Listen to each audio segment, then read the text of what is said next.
Guys, it's time to begin painting the second of the two Mangler Squigs. Now I know I realize it looks a little bit funny right now, but I have decided to go with blue. I have decided to go with blue with like a pale, whitish, yellowish belly. I did a little bit of base coating using the airbrush. In case you haven't seen the first of the two Mangler Squigs that this thing is a part of, here it is. It looks slightly prettier. I'm gonna try and build this guy up to the same standard. Yeah, it's kind of like a shark. It is kind of like a shark. So, here's what I did. I airbrushed a couple of different shades of blue all over the miniature. And then I applied a little bit of like a pale whitish color through the airbrush as well. I wanted this mostly on the belly and then also on the lips.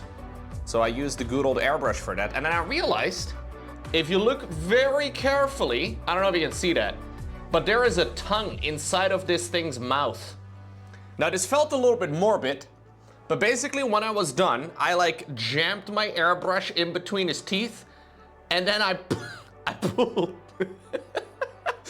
I tried painting the inside of the mouth, and I think I did reasonably well. I mean, it's not really gonna get any better than this. But we do have a little bit, can you see that? We have a little bit of like a pinkish tongue inside of the mouth. I watched a video of somebody painting this exact mini actually, and what they did is they didn't glue on the bottom of the face. And instead they like glued in the mouth, they painted in the mouth separately and then they glued in the rest of the face. Which seems a little bit silly, especially considering that it's pretty much invisible. So I think this is what we're going to be running with. So both of these things are going to be set on top of each other, on top of a base. We'll do the base at some later time in the future too, but today we will do a little bit of base coating. So we'll start with, I want to mostly just black out a bunch of colors. In case of the teeth, I want to gray out a bunch of the colors. Just to get a nice solid base coat on it, and then we can look at the whole mini a little bit better. Gotta dilute that a little bit more. We can look at the whole mini a little bit better at that point. Last time around I blacked out most of the stuff, but we'll just do a little bit of base coating here. For maybe an hour or two. And then we'll do a little bit of Starcraft casting on the stream. It'll be fun. I think most of this is going to take at least 2 coats. But yeah, he's got a weird little bit of overspill right now in all of the different segments. Which is just because of the airbrush. The airbrush is a really nice tool, but it takes a lot of skill to control well, and I don't have it. We gotta put in the work, I suppose, to figure that sort of thing out over years, but at this point in time, I am not a great airbrusher. But we're getting better, you know? We're making progress. I got some pretty decent gradients. Let me see if maybe I can... Hold up, maybe I can lower the brightness just a tad. We got some small transitions. We have a little bit of the darker paint. Like, I have a recommendation for what not to cast in the future. Estrella versus Ryung game 1 yesterday. I did not see it. Would it be a spoiler for you to tell me what happened in it? If you're recommending I don't cast it? Was it just a bad game? I get a lot of recommendations for games I should cast, but rarely does anybody reach out to say, hey, you really shouldn't cast this one.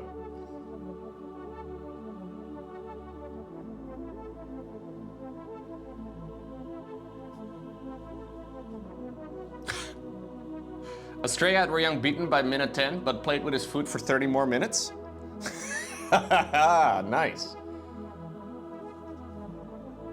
It's nice, right?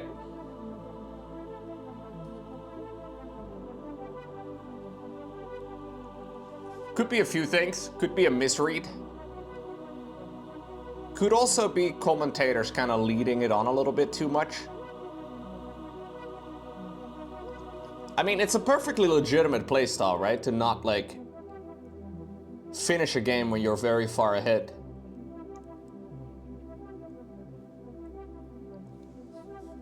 In the same sense that it's perfectly legitimate for your opponent to stick in the game when they are very far behind.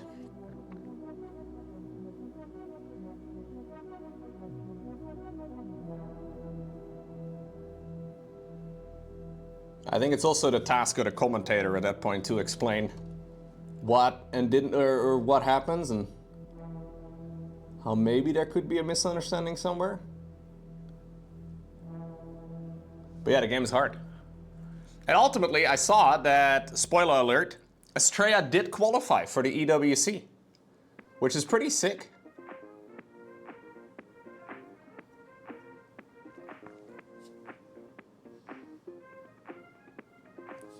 You love to hear it.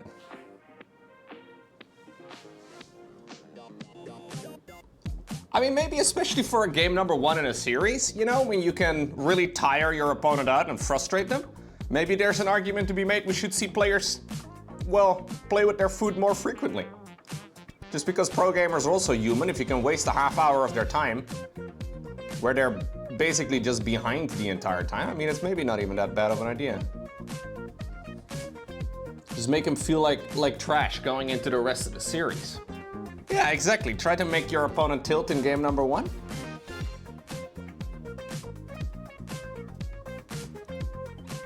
A lot of players claim to be untiltable, but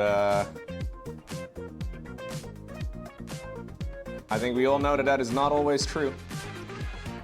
Especially not in very competitive people. It was also 6 in the morning for We're Young. So why didn't he just tap out earlier if he felt like it was unwinnable? Yeah, cheeky Estrella.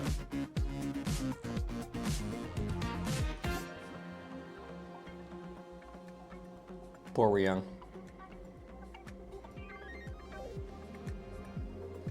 In a sea of Protoss players, he drowned.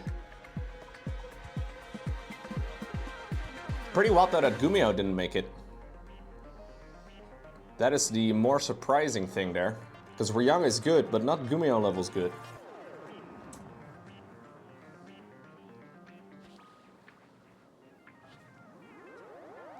Ah, it's one of those games. Okay, I see. So he was maxed out, but he was still dead.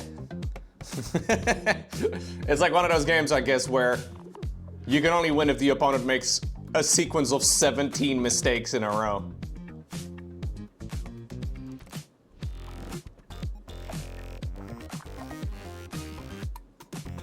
These teeth are gonna be a little bit tedious to paint, I can already tell. Like, obviously we're now just applying a little base coat on it, but...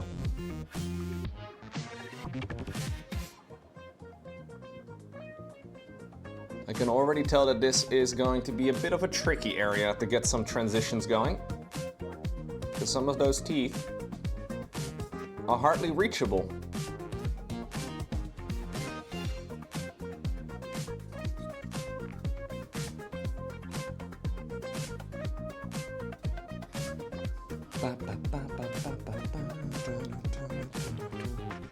He had more money, Estrella had a 10k back and maxed out on Tempest. Right.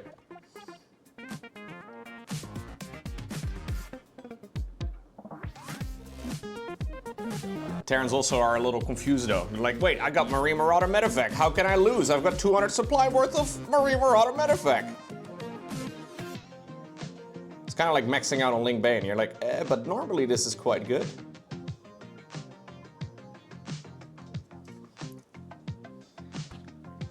Let's go on Rice Mosh. Or Rish Mosh. Welcome, welcome, welcome. This guy has a freaking lip piercing. Holy crap, I only just now realized this piercing over here is what it is. How fashionable. I'm not up to date with fashion for squigs, but you're just chilling here before work starts? Fair enough, fair enough. Hope you have a nice start of the week.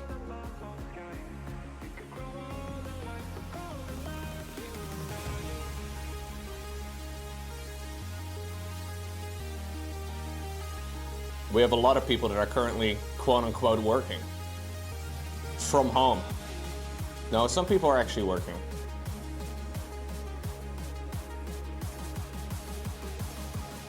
I think it's a piercing, yeah. I'm not sure though.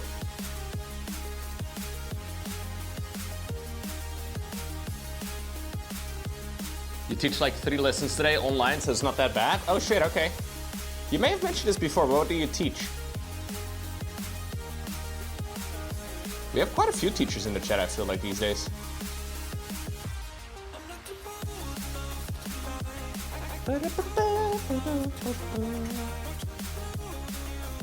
Quite a few folks, actually. You teach English? Ah, okay, okay, okay.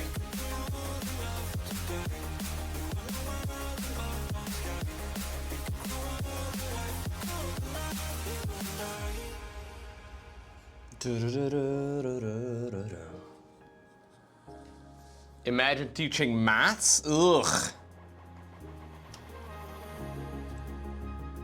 Math can be kind of interesting, actually.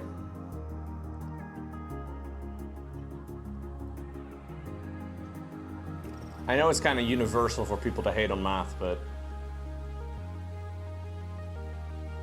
it's not that bad.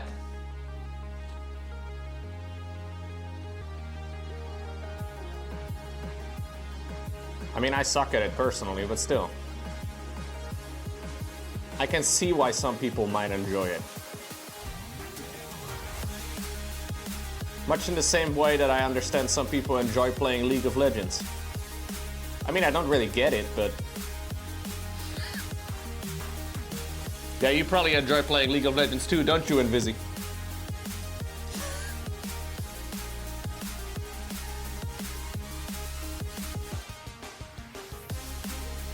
Sorry, didn't mean to call anybody out here. And Vizzy just resubbed for 85 months or whatever. I'm immediately roasting everyone. Roasting your paying viewers. A strategy by Loco Television. I appreciate you, man. League of Legends sucks balls. I think you played it more than me. Ooh, okay, nice. Good, good, good.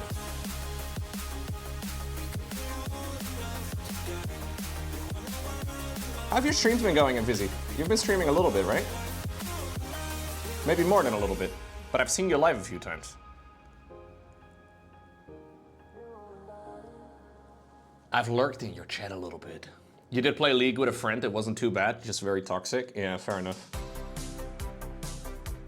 Competitive gaming in general tends to be quite toxic. But in League of Legends and MOBAs in general, you have this beautiful moment when you die to go trash talk your allies. They literally give you like a full 3 minutes if you're lucky to just trash talk people. It's a feature of the game. Maybe an unintended one, but...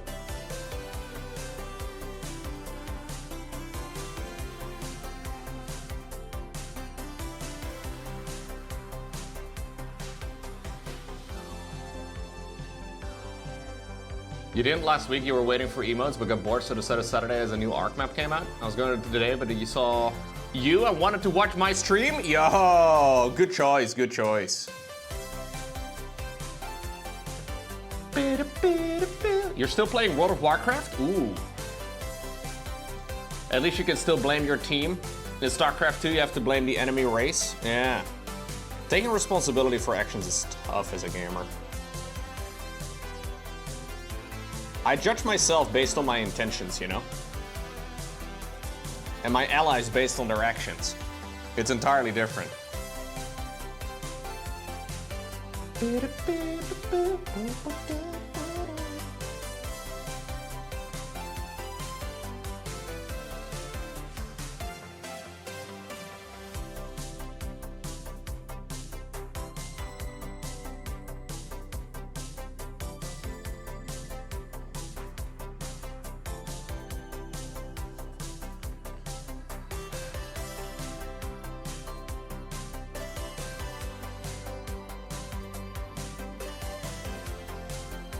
I don't know if it's me or the brush, but I feel like I'm not very accurate with painting today.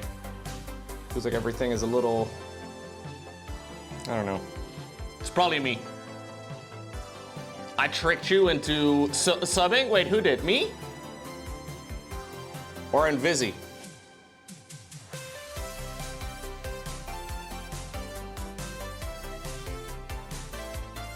Or both? Because I would have tricked you into subbing a long time ago at this point, Muck.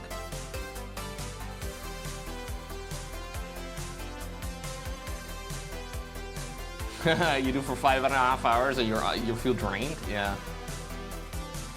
It's one of the things you can get better at over time, though.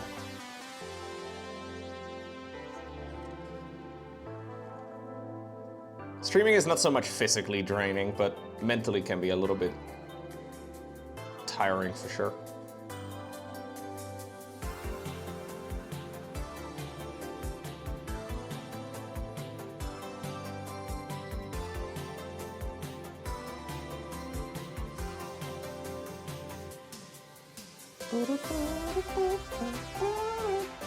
Oh.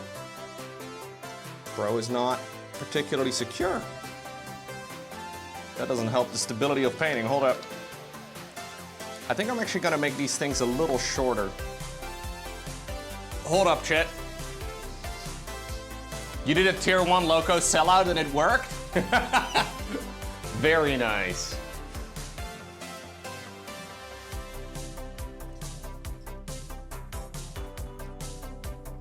We're gonna clip off the bottom a little bit.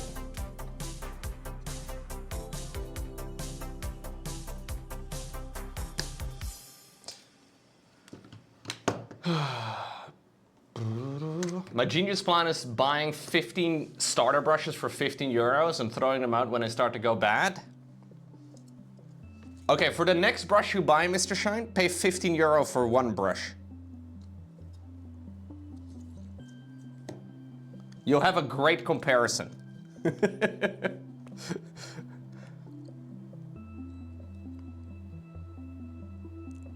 You get the Rolls Royce of brushes experience, you know?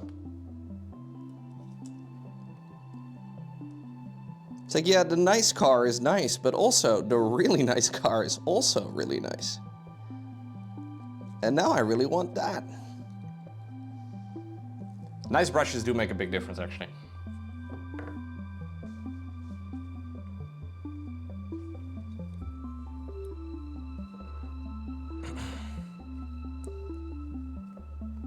Generally, cheap brushes are made out of synthetic fibers, so they're going to be plastic, basically.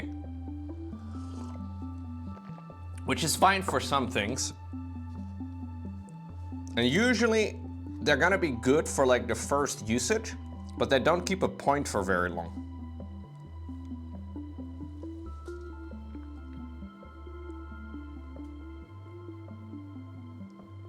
And I've found that if you take care of a good brush for, you know, if you do like a little bit of brush care afterwards, you actually clean them out properly and stuff, they can last for a long time.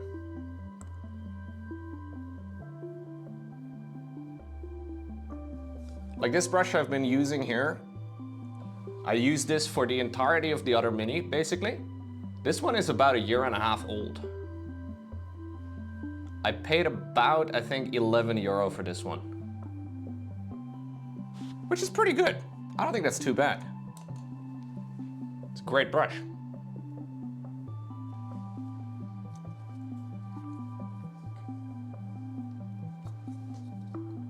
But it's also kind of nice to know the difference though between like starting with a shittier brush and then trying out a nicer brush later on actually also makes you appreciate the brush maybe a little bit more.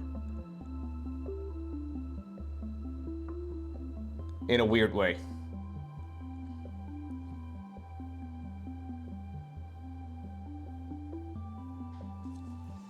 But I do enjoy painting with nice brushes way better than I do enjoy painting with shitty brushes. And always remember to lick the tip. Just the tip, Invisi.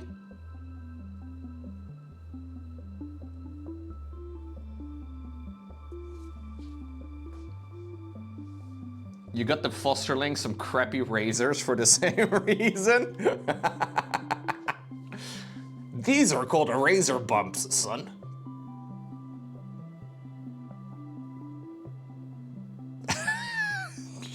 Hurts, doesn't it?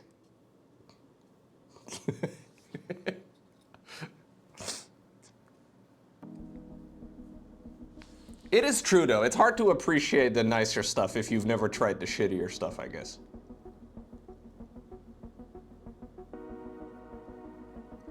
Also, razors are horribly overpriced, so...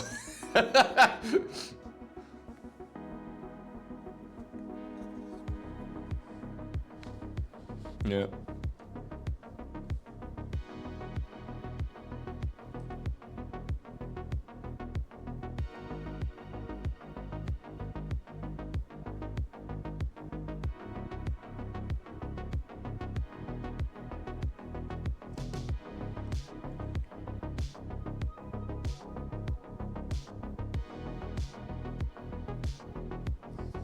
Okay. You're gonna appreciate the shit out of any brush that can hold a tip for longer than 3 sessions. Yeah. Okay, the trick, and I'm not doing a very good job with that here. Let me grab a clean brush. The trick of using a brush properly is to not get part. Okay, hold up. Let me give you. Let's go to brush school, gamers. I am by no means an expert, but here's what I've learned from my internet research, okay? There's the brush handle, not very relevant, but generally for mini painting, you want the short handle. Usually the brush makers, they have like 2 handle lengths. Longer handles are usually for like oil painting on canvas and all that. And it's a little bit annoying when you have to wiggle like a long piece up in the air and it balances differently, so short handle. Secondly, you have the metallic part of the brush, called the ferrule. And then you have the actual brush itself, which people split up in like the belly and then the tip. Generally, you don't want to get any paint ever inside of the ferrule. If you get paint stuck in the ferrule, the hairs will split. Because what happens is that when it's wet, obviously it's nice and smooth, but then it dries up, it creates a split over here within this metallic part. And it's kind of a pain in the dick to get the paint out of there. So usually you don't want to fill up the brush any more than like say halfway to 2/3 or so. Because you want to just have the brush, like you want to have the paint sitting inside of the belly and paint with the tip. So the main thing for brushes to keep good for longer is to not let the paint get into the metallic part, if you can at all avoid it. Now, it's pretty much impossible to avoid all of the time, but that is at least the theory, you know?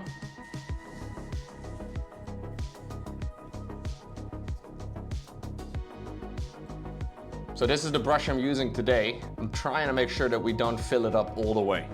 Honestly, you don't want to overfill a brush anyway. There's no reason to have too much paint in a brush. Like something like this will do perfectly well. No reason to go too deep. Now I know what you want. You want to just jam it in there all the way through, huh?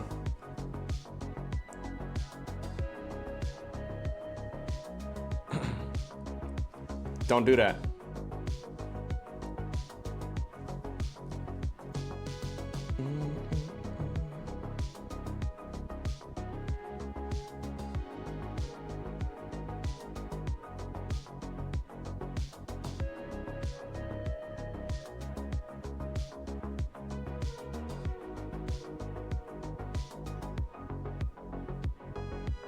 I'm no expert at it though. It just takes, yeah, exactly, Mr. Shine. But that's also why like bigger brushes tend to be a little bit easier to use because you're less likely to get paint stuck all the way in the ferrule. Whereas with like a small brush, just getting the paint in there the first time around is already kind of difficult. Because you're just much more likely to get it in there just because of the absolute, you know, size of the brush.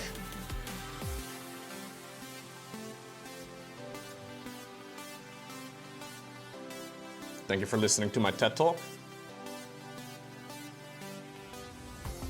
I will now be taking questions. Okay.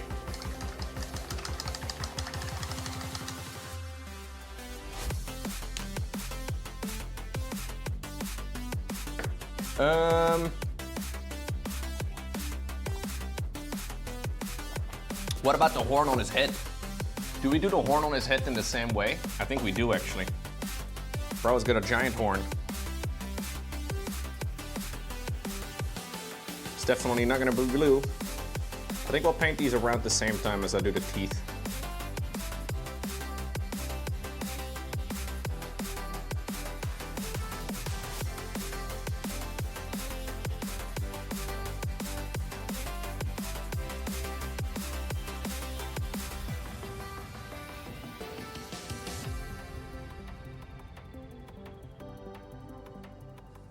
This guy also has a gold capped tooth. It's kind of cute.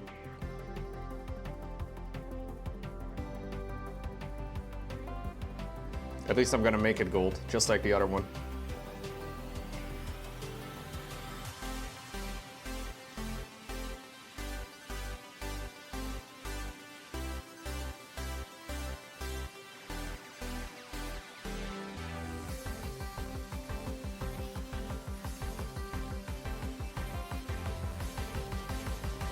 Good on Z-Hard.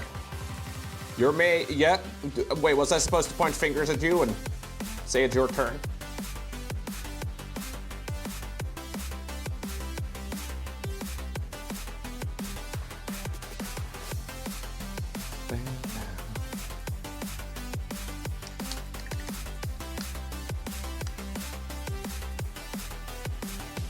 Okay, let's get a little bit of blackout too. I already put him on my palette. Ahead of the stream, dude. Such a professional. It's gonna help separate this a little bit from the rest. Plus, I really like the way that metallic paints look over black. Seems to work well for some reason, I don't really know why. Guess we get an opaque coverage anyway, but it tends to look better over black, I find. Which may be entirely in my head. Possibly. What's up, Osva? Are you calling me a professional nerd? Yeah, you're right, actually.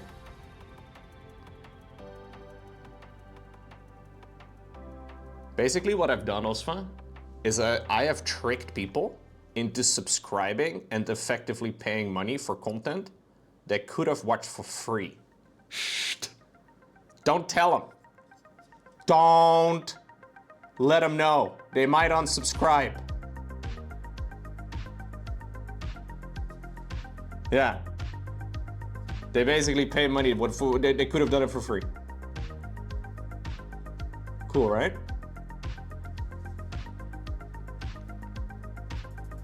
Don't tell them about the ads. Ah.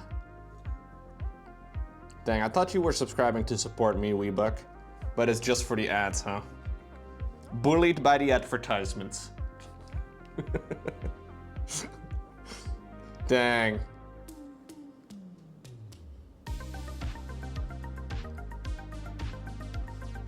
Sad days.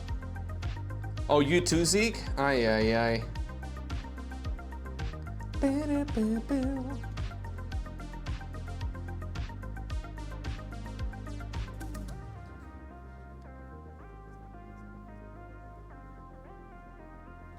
Okay. Good enough. The ads on Twitch honestly make you cringe. Yeah, it's pretty bad.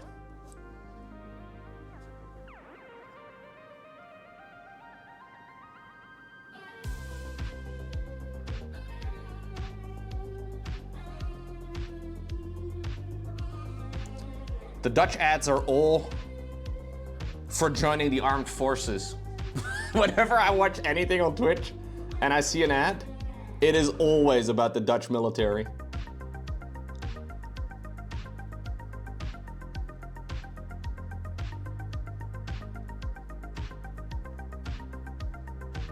Always. At least Loco doesn't have US Air Force ads? Oh, no, no, no.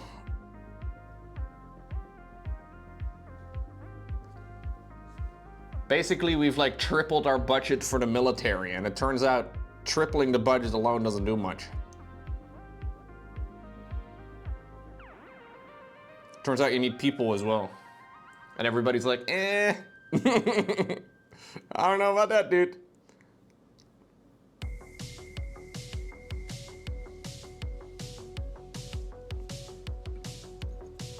You get mostly car ads? Hmm.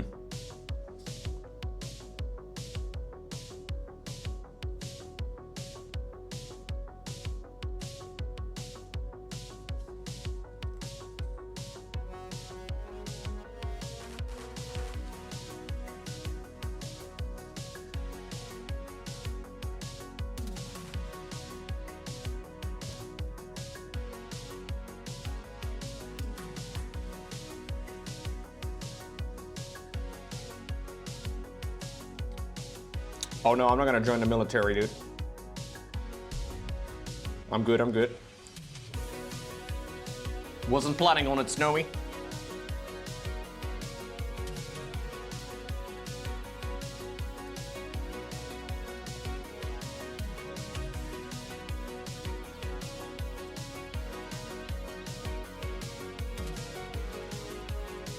I can see an alternate world where a younger Loco would have joined. You would pay money to watch me in the military? Bro, I would fucking nail it. What are you talking about?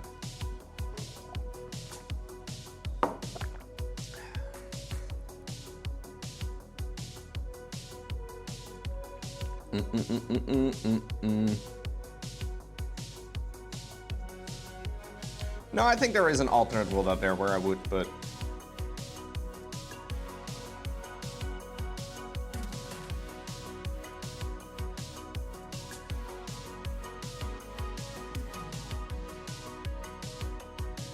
I think that ship has sailed.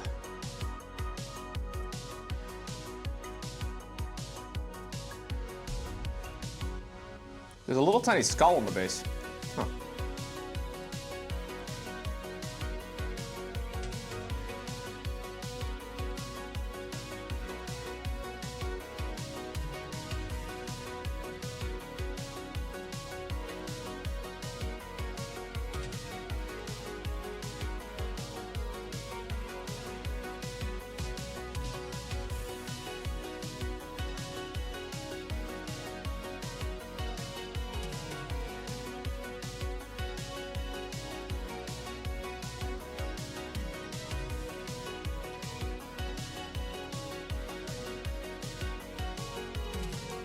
Kind of nice too to get like a nice sharp black line around every single one of the components of a miniature.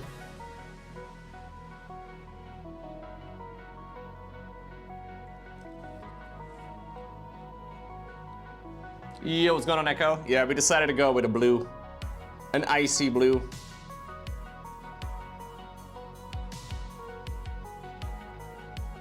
Just blocking out the other parts of the mini. I think that'll probably be all I get to do today.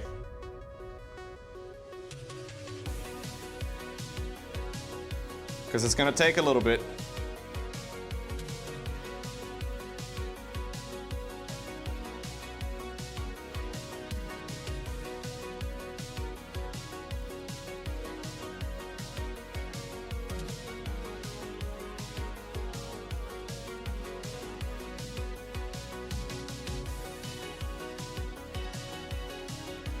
I heard Hungary got promoted, Echo. Wait, was it Hungary? I think it was Hungary that got promoted.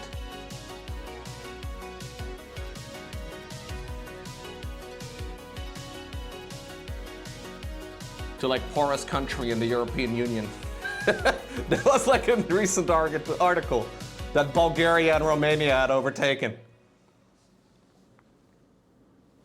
Huge win.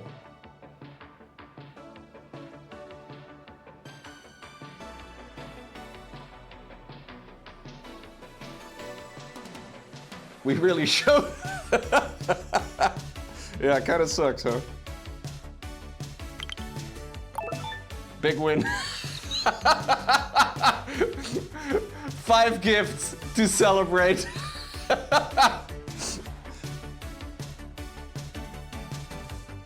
Thank you very much, Echo.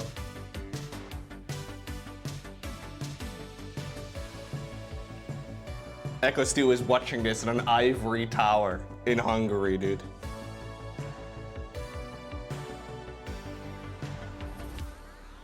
Thank you, dude. We're balling today. That was the worst sellout I would have ever done if that was a sellout.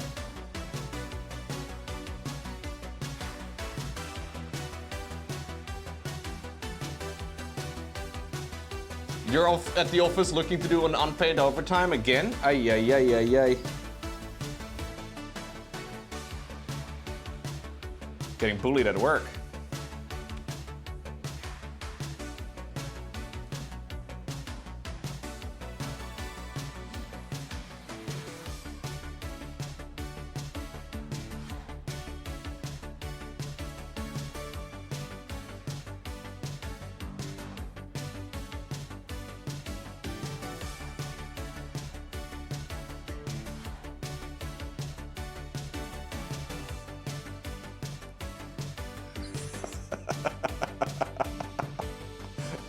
I mean, it can't be that.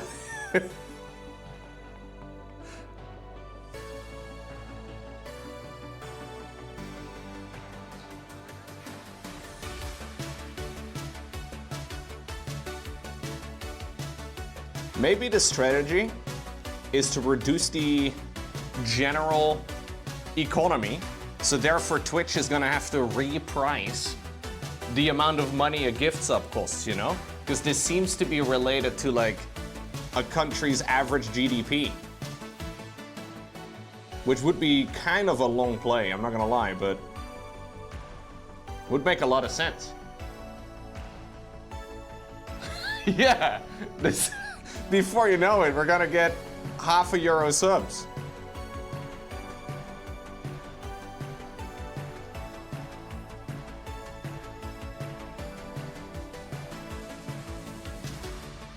Wasn't it like Turkey for a while or something, where Turkey had like extremely cheap subscriptions?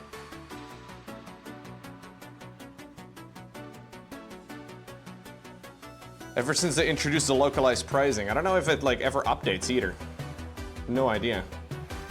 If Twitch like actually regularly goes back and adjusts it. Probably not. Yeah, Turkey had like, yeah.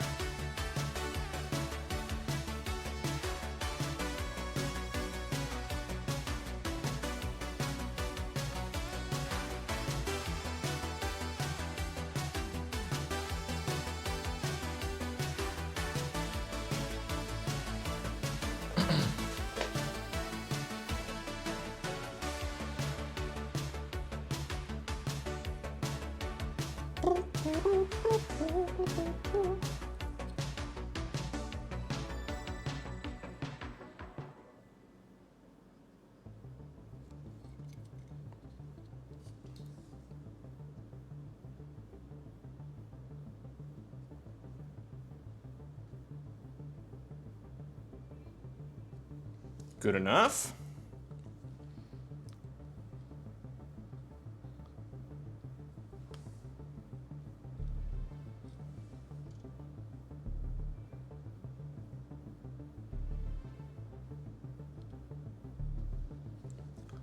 Hungary still has the standard $5? Dang.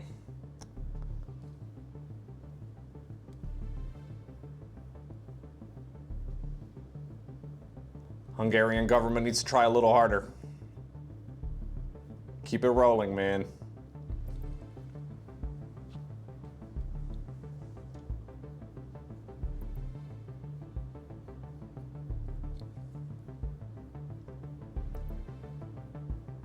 That doesn't mean you have been overtaken by the gapes of this world, though, Echo Steel.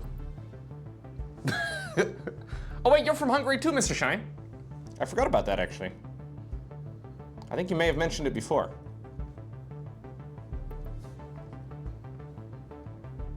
You're happy for Gabe? Dang, I was hoping this was gonna be some sort of inner mod rivalry type of thing, you know? I was looking for the secret DMs to leak and all that, but sadly not the case. 2 Hungary people? No, they're called Hungarians. Yeah, that's true, man. If you have the same guy in charge for such a long time, he must clearly be doing a really good job. Dang, we've never discussed Hungarian politics before on stream. Maybe we shouldn't. I know absolutely nothing about, well, not absolutely nothing, but probably best to avoid any politics of any kind on stream.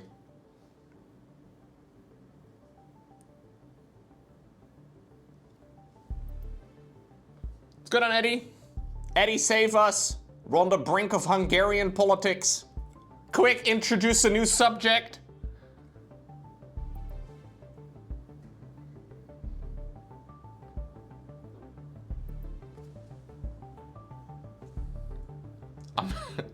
American politics? No, no, fuck. That's not what we're... Come on, man. You picked one of the 6 things in the world that are slightly more controversial. Ay, ay, ay. Bosnian politics? I don't really know, bro. Fun fact, apparently, you know, the Dutch politics, right? So again, I feel like I've said this about 6 times over the last 5 years, but we again no longer have a functioning government.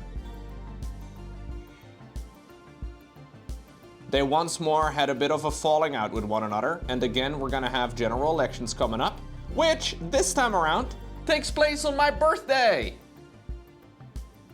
The 29th of October! At least that's the last I heard. Big celebration by the Dutch government.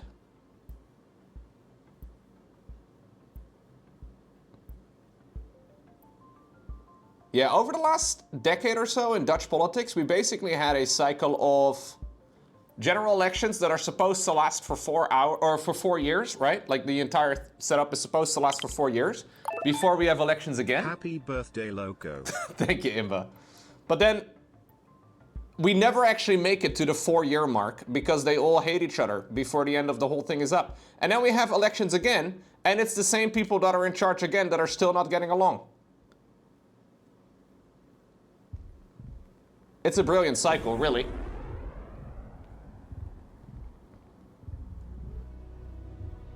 Thank you very much, Imba. 38!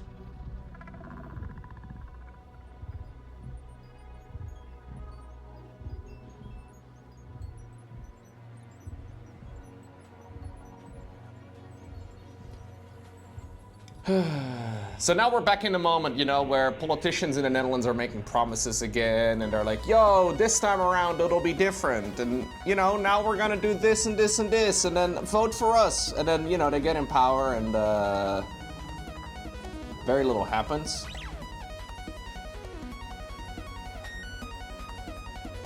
Rinse and repeat, baby.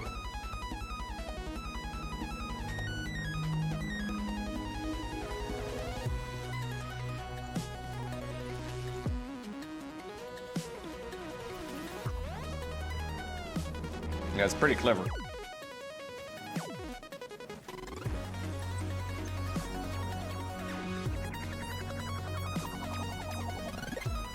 Yeah, we have some chiptune dubstep. You're not wrong. Kind of nice.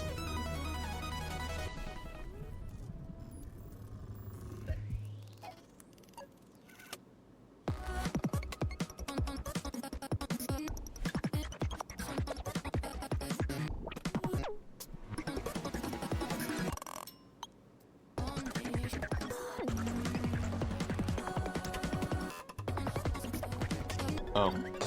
I excitedly jammed my brush in the hole only for them to... Oh, that sounds... Only for me to spill over on this... Oh, God. What I'm trying to say is I put my brush over there in that gap and then I spilled on the right side of it because I'm stupid. I heard you're hungry. Hope this helps. No, we were talking about Hungary, Galgarius. But thank you for the 14 months. I will buy food. For me and Lauren. Thank you very much.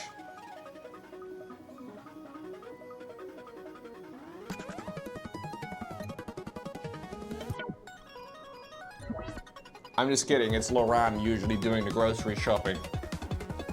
Sorry about that, Galgarias. I didn't mean to like mislead you or anything.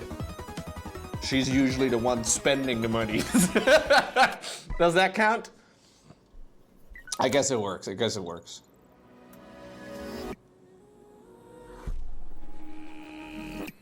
Vacation week for you, Malafrost. Nice. You're doing kitchen renos? Oh, God.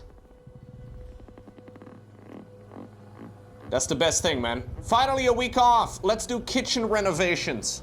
So by the time your week is up, you are still tired. Well, at least hopefully the kitchen will look amazing at the end of the week.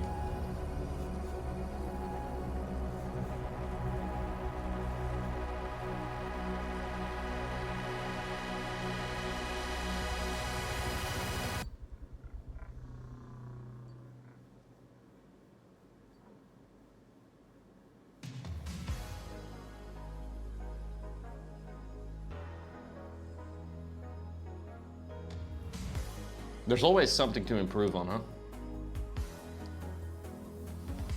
Oh, you've been doing Expedition 33 yesterday? Dude, that game is a banger. Easy game of the year so far. Very good. Have I played Machinarium? I have not played Machinarium, no. Although the name sounds like something I would enjoy. It sounds very nerdy, which is usually my thing. Yo, Rocco Tira, thank you as well, dude. Starting up a hype train this early on into the stream? Thank you.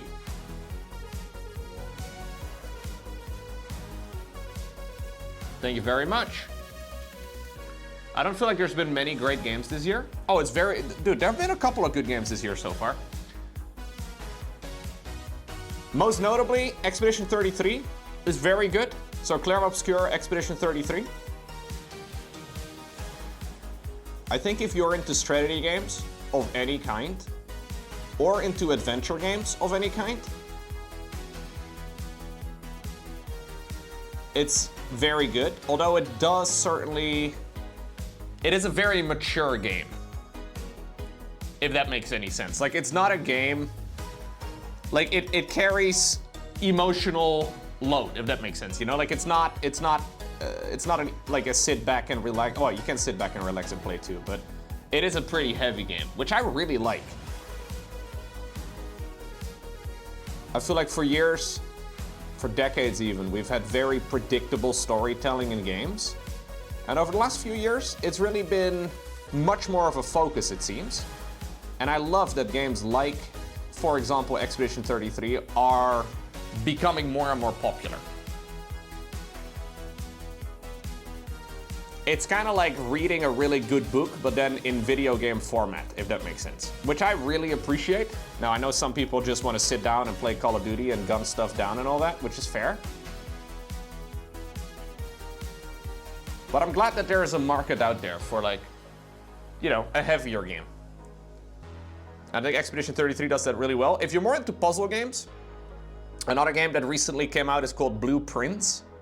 I think Blueprints is also excellent. Very, very good.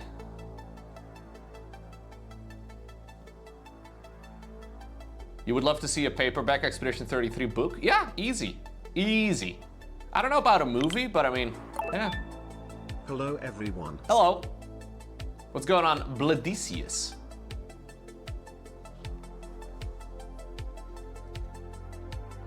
I can definitely recommend playing that game, though, if you are...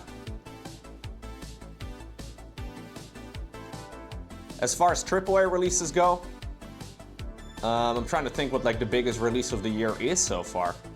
Probably, I guess, the Switch 2, but I don't really care that much.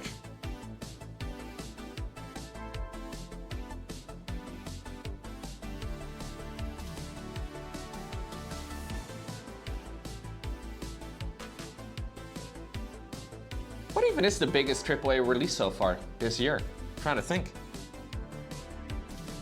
I'm kind of drawing up a blank. I can't come up with any right now. There gotta be a few.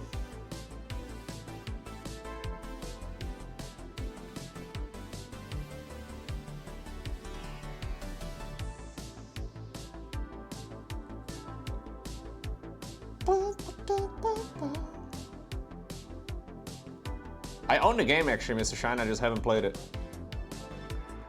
I bought it a long time ago, actually. I think I have.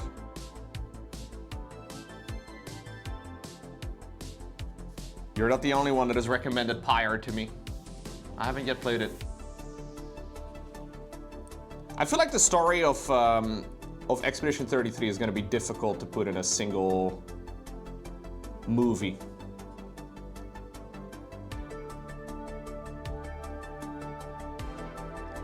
Like, there's elegance in like having the story be confusing too, right? And I feel like if you make it into a movie, you gotta basically make it all pretty bite-sized and obvious. Although it's possible. Like, movies have done it. Yeah, Kingdom Come Deliverance, I suppose. I'm not like, I don't know. I didn't really like Kingdom Come Deliverance. I know a lot of folks loved it. I guess Monster Hunter Wilds came out this year. I didn't like that game at all.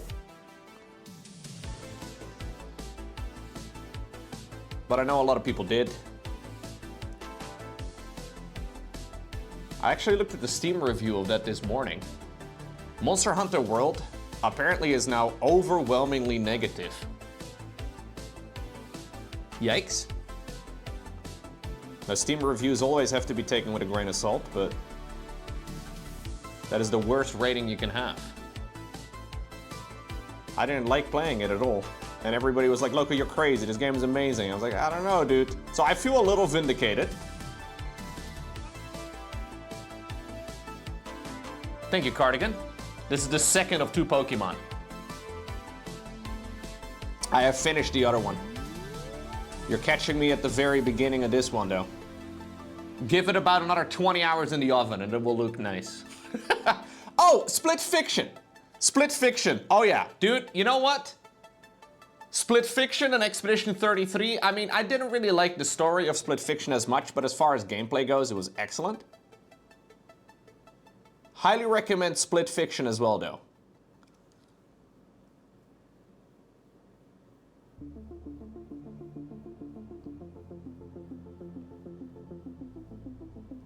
I'm planning, by the way, on covering up basically all the airbrushed work with brushwork. So it's okay if we spill over a little bit. There's really no way of doing it.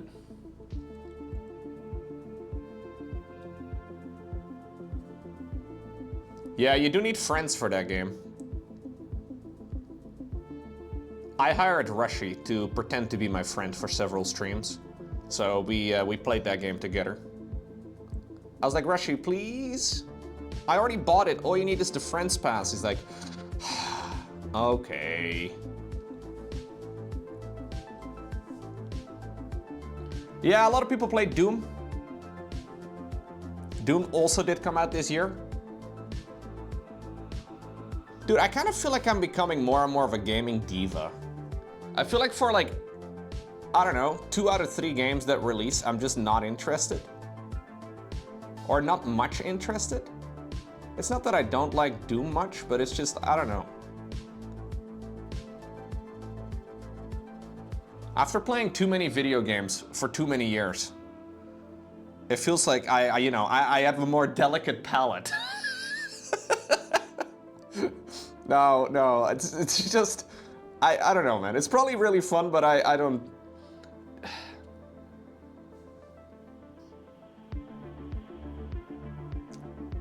I don't know.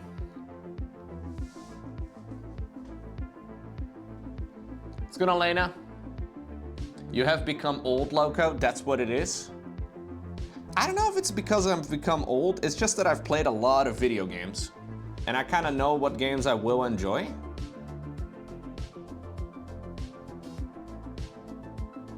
I feel like when you play a lot of games, or you have been playing games for a long time, you can make a lot more comparisons.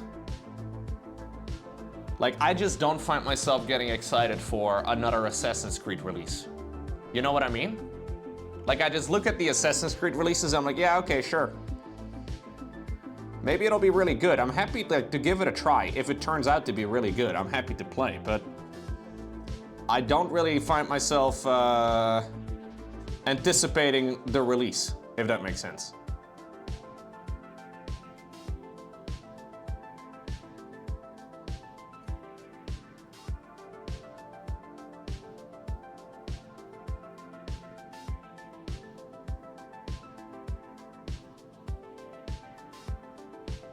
all those companies basically releasing another version of the same game, very minor changes in gameplay, very little risk taking, very little creativity. I don't know, man. I look at it and I'm like, eh. We're just rehashing the same formula I've already played for a few hundred hours before. Give me something fresh.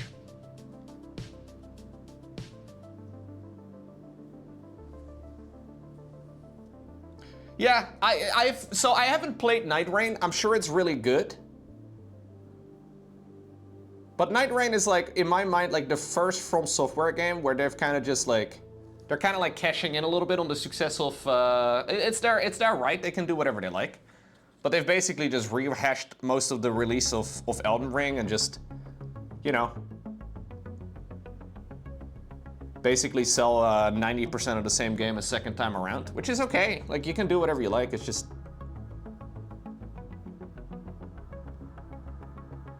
Also, it's a multiplayer game. I'm always a little bit... I don't know.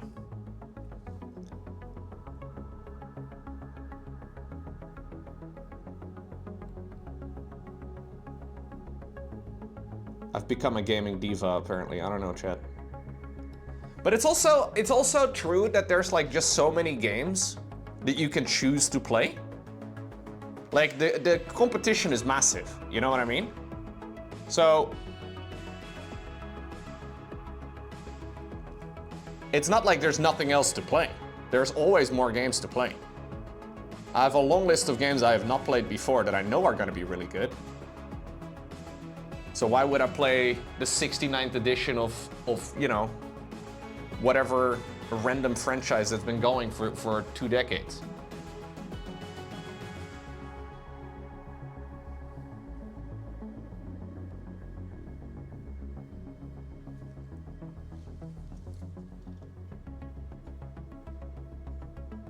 And then there's companies like Valve, you know? Like, we have companies rehashing the same formula for literally more than a decade, and we're like, ah, okay, cool. And then you have companies like Valve, where people have been waiting for Half-Life 3, Portal 3, whatever. Like, there's Left 4 Dead 3. There's so many games that Valve could release and sell $1 billion worth of in a heartbeat.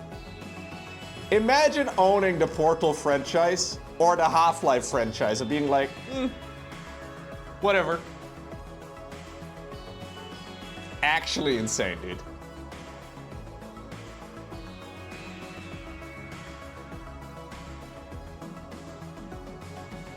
I would gladly trade a dozen Assassin's Creed for one Half-Life 3.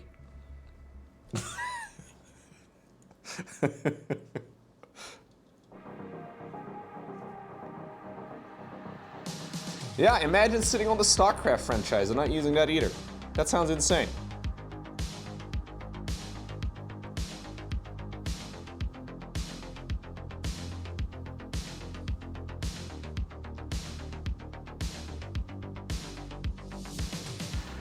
Doesn't even make any sense.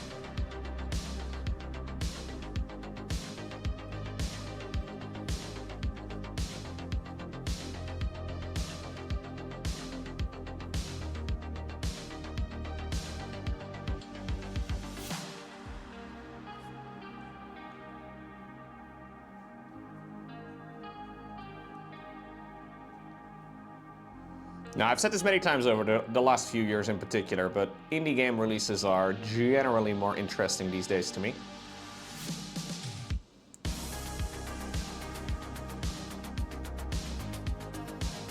Just because they're not afraid to innovate.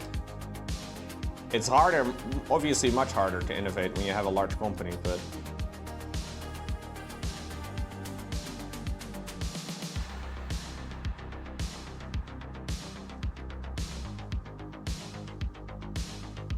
And it's also hard to make a game in general, right? Because how many companies fail miserably and lose a shit ton of money for every Clair Obscure Expedition 33 we get? Probably about 100.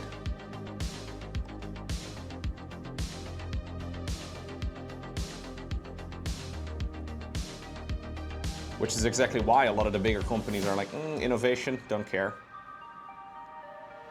What you do as a big gaming company is you let the indie companies innovate, and then you buy them. You outsource innovation to a third party effectively. You just purchase them afterwards. Make them a deal they can't resist.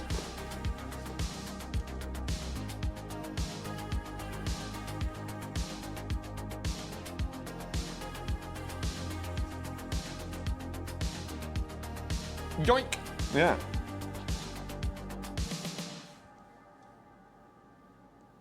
No, I know I kind of sound like a grumpy old man, but it's just an observation over the years, you know?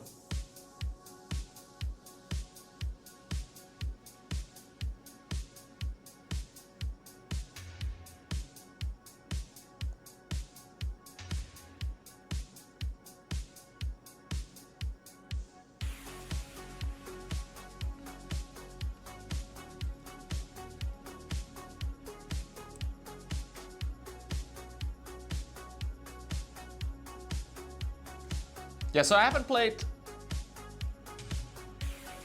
Embrace the Grump. Yeah, I haven't played Night Rain. I also really don't like that after having Bloodborne be a PlayStation exclusive for all this freaking time, now we're making like the new Bloodborne a Switch exclusive.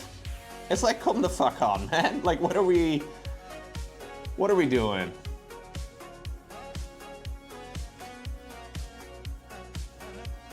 I like money too, but come on, man. Why did we have to be... Why did we have to do that?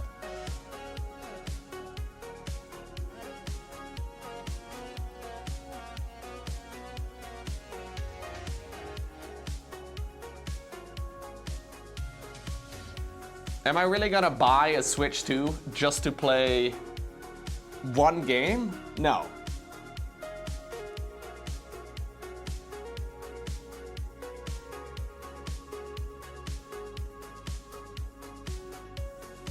I don't want to do that. Look, have you encountered the marathon news over the last month or so? The marathon news? Like running? No, I don't follow that at all. I'm a strongly average runner myself.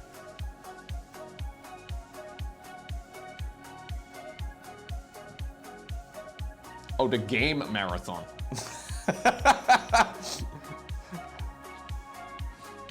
No, I've not caught that either.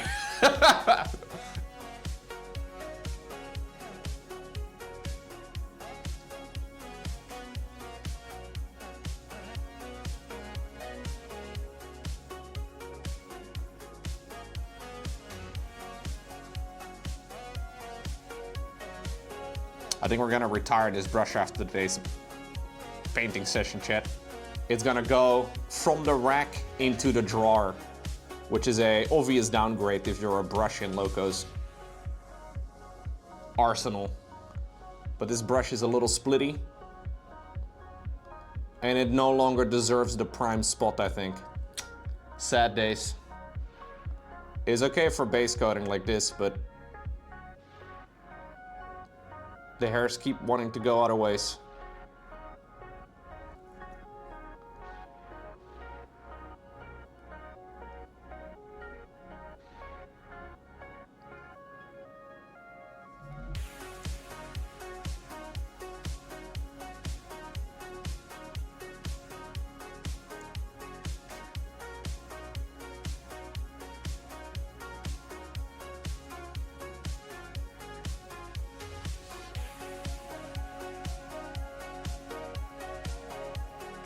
The old brush's home is located in the drawer. Yes.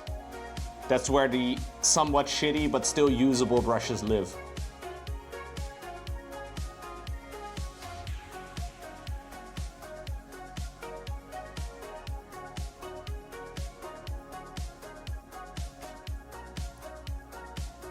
The lifespan of a brush, dude. It's crazy.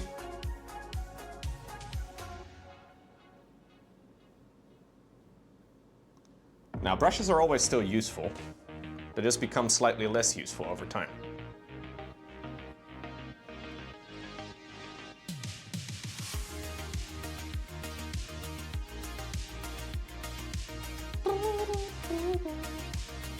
saw someone recommend cleaning your brush with vinegar. Vinegar? I don't know. There are like sometimes ways to like kind of make a brush good again with like isopropyl alcohol and stuff.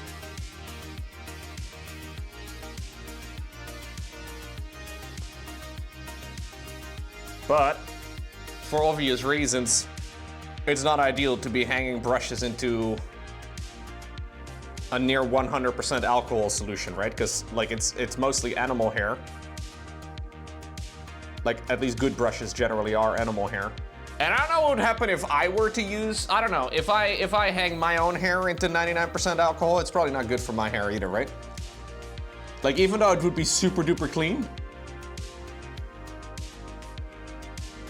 feels like I would run into many problems.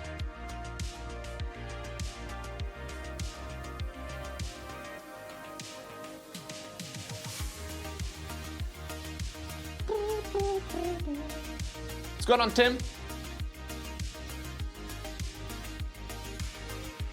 Yeah, Master's brush soap is good. That's what I generally use. And what I've used on this one too, but it's just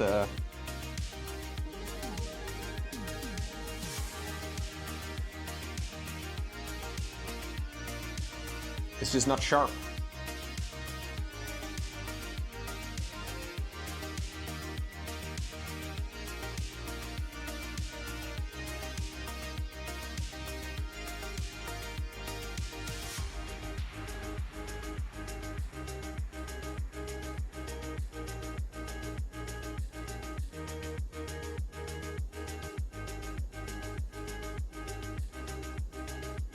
Man, I've learned so much about Hungary over the years by just looking at the chat.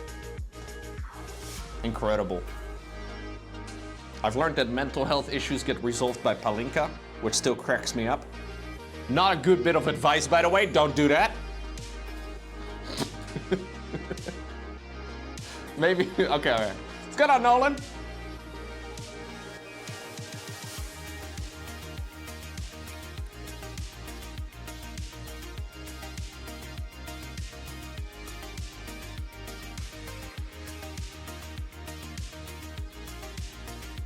That was you that said that as well, right, Mr. Shine? Or am I... The username changes mess me up. That was you, yeah. Very funny.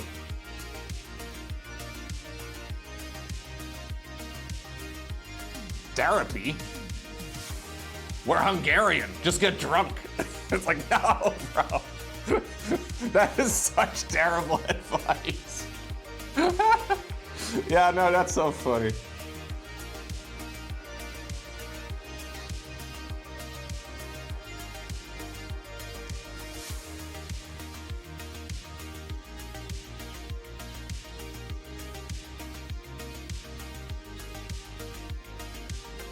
Some good games yesterday on the ESL. Seriously, long games too.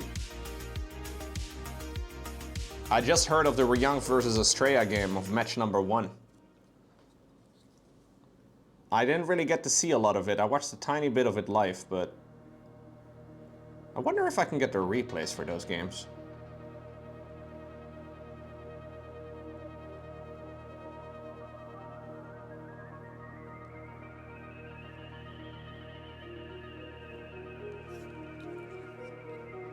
Yeah, I don't know, well, I do know who organized it, so I guess I could reach out, but I don't know if they will publicly, like, share them anywhere.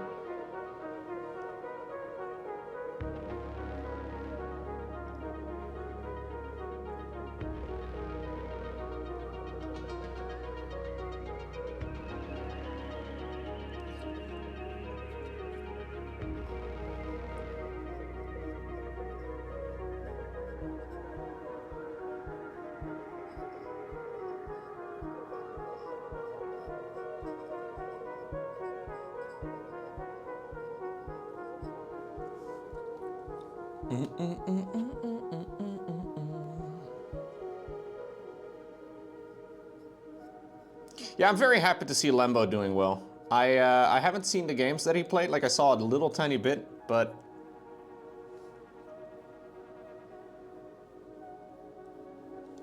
Lembo in general is, I think, very underrated. He's a very good player. He's been very good for years, man. But sometimes he just barely falls short, I suppose, and... overshadowed too, obviously, by the likes of Cyril, Raynor. Makes it tricky, but he's good. 98 months. Low old. Yo, Naroop! Thank you very much. Coming up on the clean triple digits, dude. That is a very long time. Thank you.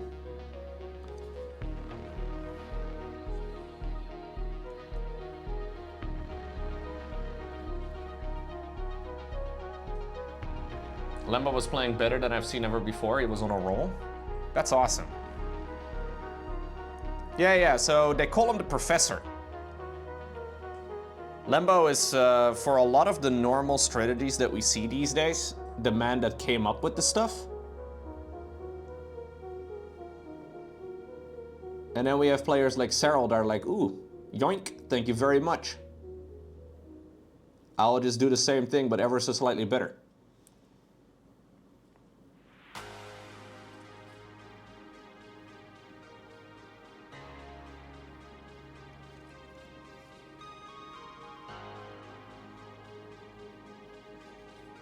Lembo has also coached the absolute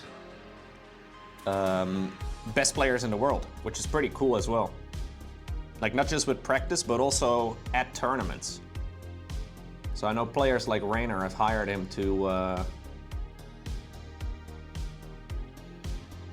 basically help them decide what strategies to play during important matches and to analyze the opponent's games and to figure out, like, hey, this is the tendency, so this is the strat you should play, which is a very important role. I think the few times they've done it, Raynor proceeded to then win the tournament, which is obviously, you know, like, it's like the proper role of a coach. I don't think Starcraft 2 really has the size and budget for that sort of thing, for it to be the norm, but it's very worthwhile. Yeah, Raynor won Gamers 8 like that a few years ago, which is pretty incredible.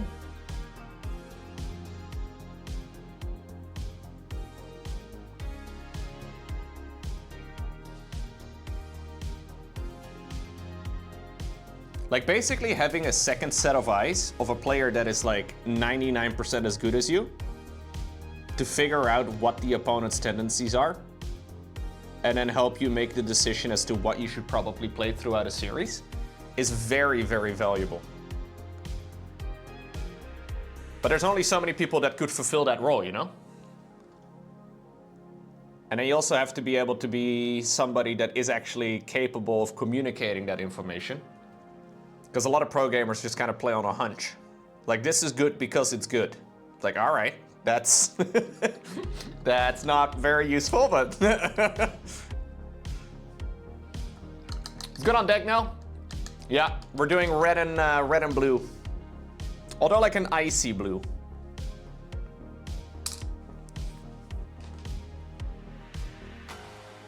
I think it's gonna look nice. We have a little bit of green that I would still like to use. Just gonna base coat with a slightly smaller brush. I'm just base coating all of the little details. Or all of the little details. Some of the little details today.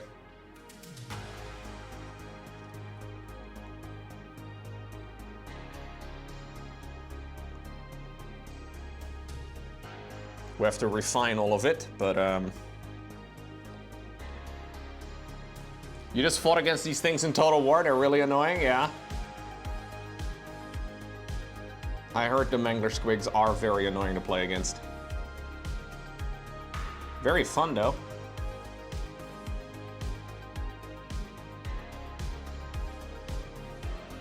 At least as far as a miniature goes. The color that I used for this is called Wolf Gray, which is like a desaturated blue.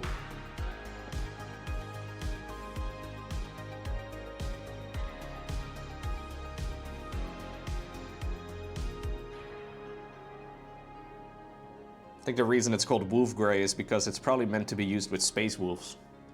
Like the Space Marine chapter in Warhammer 40k, but I kind of like it for this.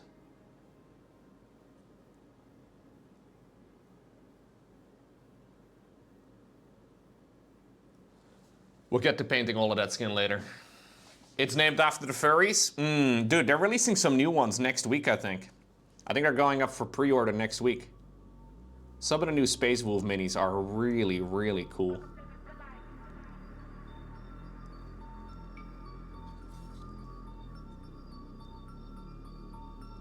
I think I'm gonna buy the big centerpiece model. Yeah, I think the pile will grow, Echo. I'm being very conservative with what I pick up. Okay, I will show you, Mr. Shine. It's such a cool mini though. New Space Wolf, I don't know what the name is. 2025.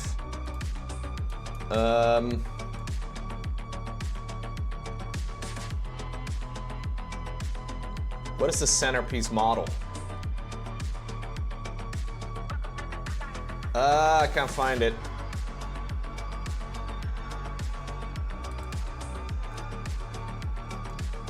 What? I saw a picture of it like literally this morning. Ah, I found it, dude. Dude. That's a cool ass mini. So these guys, they're known for like brutality, right? They're known to be giant space pricks. And they have a bunch of wolves going around them. I think this is a really cool mini. I really like that it has a little rock that he's standing on and the two wolves going around the side. This one is apparently called Logan Grimnar. I don't really care so much about their story, but as far as a miniature goes, this is really cool. That weapon is badass, by the way. I have no idea how you would paint an axe like this. Well, I can guess, but that weapon is really beautiful. This makes you regret starting a Blood Angels army. I mean, you can still paint miniatures from other armies too, man. It's allowed.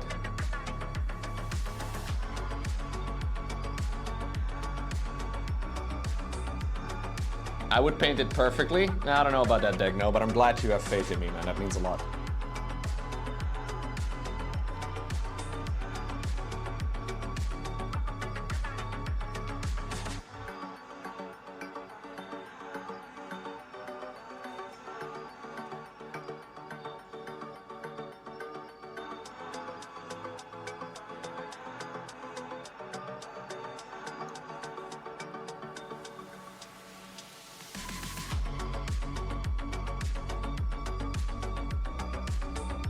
Slowly though, the pile is growing with really cool miniatures. Yeah.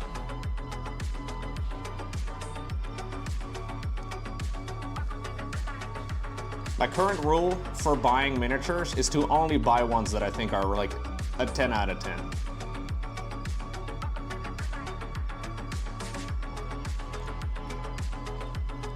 I don't really have that many though.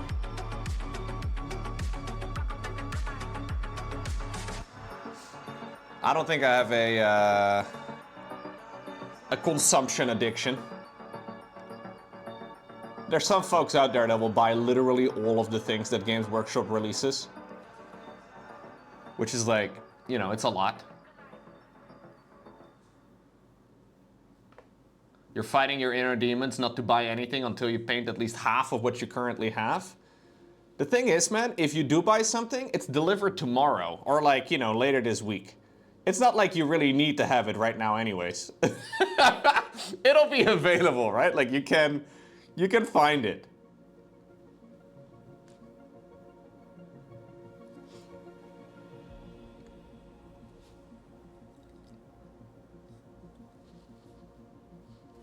Yeah, there will be discounters and stuff. Exactly.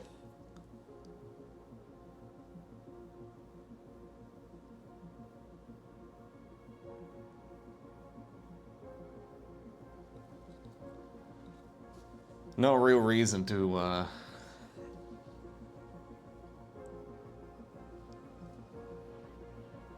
They're also really good birthday gifts to ask for. Or Christmas, or, you know, whatever. Which is also just a nice thing. As someone who has lived many years never having anything that I want for my birthday, Warhammer has been excellent in that department.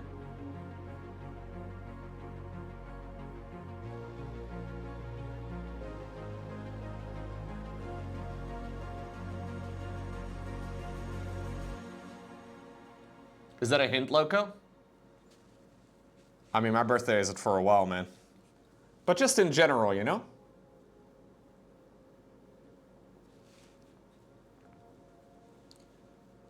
Every 33-year-old man wants plastic soldiers for his birthday. Isn't that? Dude, it feels like I'm becoming more of a loser again over the years. How nice is that?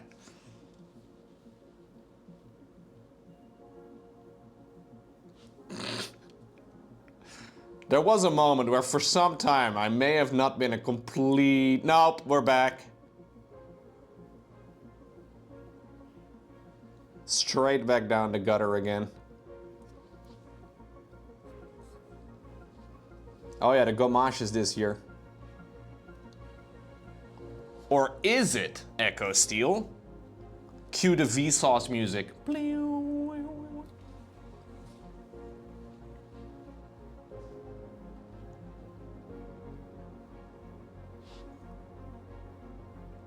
The Gamache is real? Well, if France is real, then the Gamache must be too. And if croissants are real, then France must be real.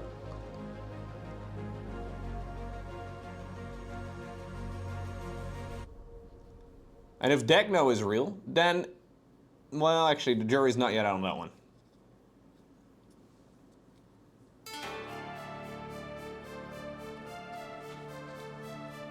Okay, I think we've done enough base coating for today, guys.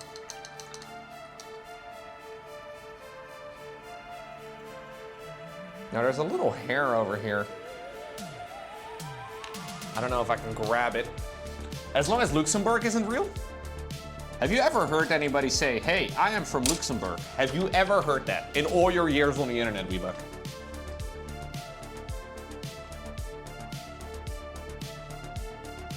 I think we can therefore assume. Really? You've met somebody from Luxembourg on the internet? You lived there?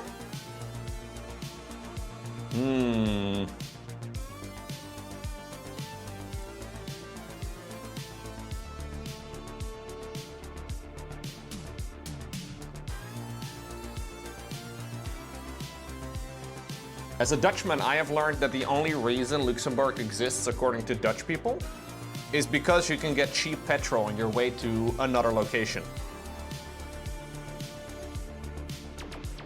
So say you want to go to France, then suddenly Luxembourg pops into existence. Yeah, people go there just for petrol and cigarettes.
I didn't want to paint this section, but I guess I have to. This little cable is a bit of an annoying one.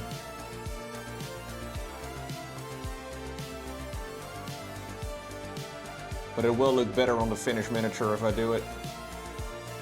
So fine.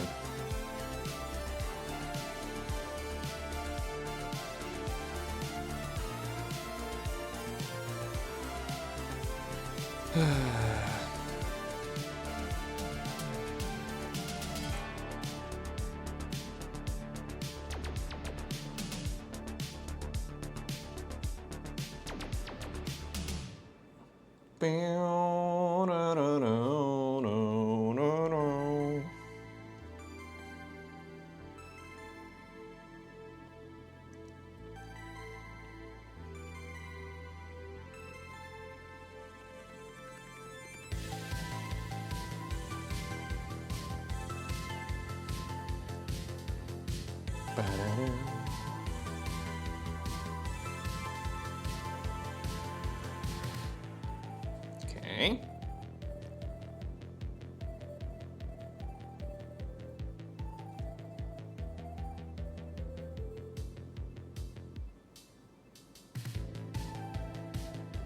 It's easier to paint it 2 now than it is later.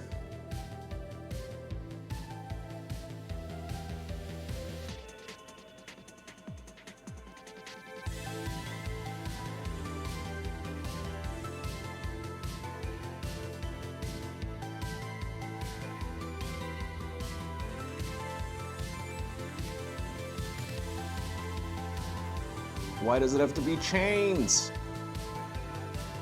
Chains are always annoying to paint.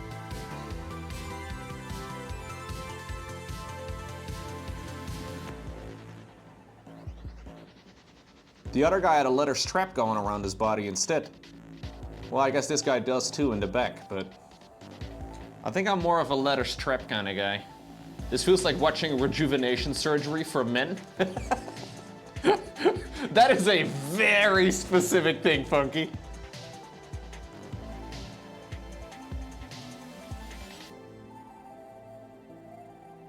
But yeah, we are trying to give this guy the most beautiful facelift of his life, so he looks a little bit more similar to the other guy.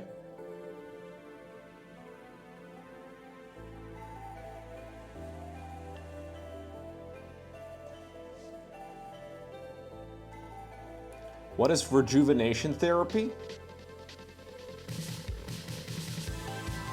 I think what it is when people feel like they've become old and ugly. They're like, I want to be young and slightly less ugly again. So they decide to like get Botox and, you know, all the rest of it.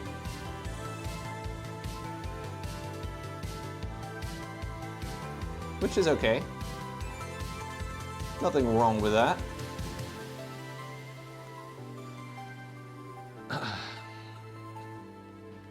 Yeah, the only risk is that you might become uglier. That's...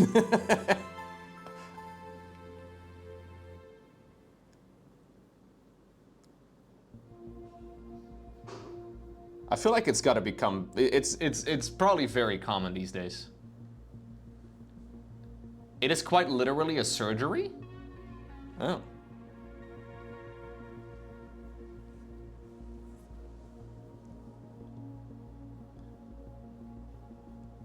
I think it's very likely that basically all of the people in Hollywood have had some sort of work done. I'm not an expert, but it's very likely, right? Because a lot of those guys are... You gotta print a barcode on the back of your head, Weebuck? Sick. Yeah, let's go.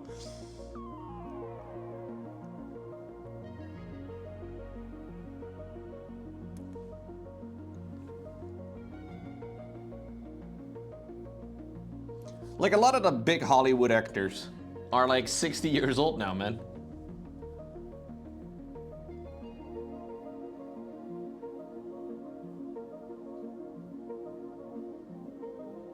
I'm gonna make the assumption I will not look like Brad Pitt when I'm 60, Chet. What's going on, Big T? Good morning. You're still awake, so you get to watch the stream? Oh wait, good evening.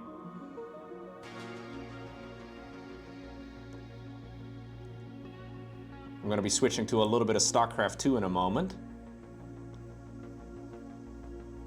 I'm just working on some of the base coating on this particular miniature today.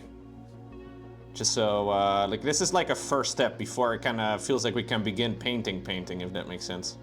This is probably my least favorite part of painting, where you're just blocking in the different colors and still have to be kind of careful. Although I have already made some splotches here and there and a couple of things that I've messed up, but applying base coats is always quite time consuming and not the most fun part, but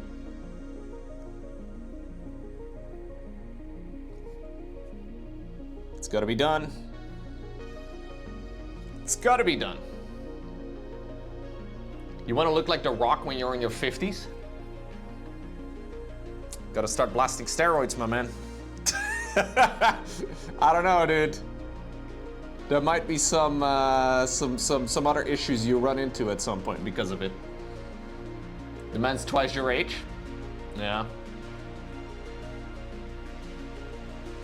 I think any sort of anabolic steroid use is also very common in Hollywood in general. Be very unlikely if it's not. There's no drug testing when you get your Hollywood movie roles, right? What's going on, Mickey? Good morning.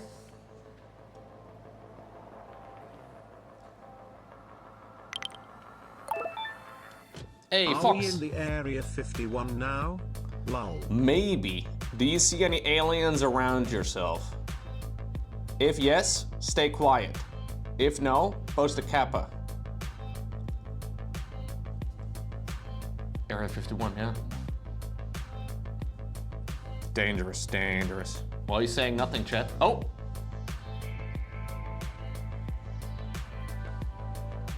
No aliens, we're good.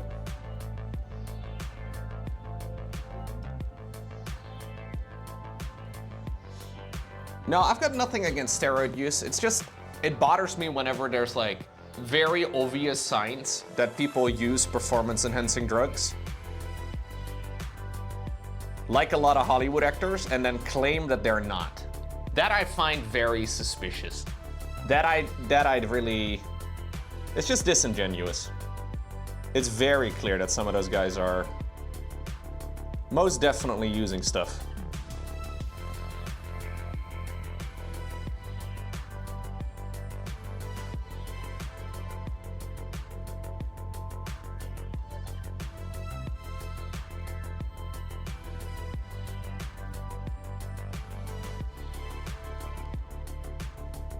Just stupid.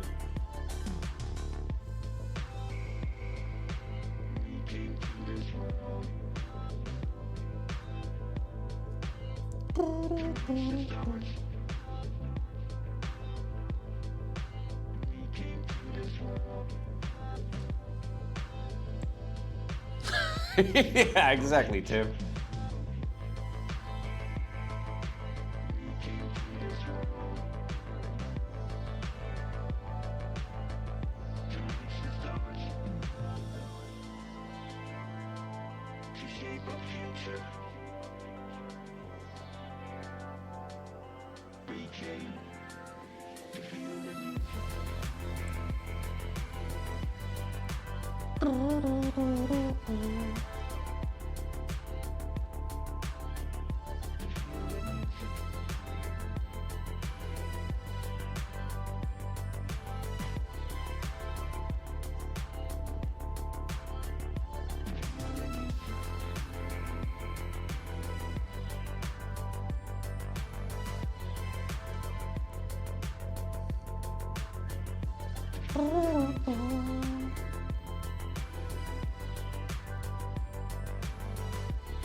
Let's go to Mugetsu.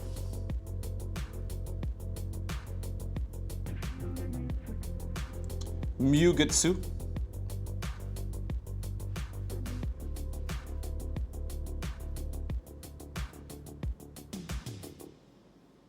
Ba-da-bow.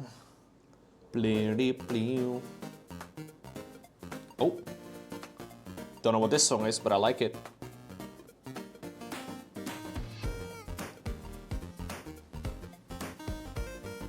All right, a little bit more chain mailing.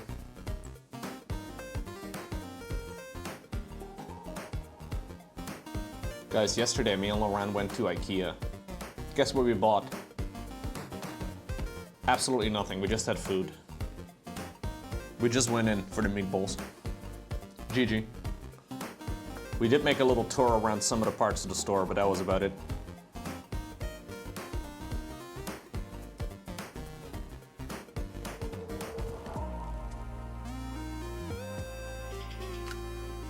We didn't even buy a scented candle. Crazy stuff, really.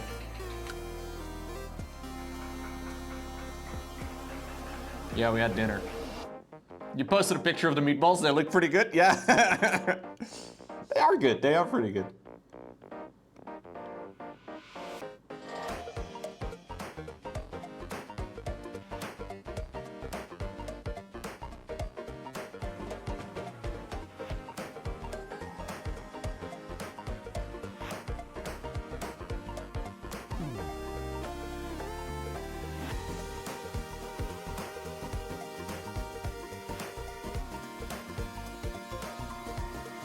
It's a very romantic date to go out with your girlfriend to IKEA, Chip.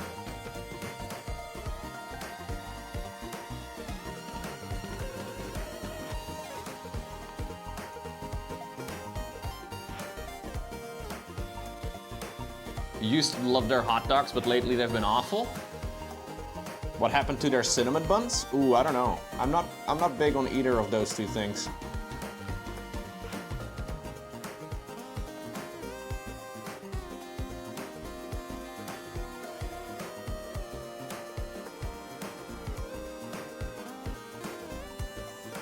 Although apparently the one we went to, they're doing some sort of renovations. So they wouldn't do like proper silverware and like plates and whatnot. So instead, we got like the throw out paper plates and, this is the worst part, wooden cutlery. Get the fuck out of here with the wooden fucking spoons and forks and stuff, man. It's not a good experience. Oh, they do the same thing at McDonald's over here, Mickey. It's the worst. I never go to McDonald's anymore, genuinely because of the freaking wooden spoon. If you buy a McFlurry in the Netherlands, it'll come with a wooden spoon, and it's just gross. Like it's not good, man. I don't know how they haven't figured this out. Like I feel like there's gotta be many people similar to me that are like just not ever going there because of the wooden spoons. They gotta come up with something better. There's no way. No, I didn't have to assemble it. It was already there. Paper straws? Ay, ay, ay.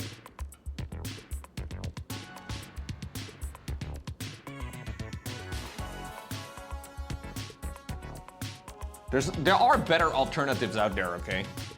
Than paper straws and wooden spoons. I'm not saying we gotta bring the plastic ones back, but I would very much so like to have an alternative to wood and paper. Or maybe a better quality version of it or whatever, I don't know.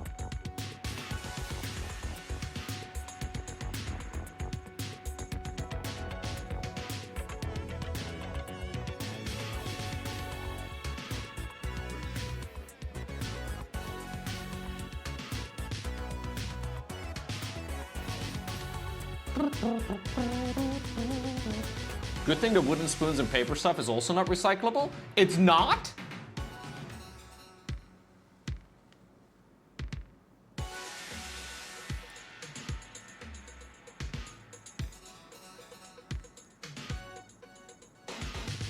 It's like when a doctor is using a wooden pop stick to hold your tongue down? Yes!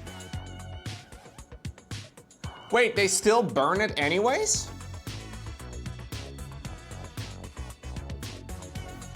Okay, I don't know the details on the recycling methods that they use.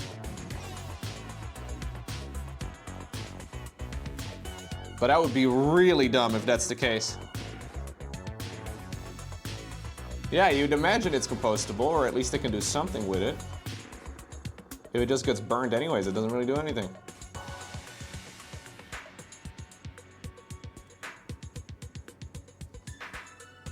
I don't know, dude. All I can tell you is that maybe it's for the best.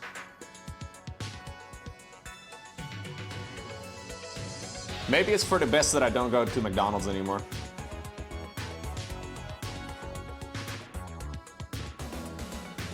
I rarely went anyway. But sometimes I drive by one and I'm like, McFlurry, and then I realize wooden spoon, and I'm like, nope. And I just keep driving. It's probably a good thing, actually. You know what? I'm a big fan of the wooden spoons. Way better for my health.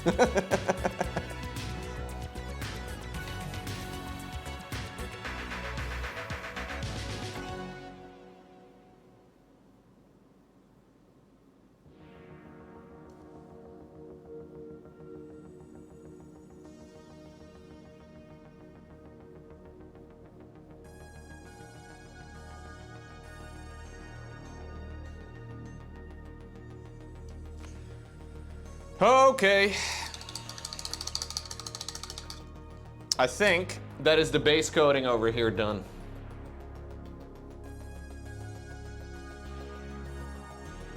It doesn't look so fancy compared to the other one yet, but we'll get to that. So again, a side-by-side comparison. This is what I picture it's like putting on your glasses in the morning. I picture the world looks like this, and then you put on your glasses and it actually looks like this. I don't wear glasses, but yeah, we're trying to go for a similar result. Yeah, everything that's blue turns red when you turn on your glasses, Echo? That's amazing.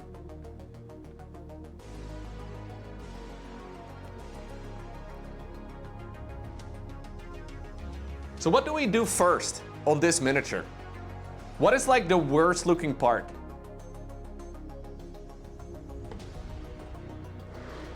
I've been painting for like a year and a half now.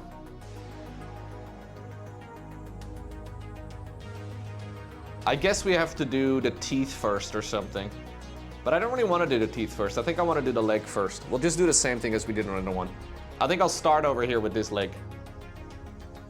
Yeah. Not today though, not today. So yesterday, I spent a little bit of time blocking in the different colors on the second of the two squigs. It is not the prettiest looking thing at the moment, but you can kind of see the general gist we're going for.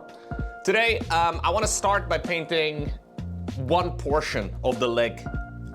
So I have a little reference image right over here. This is what I took when I just had the black primer on it. And the idea is that I'm trying to sort of follow the highlights and the shades and all that of the primed miniature. So we're kind of using this as a frame of reference, so I know where to put the highlights and where to put the shadows. First off though, I have to tidy up the base coat a little bit, because there's a whole lot of spickles in there, as you might be able to tell. It's a wheel rat? Wait, the name Mangler Squig is confusing, but you're fine with the name wheel rat? I mean, to be fair, nobody really knows what a Mangler Squig is, I suppose. I'm just gonna do a little coat here over the section that I want to be painting today, just to like get a nice strong color over everything. Need it to be nice and opaque. And we'll start by doing some of the shadows, but I want to make sure that we do a quick little touch up here of all the base coat, because it's a little bit messy. It's not as clean as the other miniature for some reason. I don't know why. I'm using different paints, but I'm assuming that shouldn't make much of a difference.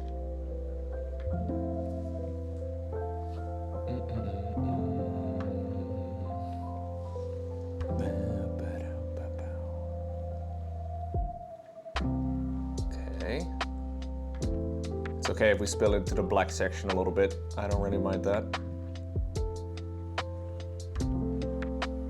Even though I diligently tried to base coat all of that yesterday. We gotta try and get a decently strong color over here. The entire top section of this leg as well. So this is actually one of those paints. I haven't used this paint before. But this is one of those paints that is brighter when it's wet, which is kind of annoying. Some paints have that very strongly and others not so much.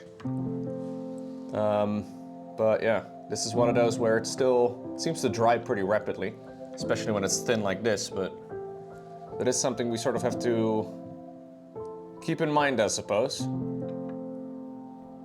because that can be a little bit annoying.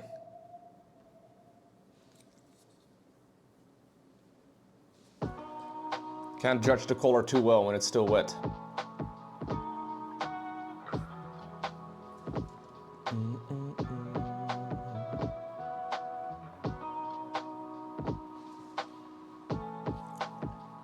And I think that'll be the portion we paint today. If I can, at least.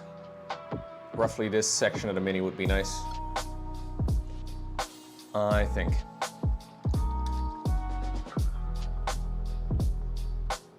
No, he's not gonna be frog. No, he's not gonna be frog-like. He's gonna be similar to the other Mangler Squig that I've already finished, which, if you haven't seen it, I have it right over here. These are part of one little setup. And we're gonna try and see if we can finish this guy to a similar level as well. Now, it is a little different in the sense that both of them are gonna be tilted. This one is tilted that way. This one, I mean, you can see where the base is going to go. This one is tilted in the exact opposite direction.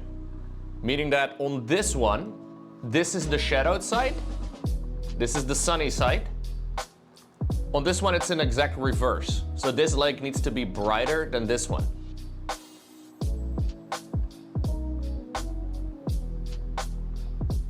Now, I think this is the nicest bit of painting I've ever done. Not to like pat myself on the back, but mostly to make this one a little bit more intimidating.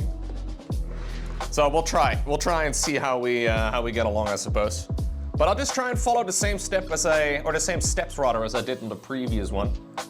And we'll go from there. So the coat that I used for this blue just now is Wolf Gray.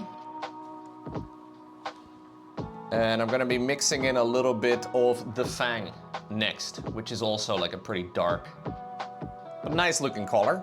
And we'll go a bit darker from there.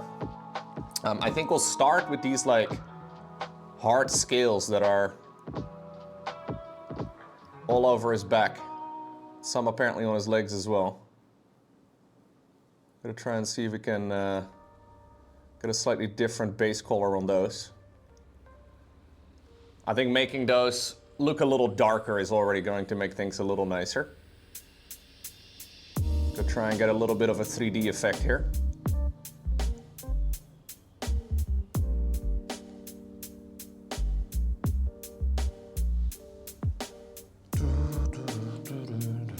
What's going on, Bean? Welcome, welcome. Hope you're all doing well, chat. Hope those of you not in the chat are also doing well. In the future, maybe. Maybe you're watching this VOD. Is that allowed, watching VODs? I guess we'll allow it. You've been busy with university? Fair enough.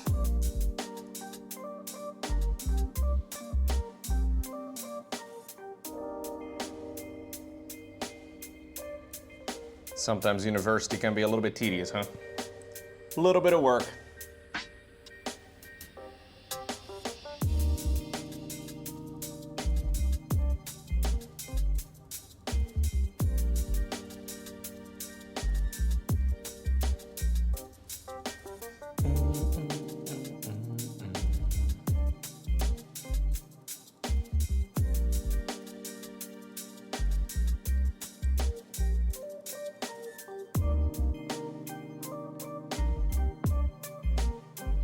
Okay.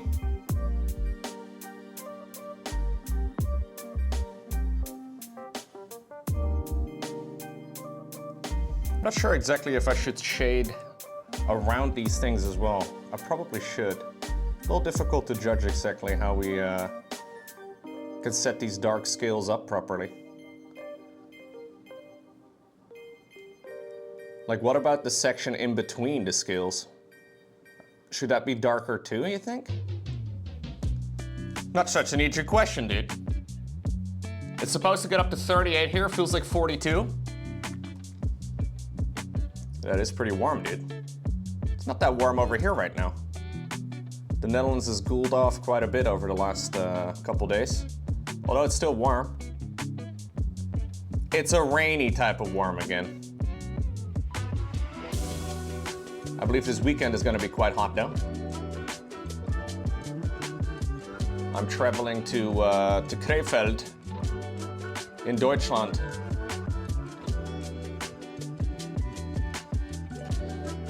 For Home Story Cup. It's going to be nice and toasty with the nerds. It's me. I'm one of the nerds.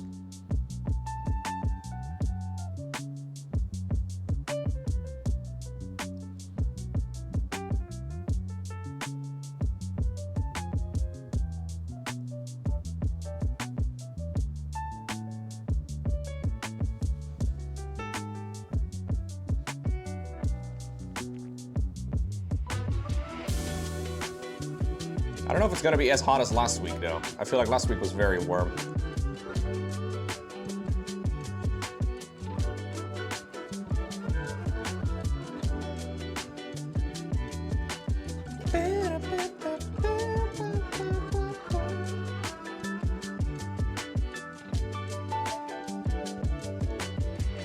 Good old esports events. It's always fun, man. Feels like it's been a little bit.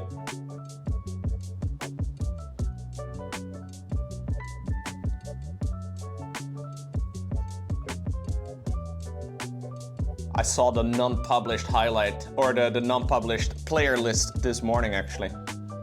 It's gonna be pretty fun. They're not public yet, chat. Would I ever do a pop-up meet and greet? I mean, I'm not very well known.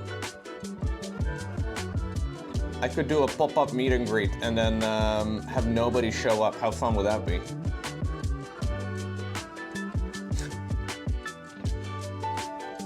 But if you're ever at a Starcraft tournament or whatever, definitely come say hi.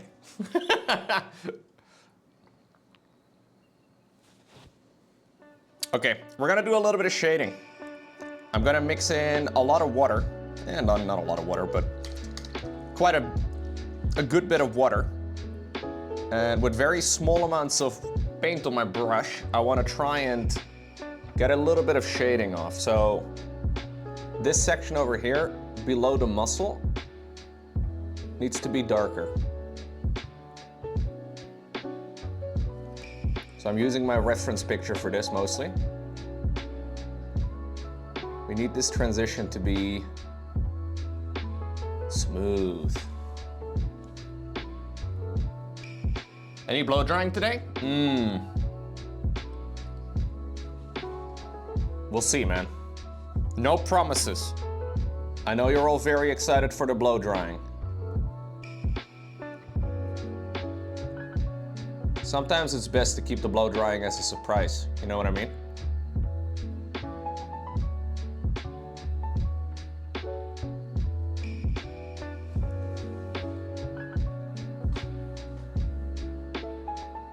Yeah.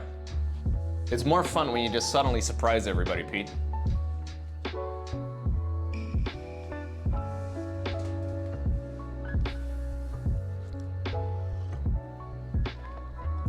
Yeah, I heard they made some very small graphics changes on Twitch, apparently. I'm not sure exactly how much has changed. I did notice that when I updated my title and my like live stream information and stuff, when I clicked update, it took like 3 minutes before it took, which is a bit weird. So I think the email notification that went out to everyone was that I'm playing Planet Crafter first, which is the game I ended with yesterday, like the stream I did at the... Or the game I played at the end of yesterday's stream. Because it took a while before it updated. Did you guys, what do you guys actually get for the notification? Did you get Planet Crafter? Yeah, maybe they're slowly rolling it out, I don't know.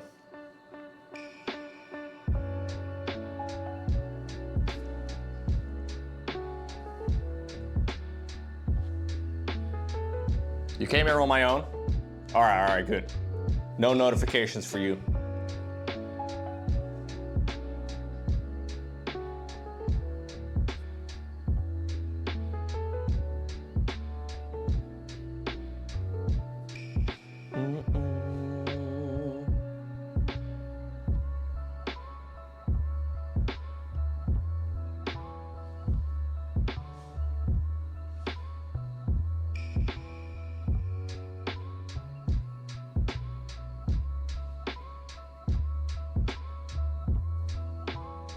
Getting these transitions smooth is going to be always tricky. I mean, I don't need it to be super smooth. I don't mind having some brush strokes as per usual, but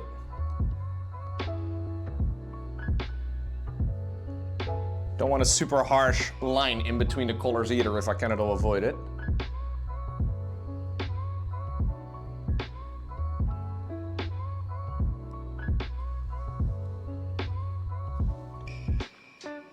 So we'll probably glaze back and forth.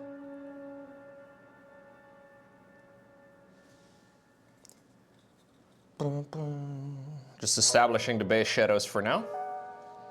So the shadow also needs to be underneath this section over here, in between these.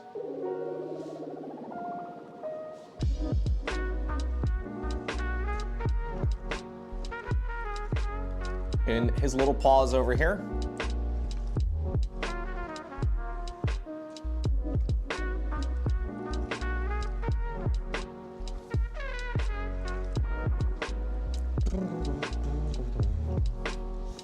I also want to make sure we get a little bit of color to like separate all of these sections. I think I'll mix in a little bit of brown into this blue as well to create like a more burgundy type of color that we can use for the shading too. I've already got it on my palette, I just haven't used it yet.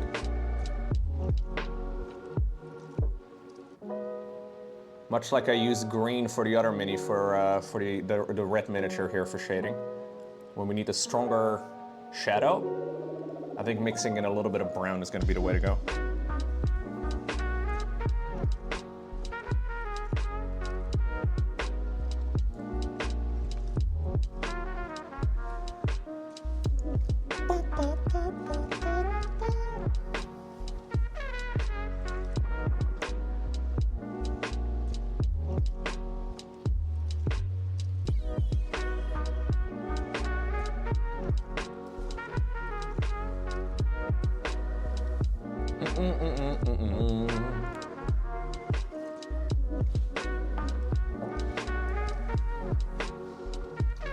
Let's see how well I can glaze this color back. So I'm gonna go back with the original base coat color and diluting it heavily. I wanna try and glaze in the opposite direction to try and smooth out that transition. I don't really know exactly how this color behaves, so. The red is always nice. I like working with the red colors of Citadel because they're kind of chill. But I'm not sure exactly what to expect from these over here, so. I'm sure we can do the same thing, right? It wouldn't just behave entirely differently. Surely it won't.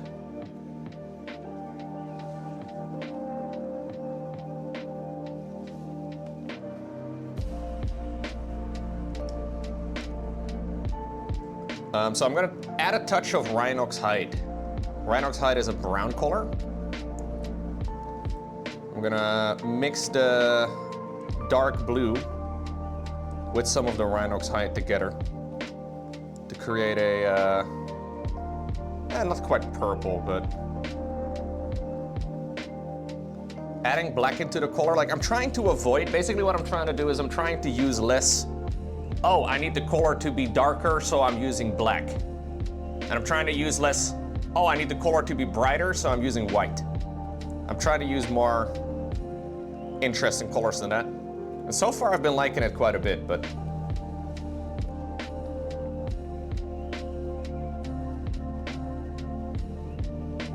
Just a little hint of purple. It's probably nice.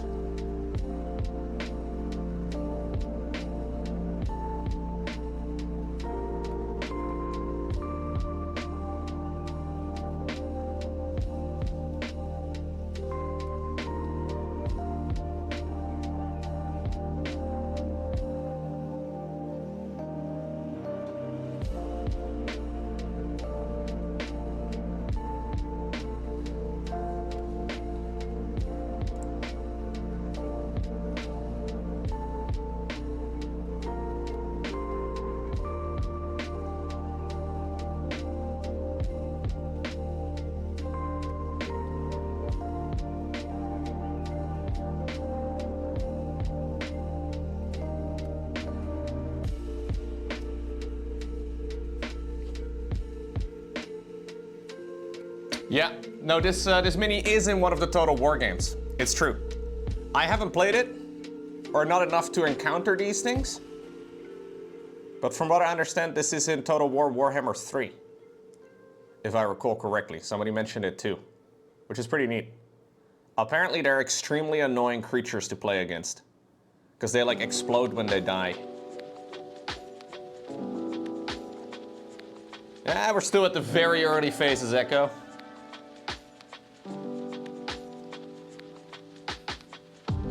How are you doing, dude? Good morning, or afternoon rather, because you're in the same time zone as me, being in Central Europe and all that.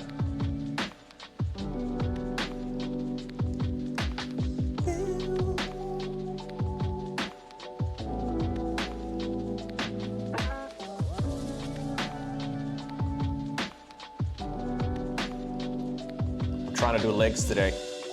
I'm hitting legs. It's like we're going to the gym.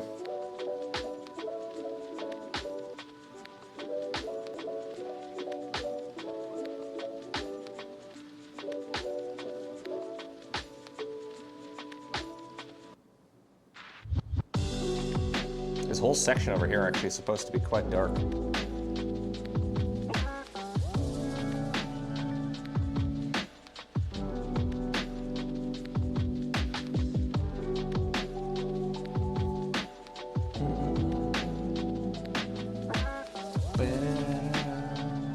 You're the poorest Central European representative.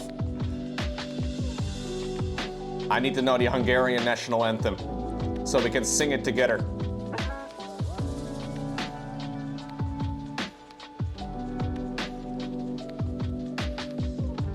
Imagine getting overtaken by Romania. Ay, ay, ay, ay, ay. By the gapes of this world. Ay, ay, ay, ay, ay. You have the most depressing and shitty anthem in Hungary? What?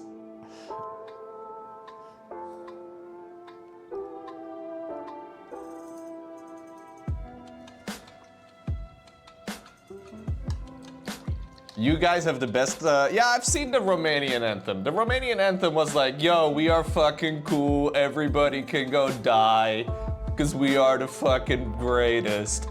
I believe that's basically the Romanian anthem. It's about pain and how much we suffered over the centuries? That is the Hungarian anthem? Okay, I need to look this up. This is clearly very important. Hungarian anthem translated. Can we figure this out? Oh God, bless the nation of Hungary. With your grace and bounty, extend over it your guarding arm during strife with its enemies, long torn by ill fate. Bring upon it a time of relief. This nation has suffered for all our sins of the past and of the future. Ah, but for our sins, anger gathered in your bosom, and you struck with your lightning from your thundering clouds. Holy shit, this is very religious. Pity, O Lord, the Hungarians who are tossed by waves of danger, Extend over it your guarding arm on the sea of its misery. Wow, these are very sad. You weren't kidding. Romanian anthem, English.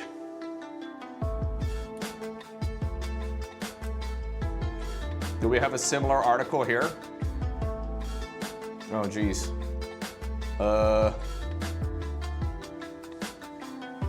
That's an emo song. Yeah, the Hungarian anthem is a bit emo. Here we go, dude. We found it. Wake up, Romanians, from your sleep of death into which you've been sunk by the barbaric tyrants. Now or never sow a new fate for yourself to which even your cruel enemies will bow. Now or never let us show the world that through these arms a Roman blood still flows and that in our chests we still proudly bear a name, triumphant in battles. Ay, ay, ay.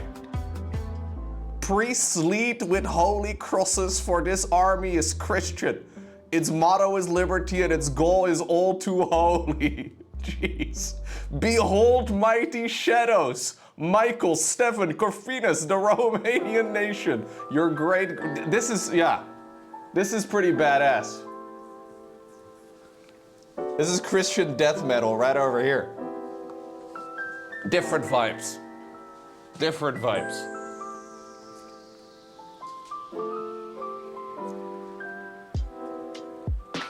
Meanwhile, the Argarias are emo and sad. Yeah. Oh well. Oh well.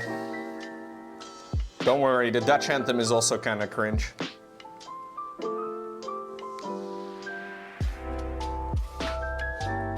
I've said this before, but the Dutch anthem, it immediately highlights that all Dutch people are of German blood. It's like, what the no! What are you saying right now, dude?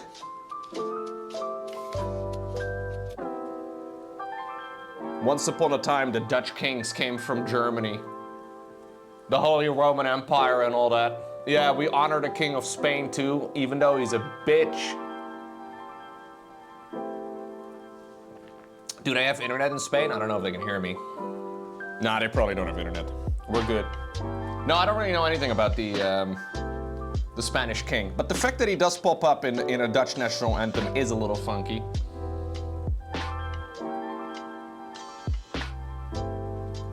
We do honor the King of Spain, yeah.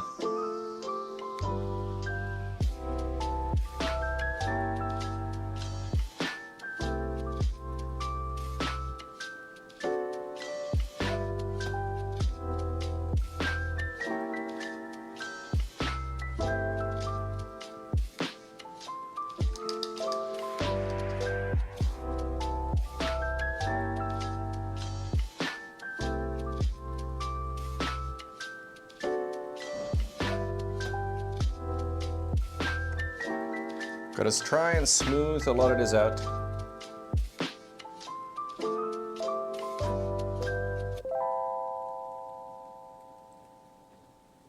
So very thin layers of paint.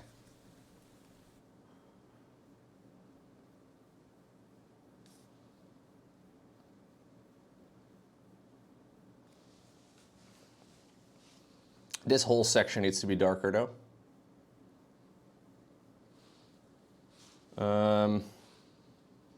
This section over here as well.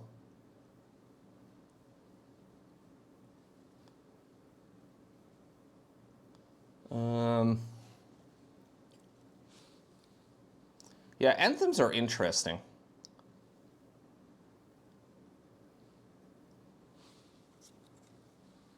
Like, why are some of them sad and some of them happy?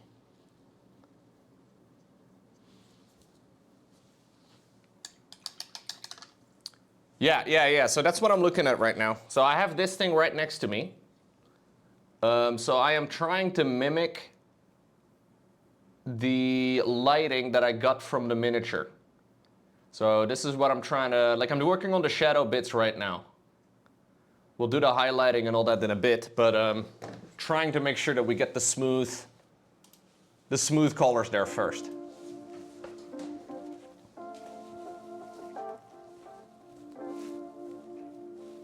It's quite difficult though to actually establish it well.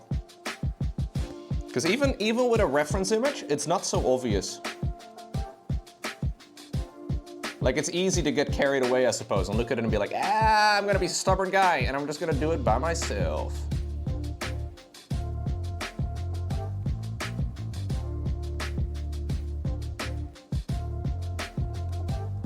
Especially since the colors also are different when they are wet. So like, it's kind of difficult to judge how everything is going to look when it's still wet.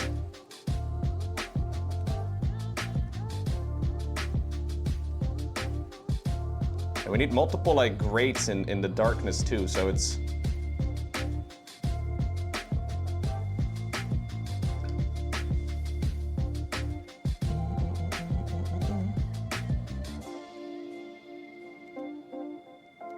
this is the darkest section over here.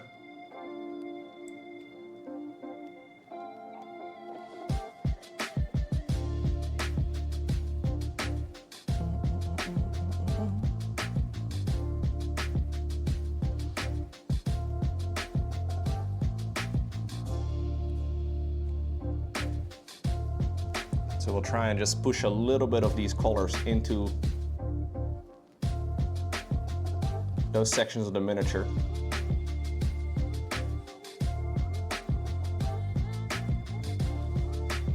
I hope that it blends together reasonably well.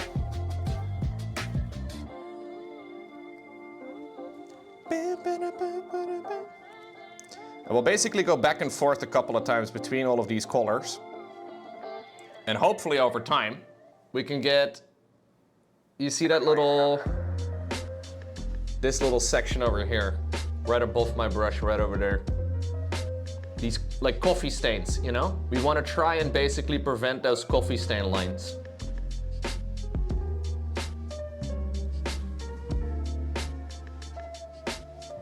We want to try and smooth a lot of that out. I mean, ultimately, a lot of it gets seen from, you know, like an arm length away, right? So it shouldn't really matter too much, but essentially the idea is that we use very thin layers of like a transparent paint and just build it up to the point where like to your eyes, it kind of looks smooth. And you can do this for hours. And this is basically what a lot of people that enter painting competitions that are working on one piece for like months, this is what they do a lot. If you want to be perfectly smooth, you basically have to go back and forth with thin layers of paint, trying to blend it all out.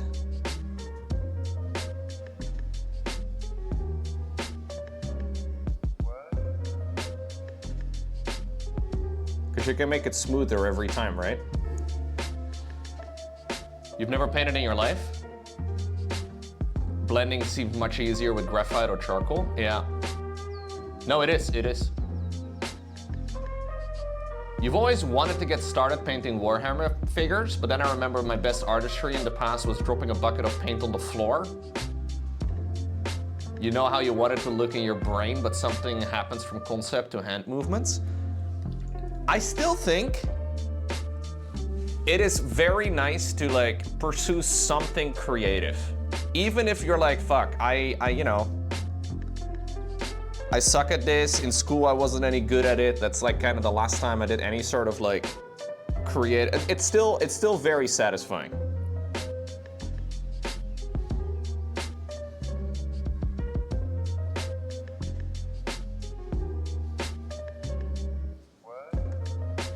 And ultimately, it's a skill, right? Like, I am by no means the best. Comparison really can destroy a lot of hobbies, I think, if you focus too much on what other people do, or if you look at what other people can achieve and then, you know, look at your own work.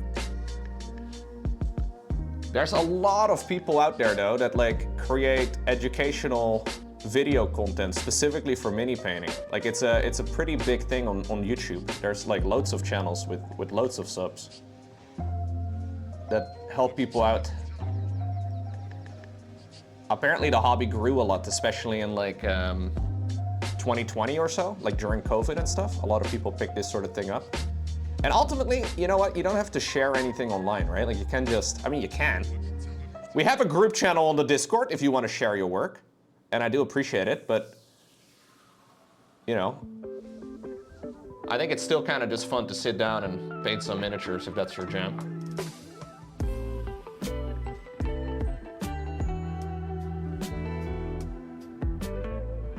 What I like about mini painting in particular, compared to like other forms of painting or like more traditional forms of painting, is that you can just kind of sit down and paint for an hour and clean your brush and call it a day. You can do that too, obviously. Say like you paint canvases or whatever. You can do that as well. Especially watercolor, I guess, is kind of similar. But if you do oil painting, for example, like more of the traditional stuff, your house will smell like oil, right? It smells like fucking oil painting. Yeah, I think actually like sourdough bread baking is also, like it's also in a way creative. Maybe more practical. But I think some sort of like new skill, like learning new stuff is good. I think it's very good for people.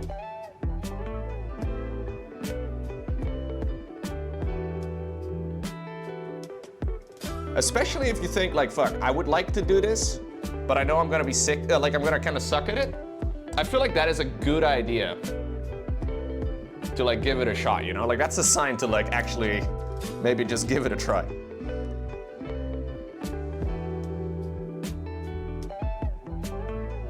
As with anything though, there are also, you know, prodigies, right? Like people that are just naturally extremely good at stuff.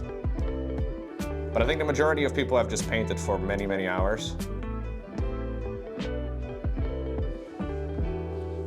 Just like with music, you know? Just because like there's people that are really good at music doesn't mean like you shouldn't try and play piano or whatever.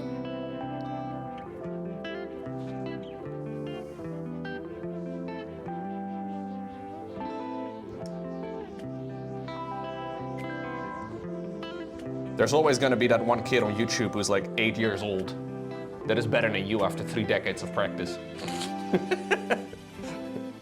It's like, oh God, here we go again. Well, it is what it is.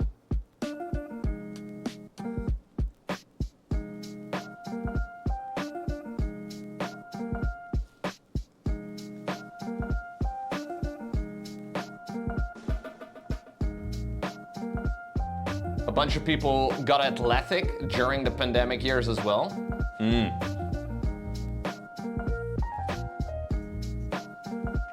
That's honestly the main thing I noticed during COVID. Most of my life was kind of similar, as just the gym was closed. I did notice during COVID that the gym is not just good for my physical health, but also for my mental. It's very beneficial, I noticed. For me as a, you know, personally at least. I never really noticed the mental benefits from the gym until I couldn't go. And I realized, fuck.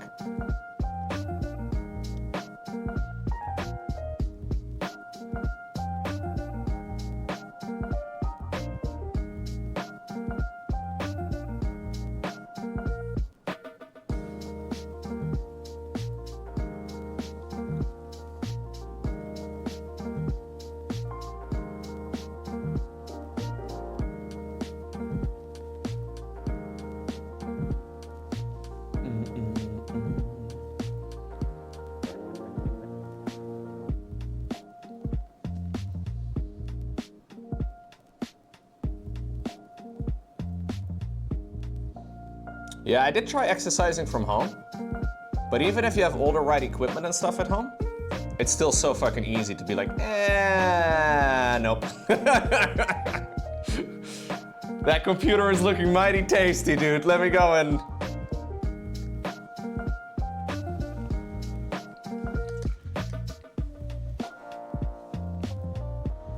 Working from home was a godsend for your mental health? Yeah, but for a lot of folks, they absolutely hated it for the exact same reason, right? Like a lot of people are like, oh fuck, can't wait to go back to the office and like actually have human interaction.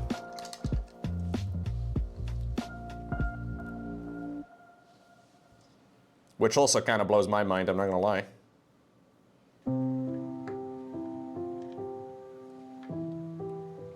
that is not me either, but a lot of people did feel like that.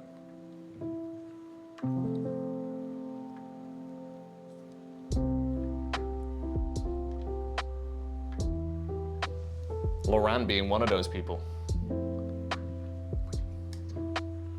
No, she's definitely introverted too, man. I don't know.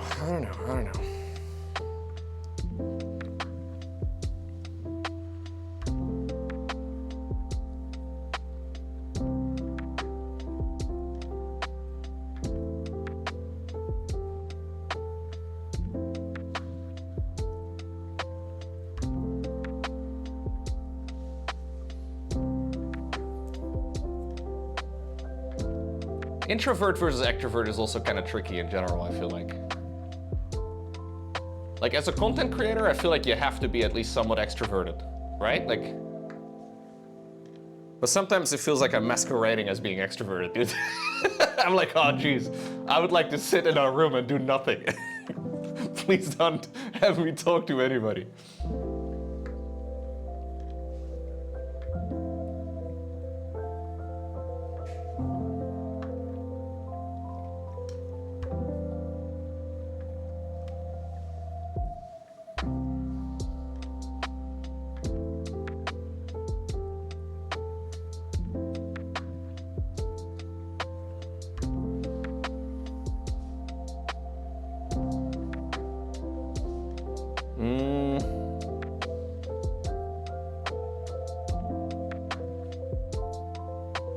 I keep trying to pay attention to my little photograph.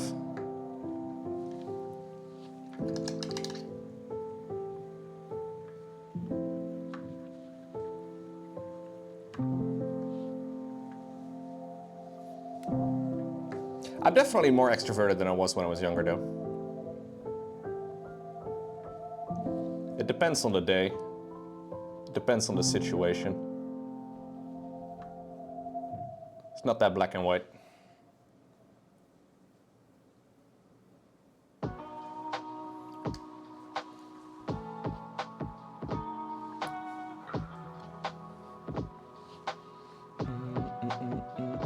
It's humid AF where you're at? Yo.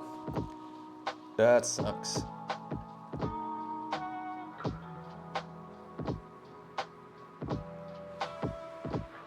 Okay, we got some decent shadows.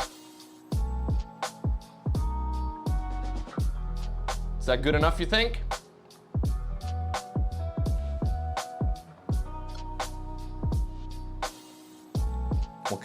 We can go back and forth for a little bit longer, but I think I'm gonna try and establish some of the highlights. I'm thinking these two colors for the highlights. This is like a very bluish white. This is a very bright gray. I think I may have to mix this in with the previous color because it's probably gonna be too harsh for like a first step.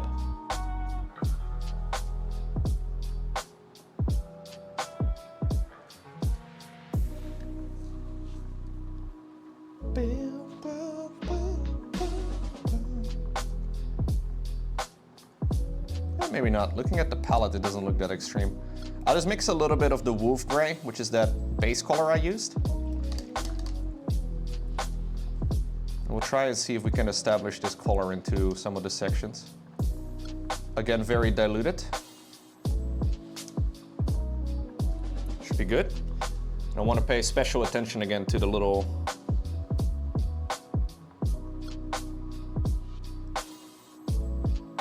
reference image. So this needs to be relatively bright over here.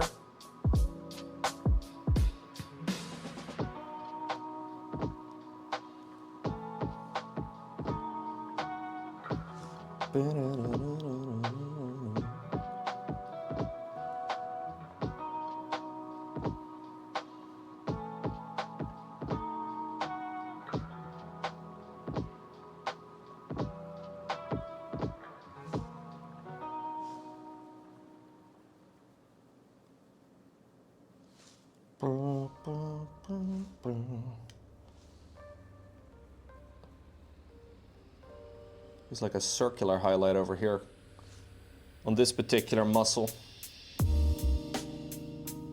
maybe not a circular, more like a...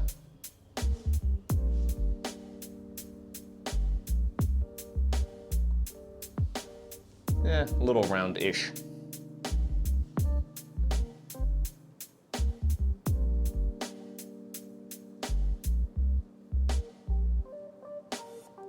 And then a big highlight over here that goes all the way up here.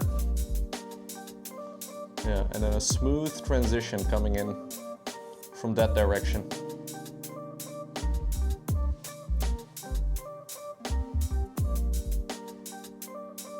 That's the general idea.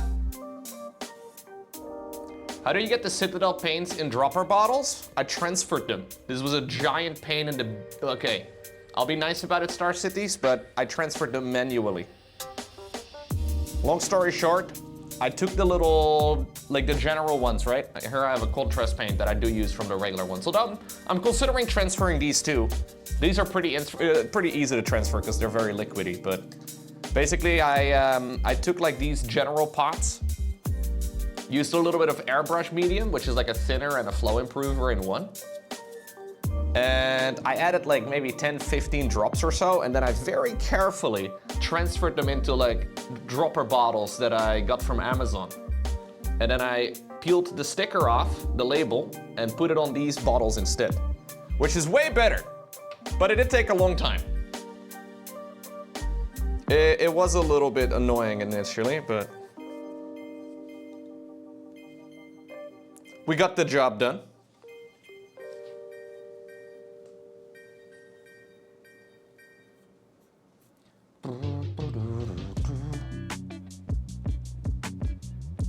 I do recommend it, but I also do think it might not be useful.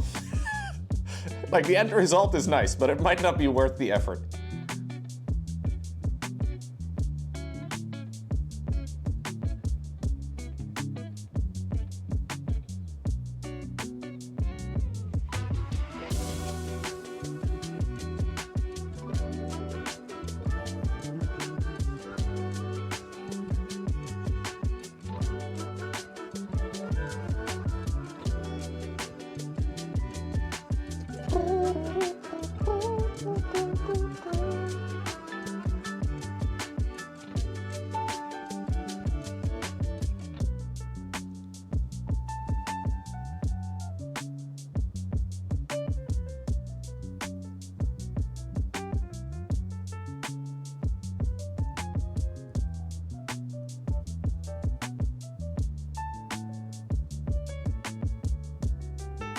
It depends on how many paints you have. If you have like 6, it doesn't take very long.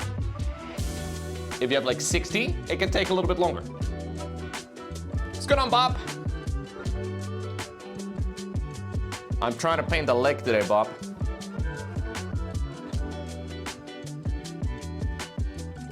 I know you're big into legs. I don't know if you're big into legs. Anyway, that's what we're trying to do. It's leg day.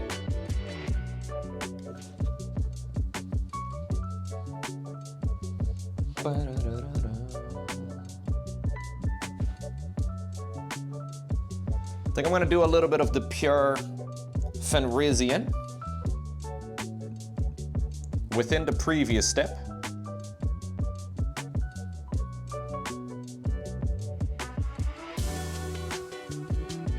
Diluting it quite a bit.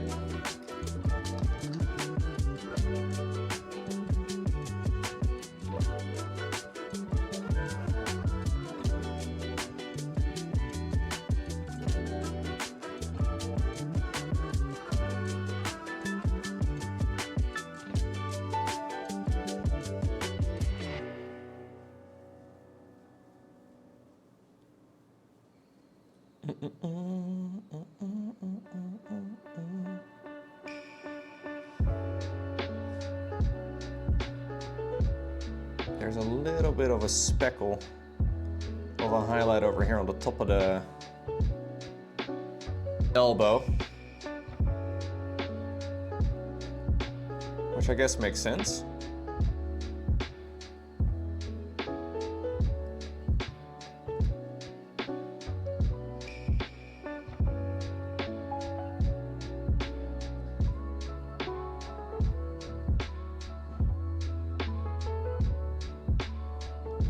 So I'm mostly worried while doing this about where I take the brush away from the Mini. So where you lift off the brush is where you deposit the most paint. So I'm trying to paint in the direction where I want most of the paint. Like basically the takeoff location, that's where most of the paint will be dropped. So we gotta try and keep that in mind.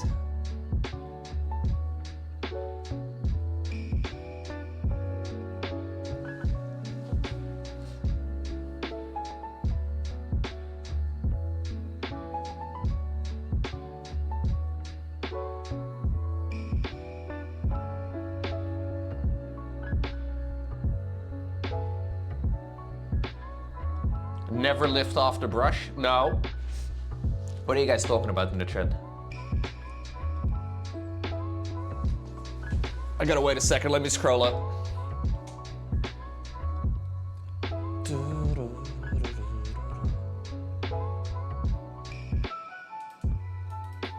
You feel like you never got the instruction manual on how to people?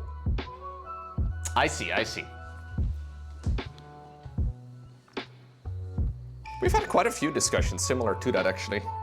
I feel like more recently on Twitch. I'm just looking at my little reference art here. Need a little bit of a speckle highlight over here too.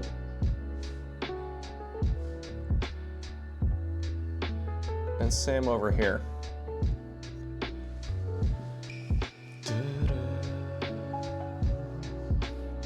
The difficulties of being a social animal, right?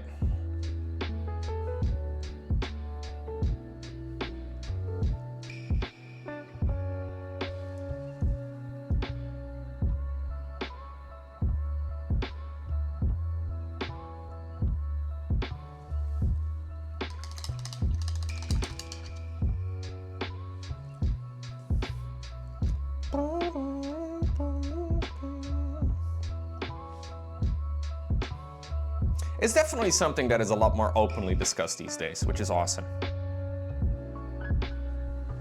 Especially over like the last 10 years or so. Any mental health related thing was always like a, I don't know. There was definitely more of a stigma for it a decade ago.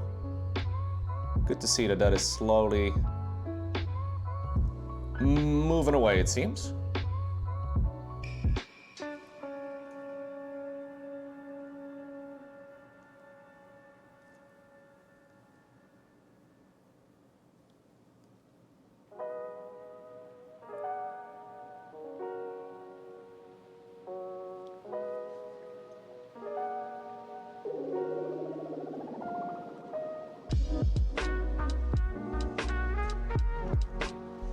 Definitely gonna have to do some more smoothing out here in a little bit.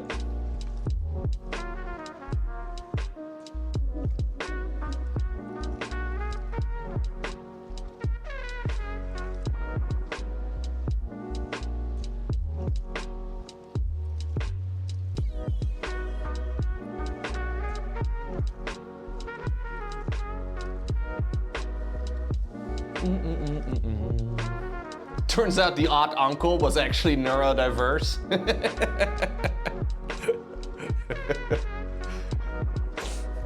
Back in the day, we didn't have autism. No, Grandma. Uncle Bob just really loved model trains. He never talks to anyone. He doesn't make eye contact. He just really loves trains. It's totally fine.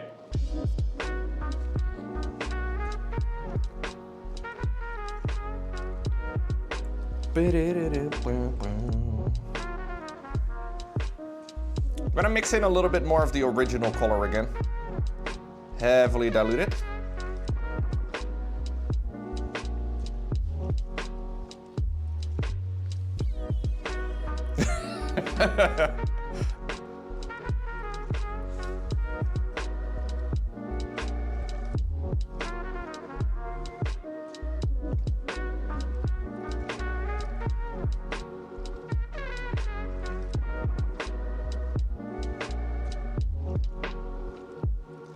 So this is the original base coat, but then very thin.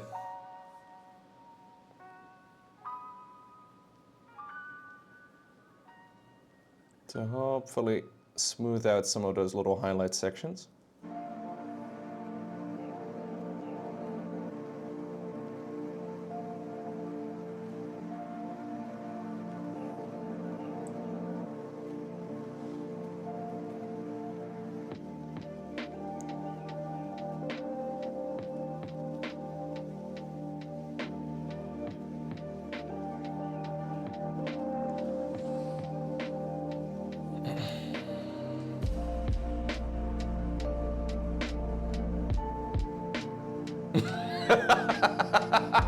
Your 75-year-old dad is the poster child for it. He has socks on all chair legs in his home.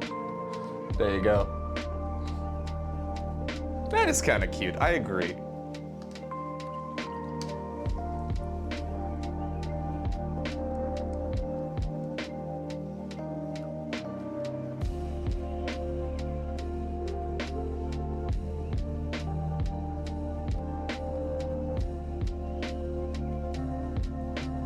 Going back in with the strongest shadow here.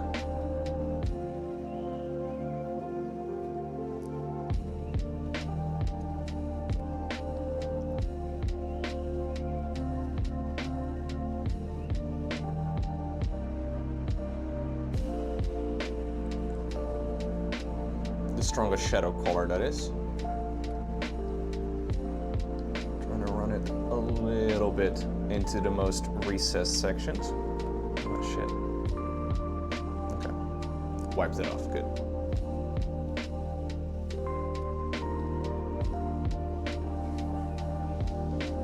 Okay.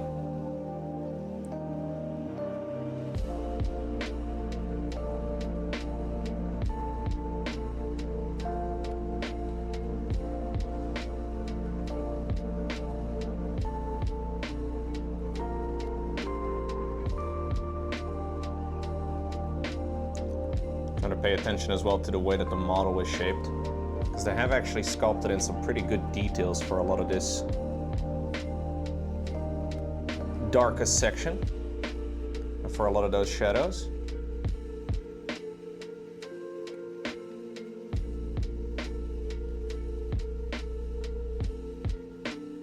I have to get to the scales on the back, but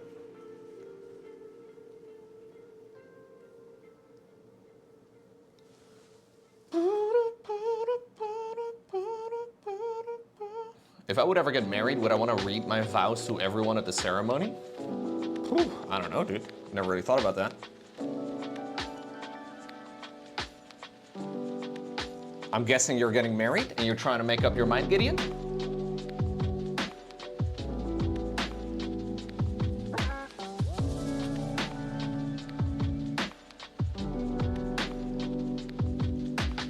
I'm pretty comfortable talking in a group, like in front of a group of people. It doesn't really...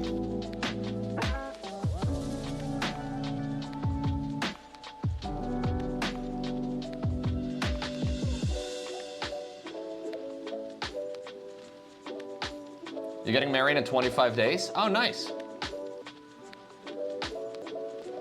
There's an option to not read them publicly. It's probably good to read them publicly, to be honest. But if you're really uncomfortable with it, I mean, it's your fucking marriage, right? You can do whatever the fuck you like.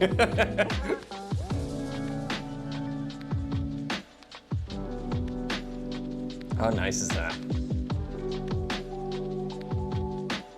You read yours to everyone at the ceremony?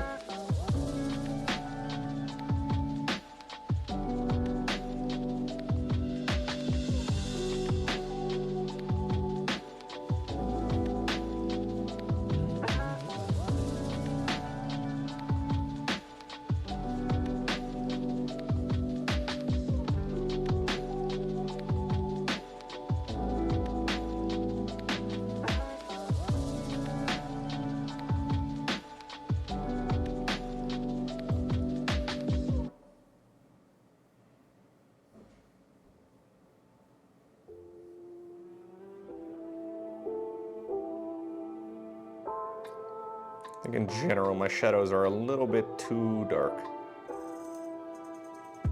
Try and smooth them out a tad. Brighten them back up with some thin paint.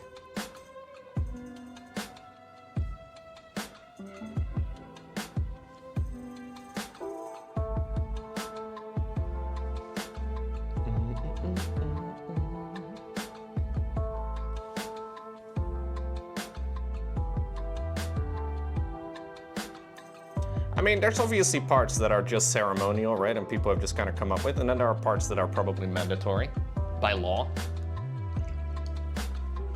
But I'm pretty sure 99% of things you do at a marriage are ceremonial only. What's going on, Shadden?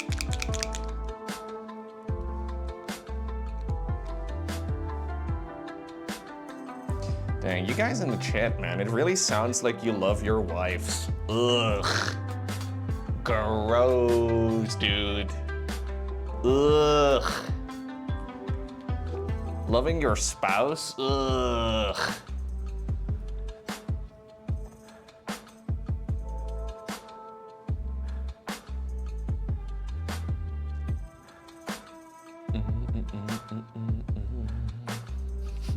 Hey, happy birthday, Sheldon. We're gonna go one step brighter, Chet.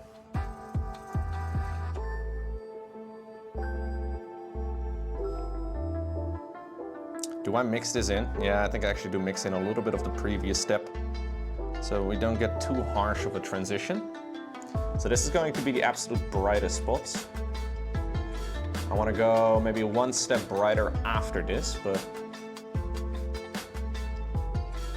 this should be the final shape of the highlights, I suppose.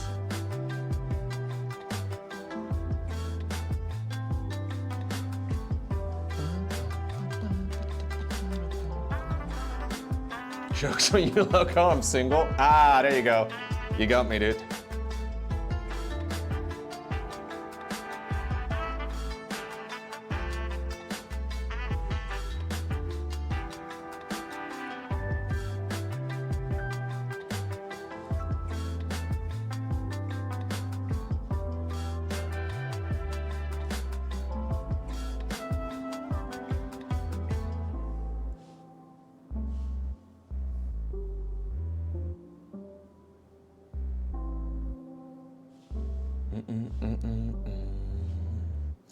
I think I'll leave this as bright as it is right now. I'll just kind of focus the highlight more to the center of this little section here.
Smooth everything out a little bit. I feel like this is one of those moments where I have to trust the process, because I don't feel like it looks as good as the other one. And I don't really know why. Trust the process, loco. Trust the process. Maybe it's also because these thick spikes over here are just kind of sticking out. I can definitely make some smoother-ish transitions in between there too.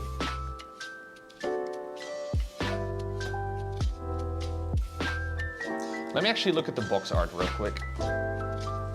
If I look at the Mangler Squig, box art, or maybe the Infernal Brush one. How did he do the transitions over there? Oh, he had some fancy patterns for the guy at the bottom. Dang, dude. That is insanely cool.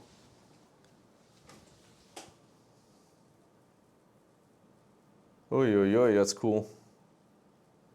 That doesn't seem easy though. But I really do like the look. You see this little scaly? This is what we're talking about over here. That is nice. Maybe. Yeah, this guy's insane. This guy. Yeah, that miniature is disgustingly good. Disgustingly good is a great way to describe it. Like everything about that mini is glorious. I don't know if I want to attempt something like that. We'll have to think about it for a bit. But I can have at least some smoother transitions going towards those skills over here.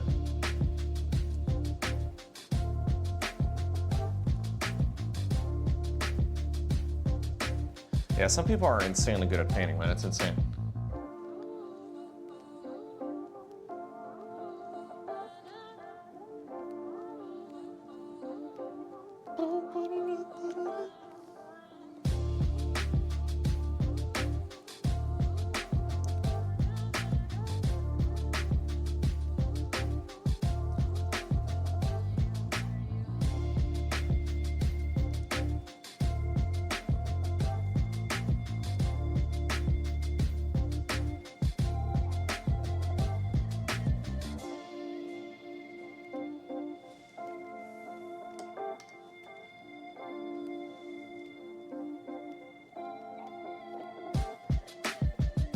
That entire miniature is just fucking beautiful. If you've never seen it before, let me show you the full thing. So this is the guy I already painted. Look at this. Look at this face. Now you need to know that this is a few centimeters across. It's so freaking smooth, man. Like the whole thing is just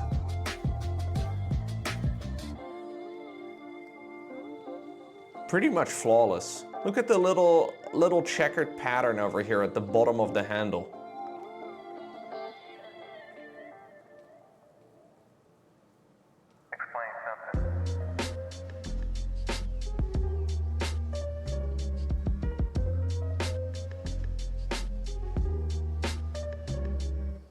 Yeah, it's insanely pretty. The other guy's mask as well. Oh yeah. Oh, it's even at an angle. So like the masked pattern over here is at a freaking angle. Ugh. Yeah, it's insanely clean. Am I jealous of that? Dude, that is like, this is not just Grandmaster level painting, that's like several levels of painting. You know what I mean? That is like top of the line pro gaming level. Doesn't really get any better.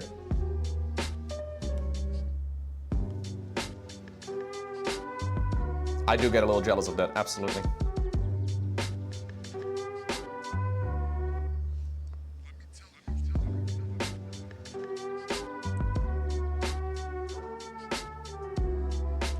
Mostly just inspirational though, right? I don't think I'll ever be able to reach that level, but still.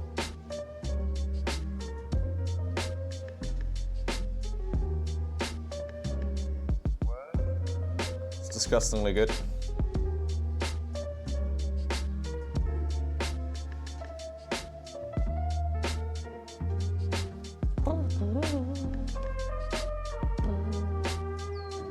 This sounds like trombone champ music.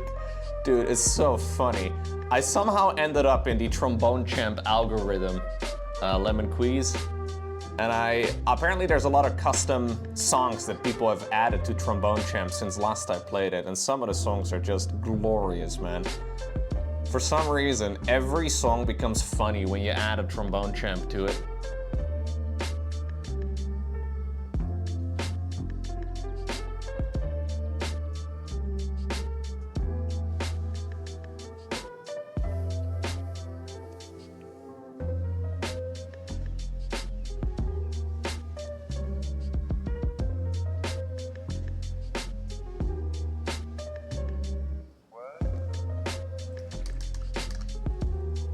You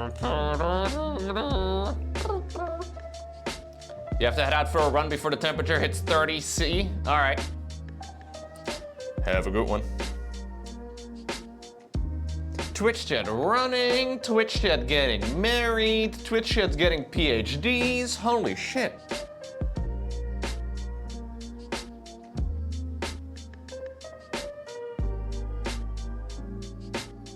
What's going on, chat?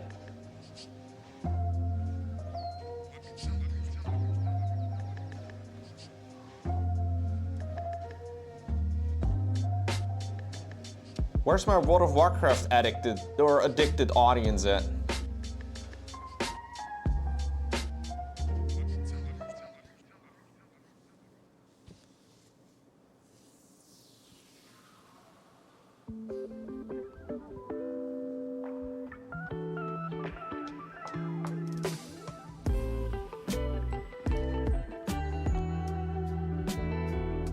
Some of my happiest days were logging in doing nothing in World of Warcraft, guys. Come on.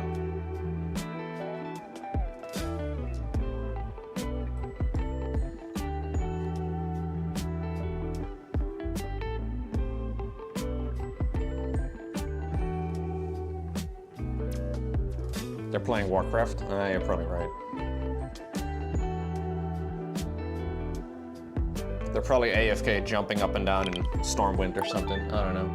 Yo, Muscaller, or M-Ass-Caller. I mean, I'm just saying, could be. Thank you very much for gifting a sub to Memoria.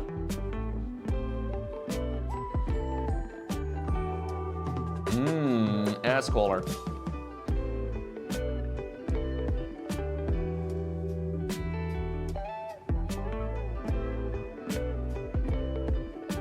Now Memoria will no longer get shouted at by Loco Bot. Huge.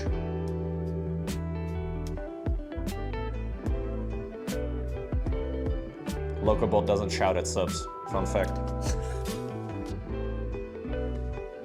The stream chat is pay to win.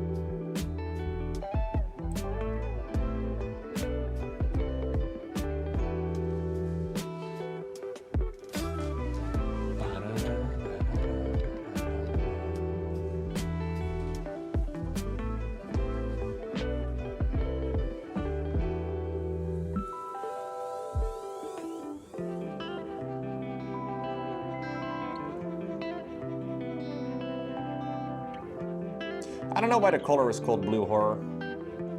Not sure.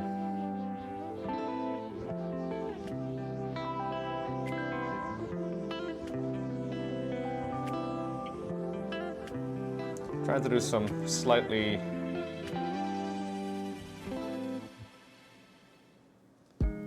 sharper lines as well in the miniature. Just getting a little bit of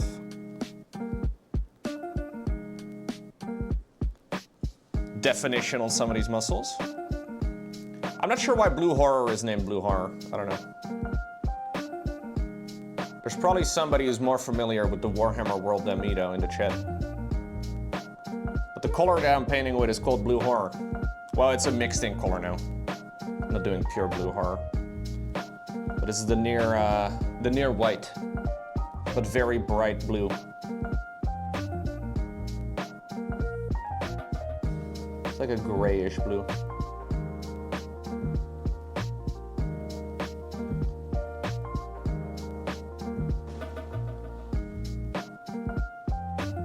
Horrors are units from the Tinge roster? Okay, I see.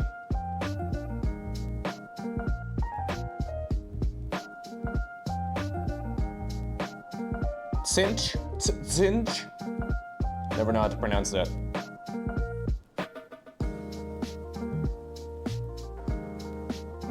Tinge. Tinge. They're kind of cute.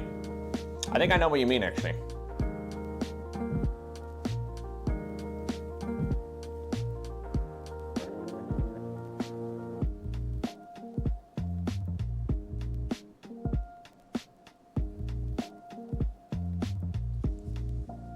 They're like the cannon fodder type of troop, right?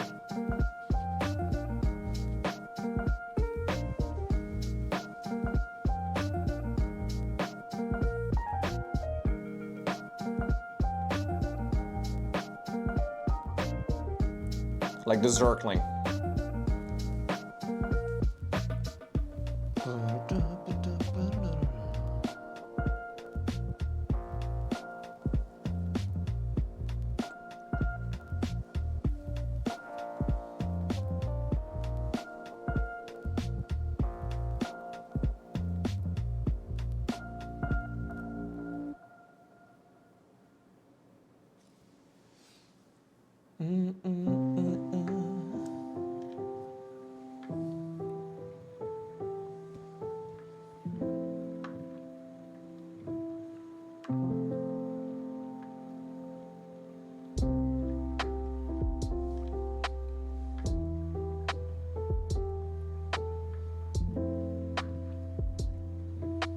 Trying to follow the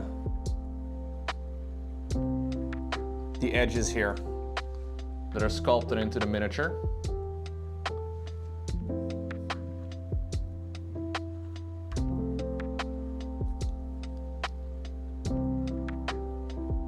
Not quite an edge highlight, but sort of.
Some very thin lines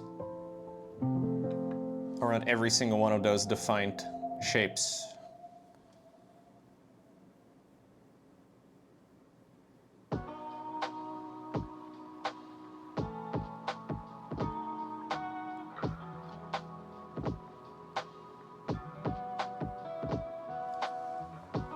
Which hopefully will make things look a little bit nicer.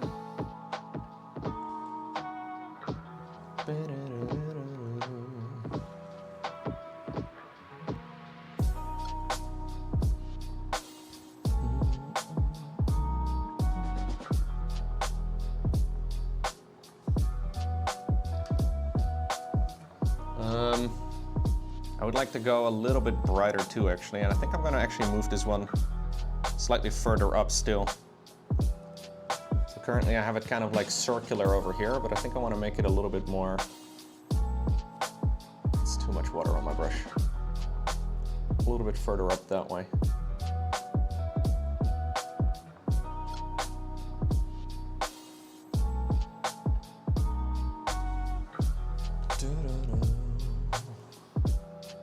Keep it a little bit more connected.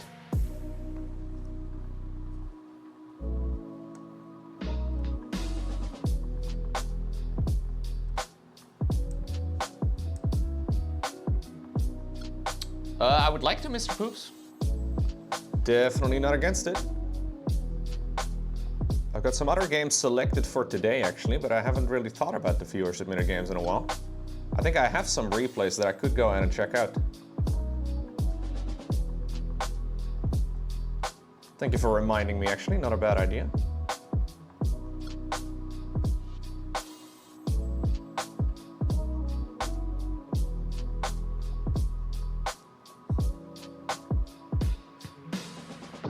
Been so obsessed with, or so focused, I guess, on all the, like the The pro games, because there's so many of them right now.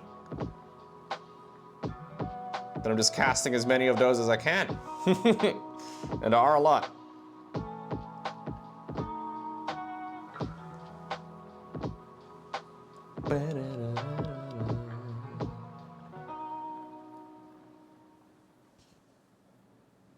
Today I'm going to be doing some pro game cast though. Actually in a little bit. Just want to finish up this little section over here and then want to do some pure blue horror now.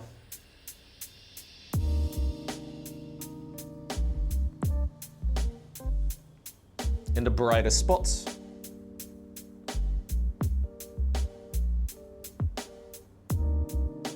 Undiluted.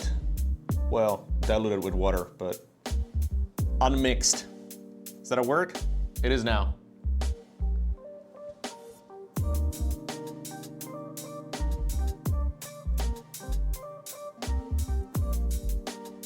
Unaltered blue horror. I have several painting playlists up on my second YouTube channel if you're interested, Star Cities. I also have some pictures of my minis up on my website. That's that is loco.tv actually, loco.tv. There's some minis over there. And I can show them right here on camera if you would like. I haven't updated my website in a little bit though, which is, like, it's been a few months. Should definitely go ahead and do that.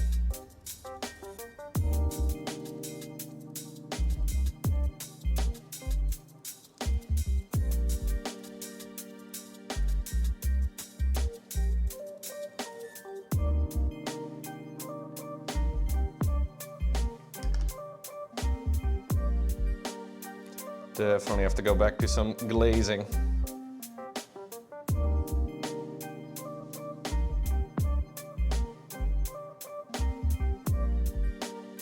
Because we do have a little bit of that coffee staining type of outline here, which I can cover up.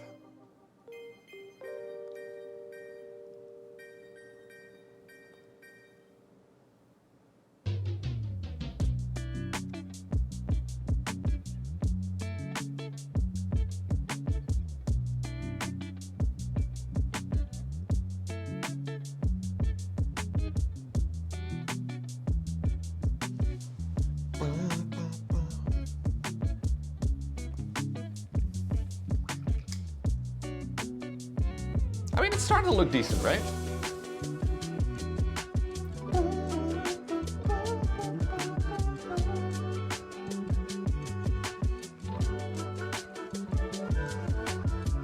I think we may want to have a little bit of definition here as well. In the bottom section over here. I think this is all a little too dark. This whole section feels a bit too dark to me.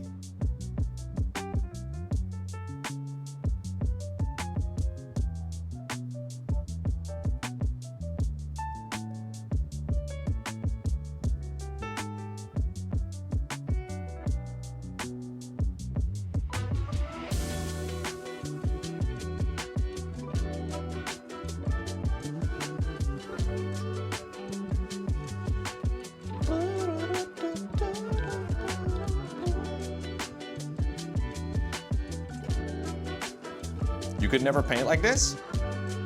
I mean, I've been learning how to paint for not that long. You could paint better than this for sure, Mr. Poofs.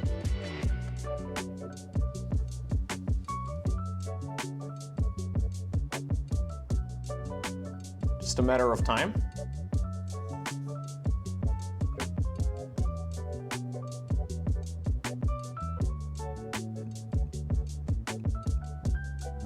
I have streamed and recorded basically my entire painting journey, dude. You can go check it out.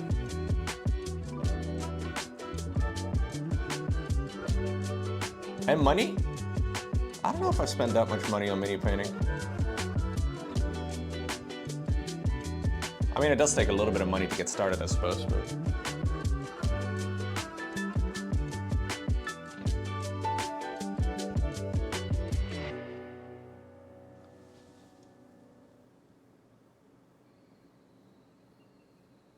Well, I'm painting very diluted paints. So the nice thing is, we can kind of just like, we can kind of cover it up again, you know? If I don't like it, I can just kind of go back in with the previous color, which I have all out here on my palette, and we can just kind of fix it.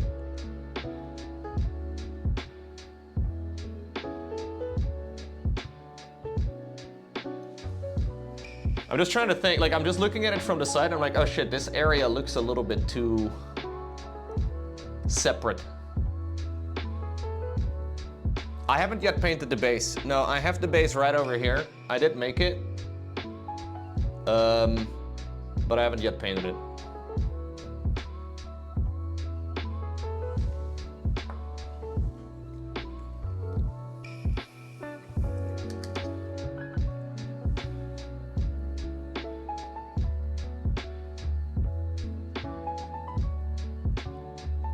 But I'm glad you're liking it. It's a big compliment, dude. I'm glad there's... It's very good for my ego when you say, I could never paint like that. It's like, oh shit, dude, that means I'm doing something right.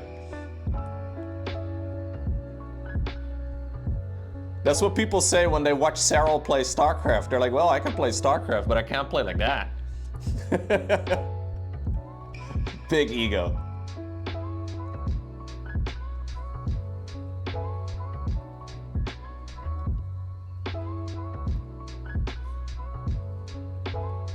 So I'm doing some very thin coats right now of a very diluted paint. Mostly just on the in-between sections between the highlights. Trying to smooth all of it out a little bit.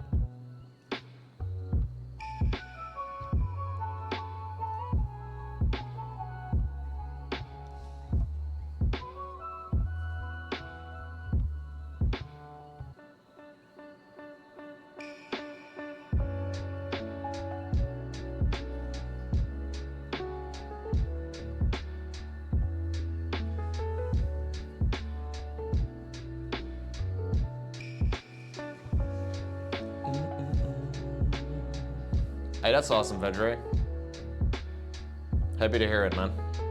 I don't know why you keep sharing that with us, but you know what? Oi's a gobo, and this is moi roid. Very nice, Lathrinus. Thank you for the 105 months. You speak very good Goblin. Is there a difference in the language of goblins and orcs?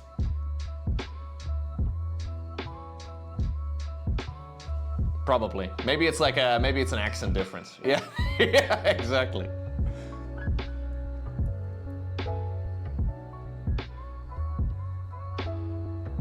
Thank you, Lathrinus. Appreciate you.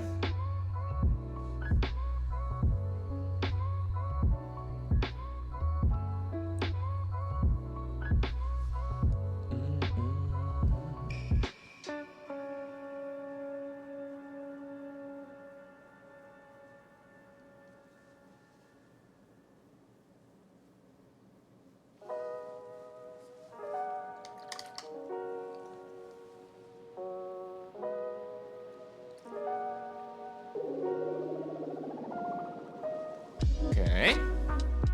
It's getting there, Chet. The legendary 105. Absolutely. Big number.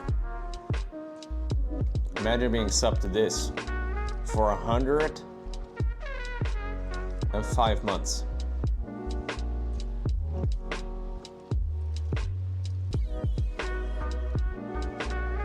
That's crazy.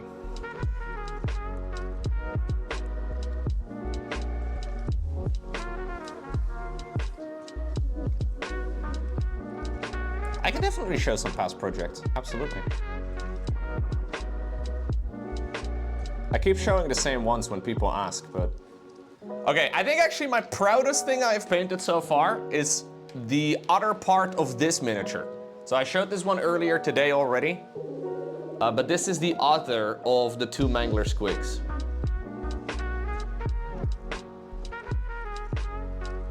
I am trying to build one in blue, one in red. So that is the general vibe we're going for at the moment. I keep this in a drawer so it doesn't get too dusty before I glue the whole thing together. There's a couple... There's two that I finished this year. This is the most recent project. It is a Death Guard Plague Marine.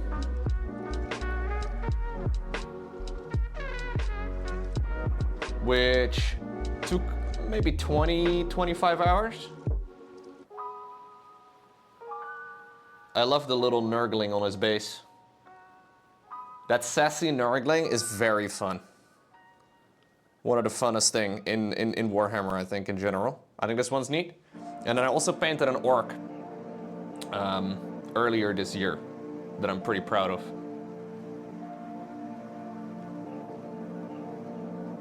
I had never really painted yellow properly before, and this is like the first time that yellow clicked.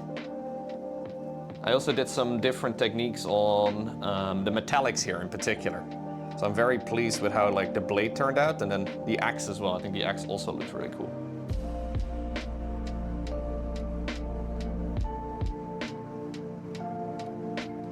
You're noticing a distinct lack of elves? I don't have any elves. No, no elves.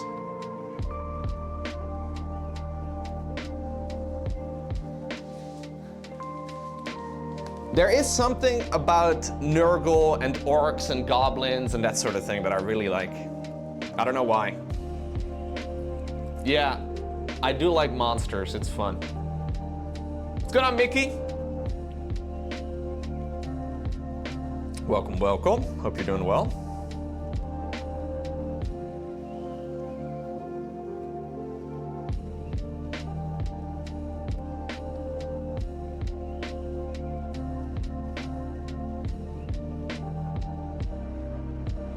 It's weird because in like MMORPGs or whatever, I always have gravitated to like the very clean characters. Like say for example, the elves. Like I pretty much always play like an elf type of character in an MMO.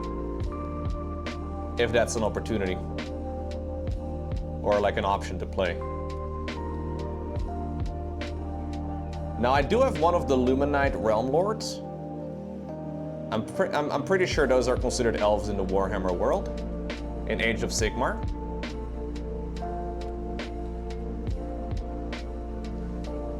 But I haven't yet painted it. You usually play a female elf? I see.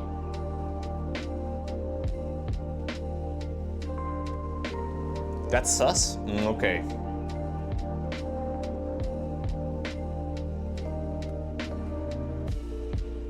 I mean, if you're gonna look at a character for hundreds of hours, Chad, she may as well be a, you know.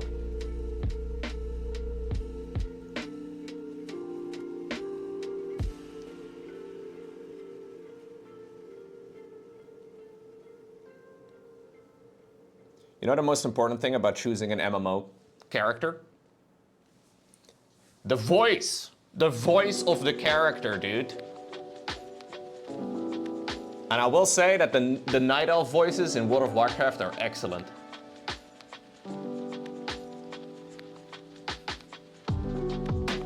If you have like an annoying nagging voice the entire time in your headphones, can't play that character, dude. It's not possible. Groetjes uit Alkmaar. Groetjes uit Alkmaar, alweer Manadar. Vorige week ook al. Thank you for the 23.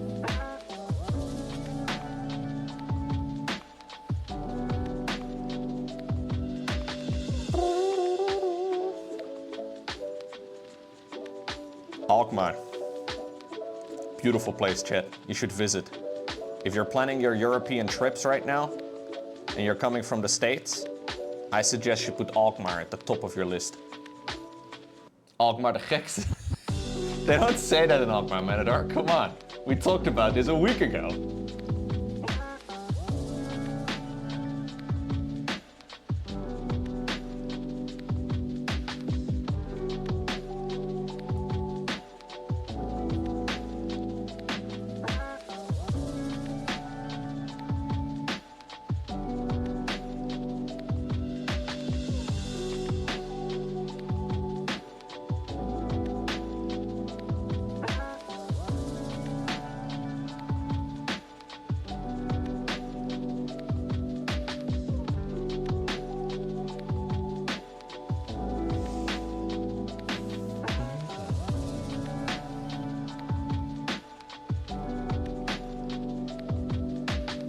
You actually went to Alkmaar the last time you were in the Netherlands? Dang, dude. I don't actually know if I've ever been in Alkmaar, I will be honest with you guys. As much as I'm advertising Alkmaar today, I don't actually know if I've ever been.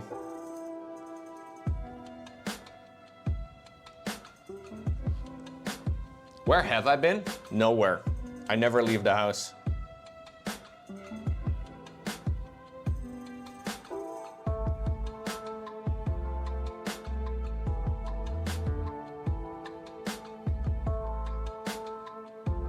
I like to stay in my safe bubble.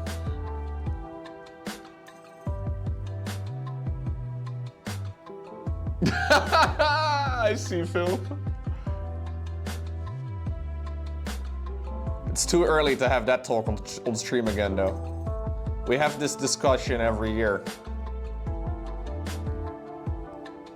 Too early for that now. We'll get back to it in December, I'm sure. You cooked a couple of chicken quarter pounders, but you had no rolls, so you ate them in a bagel? So if you cook a couple of quarter pounders, did you just cook like a half pounder?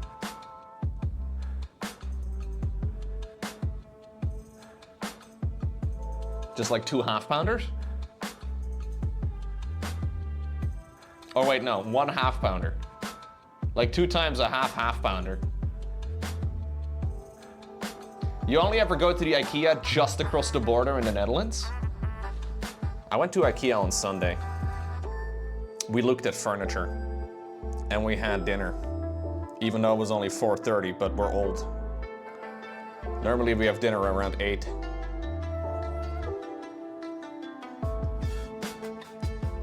But the shop was gonna close. No, we had dinner at like 5:30, I think. The shop was gonna close in like a half hour. It was pretty nice. It was actually very quiet. Like normally we avoid going to IKEAs on Sundays because it's extremely busy. But it was a nice day out. Reasonably nice day out. So I guess nobody goes to furniture stores. Was pleasantly surprised. No, I don't go to the IKEA in Heerlen. I live in Amersfoort. We have an IKEA in the city. It's right here.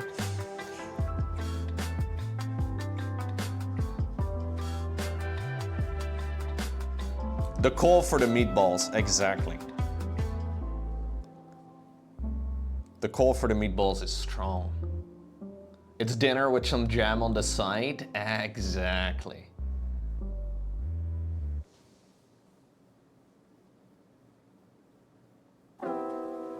They had like some sort of midsummer feast where you could get like a 3-course meal at IKEA for €10, which is a sick deal, dude. Tell me one place where you can get a 3-course like a 3-course meal for €10.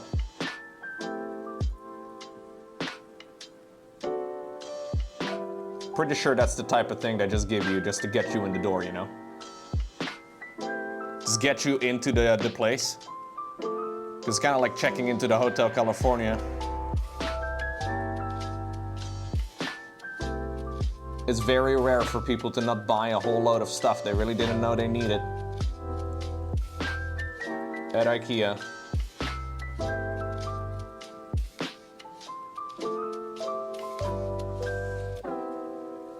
How much is €10 in freedom? Maybe like $12, 11.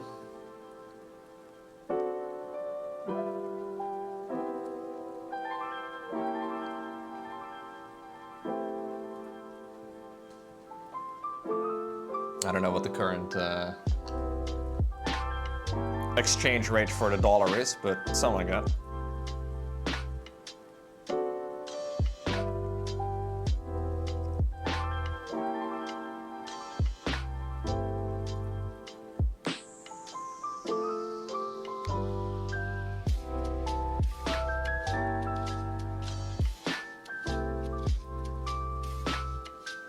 Do we add some very bright highlights as well?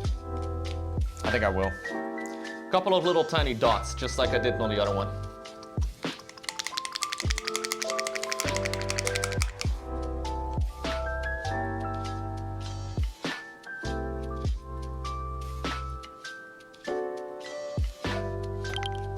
Hey, what's going on, Filth? Oh look, free money. Oh, look, a Prime sub. Thank you, dude. Appreciate ya.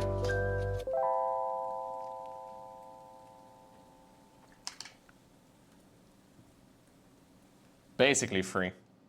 Oh, I'm leaning out as a goblin would across my palate. I'm like, hair. We don't need hair on the stream, Loco.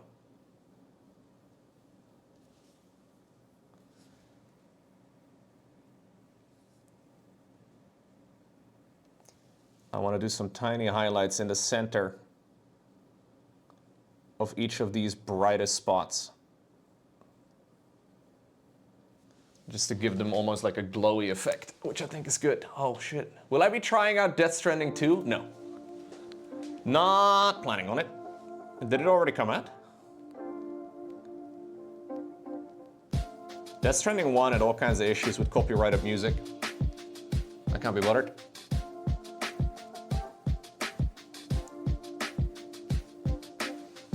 So many games to play, dude. If you're gonna be making it difficult for creators, that's okay. I'll take my time elsewhere.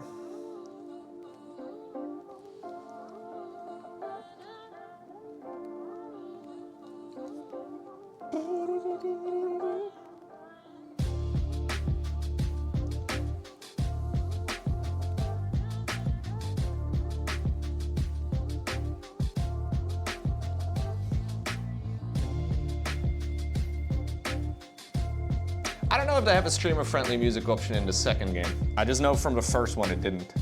At least not when I wanted to give it a shot. And I was like, no, you know what, I'm good. A lot of games have that these days though, which I really like. You know, if you have music that you know is not gonna be streamable, they oftentimes give you the alternative option to like maybe use music that is not quite as good, but at least won't get you in legal trouble as a streamer. Or a content creator in general, so they just put like a secondary option in the game. I love that. Maybe they do have it, but not when I last played it, or wanted to. But you bought the game. Copyright law is very strange. Just because you bought something does not give you the license to then also distribute it yourself. That's basically what it comes down to. And it's very confusing, especially on the internet, because like even if you use all the legal things and you do everything correctly, it's still going to be using automated systems to determine whether or not something is okay. And you get a lot of false positives. Yeah, you do not own the games you purchase on Steam or any of those platforms. They can take it away from you at a moment's notice. So it's always a little bit. Now there is such a thing as like fair use, but none of it is particularly straightforward and easy to understand. Basically, what it all comes back to is that it's using something called the DMCA, which is a Digital Millennium Copyright Act. I've looked into this for many, many hours, and this is like something that basically the community and the world agreed upon in like, I think, either like the late 90s or the early 2000s or something along those lines. And that is what we're still using as like the basis of copyright on the internet. So basically long before the internet was invented, we're still using like that exact method. And it feels horribly outdated in many ways, but it's what we still use. And it's not as big a deal anymore nowadays as it used to be though. Like I feel like most platforms are doing a pretty good job at it, but it is certainly not something I really care about, you know, having to deal with if I can at all avoid it. Most of the time, the way it works in 2025, if I upload a YouTube video that has copyrighted music in it, the video will stay up and I don't get like I don't get like any points on my my YouTube account or whatever, you know, like there's like a 3-strike type of system. It's not how it works. all it does is it takes your monetization on that particular video away.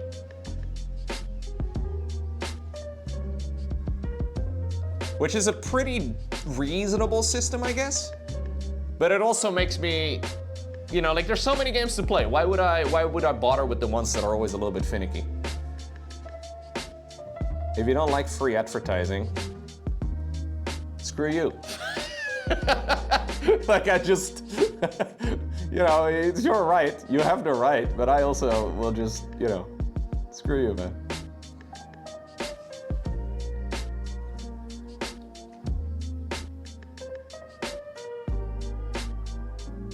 It's also very confusing because obviously I stream on Twitch and on YouTube, but I am Dutch. So like, how do the jurisdictions go? Like, how does it gets very confusing because the Netherlands has a different system for those sorts of things.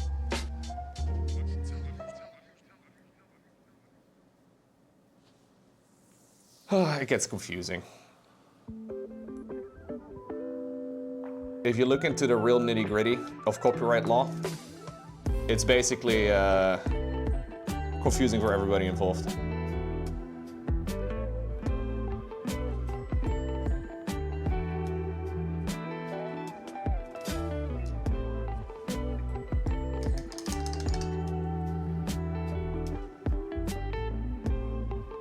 Do you guys think watching someone play a game makes you not buy the game, or does it encourage the purchase? Yeah, so that's always the argument, right? Like the argument could be that streamers are advertising video games and therefore more people will purchase the game. But the argument could also immediately be like, hey, the person has already seen the game on a live stream or on a YouTube video or whatever. It makes them less likely to then experience it themselves.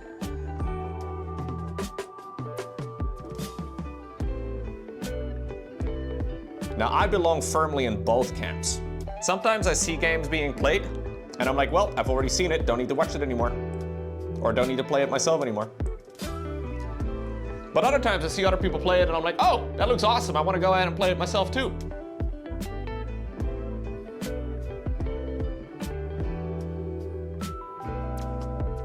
Yeah. In general, though, there's a reason why a lot of companies spend a shit ton of money on influencer marketing, right? It's not because they like flushing money down the toilet.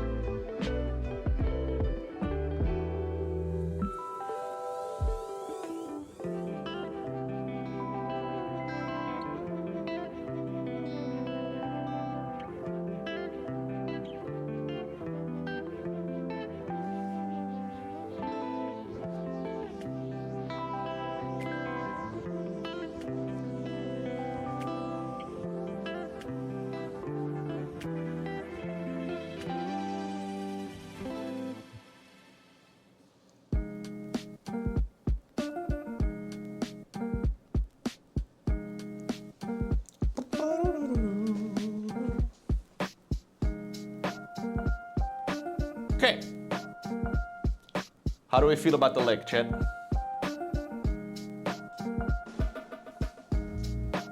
Pretty good? I think it's pretty good. The leg is looking sexy. No, I mean I'm talking about the miniatures leg, Mickey, not my own.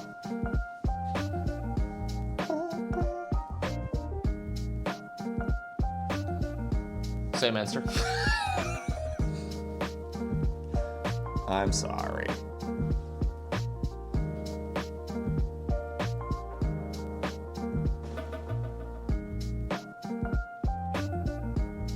I want to do some sharper highlights in some of these sections.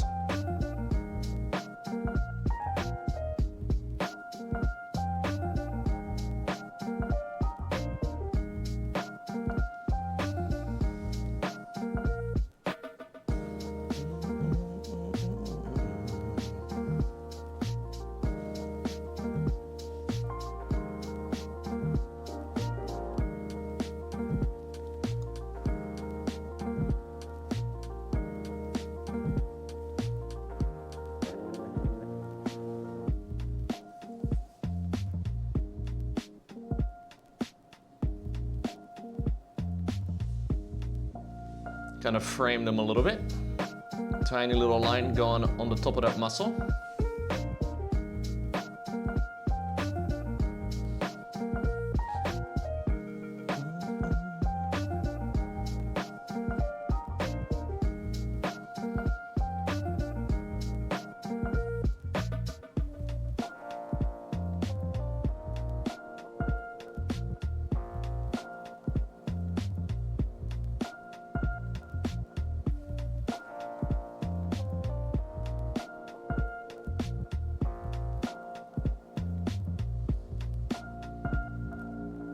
I think some sharp highlights after all the blending is actually really quite nice. It really does add a little bit of variety, which is good.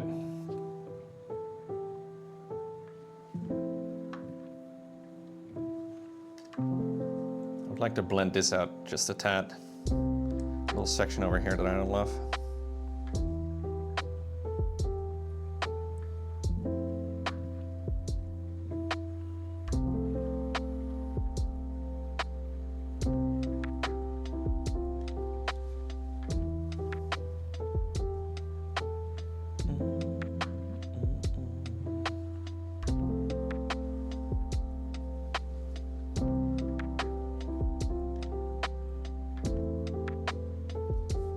Blend that little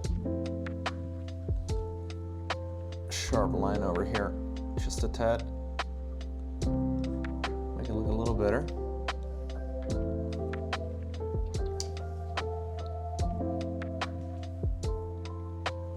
I'm wondering if there should maybe be like a very tiny little dip in color over here. Like in between the two highlights on the top of the leg.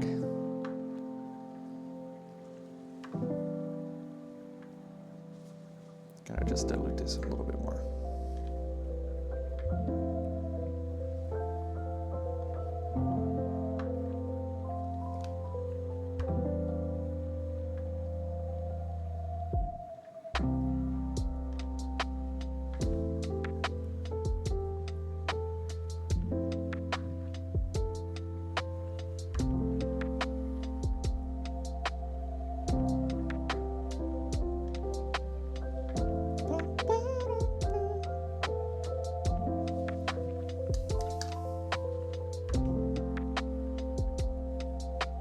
Yeah.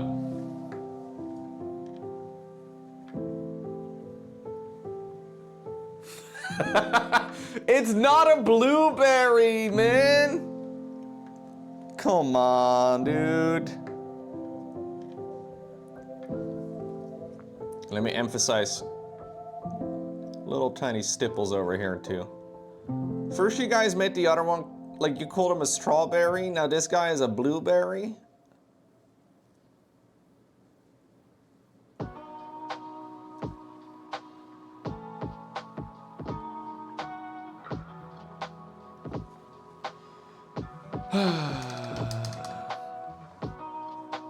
All right, let me go and hit it real quick with the blow dryer, just to get the entire stream chat excited again. And then we'll hit it with a little bit of the matte varnish, just to tie everything together and hopefully make everything look nice. Actually,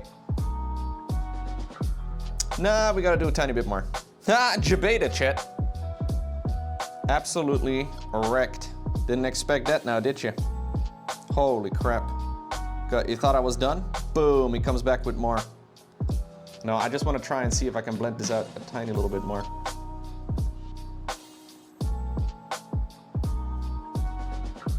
This is the original base coat.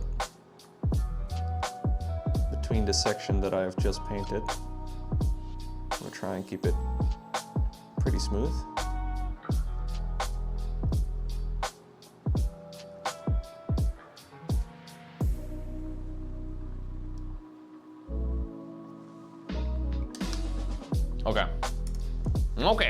Okay. What's going on, Rushy? Rushy, you joined right at the perfect moment. Are you ready?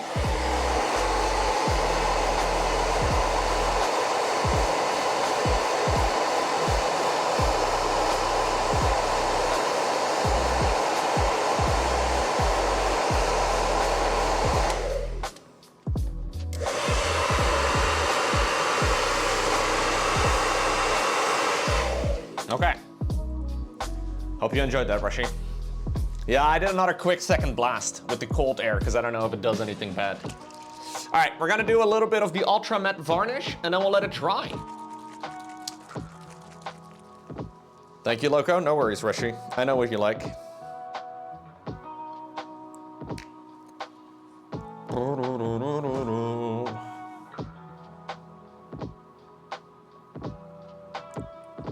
I'm just gonna brush on the varnish.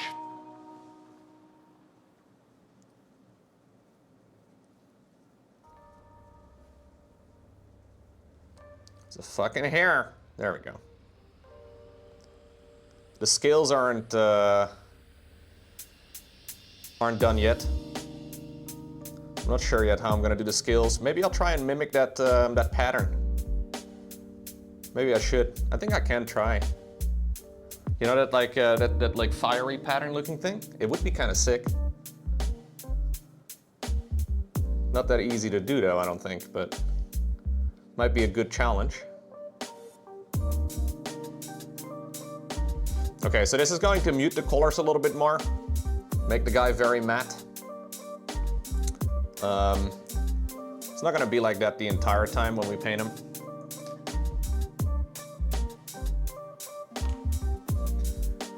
But there we go. Day number 1 of painting the skin. Can we do a leg comparison? Because this other guy has a very similar leg. Yeah, this one. I mean, the other guy has spikes on the leg, so it's a little different, but also the lighting here in general is different, but that's on purpose. Yeah, getting there. I think I like the red leg better, but maybe it's because of the spikes. I feel like this is one of those trust the process moments though, because I think it'll look better as we progress through all of this. Yeah, it looks like it's got more shine to it right now, mostly because it does. So this one is just, it takes a little bit, you know, to like get all of the colors in the right spot. I did a little bit of painting off stream, just a little bit. I'm pretty pleased with how things are coming along. Last time around that I painted this mini on stream. I mean, I did like maybe 2 hours of painting or so off stream. Last time around, I was contemplating what I should do with the hard scales. Whether or not I want to do like a weird little pattern. What do you guys think of it? So I'm talking about this specific section over here between my fingers, right? The harder carapace on the top. Should we continue this all around the miniature? Like where all of the hard scales are? Obviously the other side isn't painted yet. I think I'm gonna continue it down the tail and we'll just kind of continue this pattern because I think it looks kind of cool. Yeah, I painted a little tiny bit off stream, I know. I will beg your forgiveness, Maktovus. I hope you can. Find it in your heart. I've already mixed a couple of colors together on my palette. So we'll start with base coating some of these scales. So this is a 1-to-1 mix of, not quite 1-to-1. There's more blue in the mix than brown. But anyways, I've mixed the two colors together for this very dark burgundy, I guess. Is that what we can call it? It's like a purpley, quite a bluish burgundy, but we'll base coat the scales first and then I'll try and do a little bit more of the, tiny little bit of freehanding, I guess.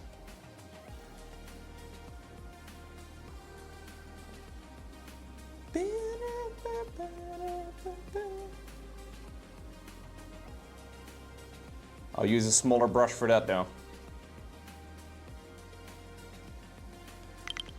Hey, what's going on? Carl! Carl, 84 months! You absolute madman, thank you very much for the casual 7-year resub. That's an extremely long time. Do we want to hear a round of applause? Thank you very much, Carl. Hope you're doing well.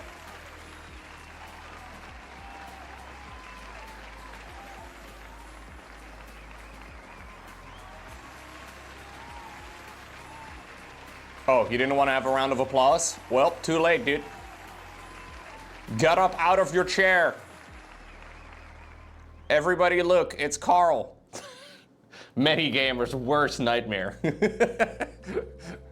Being the center of attention in real life. Please no. Please. Hey, thank you, Carl. Appreciate it.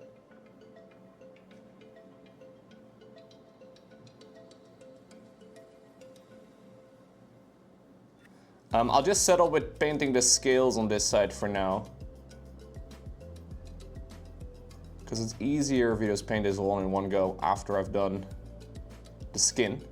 I'm gonna call it skin and scales. I think that'll probably be most accurate.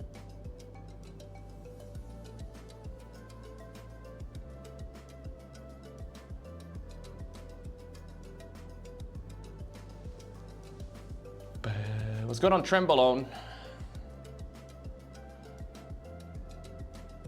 That's not a very common username we see around these parts.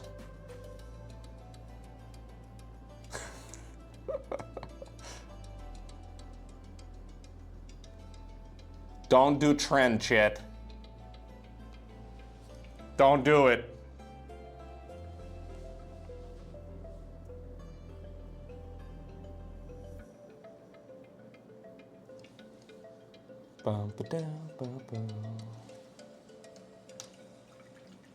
You've got a weird knee? Ah, I see. Trend makes you a better person? I see.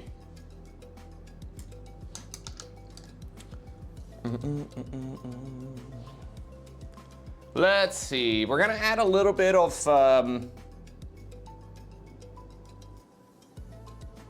freehanding over here. What's going on, Rocco girl? How are you doing today?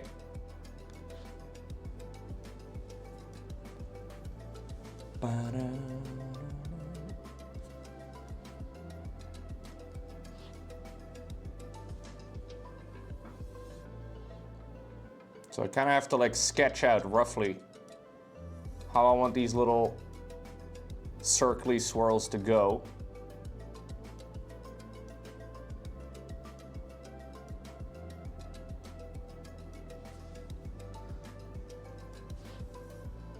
You're doing well? You missed the Netherlands and the Luminosity Festival. Ooh. I think you mentioned that actually, that you were going to the Netherlands.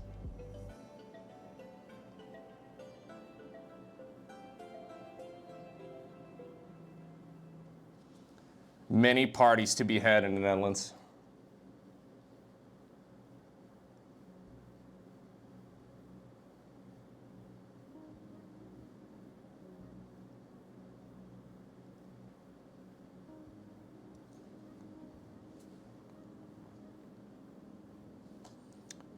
I think I want to make this like a little bit of like a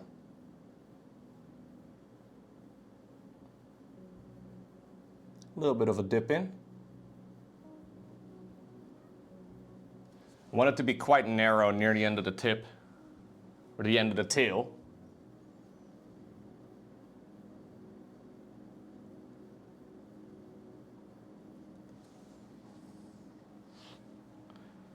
You sadly couldn't watch Home Story Cup because of it, but you're watching the Twitch VODs? Ah, I see. Nice. It was a really good tournament again, as per usual, because I mean, it was a Home Story Cup. Always a good tournament.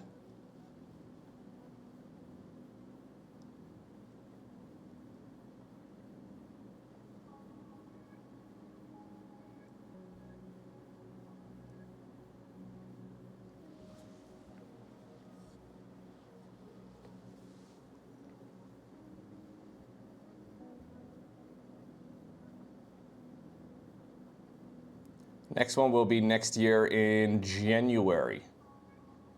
Late January.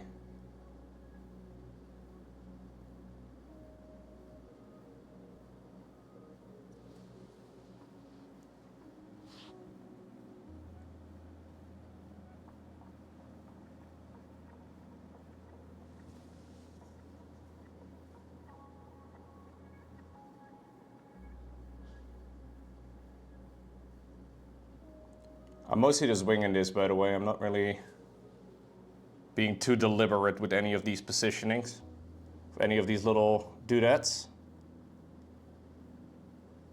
I mean, they're supposed to be organic scales and all that, right?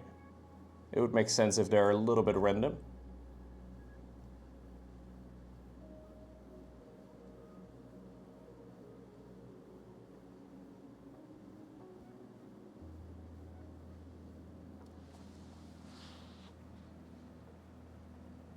I don't think that's too bad. We have to do some more highlighting on top of it.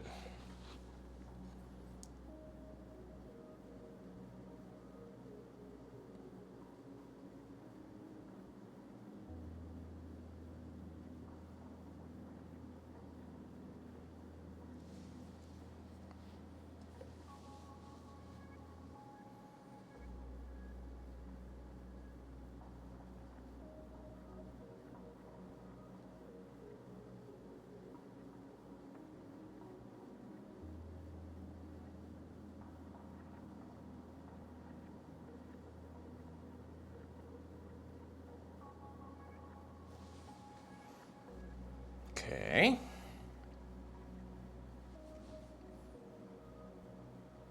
I don't think that's too bad. Might want to add like a little circular dot in some extra spots though. Just as like an extra...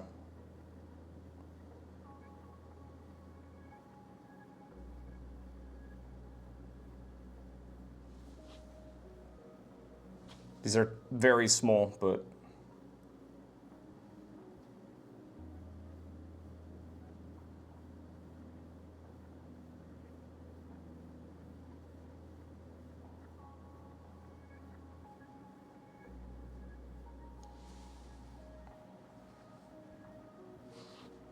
What's going on, Litzy? Hey, thank you so much for the raid. Hope you had a good stream.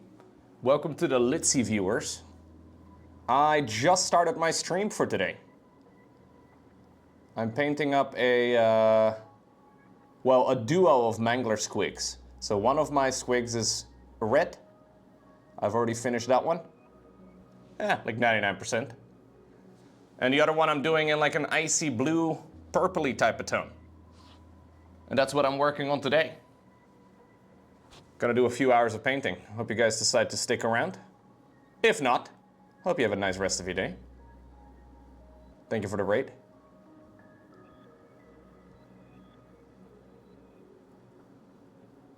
I haven't yet painted the other side of this mini yet. Just working on some of the scales for now. Were you painting as well, Litzy? You do a little bit of Warhammer painting.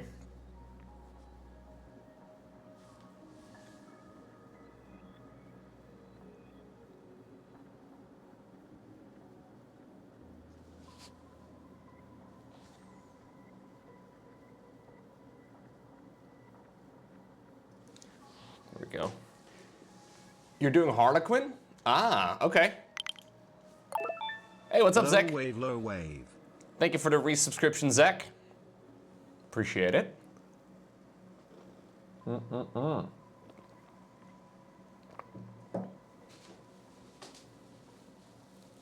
Painting Harlequin butts. Fair enough.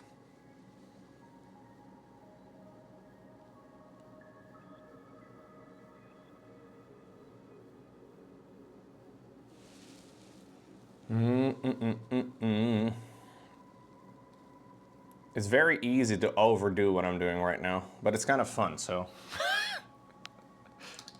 Thank you, Zachny. Can I ask how you say your name? There was some debate in the chat before we got here. It's Loco. Just Loco. I actually specifically chose my username many, many years ago because I figured it would be something that was pretty much impossible to mispronounce. Now, I've learned since that that is certainly not the case. Especially Eastern Europeans, they tend to call me Lovko. Lovko. I do a lot of gaming here on Twitch, so I don't do just painting or whatever. I mostly play games. And I specifically do a lot of Starcraft content, so I do commentary of Starcraft 2 pro games. What's going on, CEST? Yeah, I will be doing, actually, I'm gonna do like 2 hours of painting. I just started. I'm gonna do like maybe an hour and a half, 2 hours of painting. And then I'm planning on doing a little bit of Starcraft 2. And then after that, we'll probably play some Rogue Trader. Like, I'm just starting, so I'll be here for like the next 7.5 hours. I'll be here for a while.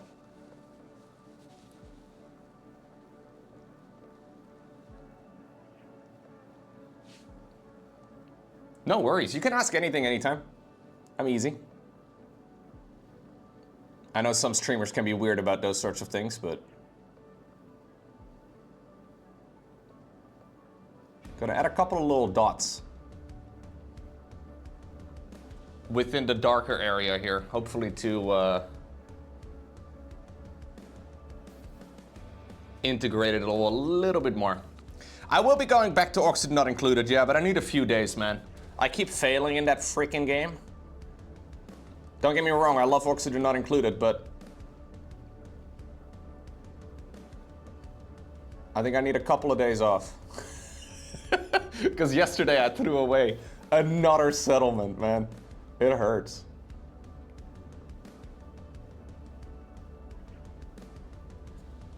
I can show you guys the other one that I finished already. So, the Mangler Squigs come in like a little pair, right? I have finished the red one already. So this is the one that I've been painting over the last, I don't know, too long.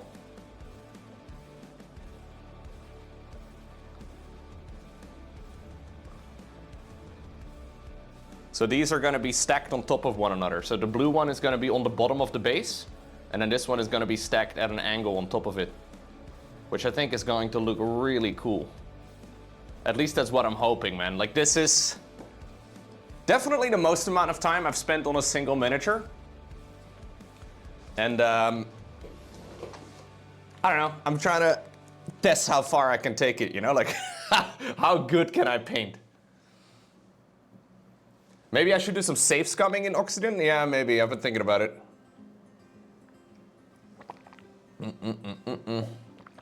Maybe you're right. I don't really like safe scumming in video games, but... Now I am curious, though. In Litsy's chat, how did you guys think my name was pronounced? I mean, my actual name is Simon, but nobody on the internet calls me that, you know? Like, that's what my mom calls me.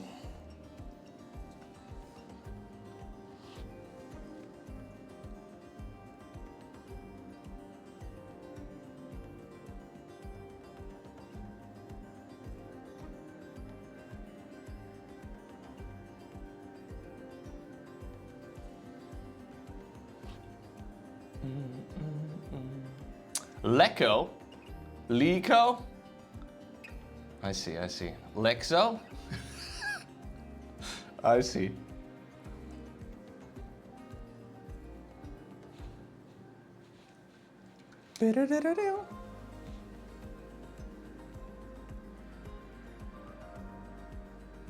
Quite like this. I think this looks pretty cool. Wondering if I should maybe pull it down more in some spots. Especially...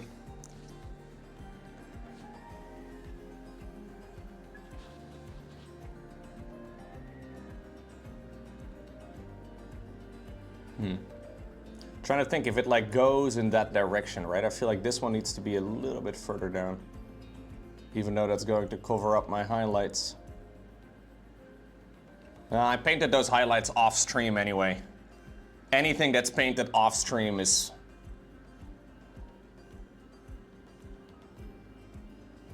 basically open grounds. We can do whatever we like there.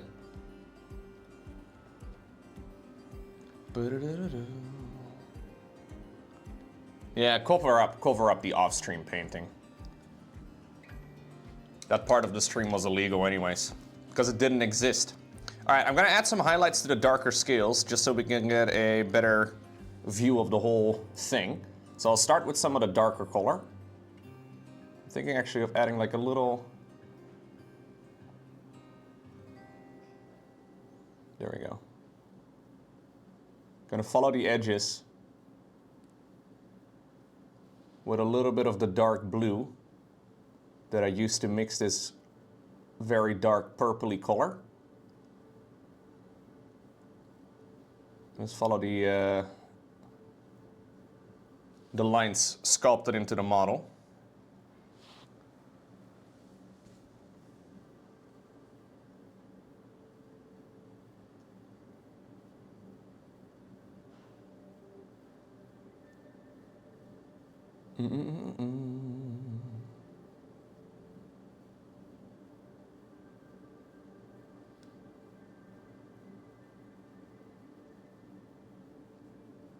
I almost bought new miniatures yesterday, by the way, chat. But I resisted. I had it all in my shopping cart, and then I decided, you know what? I have a few projects that are still yet to be done, you know? I felt very mature. Please clap. Yeah, what great self-control. Thank you. Thank you. That's all I wanted to hear.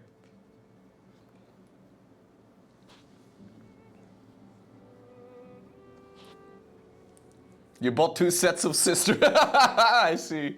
How do I teach it to you? Yeah, I don't know how you can teach that to your husband. I don't know.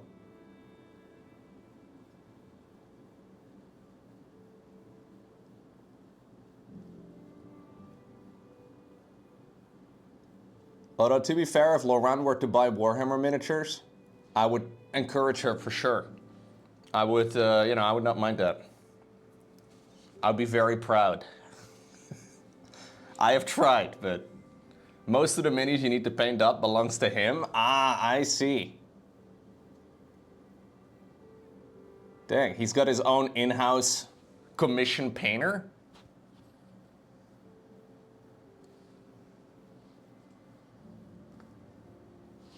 You should charge him money for it.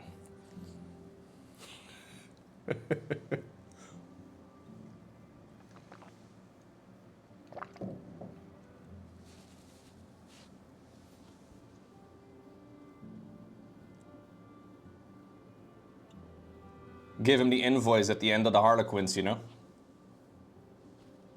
I suggest $50 an hour.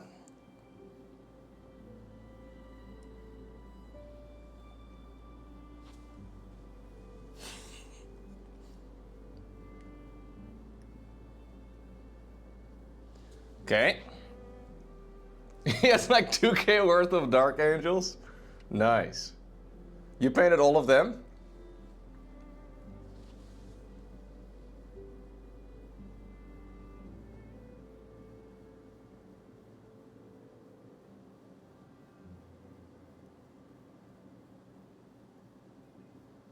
Yeah, I got into this hobby like a year ago, so I'm still pretty new to the whole thing. More like a year and a half at this point, I guess. But I'm still relatively new to the whole mini painting thing. But I kind of understand how people accumulate massive piles of Warhammer minis that aren't painted. I used to, I didn't realize, I guess, initially how, like, frequently they release shit. Like, they release stuff so often.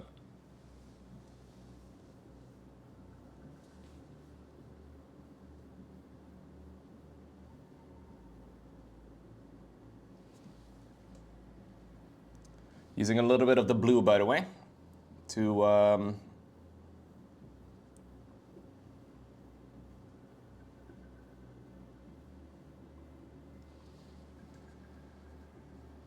add some marshmallow highlights. This is the, what is this paint called? Wolf Gray. Which is the base coat for most of this. It's kind of funny because on these scales, it looks way brighter somehow.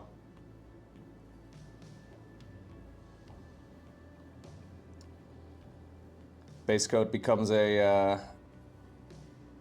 highlight.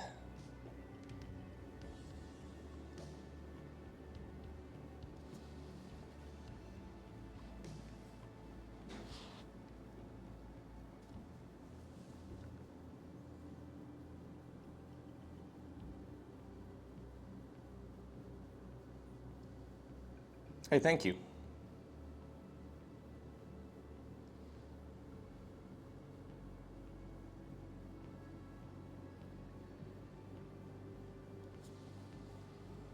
Okay. They're making a kill team with 7 unique Space Marines, but to get the unique Space Marines, you have to somehow that turned into a tongue twister. You have to buy blind boxes that contain 1 of 7 minis. Dang. What are these fucking booster packs? Yeah. What are we doing? Is this an official Warhammer thing? Because I hate everything about that.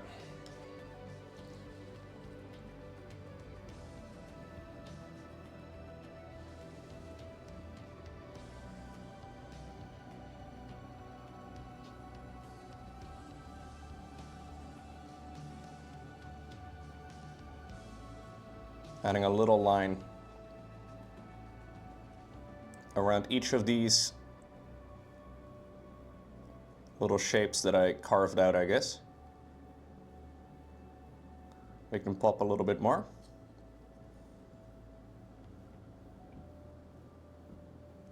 I think one side will be enough. It's the official Warhammer. They also make a box of 8 packs. No guarantee they're all unique. What? Wait, what's this called? What's this called, Shiny? I haven't heard of this at all. Is this new?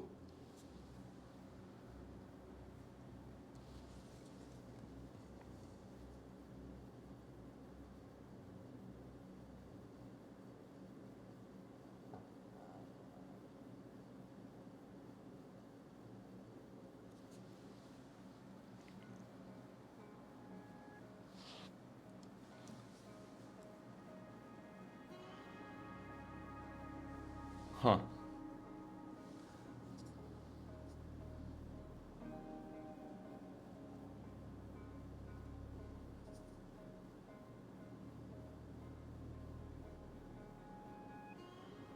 A little bit of corporate greed coming in. As if Warhammer wasn't expensive enough already.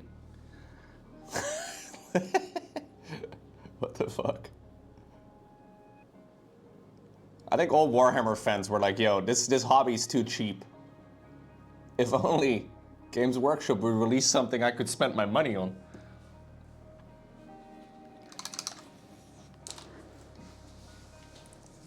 Let me see. Warhammer Heroes brings another elite team of Space Marines to the battle.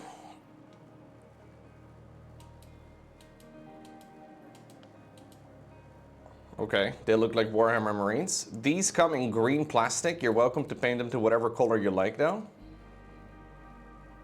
Every display unit will have 8 blind boxes, but there's no guarantee you will get all 7 miniatures if you buy a full dispenser of boxes. What? These look so insanely forgettable though, I really don't think you need to ever give in to this sort of shit, but they're clearly testing the waters. IRL loot boxes, dude. A little bit of IRL loot boxing. Give me a fucking slot machine next, yeah. Where's my, you know, I want to pull the lever like, yoink. Let's see what Space Marine I get. $20 a pull. Oh, none of them lined up.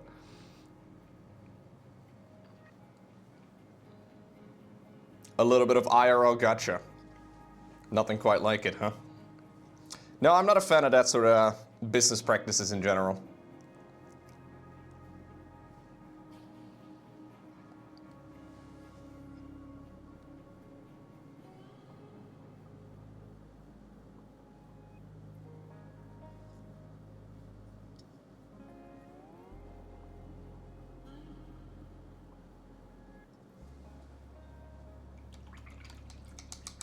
Think that's pretty lame. Ooh, now if we could get a McDonald's Happy Meal Warhammer that's what I need, Kelstar. A Happy Meal collaboration would be pretty sick.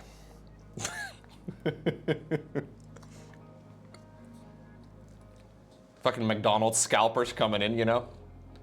Can I have 69 Happy Meals, please? They do have the free mini of the month. Yeah, the first hit is always free. From what I understand, though, I went to my local Warhammer shop. Actually, like last week. And a lady in the store was like, yeah, they basically sell out, or you know, like every time they get a new mini of the month in, it is gone within the hour, basically, you know, like people come in pretty much right away. And you have to sort of get lucky that they aren't immediately already taken by other people.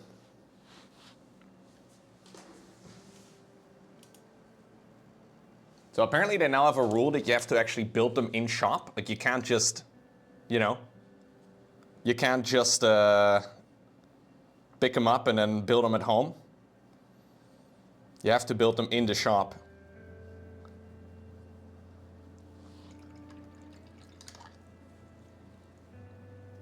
Imagine small kids screaming for the Emperor and kill the heretics. Yup. I mean, the entire premise of Warhammer is a fascist regime, right? Like, that basically controls everything. That's why those tattoos are always so confusing, you know? Whenever you see somebody with, like, a Space Marine insignia somewhere on their shoulder or whatever. Like, for people in the know, it's a really nerdy thing to do. But for people that are completely unfamiliar, it looks like you have tattooed some weird symbols all over your body that are certainly based on fascist symbolism. Not ideal. I'm gonna do a little bit of glazing towards the darker color here. So I have some very thinned down rust gray that I am going to glaze all the way up. I don't know if this first time anything will really be noticeable because I've watered it down, I don't know, like 10:1. Basically painting with water here. But I would like a little bit of color variety in here. Gonna add a little bit more paint. Yeah, also a little bit more water. I'd rather have it more dilute than not dilute enough.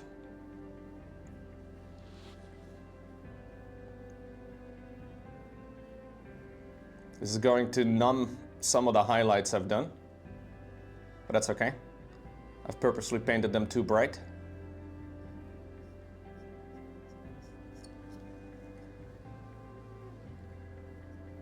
Gonna do some of the same over here too.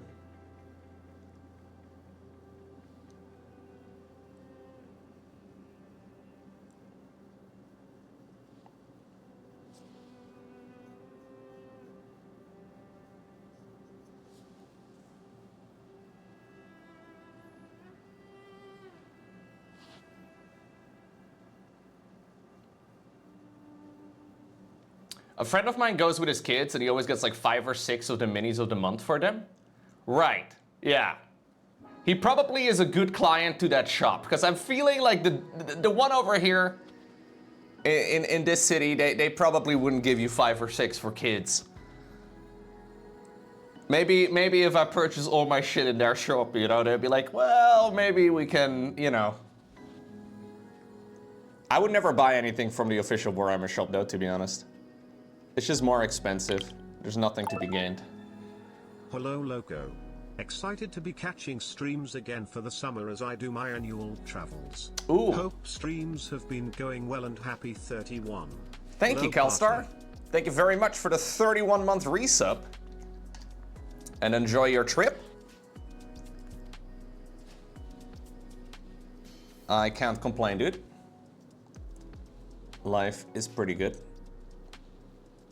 Albeit a little uncertain sometimes, you know, in the Starcraft world, but it is what it is.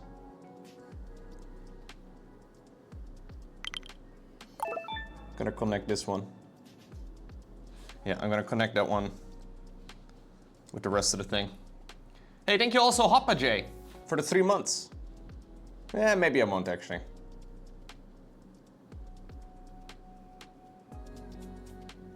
No, I'm not going to.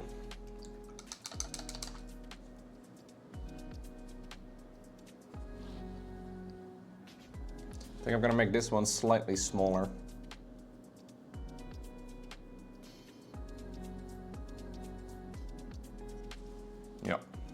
Yeah. I do buy some stuff from the official store. Yeah, fair. I think there's a lot of cool web shops though in the Netherlands that you can buy from that are pretty easy.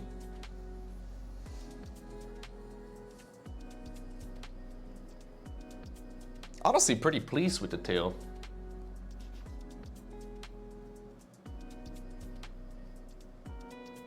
What do you guys think? Anything else we need to add to this? Maybe I can add some more darker shading to like the very bottom, I guess, of... I think that's what I'll do. Maybe I'll do some pure Rhinox hide, which is the brown that I used for... I'm gonna glaze a little bit of the Rhinox hide towards the bottom of each of the scales. Use the larger brush. This might look terrible. Kind of feeling like we miss a little bit of shading here.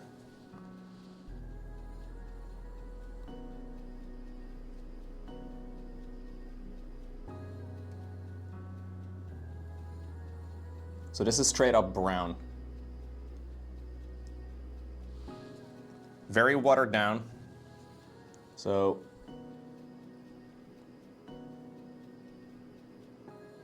shouldn't be a big deal.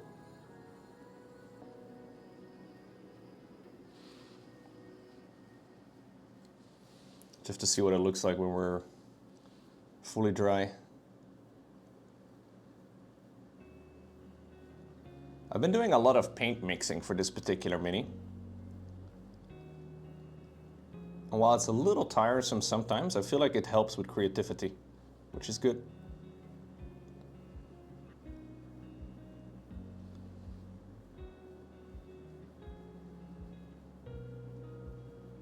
I was gonna glaze, but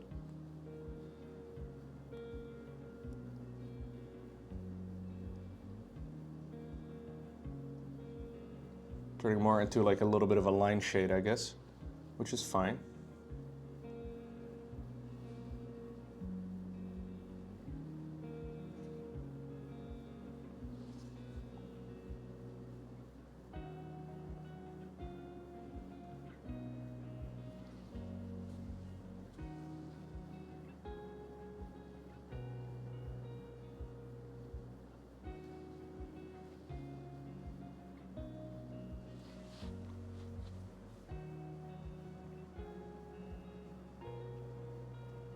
Yeah, that's why you get €80 minimum, Shiny. That's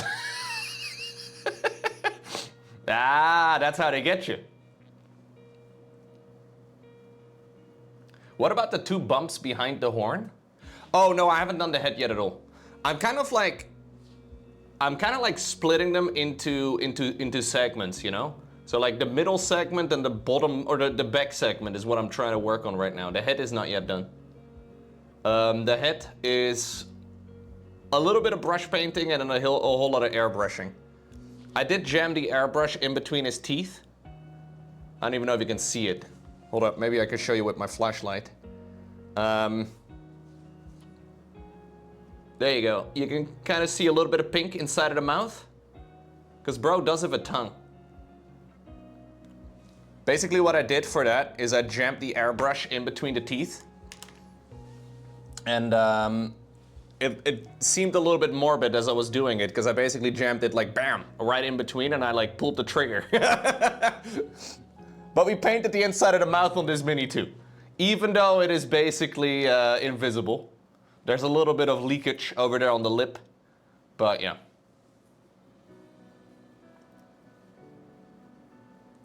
Hey, thank you, Rocco. I'm trying. I like how the brown is turning out, so I'm gonna do a little bit of glazing as well around the tail. Could you maybe do like 1 or 2 back scales a different darker color? Yeah, maybe I will. Maybe like the middle one or something, like the oldest ones.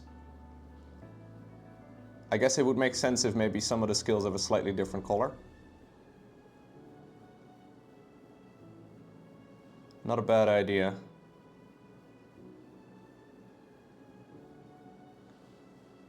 I think I also need to shade the fold a little bit further.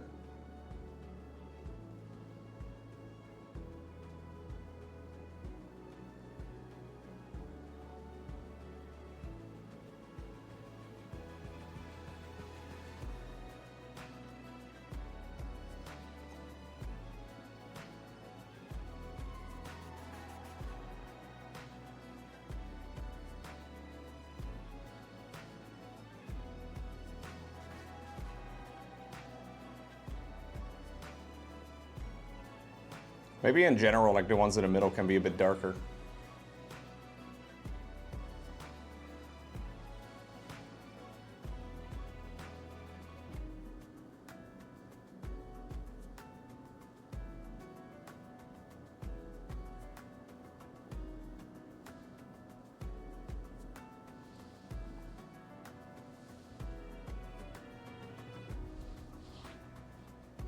You're painting the little brother of the squigs, the bomb squigs from the commando kill team? Ah! I have that one in a drawer somewhere, Mr. Shiny. That one is like the size of my freaking thumbnail. It's very small.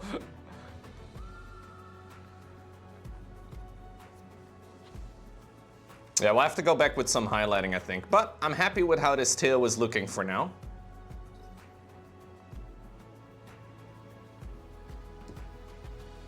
I think we'll start working a little bit on the other side of the Mini. Let me see if I maybe have a reference picture of it too.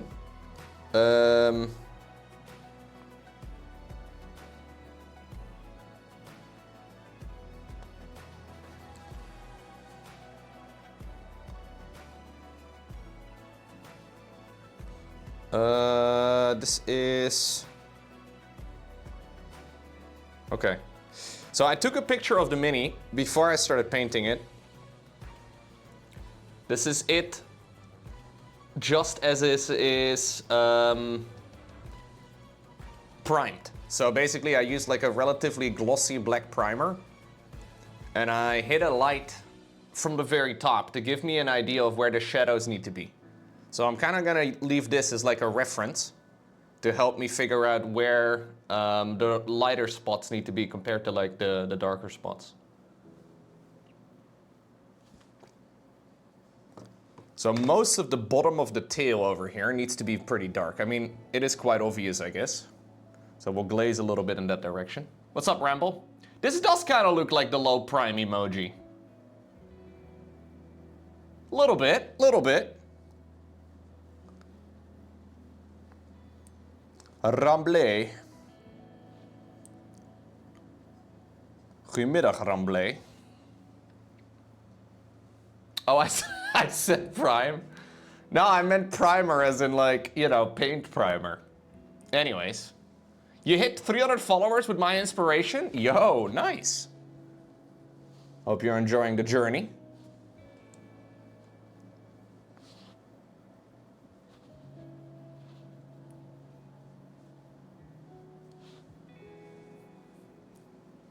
I feel like tracking Twitch followers is always kind of difficult.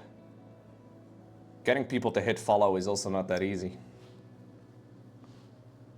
How do you get people to follow on Twitch? Do you just occasionally shout, "Follow, bitch it"? Like, what do you do?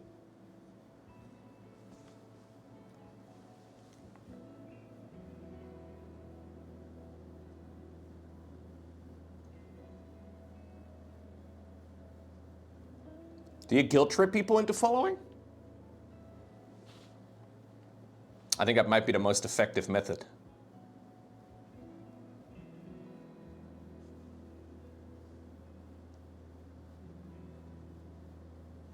Or maybe we can turn this into like a high school, you know? Where like, you don't follow Loco Television? You don't follow Loco TV? Really? You don't, okay. You don't follow them? Okay, okay.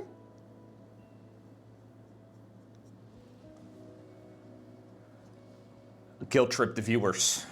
I think that's the smartest thing to do. No, I don't know.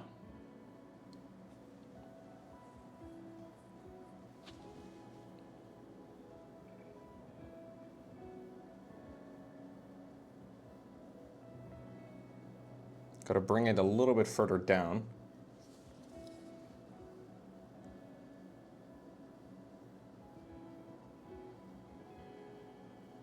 And then I guess it joins up over here with like a full coat right about over there. Loco doesn't know how to build a channel because he face tanked it. Yeah, I have. Literally have, dude. I kind of wish you were joking. I feel like this would have taken many years of therapy to figure out, you know? But you guys have figured out for me that I am a face tanker, not just in my games that I play, but also in the way that I approach anything I do. Like, I'm not gonna be the best at it, but I can outgrind most people. And grinding is basically face tanking. Just in a different... It would have taken a long time to figure out. You're saving me a lot of money here, chat. Thank you.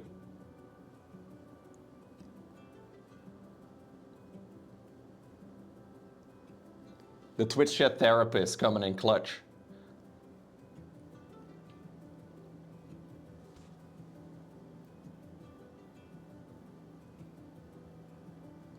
I always am more focused on like YouTube sub numbers than Twitch followers for some reason. I don't know why.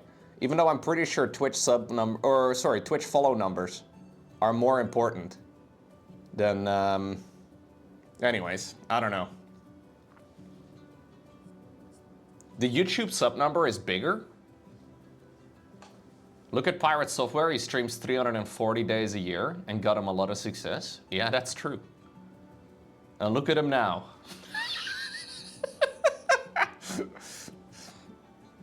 Look at him now, dude. He's killing it. Never caught up in any drama. Oh.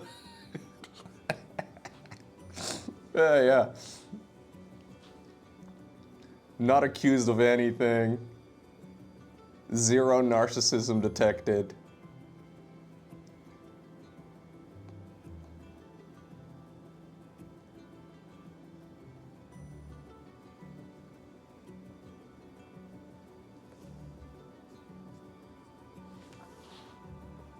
I'm on a list now. I don't know him personally. I just kind of follow it from a distance. I find it very interesting how some like high profile people on the internet manage certain things. Like as a content creator myself, I think it's very interesting. Because some folks are very good at like somehow, some way, never having anything stick to them, even though they do some pretty horrible shit. And then you have guys like Pirate Software that basically do nothing really too important, right? Like there's like a little bit of drama here with like World of Warcraft Classic and the whole like whatever, like don't kill games thingamajig, right? Like it's all pretty low key, but somehow the drama is at the same level as people that have done some really shit, like, yeah. Teflon Mark is a great example. Teflon Mark was the old Prime Minister of the Netherlands and never did anything stick to him ever, which is why they called him Teflon Mark. Like, bro somehow navigated politics for a decade and a half and never had anything really stick to him. It's genuinely impressive. But then you forget using a mana stone one time in a World of Warcraft dungeon and the internet doesn't forget. Seriously, how? How do you pull that off?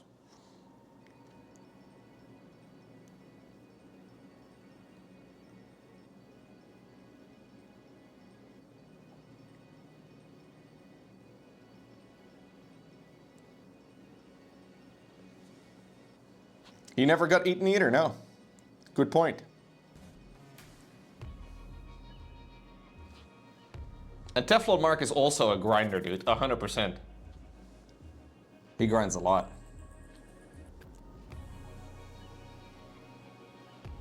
Speaking of grinder, what's up, Degno? How are you?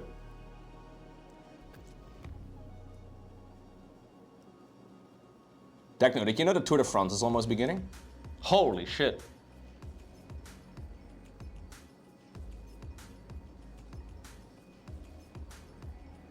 Sorry. Easy segue. Easy segue. You survived the heat wave pretty good. I'm kind of glad that they didn't have the Tour de France last week, you know? Would not have been a good time to ride a bicycle.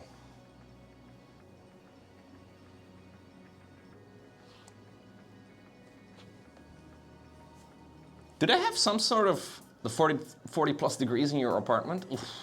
40 plus?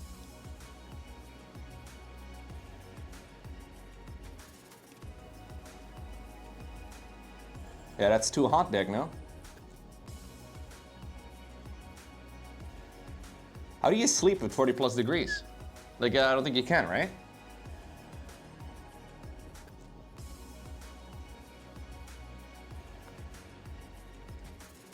Just don't sleep. Yeah, just don't.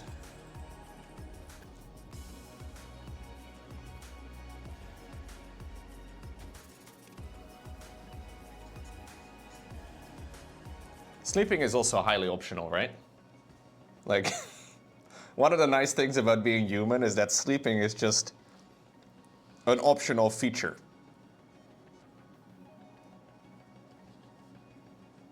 I mean, yeah, you do go clinically insane at some point, but...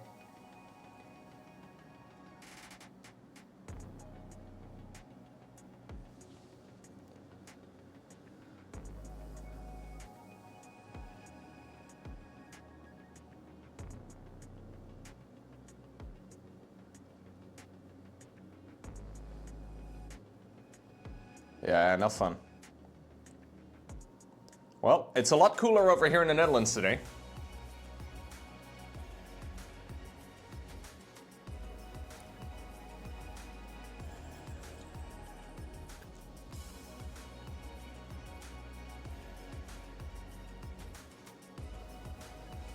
I'm assuming it's the same in most places, right?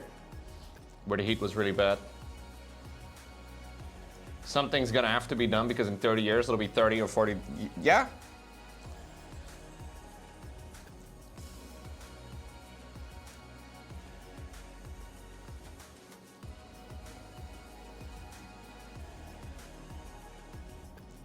Here's what you do, I think, if you're an apartment owner in Paris. You install AC in your building, and then you crank up the prices even more. Yeah? Yeah? How about that?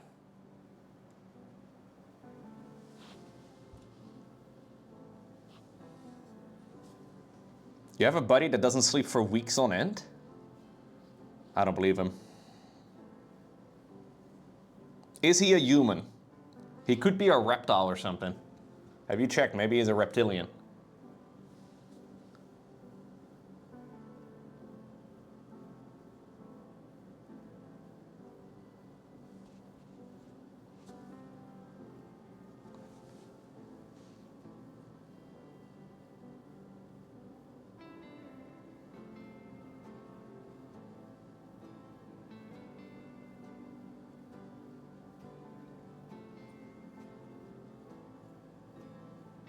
Man, this part is not easy to paint. I think it'll be fine though.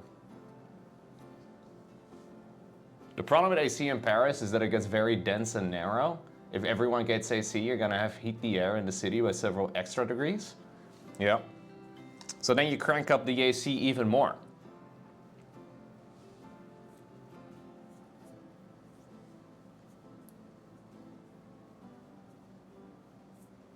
Nice, right? No, it's a shitty solution, I agree. But I'm pretty sure we're past the point where temperatures are not going to rise.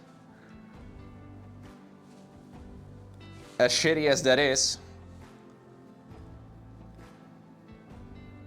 I think we're living with the consequences.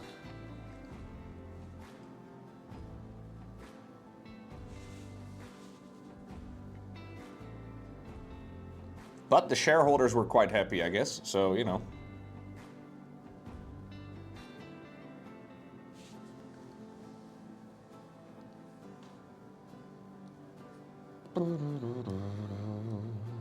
But it's been very fucking hot in the Netherlands too, man. Like, it was like 36, 37 degrees or something, maybe even 38, which is not normal over here at all. Very high humidity, of course, too.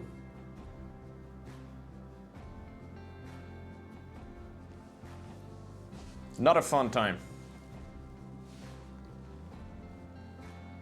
I'm gonna add some highlights, and then what I'm gonna do later is cover them up.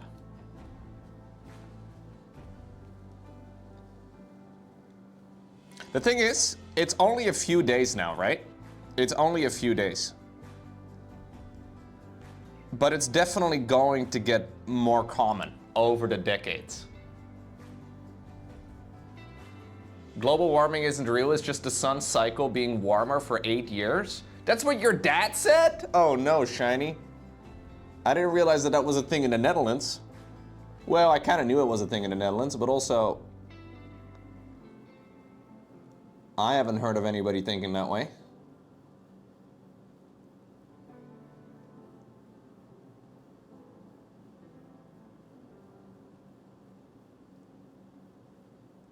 It's just a sun cycle.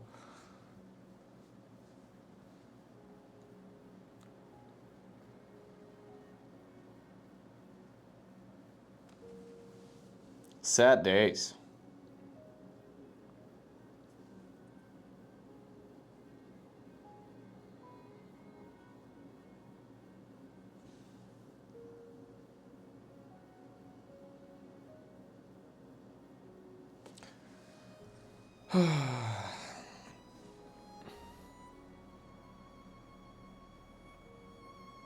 Can't we just send a giant parasol in the sky? We could. We could even use it to generate electricity, Techno. We can use that for interstellar travel. It's amazing. It's a great theory, but we're born a little too early.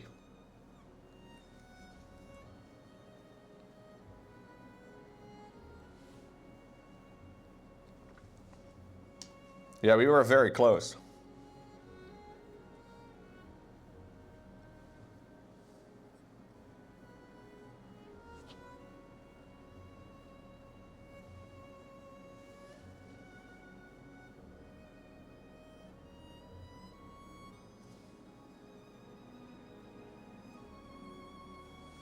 Yeah, it's kind of shitty, dude.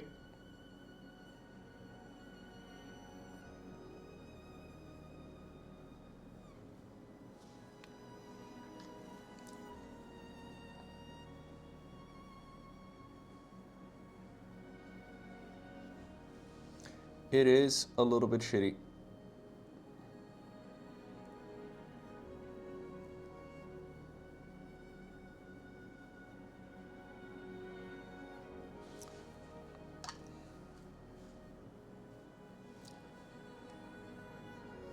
I need to mix a little bit more of the very dark color. Make sure the mix is at least the same as the previous one, or mostly the same. Need a little bit more brown. Because I want to run this a little bit into the recesses here. Carefully.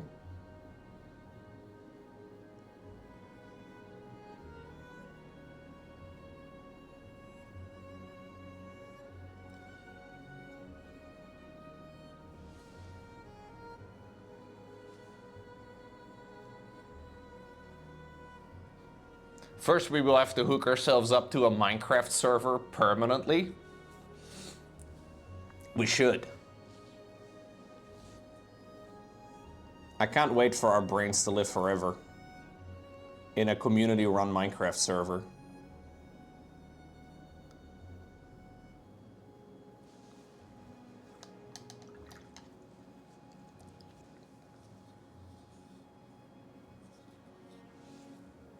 That's just gonna be for rich people? Well, you guys are in Twitch chat, aren't you rich? Isn't that how it goes? Wait a second. I thought all of you were multimillionaires.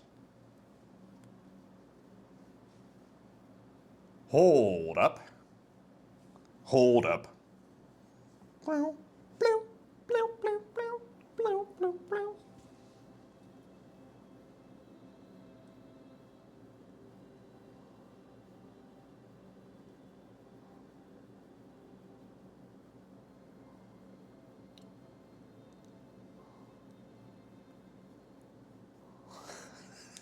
An 8-year-long sun cycle is a nutty thing to say. Ay, ay, ay. I'm so sorry, man. That sucks.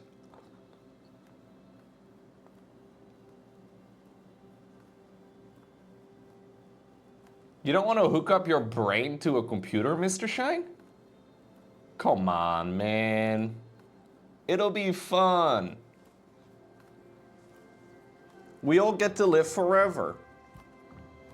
Okay, we're gonna add a little bit of a pattern as well to this side.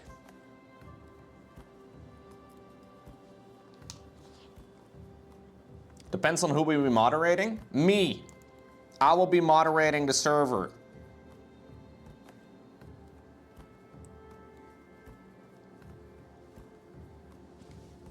I will rule with an iron fist. Could be worse. There you go.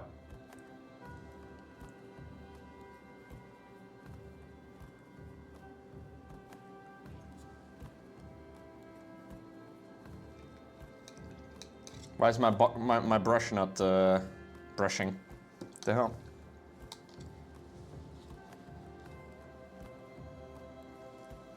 Okay, I think it's brushing again.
I don't think I need to go too far on this side. We can add a little bit more.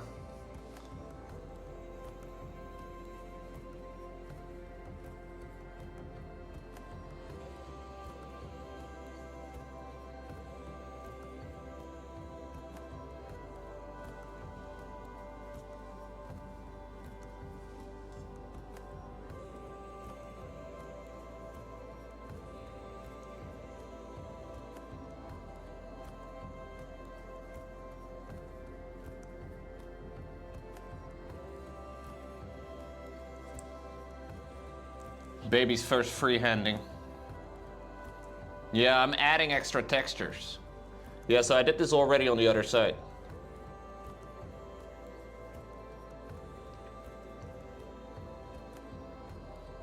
I think it looks kind of cool. So I'm trying to copy it as well on this side.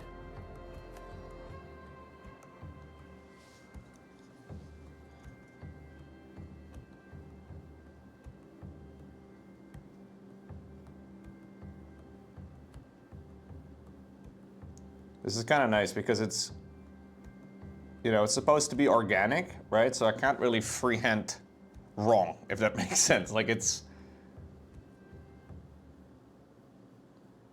is always going to be, well, an organic thing. So I think it's okay to make it a little bit messy. Oh, I was so sad, Degno. I'm gonna do another restart, but I'll do it in, I don't know, later. I need a few days off.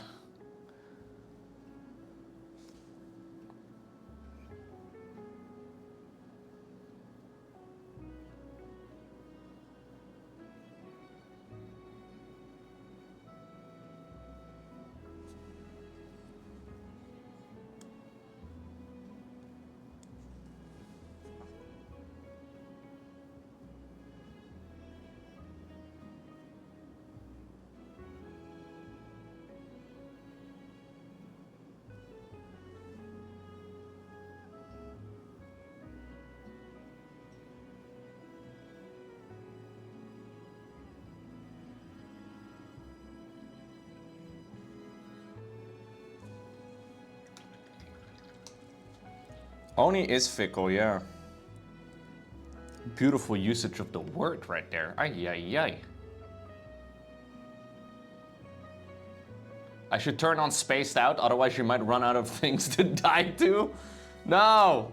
Okay, so my third base, in oxygen not included, died because it didn't have enough water. So I was like, okay, great, I will fix this. I'll build the exact same setup.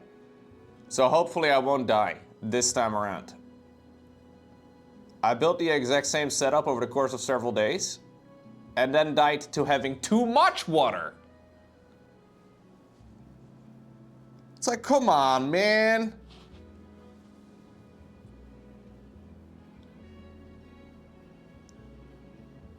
I put a hydro sensor in it and everything, but it turns out the pressure of the floor was too high. And then my beautiful pits turned into one pit. Yeah. I had two pools, one with polluted water, one with perfectly clean water. And very soon everything became perfectly polluted water. Which is not what I was aiming for at all.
I'll put a double floor in next time, and I think I should be good.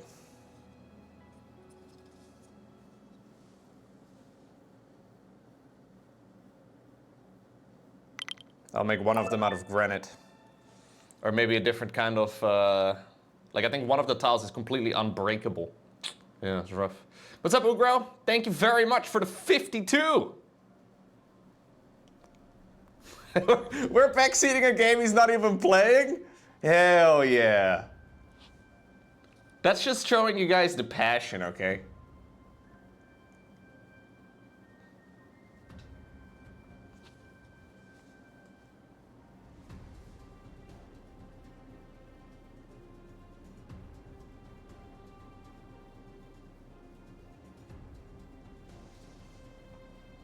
The duality of Twitch. You guys both really enjoy watching me fail, but you also try to not have me fail. Or at least you would like me to fail in new ways.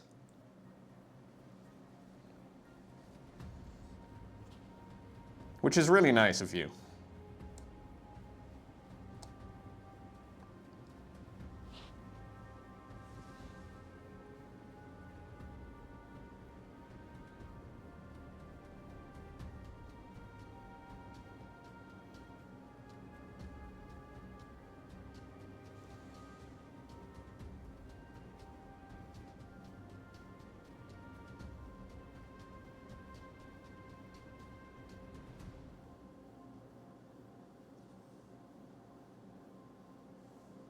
Once I run the infinite Minecraft server, you guys will know what's up.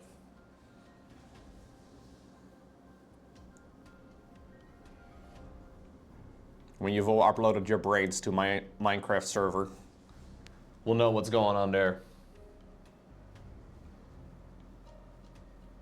I'm still stuck on transitioning to the mid game? Wait a second? I haven't even reached the mid game yet? No, I have, bro. Get out of here. Still stuck on... That's probably the most offensive thing you can say to me. You most definitely didn't.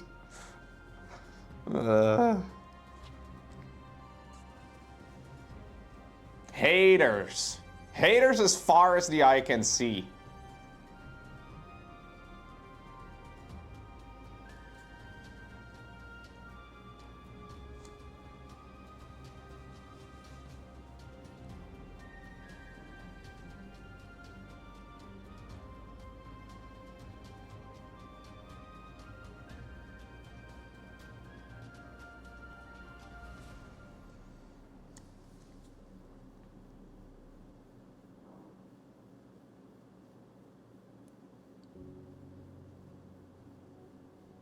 This is basically also a dinosaur. Right? A mangler squig? It's not far off. I may as well be playing Oxygen Not Included right now. And this is at least something I am half decent at, you know? Compared to actual Oxygen Not Included. Where after all these hours I've yet to enter the mid-game. Fuck. I don't know if this guy poops Pete.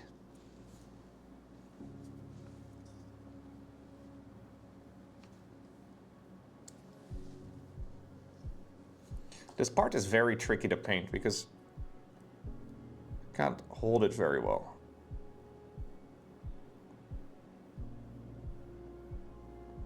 I guess I have to kind of paint this way. It's not really generally you pull the paint towards you. The brush, that is.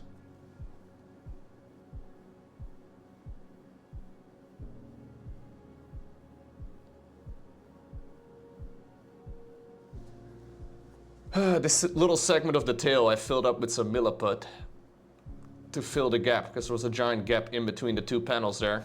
So it's not as crisp as I would like it to be, but it's better than a gap.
I fill out the gaps of your tiny squigs with undiluted paint. Took like 3 coats. That worked. Yeah, I just wanted to give it a shot. I haven't really worked much with milliput, and I got some pretty recently for the basing. So I figured I'll try and see how it works as a gap filler.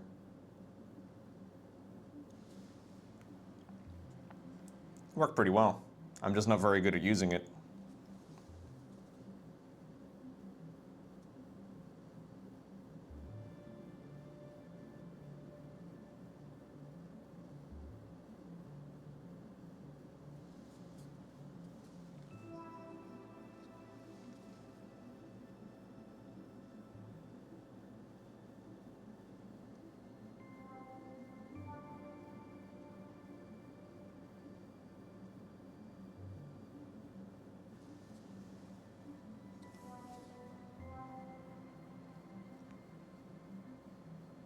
You okay, Conquer?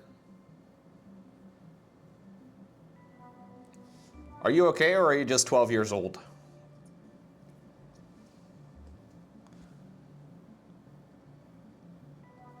Conquer is experiencing a passage into manhood right now. This is what we have going on, I believe. All of us at some point, a long time ago, or more recently, have gone ahead and wrote down bad words that our parents weren't allowed in the household. Like, they didn't allow, but we did it on the internet instead.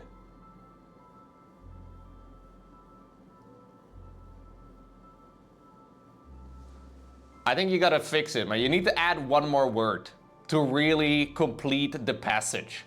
You gotta add the word sex. You gotta write it out, type it in the chat. Come on, Conker. Be a man. Here we go. This is it.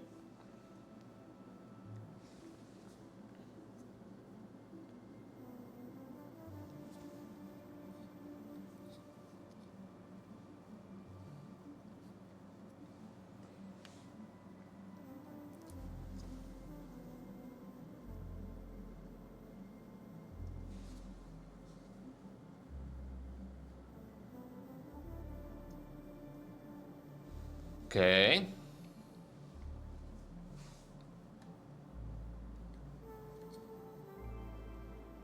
Quite like how this is all turning out, guys. Yeah. We painting. We do be painting.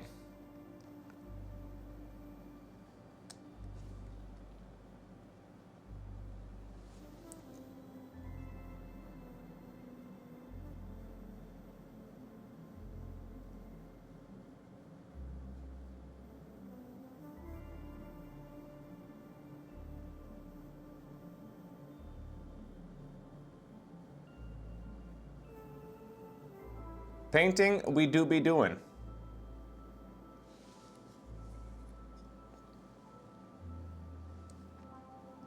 Brightening up the tops of each of these scales some more.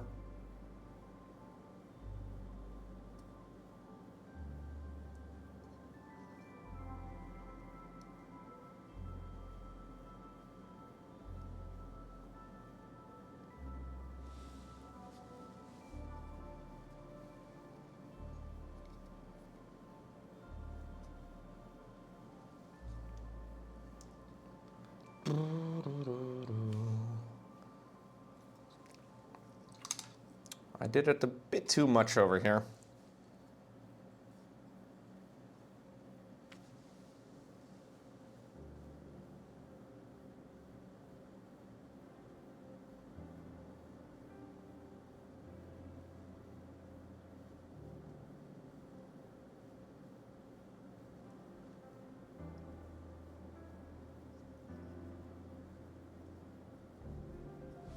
Okay. Gonna do a tiny little bit of glazing as well, just to hopefully tie everything together a bit more. Gonna take some of the darker color, mix loads and loads of water into it.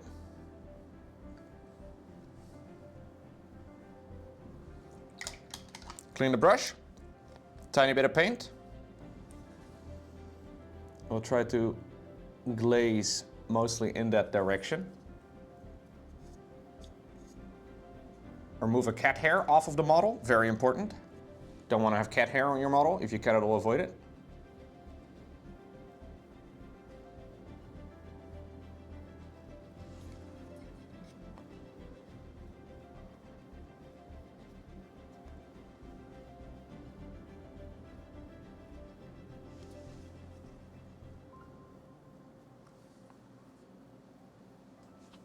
Although I'm pretty sure most of my models will have some sort of cat contribution at some point.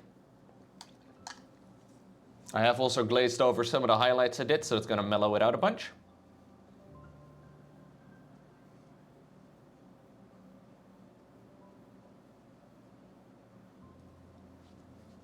What's going on in the chat?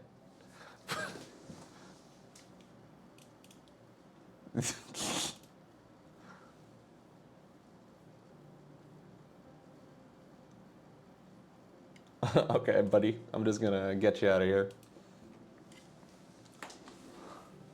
I was looking at some of their previous messages that they wrote a while ago.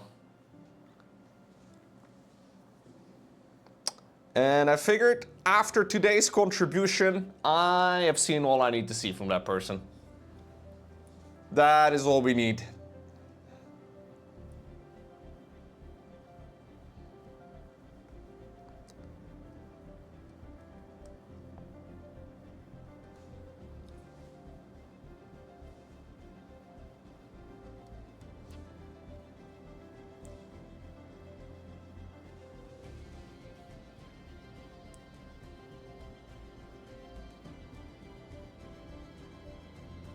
Believe it or not, chat, when you go onto the internet, and this is going to be news for some of you, so please pay attention. Some people on the internet can be described as weirdos. Yeah, and there are quite a few of those on the internet. I need you to be prepared for this.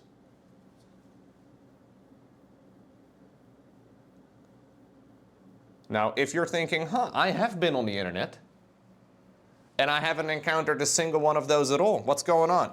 In that case, you probably are the weirdo. Yeah, so please take note of that too.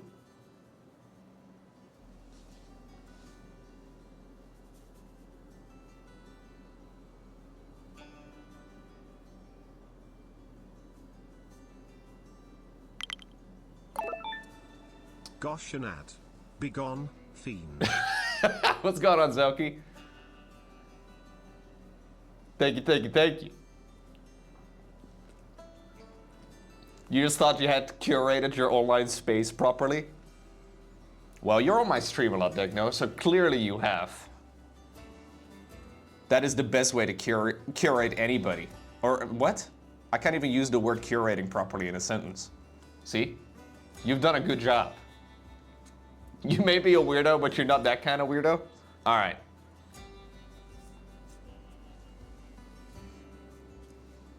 Boo-boo-boo-boo.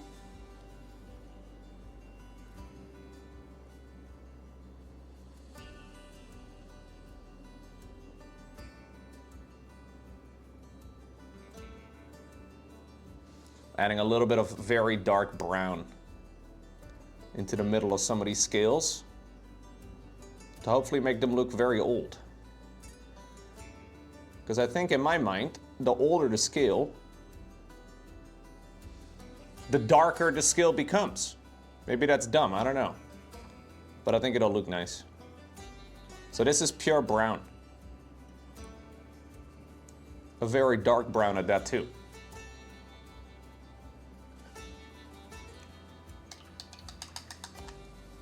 Okay, gamers.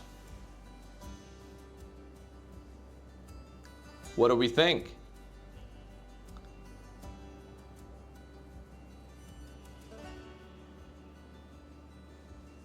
Pretty cool, no? Pretty cool.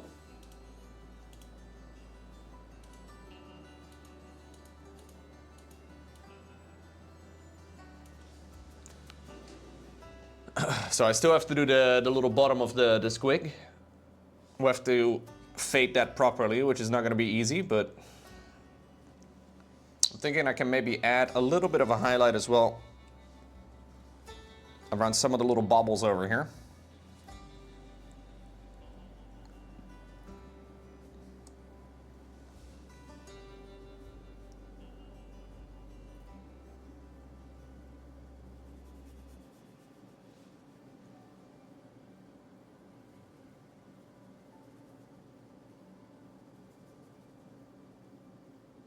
Not too much, but just a little bit.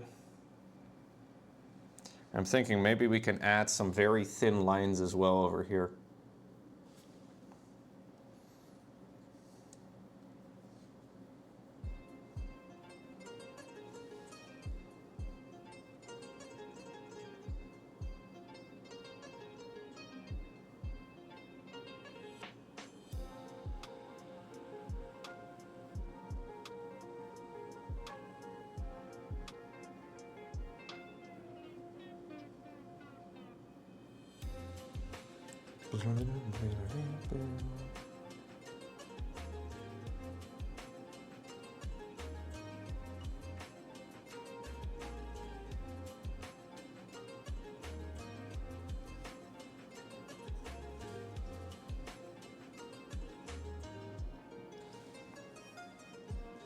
The tail looks a little funky, like the tip of the tail.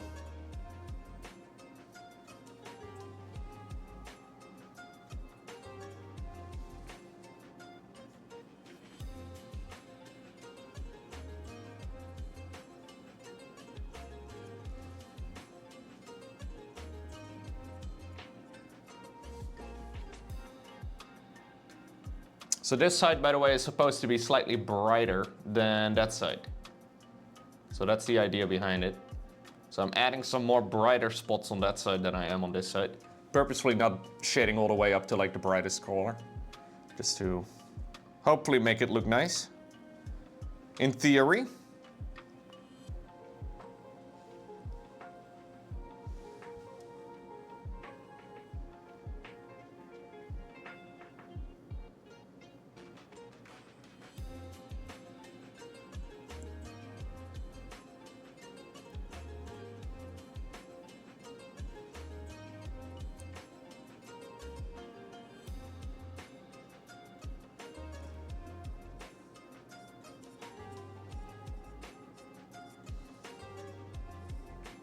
Mellowing a lot of it out quite a lot.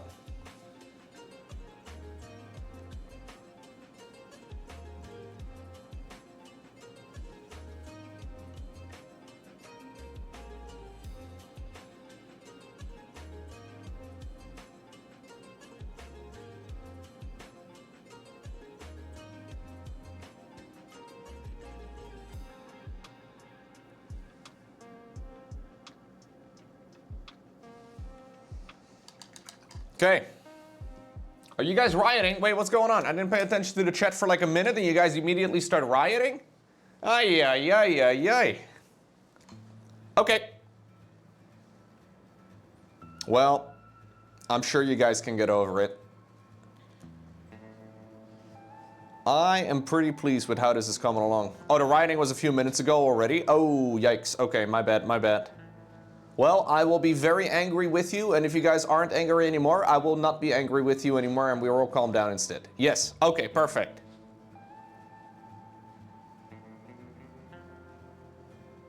Let me just hit it with the blow dryer real quick. Because honestly, this wouldn't be a mini painting stream without the blow dryer, first and foremost, but I also want to see what it actually looks like.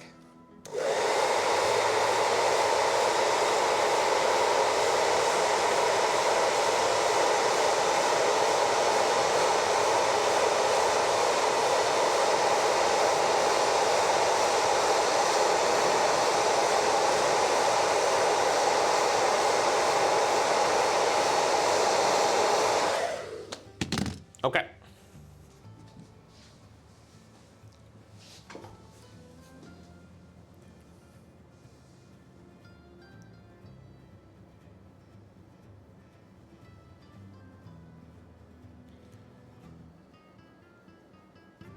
Yeah, I think it looks all pretty cool. Can't complain too much.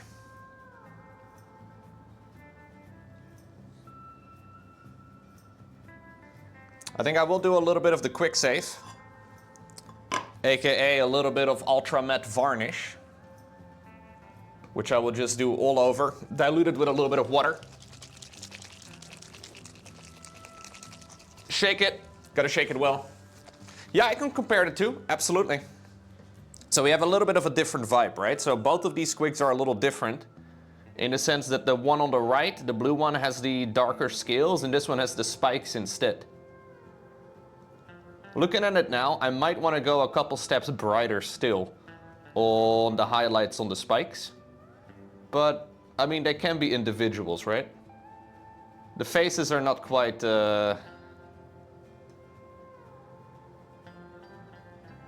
quite the same yet, though. But especially, like, the arms. Like, those two arms are very reminiscent. And I think highlight-wise... yeah, they're good. Obviously, they're on the other side, right? So this one is tilted the opposite direction, meaning that the lights will hit exactly on the other side. Gets a little bit confusing. Anyway, a little bit of AK Ultra Matte Varnish. I'm just gonna brush it on. Just as like a quick save. Just putting a little bit of a couple dots over here on like a bathroom tile, and I'll mix it with a bit of water. And I'll just brush it on all over. It doesn't really seem to change much of the actual... oh shit. There's dust on the tile! Okay, new plan. I'll put it on the palette instead. Because I don't want to put varnish with dust on it all over my mini, for obvious reasons. Mostly just so I can't accidentally rub the paint off as easily. Just a little protective layer.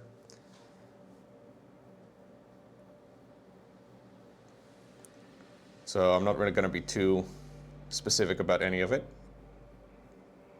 It is also going to matte everything down quite a lot. But that's fine. This does take a while to cure, so I do this at the very end. So we don't really get anything to touch it, because if I now were to touch it, I can accidentally mix in, I don't know, I can get like actual fingerprints and stuff stuck on it apparently, which is what I've read about on the internet.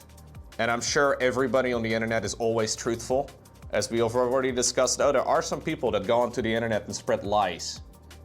So I don't even know if it's technically something that can happen, but just on the off chance that it can, I just do this at the very end. So that way I won't accidentally be touching it, and I just let it dry fully, which takes a little bit. But then by the time I get to the mini again, it should be fully cured. And then next time I think what I'll do,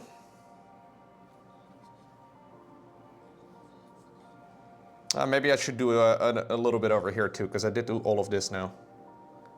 Next time what I'll do is probably the other arm, but if I feel like I'm you know, a little bit brave, I may actually end up doing the head instead. We may begin painting the face, which could be a lot of fun as well, so we'll see.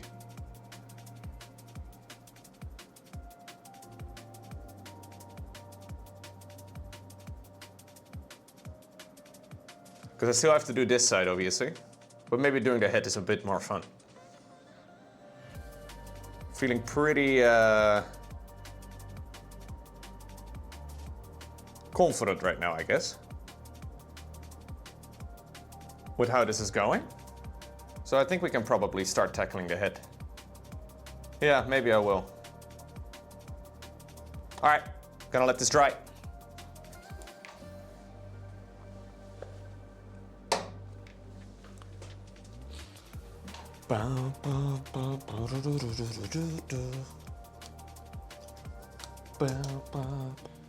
Guys, we've been painting a lot of skin lately.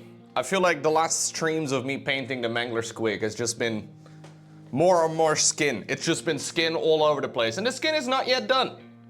We still have to do the head. I still have to do one of the legs over here on the side. I've really only done, well, this leg over here and then the tail. I figured though I'll mix it up a little bit today. And we'll do a little bit of tooth painting. A little bit of toothpaste. Shouldn't be a bad idea. First off though, I'll go back and try to get another small... Oh, don't throw your brushes on the floor, Loco, you idiot. Okay, then drop on the tip, that's good. We'll do a little bit of painting, and I'll start with like a base coat here onto the teeth. So I'm using... This is going to be the darkest color on the teeth. A little bit of Skaven Blight Dinge. I think in the end we'll probably only see this at the bottom. Only the very bottom of the miniature. Like of the teeth, that is. But it's what I used on the other squig as well, and it's probably not a bad idea to just follow the same recipe.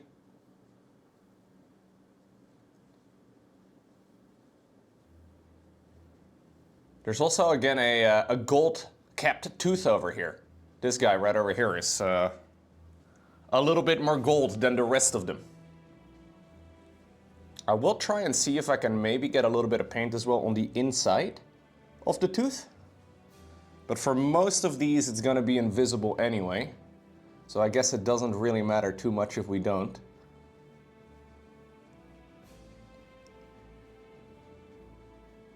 Definitely want to get into the hole over here. I primed all of this in black. And then I sprayed a little bit of paint inside of the mouth, right? So there might be a tiny bit of overspray here in some of the sections.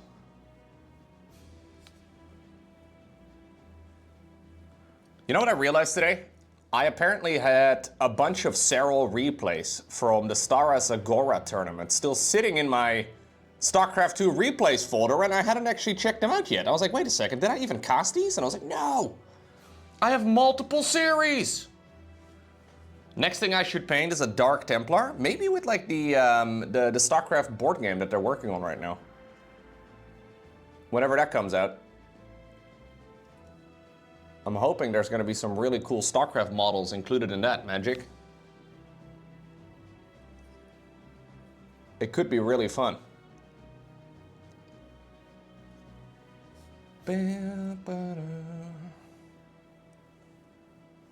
I'm definitely keen to check those out whenever they release.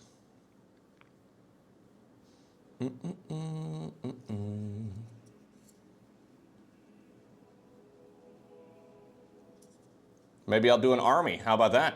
I've never been an army painter before.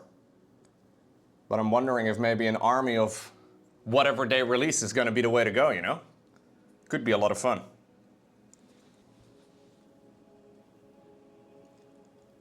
This guy has very small teeth as well, all over. Let's see.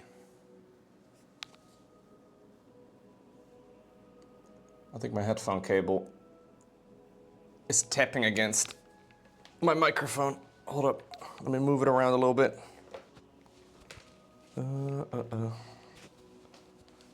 I'll move my headphone cable behind me, how about that? Oh my God, I'm struggling. You guys can't see, but I'm struggling, man. All right, perfect. Glad to see that that was not on camera. Professional broadcaster alert. Yeah, so this side of the tooth I hadn't properly base coated yet.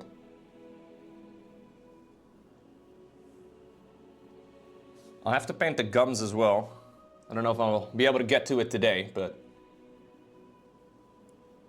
maybe we will. I want to make them pretty fleshy, I suppose, because currently everything is very blue. And that's not the most realistic color, I suppose. It's okay. If you're a Smurf. A lot of Smurfs in the Starcraft world at the moment, so maybe no surprise there.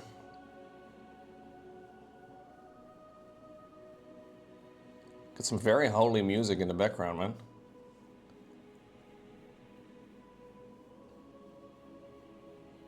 Waking up with Loco.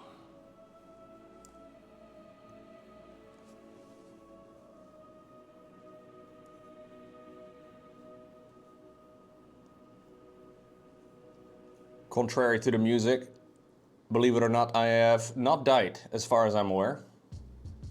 Oh, okay, that's better, that's better. Bam, bam, bam.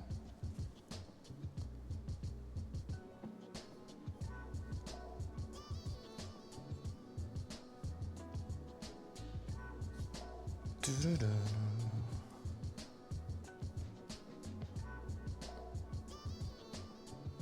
I guess the parts that I can't see don't really need to be painted so much, right? I will try, but if I can't see it, I guess it doesn't matter much.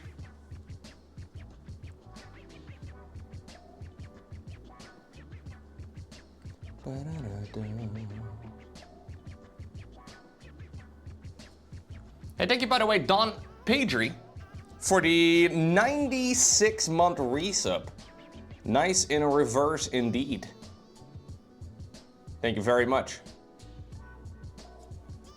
Next stop, 420, I guess. Don't really know exactly where to take it from there, but the jump to 420 is a long one.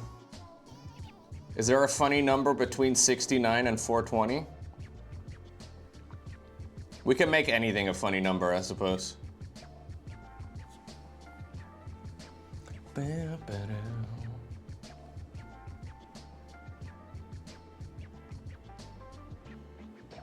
Okay. I'm gonna do some thin glazes of Baneblade Brown. This is it's a pretty tan color, right? Like it says brown on the bottle, but it's not too brown. And I want to glaze this towards the tops of every single one of the teeth. So I want to cover the majority of the previous step up, just really leaving this this darker color in the recesses. So I'm gonna dilute it a bunch on my palette. Mix a load of water in. Clean the brush. 111. All right, that's a good idea actually. I guess 111 is acceptable too, yeah. 777. Oof. How many years is that, Don? Might be a bit ambitious.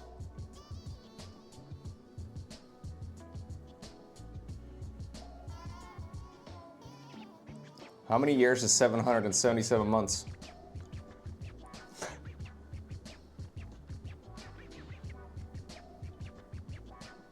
Somebody's gonna have to inherit your sub, maybe.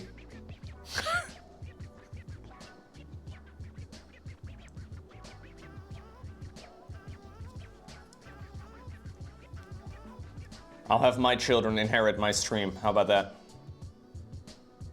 Generational subs can go strong, dude.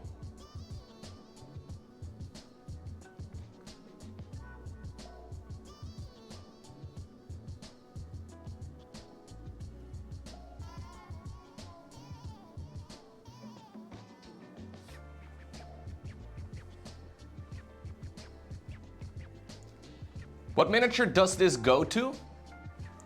This is a Mangler Squig miniature. So it's two Mangler Squigs stacked on top of one another. This is the bottom of the two. I have painted the other one already. It is red. And then obviously this one is going to be an icy blue. I still have to do a lot though. Oh, I hate this fucking song. You'll be 95 years old at your 777-month resub? Let's go, Don. We can make that, actually. I fully intend on living until at least 120. This is an Age of Sigmar mini.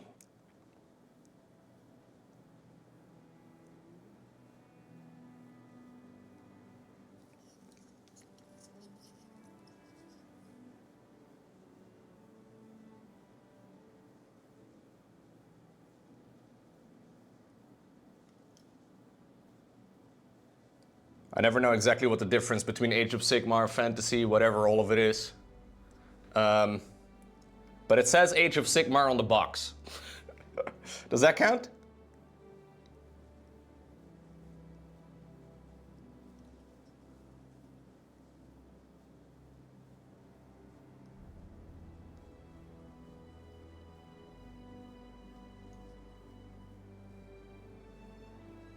We'll paint the gold tooth, like the top of it a little bit later. So I'm not too concerned with spilling onto that section of the mini.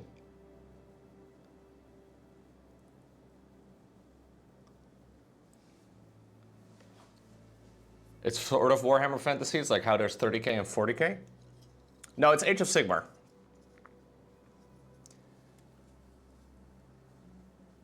Separate game entirely. I don't believe there's a whole lot of overlap between 40k, 30k, and Age of Sigmar, as far as the games and the minis go. Although there might be some minis actually that carry over in between the different options. I guess there's also like the old world stuff. Some of those minis are pretty sick too.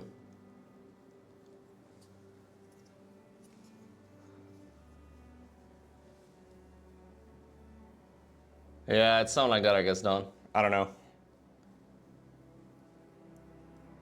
But I see a lot of people refer to the old world, which I don't really, or sorry, I see a lot of people refer to fantasy Warhammer, which may just be like an old term or something they used to use back in the day.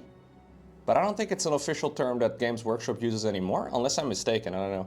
I haven't been in the hobby that long.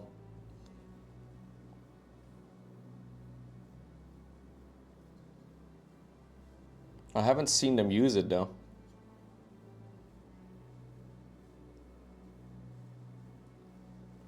There's a little bubble. I don't want a bubble. There we go.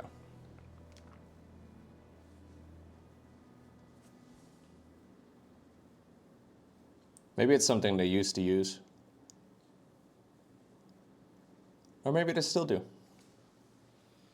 They use the term because I think they're planning on releasing some of the fantasy stuff again. Many people were not really happy with the whole end time stuff. Okay, fair.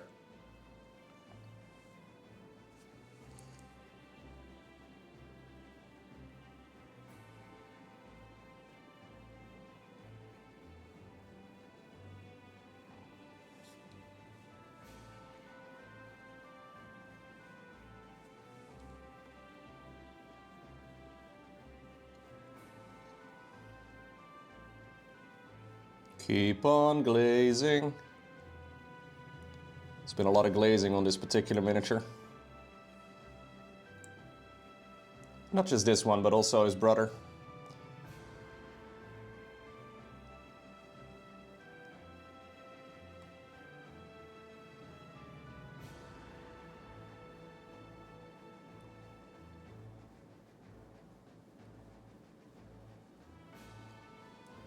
Da, da, da, da.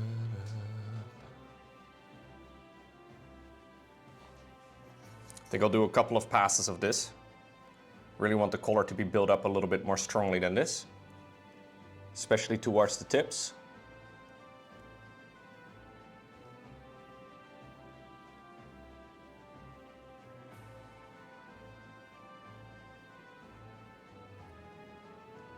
Get a decent gradient going.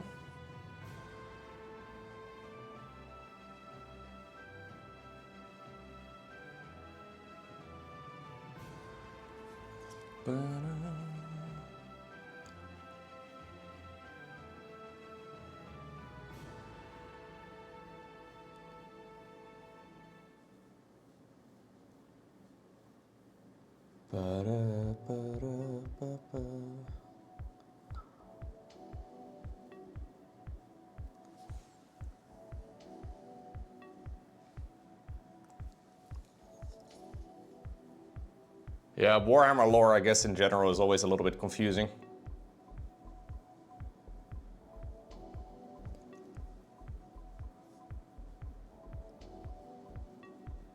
They've made it quite convoluted over the years. That's not the end of the world, though. Well, for Earth, I guess it is technically the end of the world, but...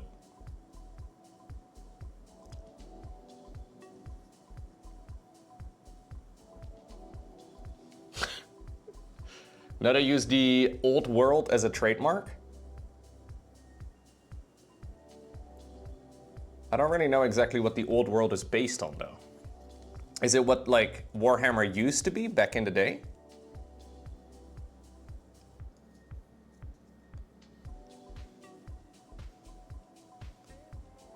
I know some of the minis are really cool. It seems all a little bit more traditional, you know, like more elves versus goblin type of things.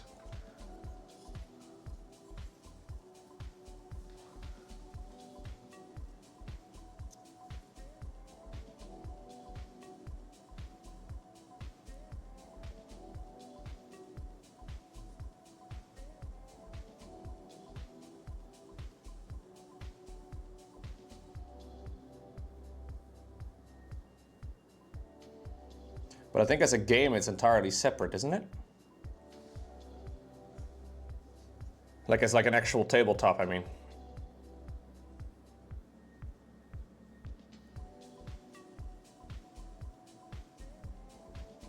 Seems like good old 40K though is the most popular setting in general.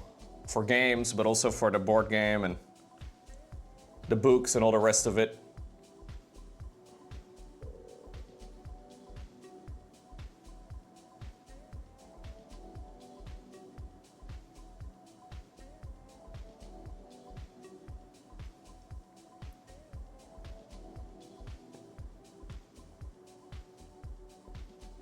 Ooh, I'm forgetting my coffee, dude. Ay, ay, ay. I managed to not drop it down the stairs this time around, so that's nice.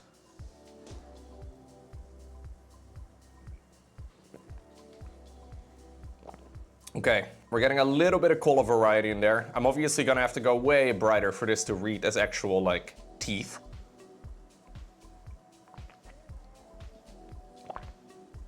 I think I'll do another pass or two with this brownish color though.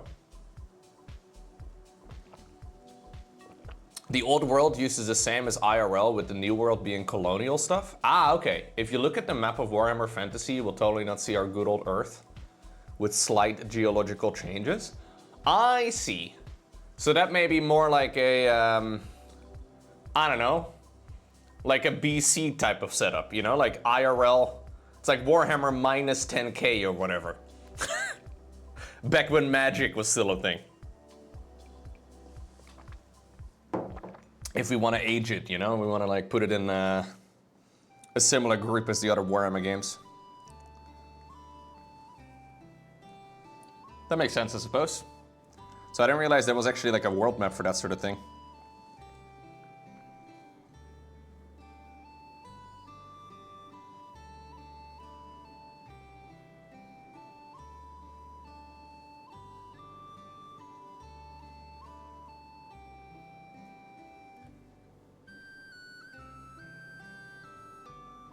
This is the type of music they would play as well. It's minus 10K with a splash of chaos and magic. Oh, there is chaos? Oh, okay. I didn't realize there was chaos in the old world.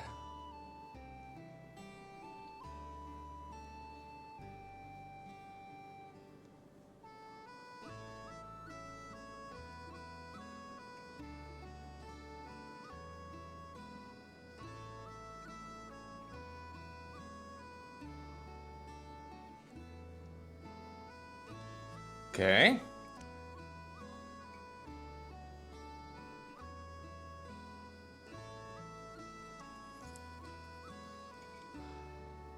Hey, what is going on, Maknavus?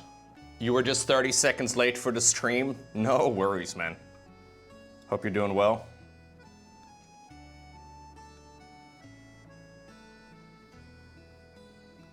Happy Friday.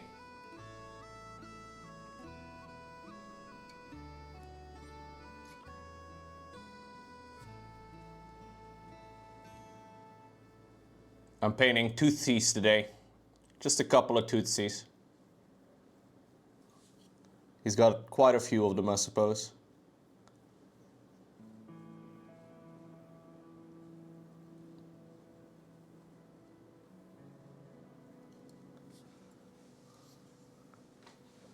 Nice Pikachu. If I made him yellow, he might look a little bit more Pikachu-like.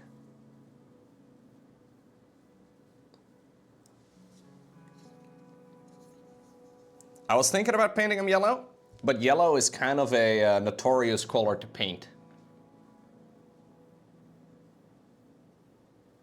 It has something to do with the way pigment works.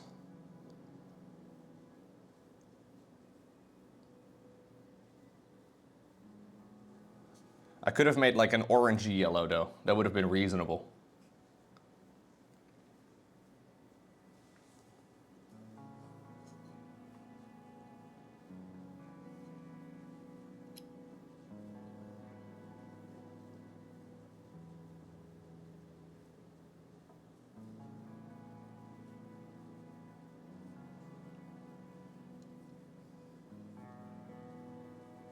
It's the freaking bubbles again.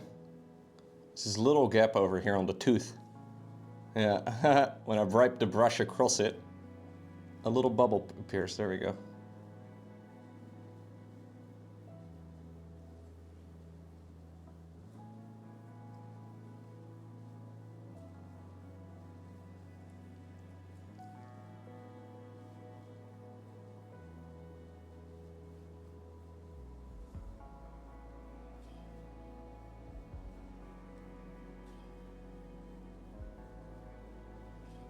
How many passes of this do we do? Are there any Starcraft minis? So they're actually working on some of it, Panda. There's a pretty popular miniature creator, I suppose, that is currently working on creating a game, specifically for Starcraft. And for obvious reasons, I'm very interested in checking them out.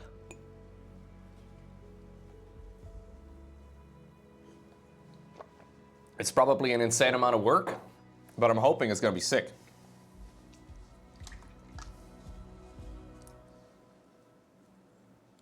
I think I'll do one more pass with this brownish color. Mostly focusing on the tips. Yeah, I don't really care so much about playing the game. I would paint them though. That'd be really fun.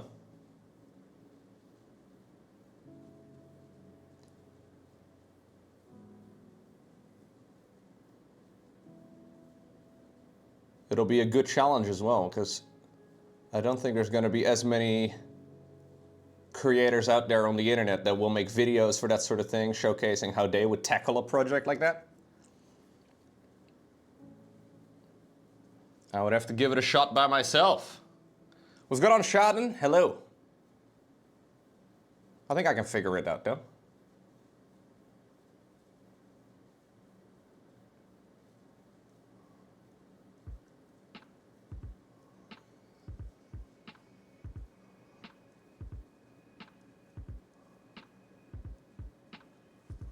For example, this way of painting teeth, starting with a gray and then going into a brown, doesn't feel very natural to me, but I saw this in a video from Infernal Brush,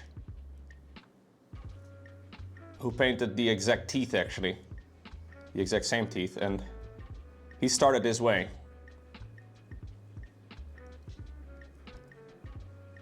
But you know, you wouldn't really say that like gray is a great base tone for teeth.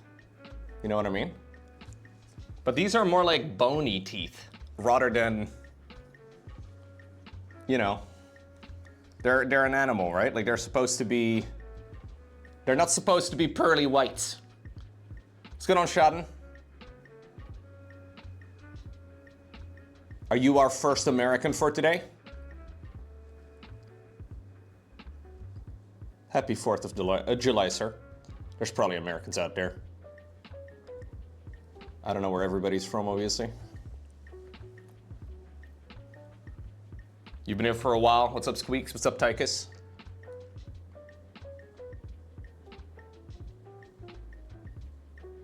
Happy birthday, America. You don't sleep? You probably should, dude.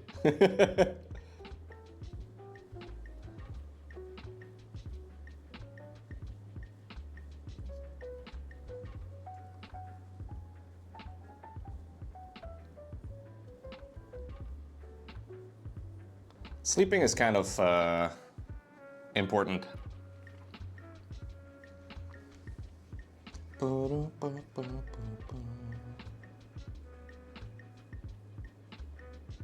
There was a pretty giant gap, by the way, at the bottom of this mini's mouth. You can kind of see it. I tried filling it up before I used the paint primer on it. There was also like a hole over here between the lips. For some reason, there was just a gap in the mini that I had. I don't know if it had to do with the sprue or my particular copy of it. I don't know. Either way, it's still somewhat visible, but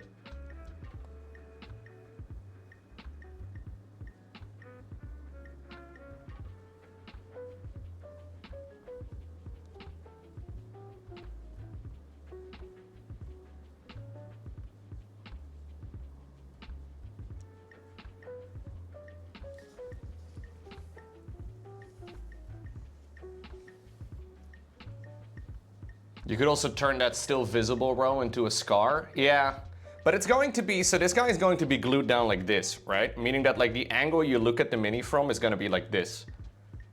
And most of the stuff, like even when I show you right now, I would have to point out where the lines are. You know what I mean? Like you can kind of see, you see right over there on the belly, in the middle of the belly? It's obviously the middle of the belly I haven't finished. So in this like very yellowish background, it is quite obvious, but I think once we get the shading, this whole section, it will be, like I tried filling it in, man, but I didn't do a great job apparently.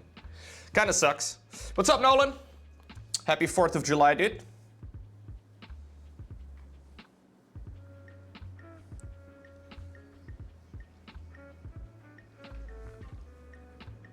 I think I'll do one more little pass with the brown.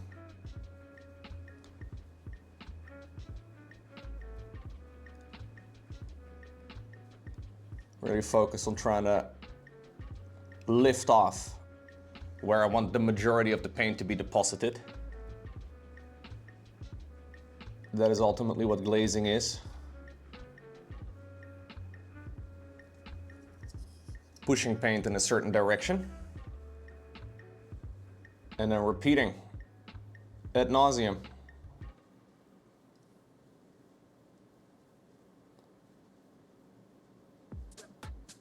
You get a day off, right, in the States? I think most people get a day off.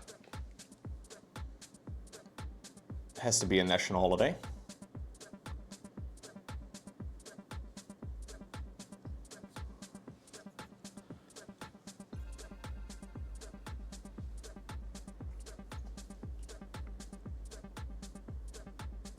I'd be surprised if it isn't a national holiday. We do. If you have a job, right. I guess if you don't have a job, you get every day off. Woo! Hype?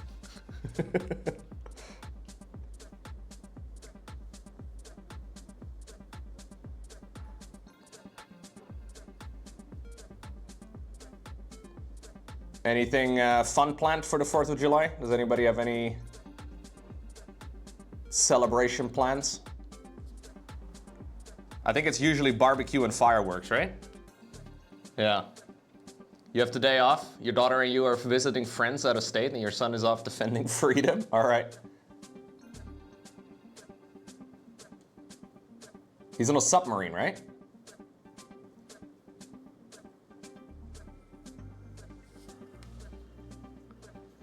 Little party for you? Okay. Sounds fun, man.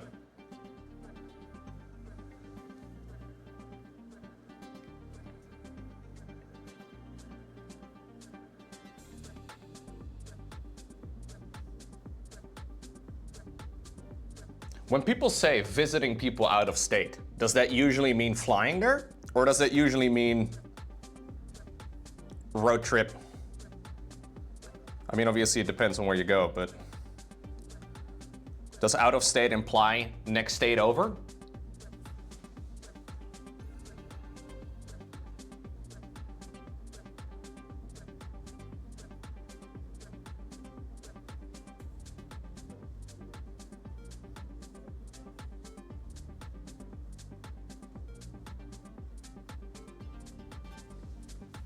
Road trip, you drove 750 miles? Dang. You drive a shit ton, Nolan. I feel like every time you... you put in a lot of miles every year. Yeah, that's like an easy 10-hour drive. Probably more.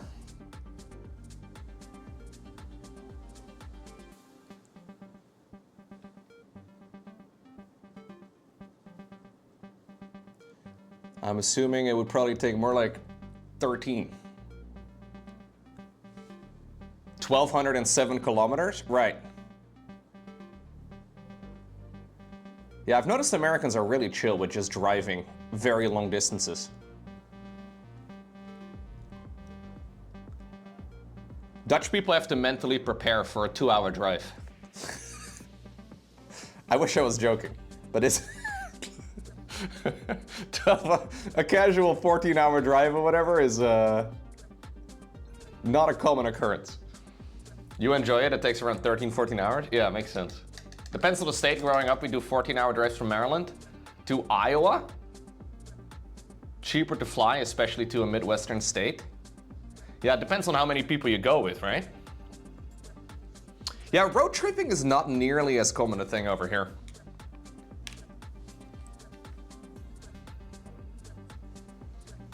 I'm thinking I'm gonna go ahead and emphasize the edge of the mouth a little bit more with some of the diluted gray again.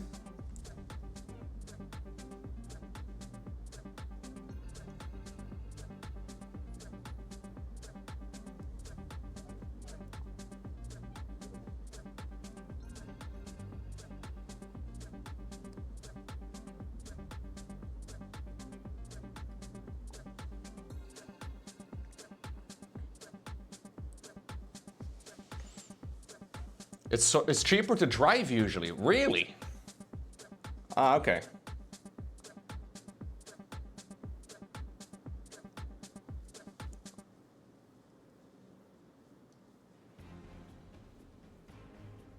I guess that's the big difference. Over here, it would rarely be cheaper to drive.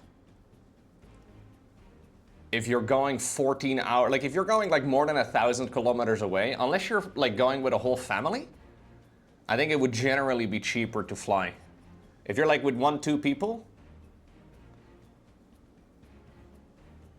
because gas is kind of expensive here and flights are, I mean, not cheap either, but at least relatively speaking.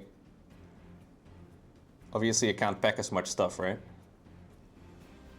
But I think at 1,000 plus, like at 1,000 plus kilometers, like 700-ish plus miles, you kind of get to like the break-even point, I guess. I don't know, I'm just pulling it out of my ass, but that's what I'm guessing.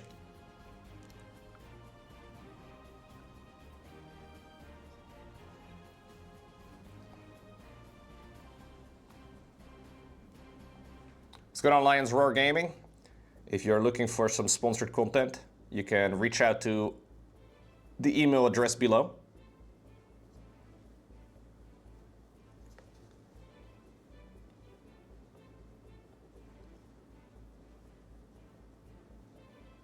Reaching out for sponsorships through Twitch chat is generally not the way to do it, though.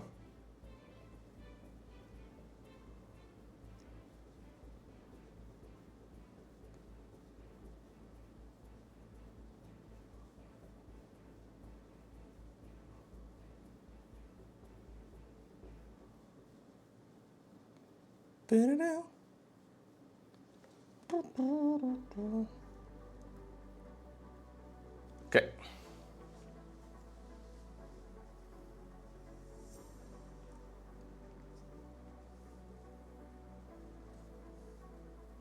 I'm gonna go and brighten it up a bunch. Yeah, it's always a little sus, muck.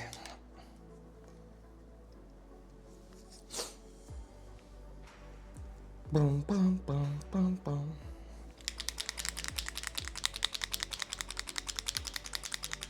Shake it. Gonna blend it up to a little bit of Flayed One Flesh. This will be the majority of the tone, I think. And then we're gonna go a couple steps brighter too from there, but Flayed One Flesh, I think, will be the main color of the tooth.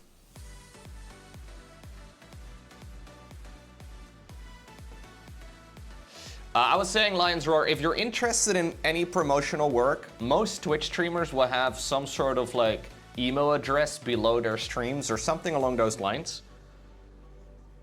Generally, reaching out to people through a Twitch chat is not ideal. Maybe some streamers like it that way, though.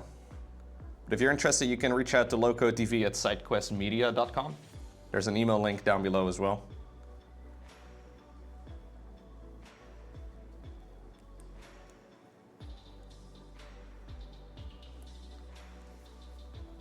If you're messaging people in Twitch chat and you use a very new Twitch account and you're using your first time ever chat message and yada, yada, yada, people will likely assume it is an illegitimate thing.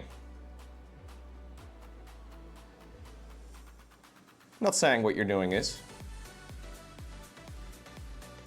But a lot of streamers get a lot of messages from a lot of shady places.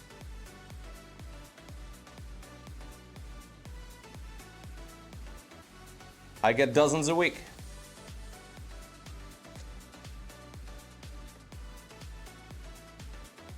Yeah. I think there's a lot of AI email too these days, Clockwork. It's actually pretty nuts. Get a lot of shitty things.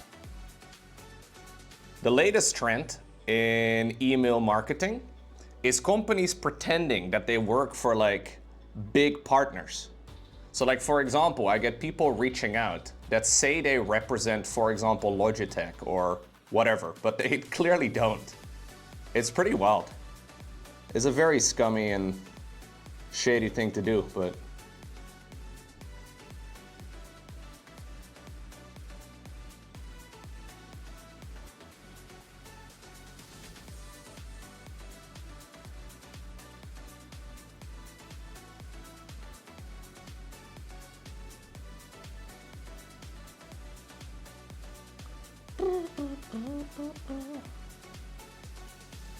You have a 14-hour flight? Oof. Yeah, those flights are brutal.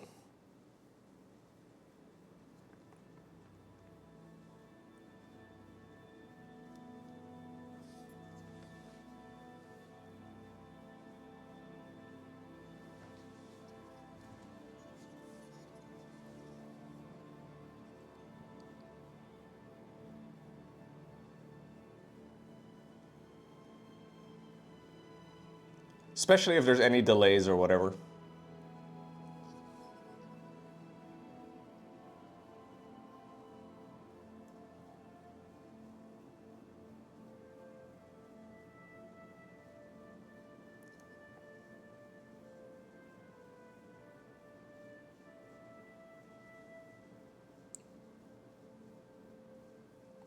Feels like you're wasting 2 days of your life.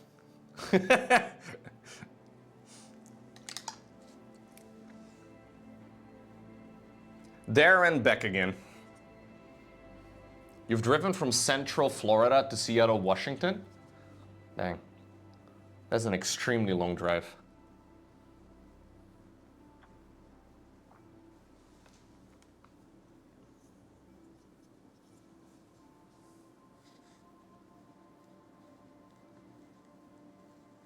Yeah, America's kind of made for driving, though.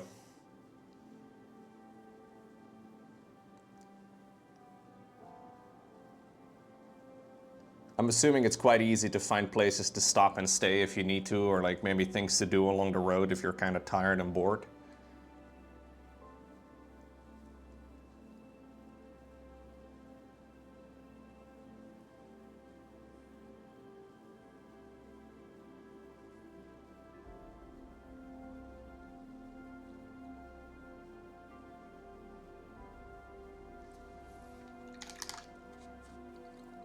A seedy motel?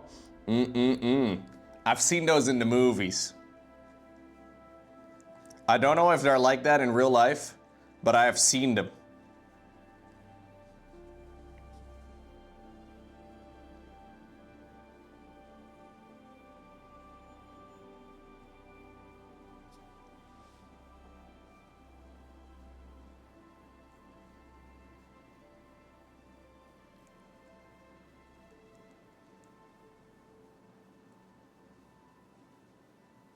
What's going on, Rocco?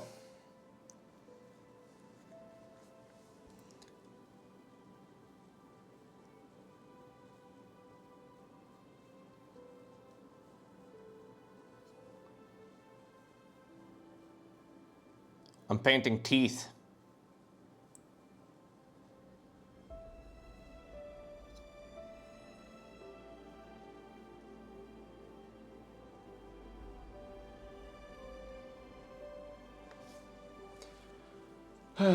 I am doing pretty good, can't complain. Look at that smile. Look at that damn smile. Okay, we gotta go brighter still.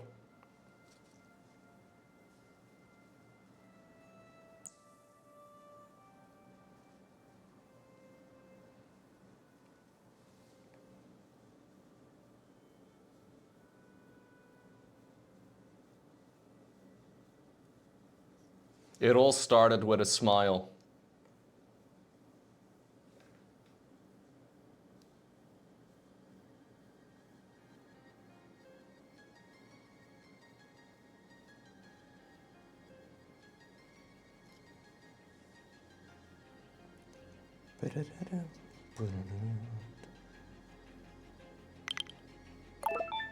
Yo! Installed Pathfinder, Path of Righteous yesterday. Ooh. Went to sleep at 3 a.m. If I lose my job, I know what to blame. Dude, I really want to continue playing Rogue Trader, because I'm really liking the game, but I think it's gonna kill my voice. There's too much reading, man.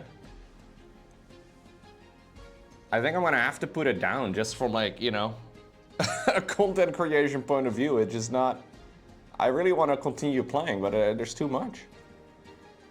It's a very long game, and it's like 100 hours of reading.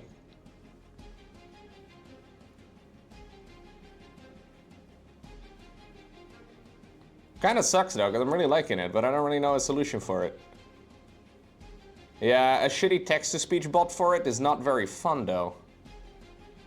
I really hope for whatever Owlcat game comes next, that like it's going to be fully voice acted. I think that would be, like, it would be killer.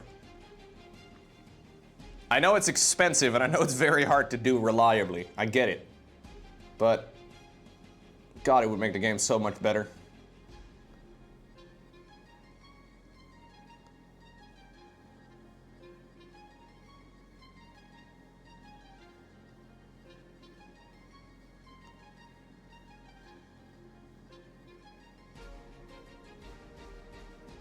Even though I talk pretty much the entire day as it is, I woke up this morning and my voice was feeling itchy after playing Rogue Trader for like 4 hours yesterday.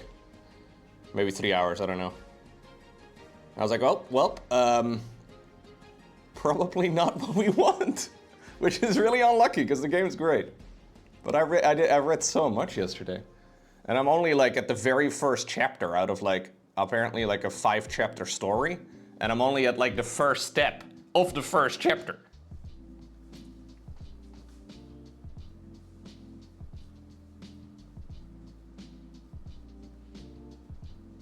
Yeah.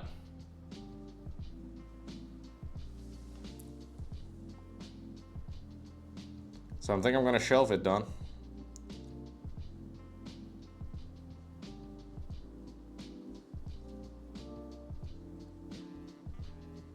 It's the only reasonable thing I can do.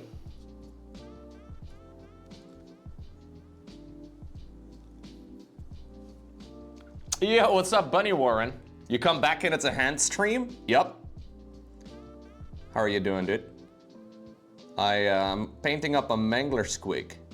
This is the first of a, or the second rather of a little combination of miniatures. Oh, geez. Let me show you the other one. This is the second day of your 5-day weekend? Dang, I didn't know you were so big on the 4th of July, Bunny. You took the whole fucking week off. I've been painting this one for a while. It's almost done. There's still a couple of finishing touches I need to do. And I'm trying to basically get the blue one up to the same standard. So I've done, I mean, there's still a lot of stuff that needs to be done too, but we're getting there.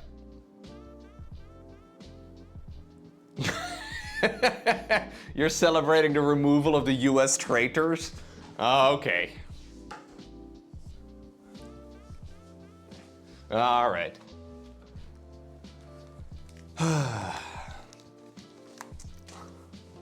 Yeah, I will do a varnish over the entire thing. I already did on the red one.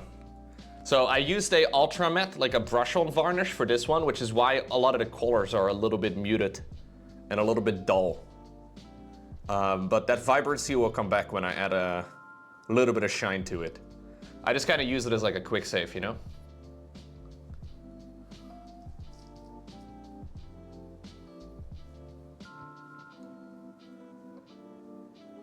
An IRL quick save button, just so I can't accidentally rub the paint off.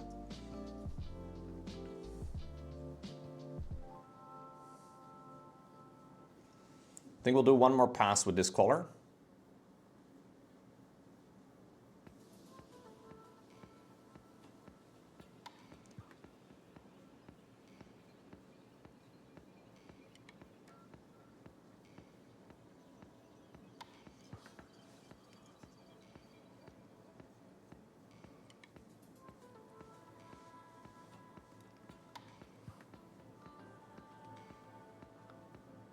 Well, he's British, Shibby. That's the point.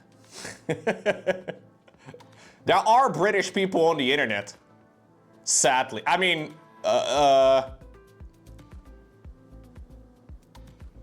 Hold up, hold up.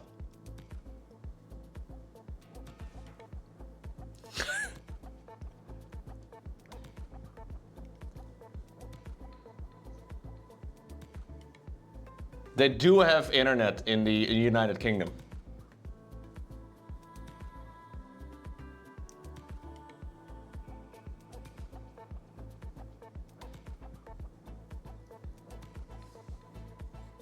Yeah, it runs on T exclusively. Maybe Clockwork, we'll see.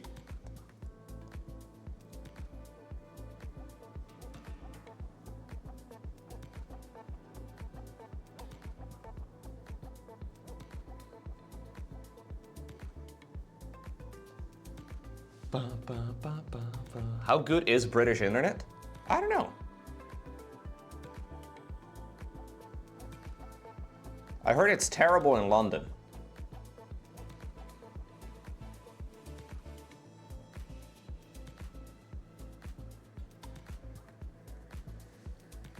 Hey, for Evening Star, thank you so much.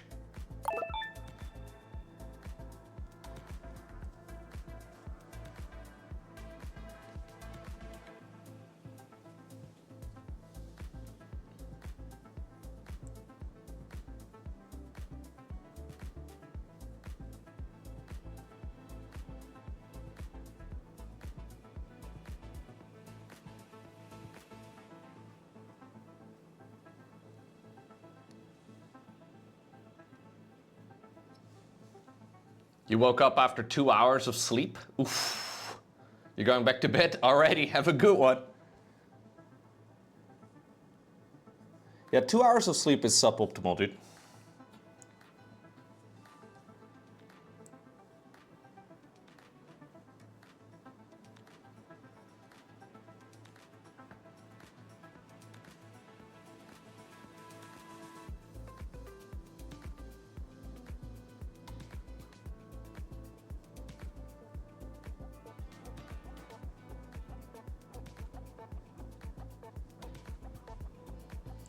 Okay. I think I'm gonna glaze a little bit back again in the other direction. With some of the gray.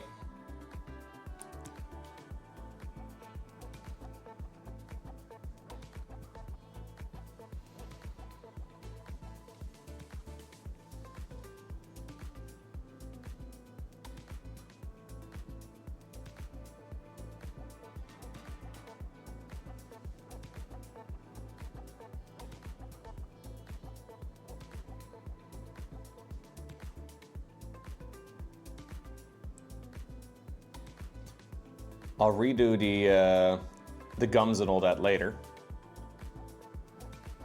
So I think it's okay to just kind of spill in between there. Spill over the little line a little bit. Not the end of the world. Just to really emphasize the separation between some of these sections. Like right over here. And also at the bottom over here. I was thinking of doing the lips first, but it's very easy to spill over when you're glazing 69 times back and forth between all of these different parts. So I think it makes sense to do the more recessed part first. Honestly, that's generally the right thing with mini painting.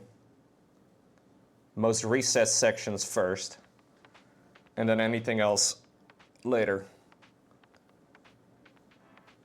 Working your way outwards is usually good, it seems.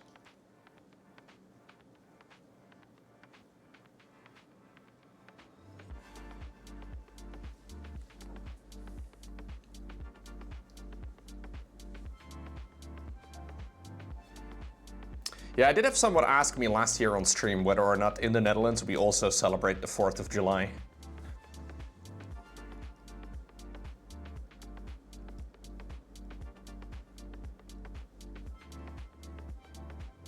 I asked if they celebrated the 5th of May, but they didn't know what happened on the 5th of May.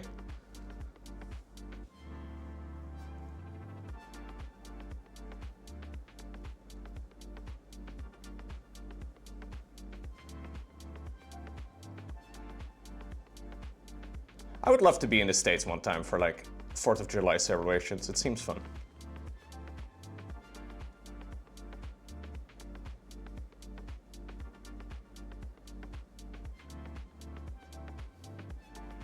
Revenge of the 5th? No! Ay, ay, ay. The 5th of May is Liberation Day, guys. In the Netherlands.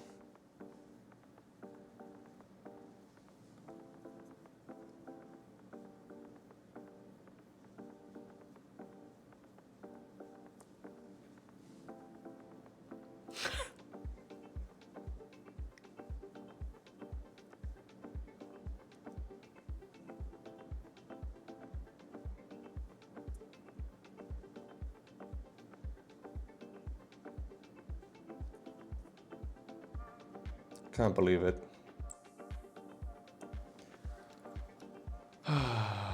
Liberators are such a good unit, they get their own holiday.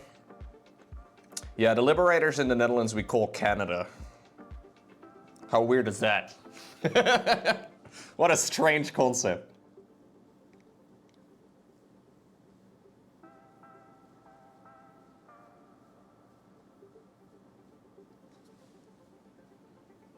What's up, Weebuck? Are you lurking? You're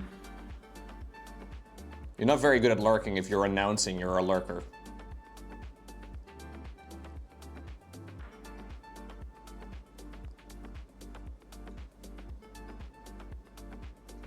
Lurkers are welcome on the stream, though. You almost had a car accident? Oh no. That's terrifying.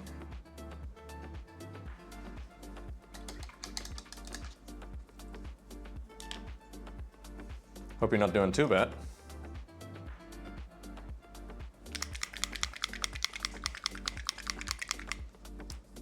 We should ban the Netherlands? What?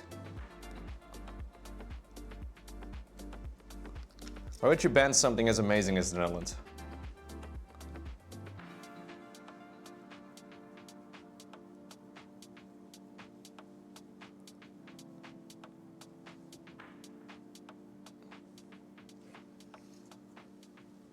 It was kind of... I see. What's going on, Penny? I stream usually between noon and 8 p.m. CET. Or CEST, whatever time zone we're in. So currently it's CEST. So that is right now minus 2-ish hours and plus 6-ish hours.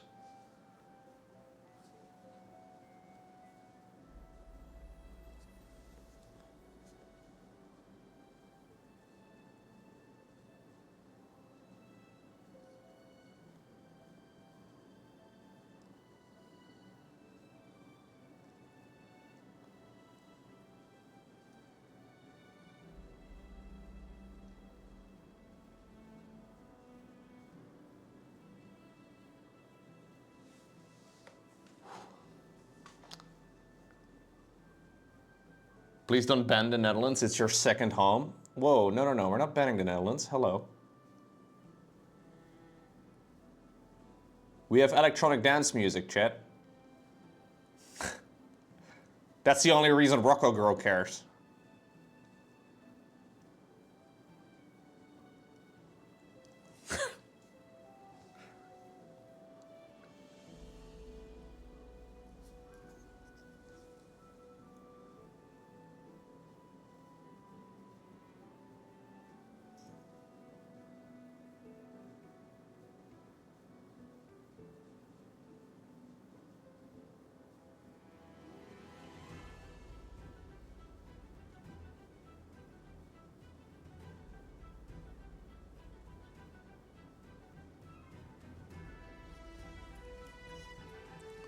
Okay, this is really brightening the teeth up a bunch. Look at that smile. Okay, maybe that's a little too close. Yeah, this is good. Gotta keep thinking of the direction that I paint. I wouldn't mind having a little bit of a brush stroke in here.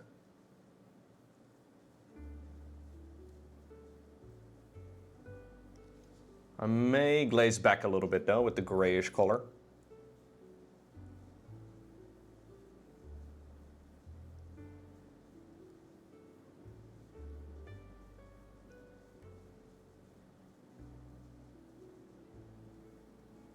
Smooth out the transition just a tad.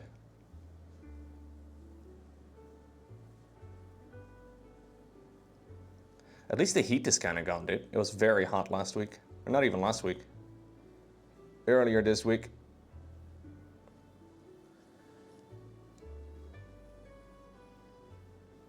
Stuff has cooled down a little bit, which is nice.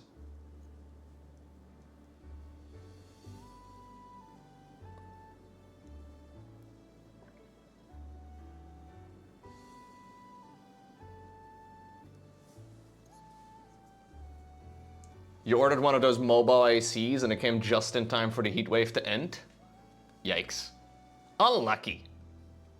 You were rewatching my Starcraft 2 playthrough and remember that you got Twitch Turbo and that you stream daily? Dang, Penny.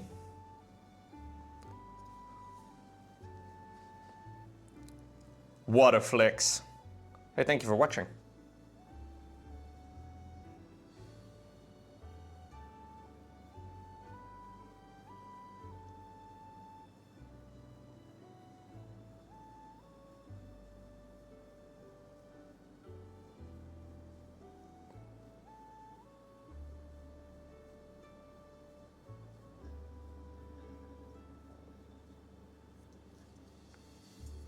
Having Twitch Turbo, though, kind of implies that you watch other streamers. Hold up right now. Penny? If that's even your real name? Watching other streamers?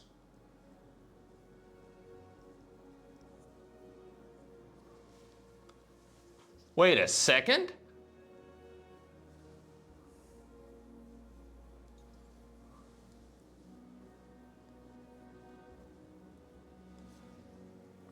Yeah, I actually watch other streamers too. I don't watch my own stream.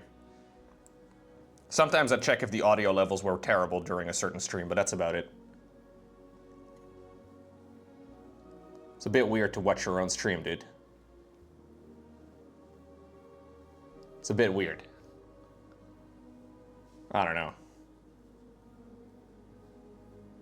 That's like jacking off in front of a mirror, you know? Like, it's a bit weird. I don't know, watching your own VODs and then laughing at your own jokes, I don't know, man. What if they're cheating on others with Loco? Huh. I am the side piece? Is that what you're suggesting? I guess I'm okay with that.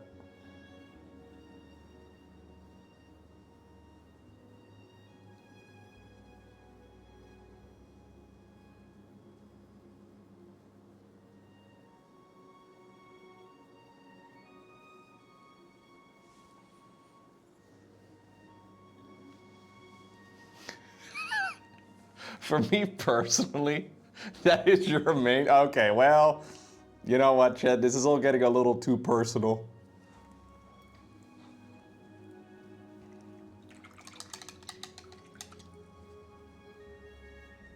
I want to do a really thin little section. A very thin glaze. Maybe I should use the smaller brush. No, I shouldn't. Big brush, good brush. Just very little paint on it, okay? Glaze into the upper, I don't know, 15% or so of each tooth. Try to get a little bit of a transition going.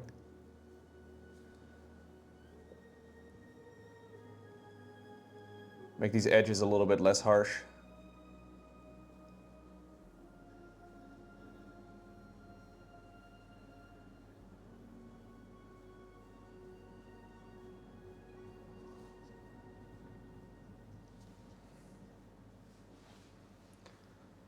When are your hands supposed to stop shaking? Steady hand isn't, yeah, it is kind of important. I had a friend growing up whose hands were always shaking. Like always, they would never stop shaking. They were just always shaking. And his parents had it checked out and stuff, and his doctors were like, yeah, no, everything's fine. You just shake. Wasn't too bad, but it would make miniature painting or like surgery or something a little harder.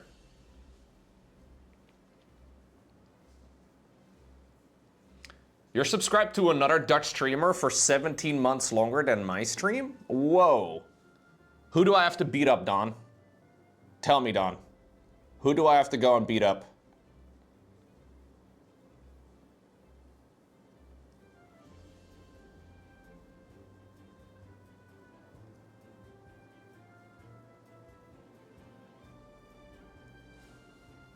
Shy Lily? Don't say it's Shy Lily, bro. He would have said the name if it wasn't Shy Lily, huh? Yeah, Don, we're on to you, dude. We know everything. Oh, Europa Universalis 4? Okay, that's a nerdy game. No, that's not a Shy Lily game.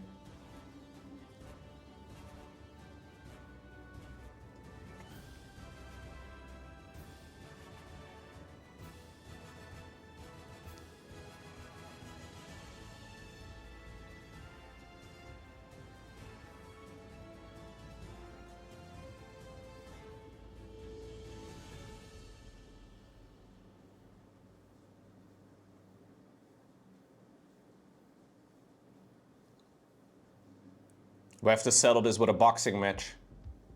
Me and the Europa Universalis guy. You saw someone womp womp in the chat and you womp womp back. Instant connection and instant shame.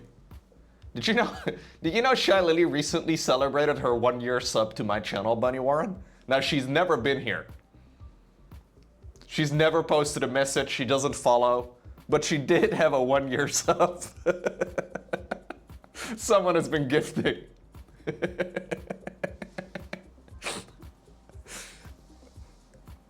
The one time I raided Shy Lily at the end of my stream, bro, this has never happened to me before. I have raided hundreds of different streamers. The one time I raided Shy Lily, she called me Low-Cut V. Why would you call me Low-Cut V? That's insane. Fuck me, dude.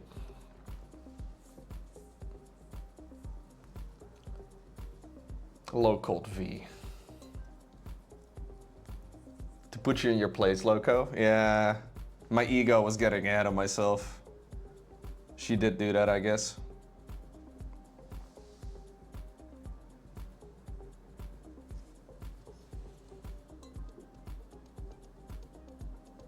I thought I was rubbing shoulders with big streamers, you know? Turns out they don't even know my fucking username. Very humbling. Curious question, Logo. I've ran out of gray primer. I still have white primer. If I mix black into the primer, will it still work? Ooh. Like through an airbrush, I guess? I've never mixed primers before, but I can imagine if it's the same brand, it will probably do the trick. There's somebody in the chat, though, that can probably answer your question better than me. I've never done that before.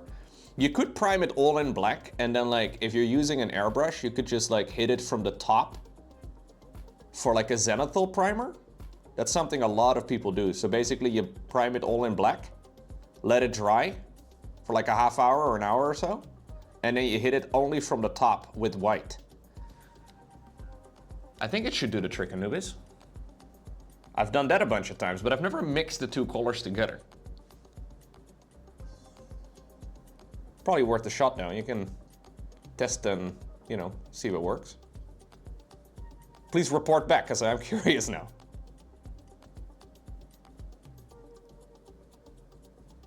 I usually just prime everything in black these days. Just pure black.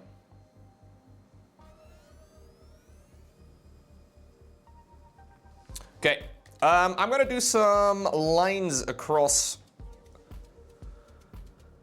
with some very sharp sections. So we'll use a sharper brush, much smaller brush, and less diluted paint.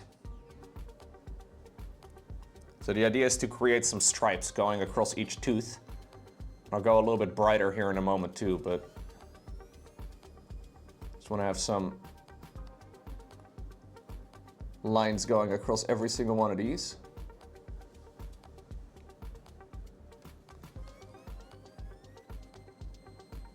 Especially on the teeth that have very defined lines.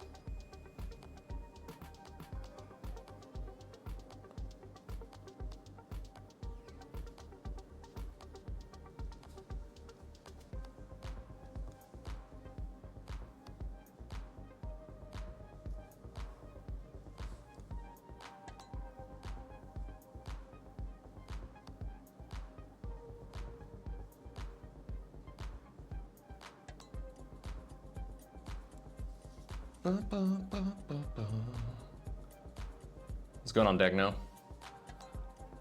No colors anymore, I wanna prime it black.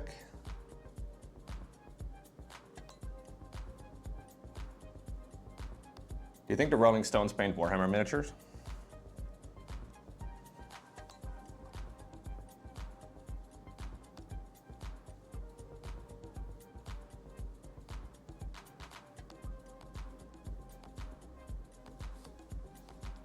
A 100%. They must, right? They have to.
Okay.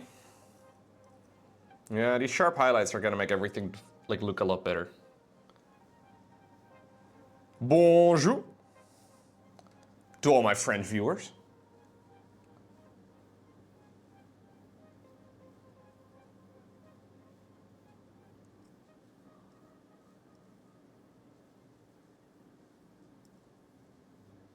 Not that many French viewers, I feel like.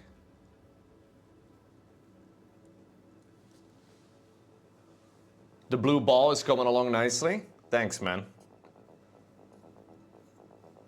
I know how to handle those.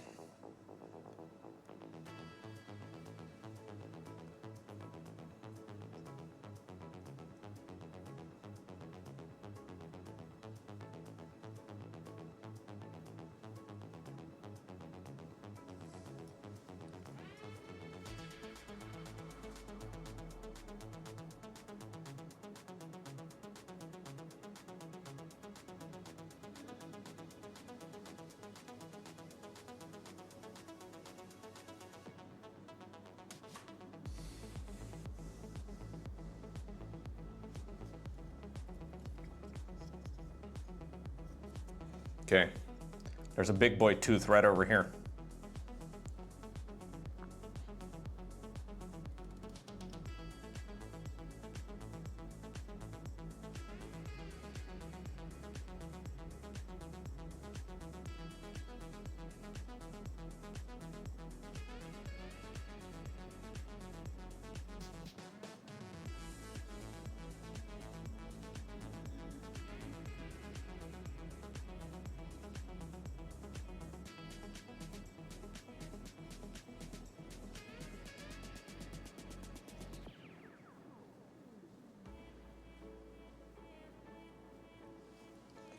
Okay.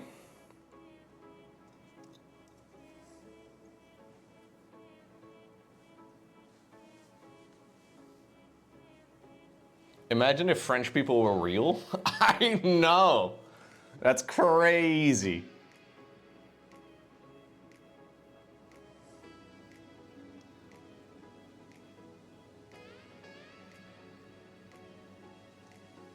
That would be wild.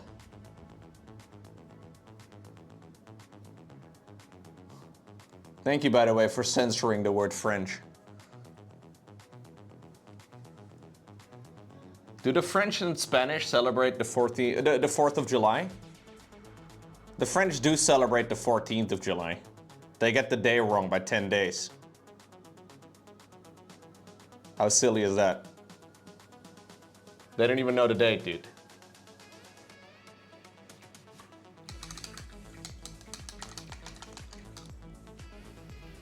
Classic French. Their numbering system is weird too, right? So you never know. You sometimes hang out in a stream where you get a 10-minute timeout if you put a word of French in the chat.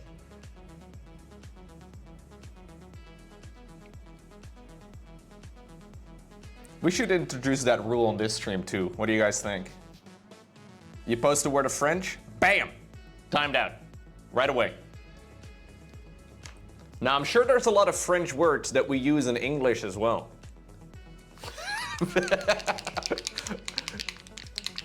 We should censor the word Belgium. I should set up LocoBot in such a way that if somebody says Belgium, they just get timed out immediately. That would be a very reasonable thing, I think. Harstem has the word French banned in his chat. What a guy.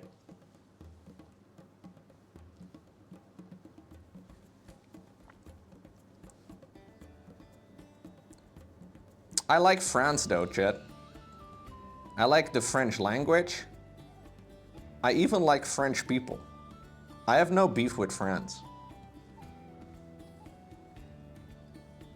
But I like memes.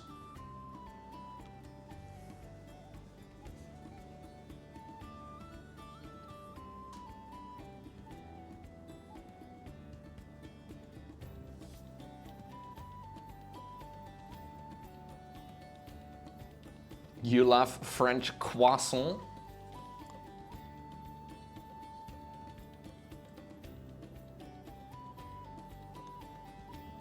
I find that spelling offensive.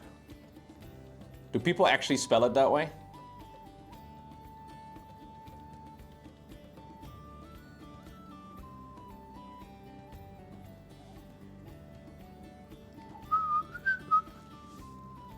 You love French tacos? Wait a second. This sounds like an innuendo.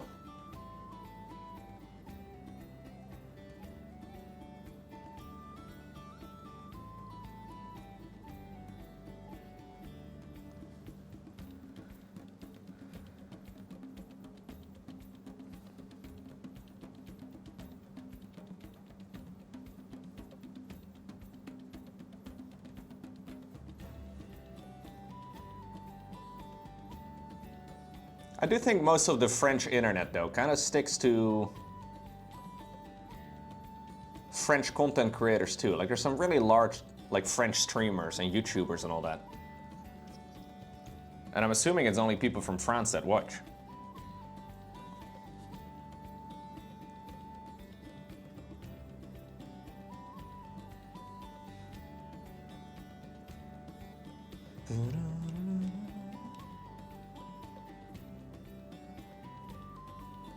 Some very thin lines of a near white.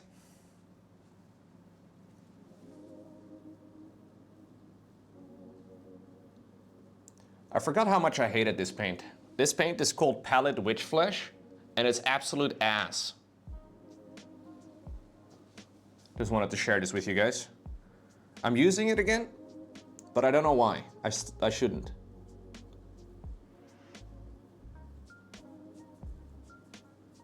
It's just kind of chalky. But I have the bottle of paint and I'm too cheap to replace it. But I don't like using it, so maybe I should just replace it.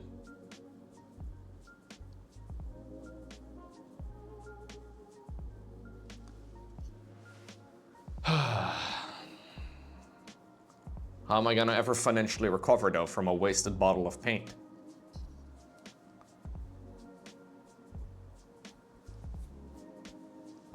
I paid €3 for that thing, chat. So I better keep using it and hating it every time that I do.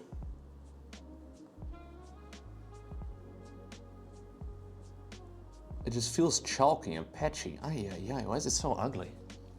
I mean, it's not too ugly actually in the grand scheme of things, but like...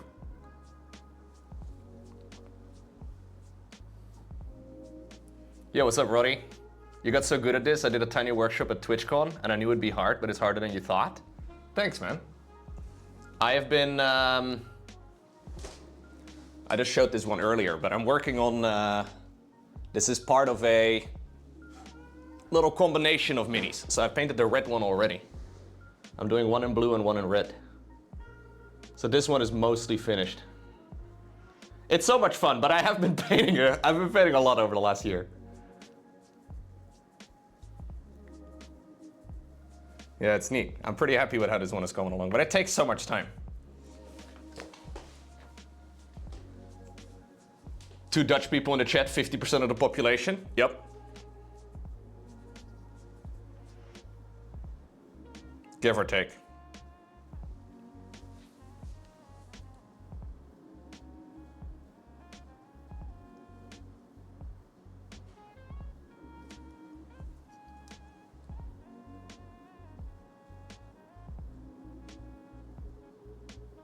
I'm pretty excited for the Starcraft game that they're working on. I'm hoping those minis are gonna be really awesome.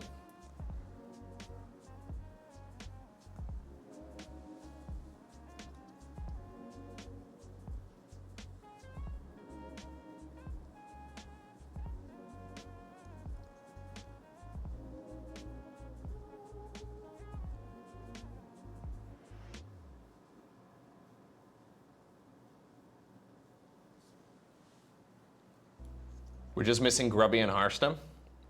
What about your thermal deck now? What about Shy Lily?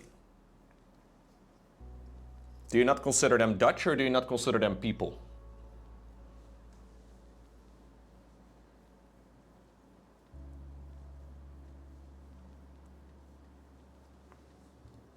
Kind of toxic. You didn't know your thermal was Dutch? Oh.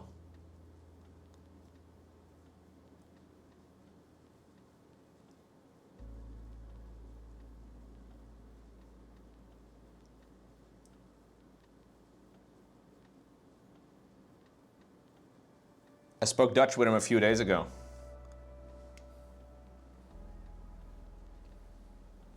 She literally just lives in the Netherlands, but she isn't Dutch? I have no idea.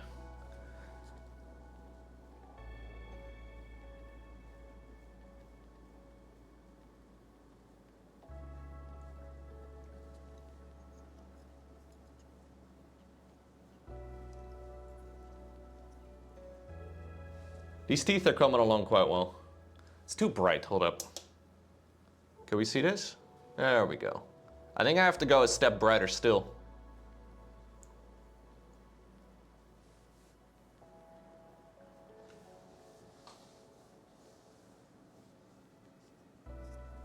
We can do some little dots maybe of white. Because it's still looking a little bit too... Maybe it's just because the lips are still yellow, but...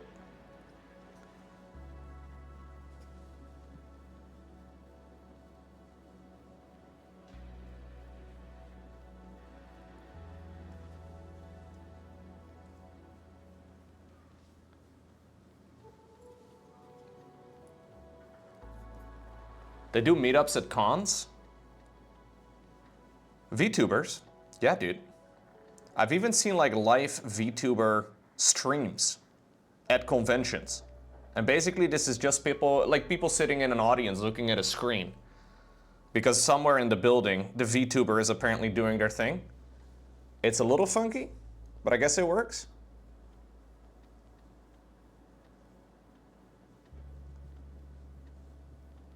It's a bit of a strange way though of doing a meet and greet.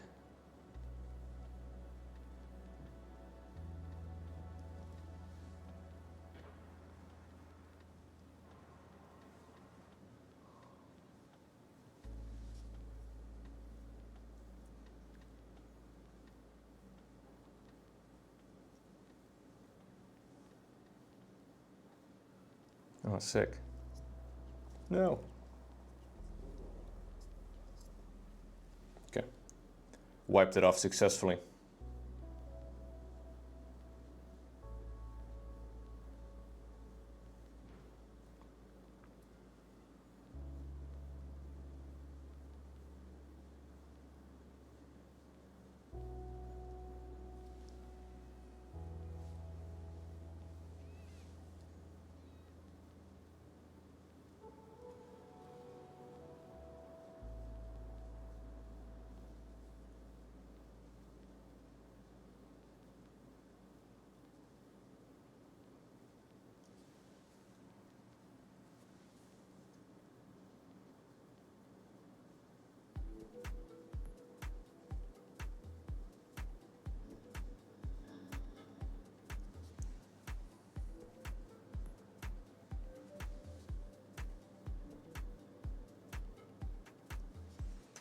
Let me maybe bump up the brightness of the camera a little bit, because it's looking very dark. That's probably good.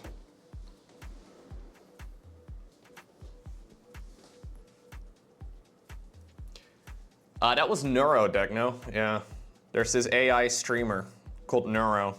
It's very interesting. Let's call it interesting. I don't quite get it myself, but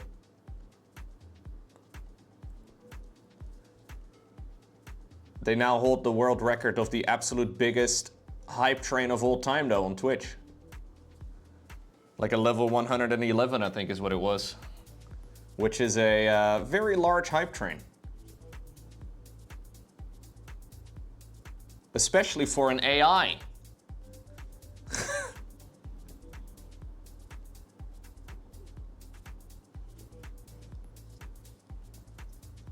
I'm a little jealous and confused.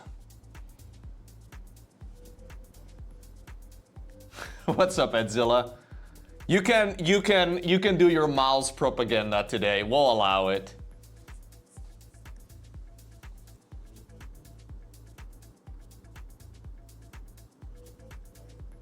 Where's my liquid ounce lovers at?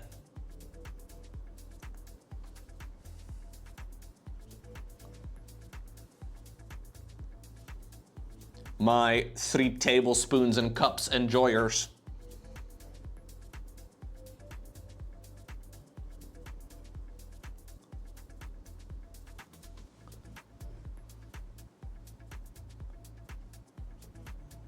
I thought we measured things in stones. No. They do that in the UK. That's what Peter uses. What's going on, Lathreenus?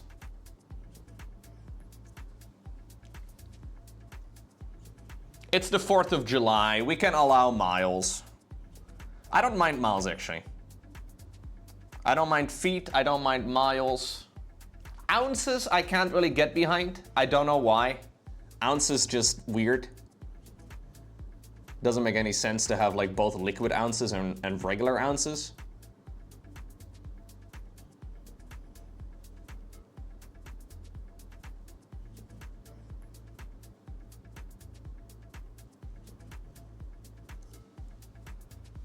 I'm okay-ish, I guess, with gallons, but yeah, they use stones for weight in the UK, but only for body weight, as far as I'm aware. So if someone says, I am 9 stone or whatever, they're talking about their weight.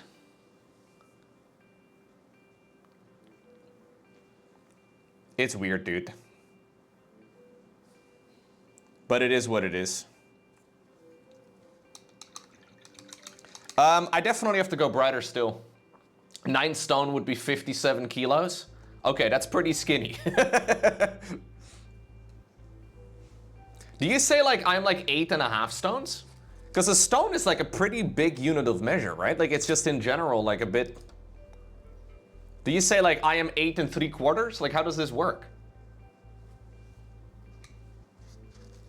Because it's a big jump. Like 1 stone to the next stone is a big jump. I'm gonna mix in a little bit of AK white, which is the nicest white paint I've ever used. 1 stone and 3 pebbles. If I say I'm 100 kilos, they look confused, and if you follow it up with about 16 stone. Yeah, but that's what I'm saying. Like, that's a rounding error, though, isn't it? Like 16 stone to kilograms is 100 and... Okay, that one's working out quite well. That's about 102. You are 23.5 stone. That would be 150 kilo. Is that what people would say, though? Do people say, like, I am... Yeah, 23.5, I guess, would work. All right, a little bit of white. Gotta be careful, because this paint is very overpowering. I think I'll mix it into the previous color first, just to get some more...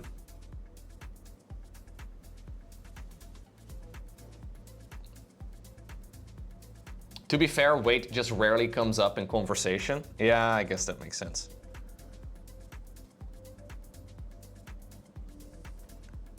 What if you have to like go in for like a thing at the hospital though? Will they just measure you in kilos? I guess they'll just use kilograms. Like if they're trying to figure out how much, I don't know, how much medication to give you to put you down during an operation or whatever. I'm assuming they would use kilos, right?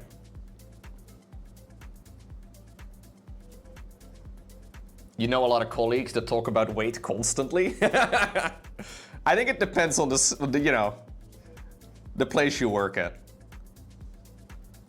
Some people have a very heavy focus on weight.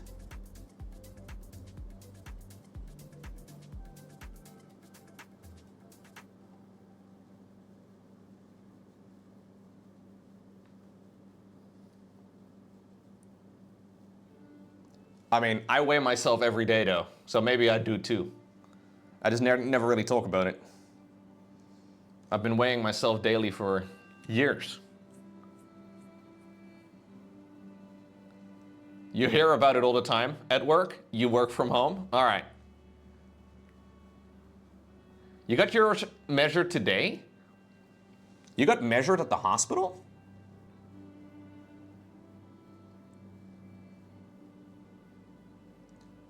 I need to get myself measured properly at some point.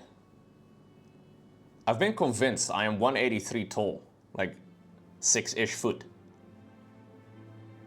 for years. And I think it's about right. But I have a few little nephews. Well, they're not so little anymore these days. And they're getting to about my height. And they are under the assumption that I am taller than 183. So maybe I am. No, apparently they think I'm taller than that. They think I'm like 186.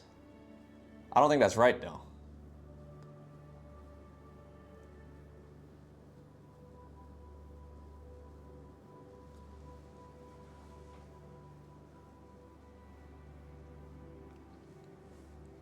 Yeah, gravity is crazy. You do shrink a little bit during the day.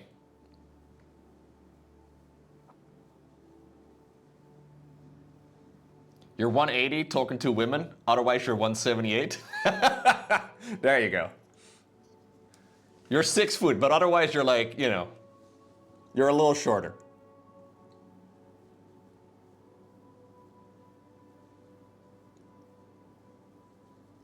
Height is whatever.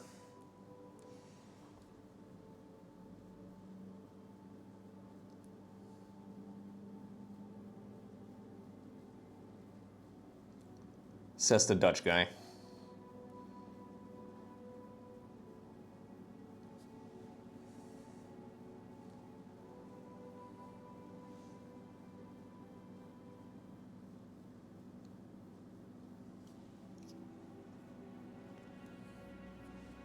This is better, right? The separation on the teeth? Yeah, this white is better. I think I'll do some pure, very skinny pure dots as well, of like pure white. But we'll go around all of the way.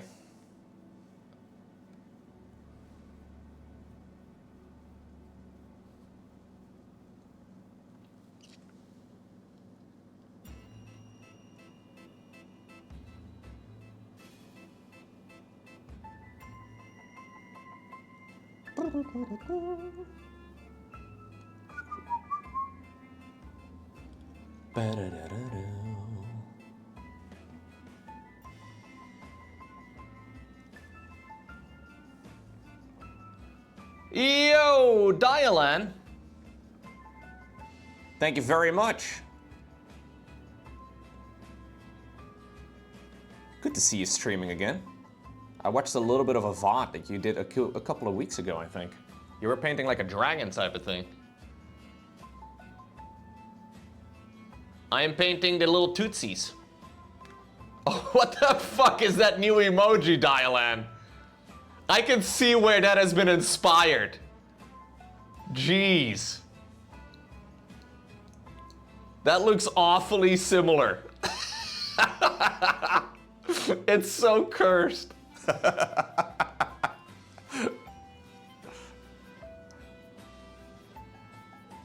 That's very funny.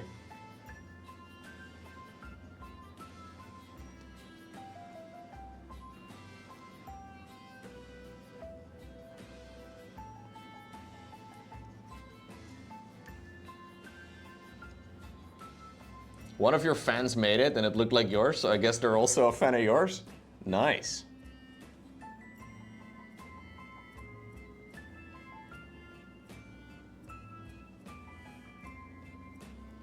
I mean, to be fair, it's just your general anime gacha thingamajig.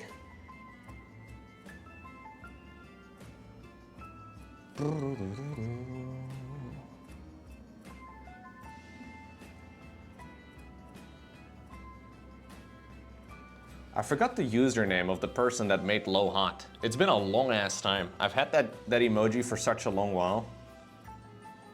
I'm pretty sure whoever made it doesn't really tune in anymore. Maybe I'm misremembering.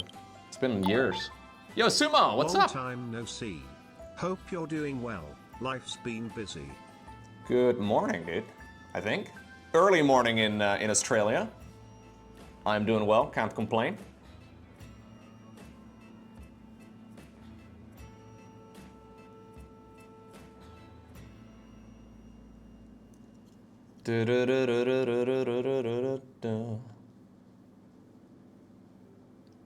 Thank you for the resub. We need a low daddy emoji. Do we though? Do we though? I don't think we do.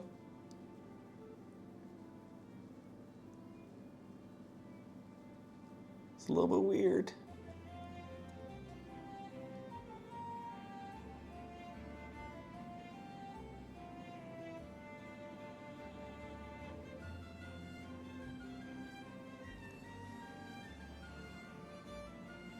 Da, da, da, da, da.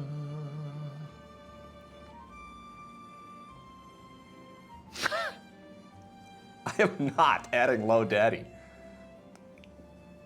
There's no way, Chad.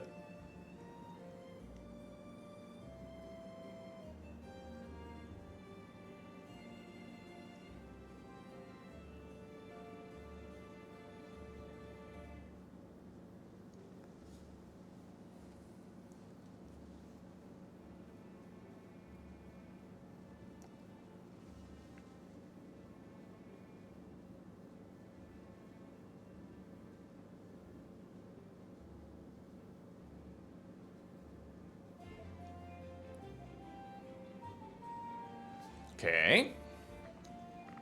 We're very nearly done with the teeth. Well.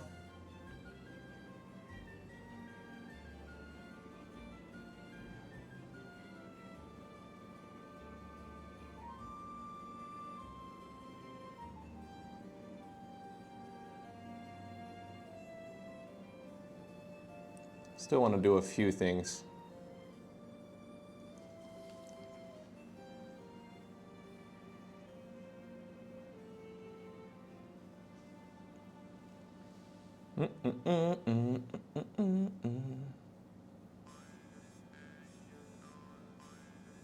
I feel like I've gotten better at painting ever since I started painting the red one. I'm thinking using a little bit of a non-oil wash on like the bottom section of the teeth where like it meets the gums. Still have to paint the gums, but I think it'll probably make everything look a little bit better in that section. It's just a small amount. I haven't really used a lot of washes on this Mini, but I think this is the perfect opportunity for it.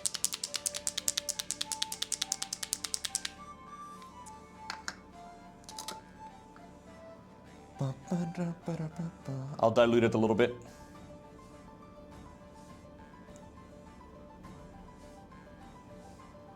A little bit of water. You were hoping I was going to paint a bald eagle today? I'm sorry, Games and Sermons, but happy 4th of July, dude.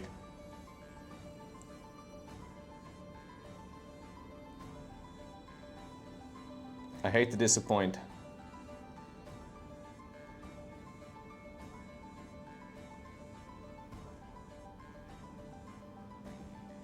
Gotta be a little careful with this because it's a black wash, meaning it's very thin paint. And obviously, white paint can stain very easily. But I'm trying to basically create more of a separation at the bottom or the top of each of the tootsies, where it like connects into the gums. So a little bit of like a line in between the teeth, but also at the top of every teeth.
Okay.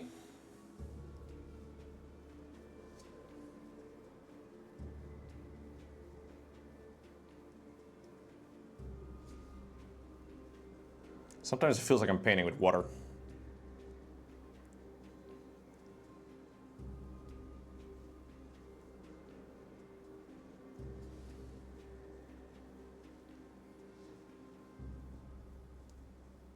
The red one is finished. Yeah, I finished the red one. I have it right here, Dylan. Give me a second. I'll finish up this little round around the teeth and I'll show you.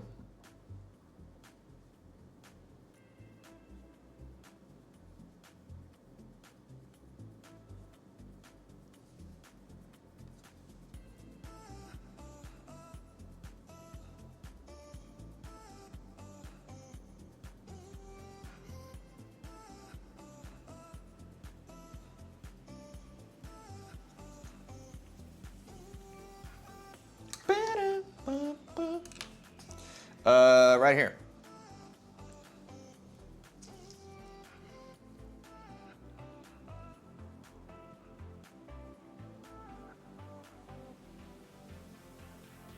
Couple of little touch-up that I need to do.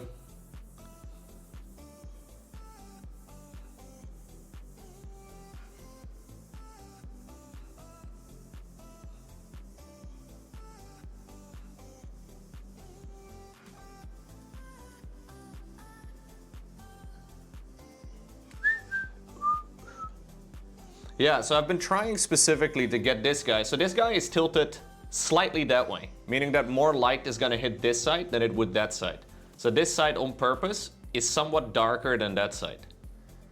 And this guy is the exact opposite. So this guy is supposed to have the darker side over here. Now I'm not trying to keep this 100%, you know, but or the lighter side rather over here, and then this side over here is the darker side. I've been using pictures. Well, my phone is in the charger right now, but I took some pictures of like the primed mini under like a bright light. And I tried holding it at the angle in which I'm gonna be gluing it down at some later time, and I'm using that as like a reference to where the lights, like the brighter highlights and whatnot should be and where the shadows are going to be, which I think is really helping with the light placement. Makes a big difference.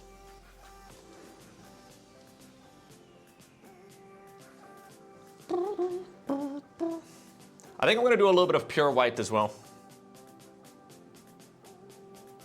Maybe very thin down.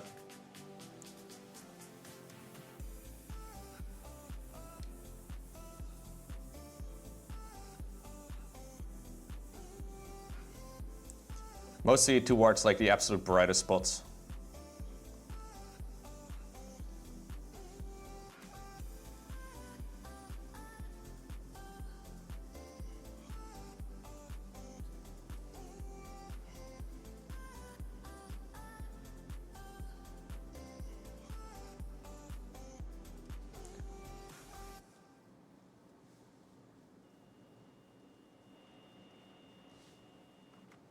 Titanium white? No, AK white.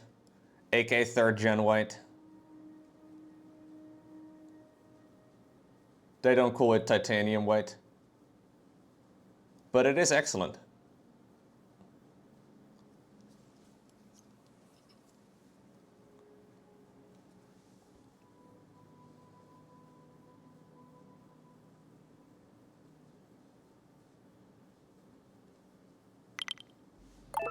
Yo! Just caught up on the Home Story Cup replays.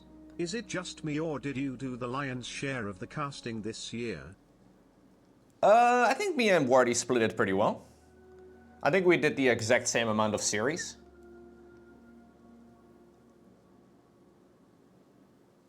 Maybe he did one more than me? I'm not exactly sure. Maybe I did one more than him. I don't know. No, we split it up pretty well.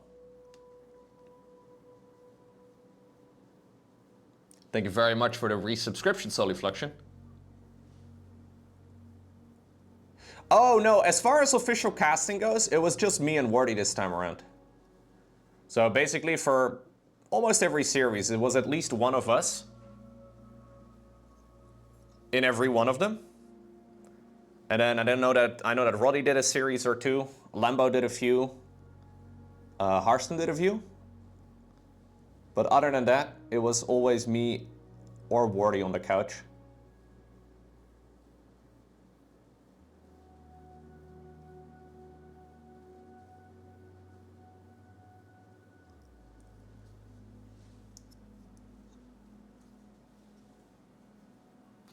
What's up, Louis?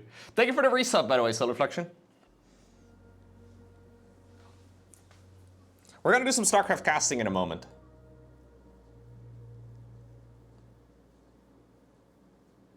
I was going through my replay packs this morning, and I realized I still have some really nice games, I think, from Star as Agora that I did not yet cast. I completely forgot. I think I have 2 best of 3s of Serral versus Showtime, for example, which is an absolute no-brainer of a series to check out. Like any day of the week, and I forgot that I had them.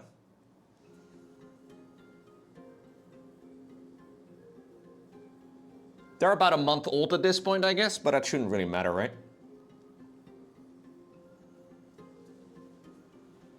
I think people on the YouTubes will still enjoy them.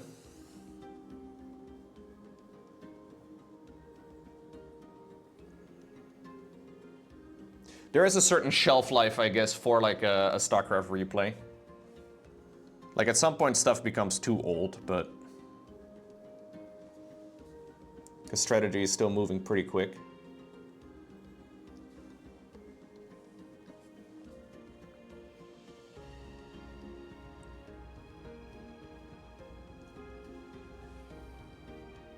How's my top 8 for the EWC?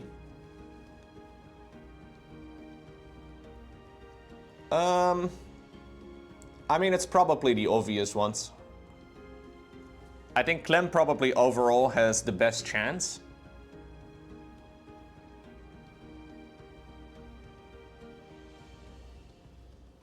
Serral would be second in my mind. I've been very impressed by Raynor. The Protoss players in my mind are a little bit more unpredictable. Sometimes Hero plays like a fucking god, and sometimes you all army hotkeys every game, and you're like, well, I don't even know what's going on here. But he could certainly do very well. Because, I mean, he's Hero. Just very unpredictable and hard to really say in advance. But, I mean, he's got a very real shot at making it super deep. Potentially even win. I didn't really like the way Classic played in like his GSL finals. I think if he plays like Classic did in like the GSL finals, he's probably gonna get overwhelmed by the top level Europeans. So I don't know if I put Classic super high. Zaun obviously very good. I was very impressed with Zaun actually across the board at Home Story Cup. He had a couple of sloppy games, but who am I missing? I'm missing a few players. Obviously we have Hero Marine, right? Lambo, Showtime.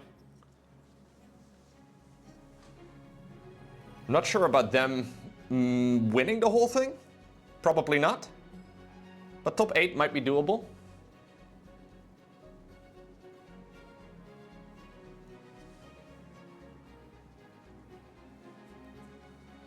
You just want Protoss to win? I mean, if Protoss doesn't win this year, they might never.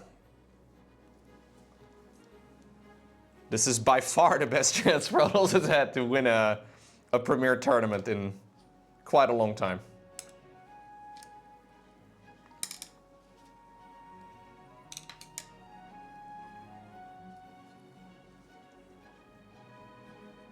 Still difficult though. It's very difficult, I think, to predict Serral in particular. Serral already seems to have put his head down right now. It's crazy how differentiated your miniature tastes are. What do you mean, Shaker? You mean like all of the different minis I paint? I have painted quite a few different ones, I guess, huh? That's fun, though. You know what I just realized, chat? There's this giant horn in the middle of his forehead. That one also is supposed to be the same color scheme as I have right now. For all the other parts.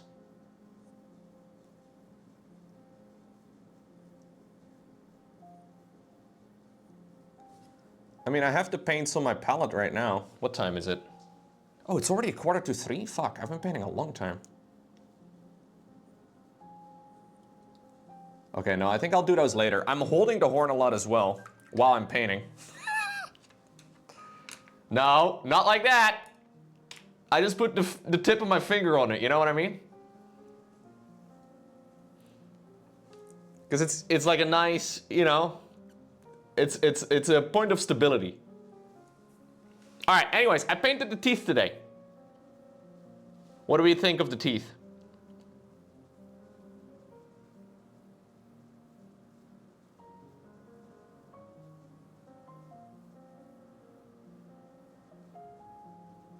He needs aligners? Yeah, fair. So here's the other teeth. Which ones are nicer? Red or blue? The ones on the right I painted about a month ago. I think the ones on the left are better. You think the red ones are better? Ah, shit. I think technically the blue ones are better, but the red ones have more of a shadow color to it, I suppose. I think painting-wise, the left one, like the blue one, is slightly better, but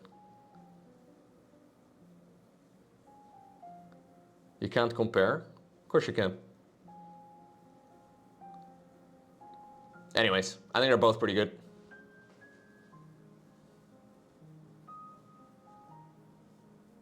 Yeah. So I haven't yet done the face, right? On the blue one. Once we get to like the skin and the lips and everything, it'll look a lot more refined. Because right now it's just like a blob of yellow. Look at the grumpy face. He looks kind of cute. Like a pug. Not a pug, sorry, a bulldog. He looks a little pissed.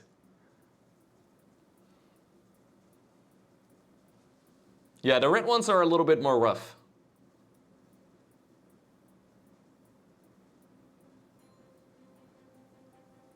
I feel like I've made progress as a painter, like just painting this particular section of the mini. It's kind of fun.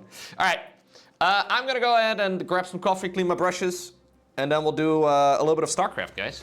Guys, today I'm gonna start painting the actual head, the actual face. Yesterday I painted the teeth, and I think that turned out pretty great. We still have a couple of little, like for example that large one over here on the left, that one needs to be gold tipped. But across the board, I think the teeth are looking pretty nice. So I'm planning on doing a little bit of the blue skin today, if possible. I've already put some of the colors that I need on my palette. Just want to make sure that I have a little bit of a reference image up as well on my second screen, just so I can hopefully work from that a little bit, because it makes life a little easier. Anyways, hope you're all having a nice weekend so far, guys. Welcome back.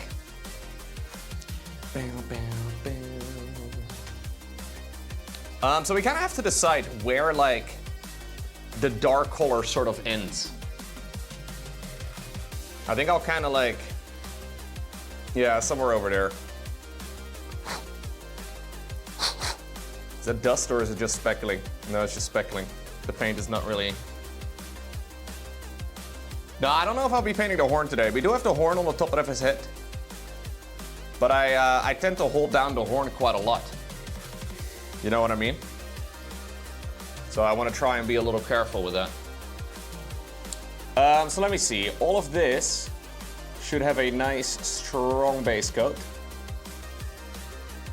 I think this flap over here also needs to be blue.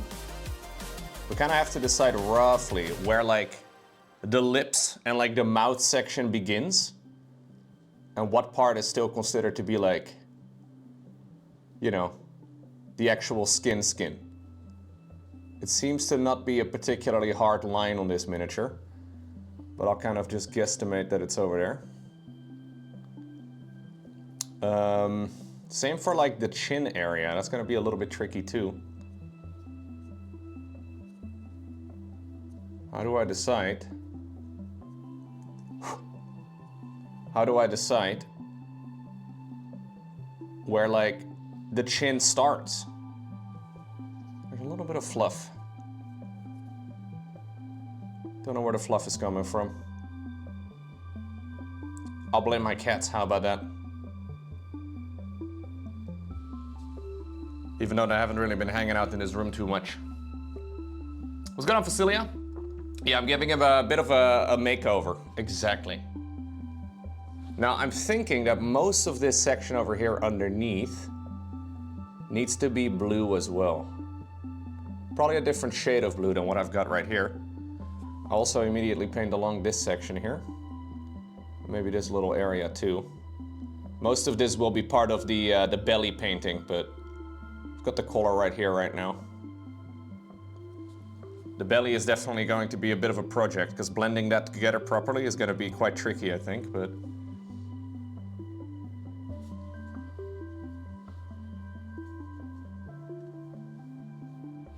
we can give it a shot. Yeah, we're giving him a little bit of a makeover. I'm thinking most of all of this needs to be blue. And then the question is mostly for the lips. I think I'll make all of this blue and then we'll fade it up towards the, like we'll gradient it up towards the lips.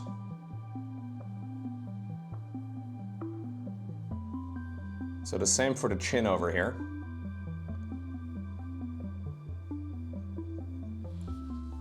Because otherwise, it just, I don't know. I think the blue is nicer than the yellow, so getting a little bit of variety in here should be good. Lips are also going to be quite tricky, I think. Anyways, one problem at a time. And I've got many problems, chat. Many problems. Honestly, at this point, I wonder when the problems stop. Well, we'll just keep painting. Maybe at some point it won't happen. There's no way to know.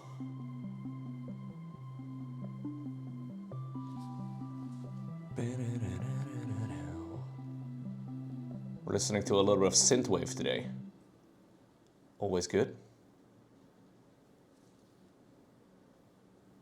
I think it'll continue until right over there. We'll just have to blend this out. Making that nice and smooth is gonna be a little bit tricky. You're about to start your 750-mile drive home? Yo, good morning, Nolan. Have a safe drive. You can put me on the Bluetooth, okay? Just put me on in the background. But I'm guessing you said you were traveling together with your daughter, right? Maybe your daughter doesn't want to listen to this shit. Life is just one big problem, Loco. There's no hope. Just give up. Oh, no. GG? Oh, well. We'll try to make the best of it. How about that?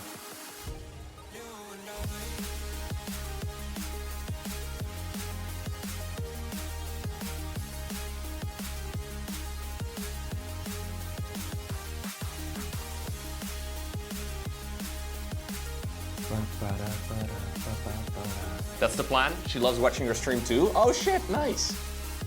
I'll be your road trip companion.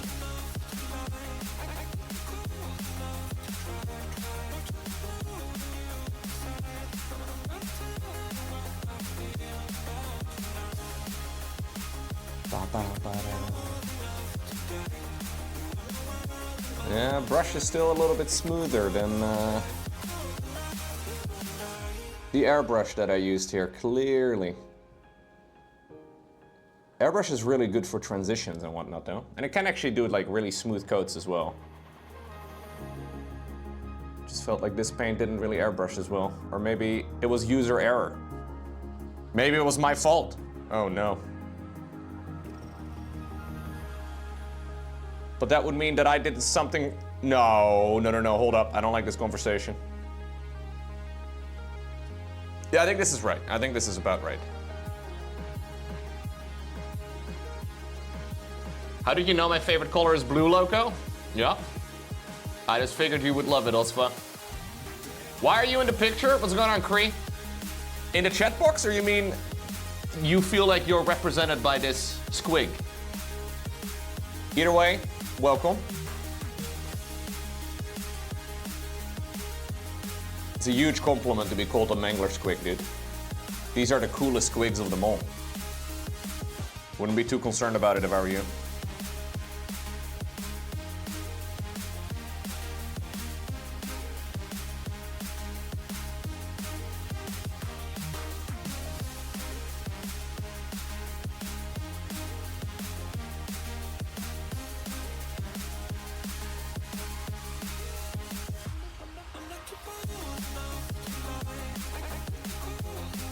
So this section is going to be a little bit darker up here.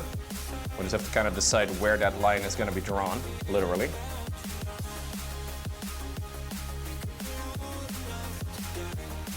How is the miniature attached to this as a grip? Is it a clicking mechanism? Nope. I took a little hobby drill and I drilled about a 1 millimeter hole, like a little hand drill at the bottom. And then I used a little bit of super glue. And then 2 little bits of, this is actually from a paper clip, like those large paper clips. And I glued those in there. And the nice thing about super glue is that it's strong but quite brittle. No, you don't have to saw them off. Basically, I just take some pliers and I just twist. And it will come right out. Sometimes you have to sand down the bottom a little bit, but since these parts of the mini are going to be glued straight onto the base anyway, that's plenty of surface area to cover it. And this makes it a bit easier to hold across the board. But there's lots of different ways though. Some people don't like sub-assemblies much, or they really hate the way that I've done it here. I like this way. I think it's good.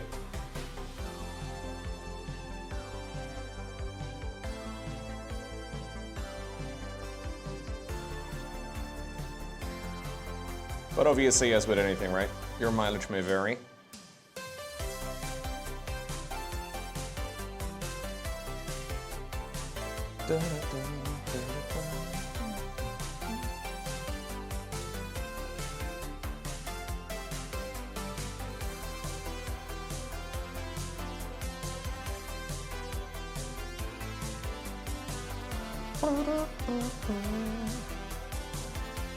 Whatever helps achieving your painting goals. Yeah, exactly, that's right. Just whatever you like, right? Ultimately, my music is kind of loud on my headphones. If it's too loud in the stream, let me know. I lowered it in my headphones. But yeah, ultimately, anything creative, right? Like, as long as you like what you're doing, you're not doing it wrong. There's no right or wrong way.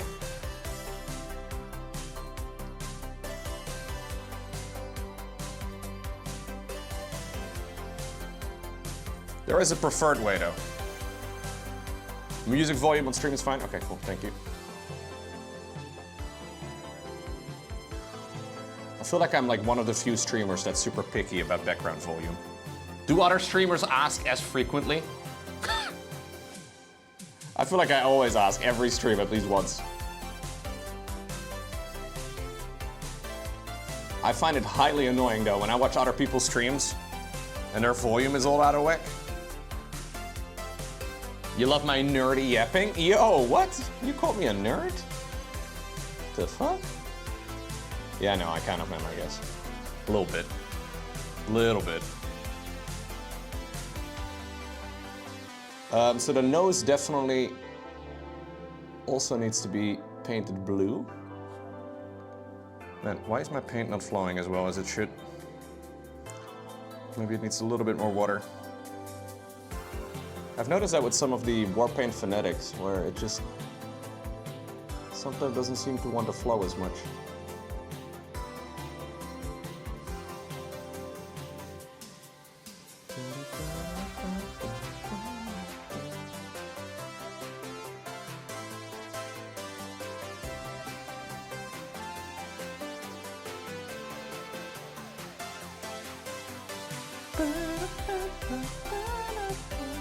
Not the ones the other ones I watch. You don't watch any? Right, of course. It is quite loud. Okay, I'm gonna just reduce it a very small amount. There we go. No, you don't want to lick the paint, man. I wouldn't want to lick, like, I don't know, licking pure paint.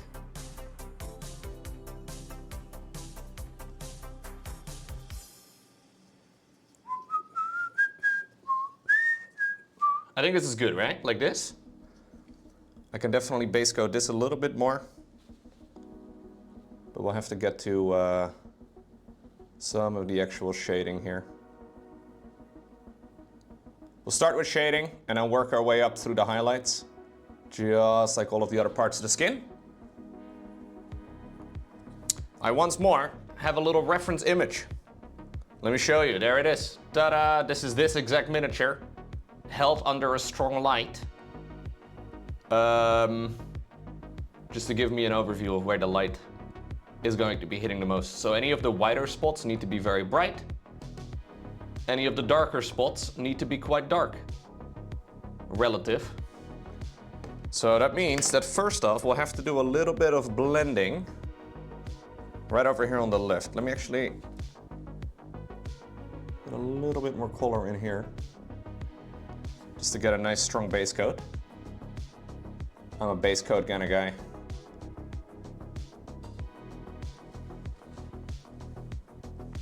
Okay, yeah, so this whole section needs to be a bunch darker. So I'm gonna mix in a little bit of, so the color I've currently used is Wolf Gray.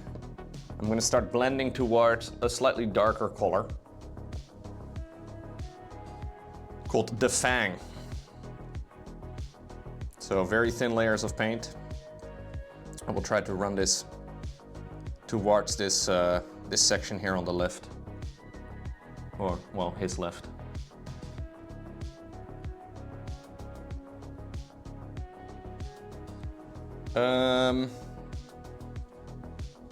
Let's see. So I'm trying to just mostly block this in for now. So this section over here needs to be quite bright. So any of the parts going down this way need to be reasonably dark.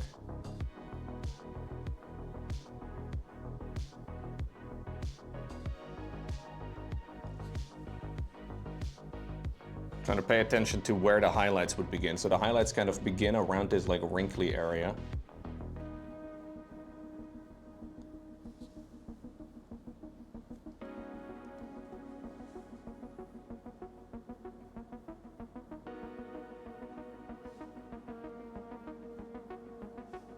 Yeah, so this little section over here can be a little bit darker still.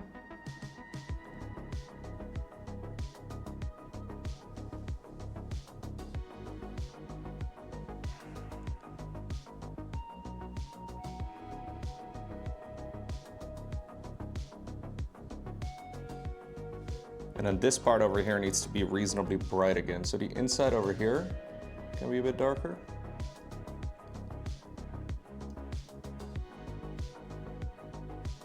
There we go, that makes sense.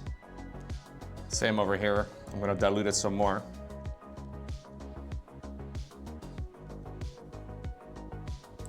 Same over here in this little fold. You need to get a little bit of paint in there. A little bit of paint in here.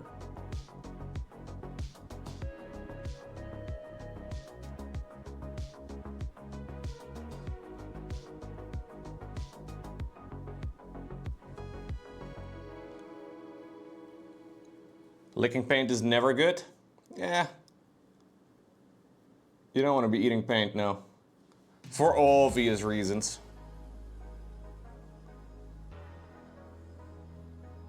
But what if I just really like the flavor?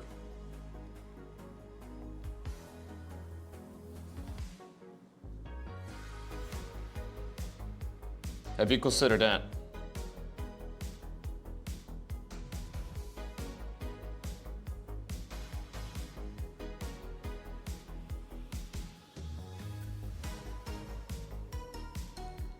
So all of these little folds over here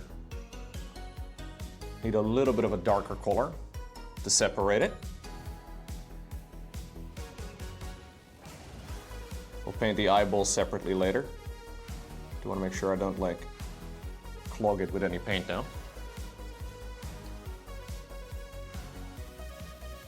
Just soaking up any excess here.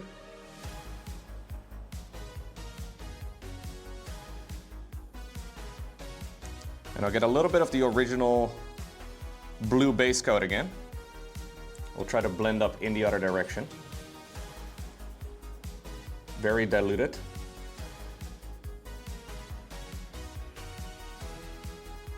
Try and smooth all of this out a little bit.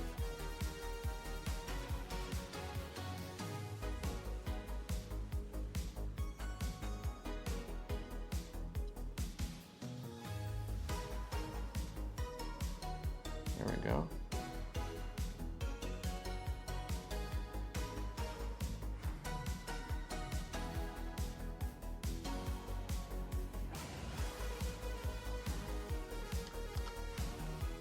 Starting to work some of those colors through. We'll let it dry for a second.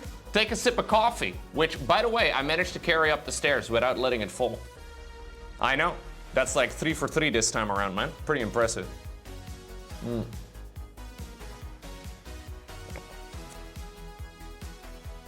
Last week, not so lucky.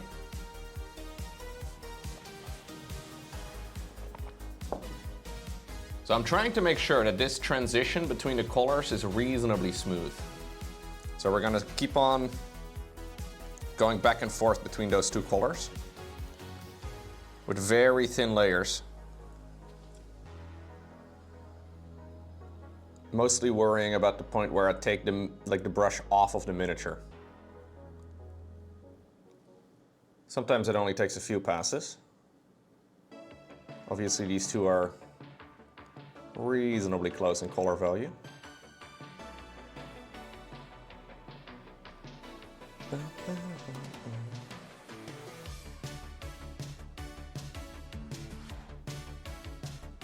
Not that big of a transition.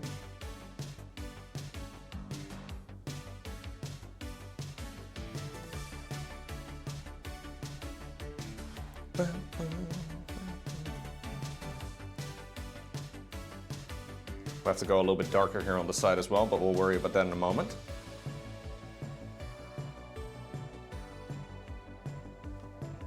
So for highlights, I'm gonna start blocking in some of those too.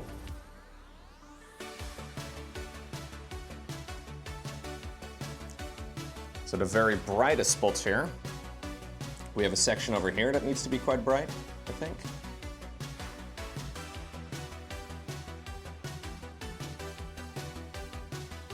Any of those raised areas.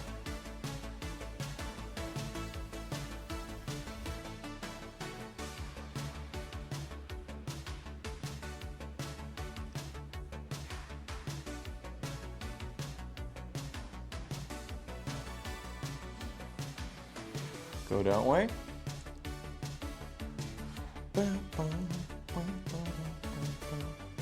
Same over here. This needs to be reasonably bright. All of these little skin folds over here definitely need to be reasonably bright as well.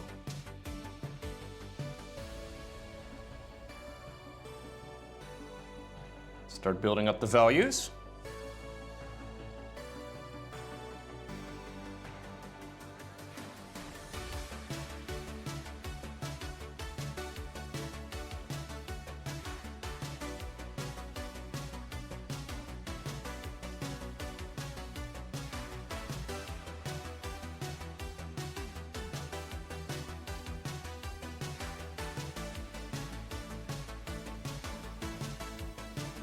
Any of those sharp areas here, any of those very defined lines. There's not really that many brighter sections over here, I don't think. I mean, we can definitely build it up a little bit more. I just need to keep in mind that I am gonna extend the darker scales quite a bit still. The music today reminds you of an 80s action movie? Yes, dude.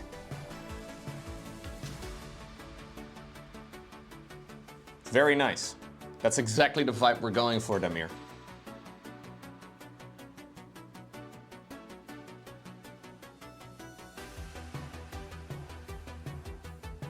Even though I haven't really seen many of those movies personally, but anyways.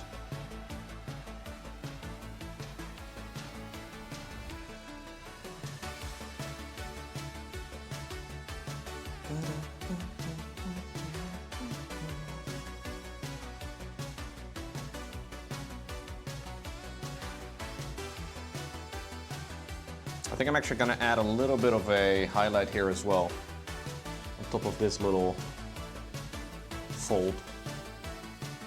Just because I think it would make sense with the way that I've done it on the leg.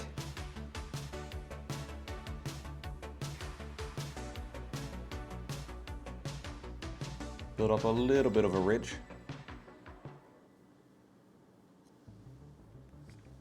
Okay, we'll let it dry again for a moment.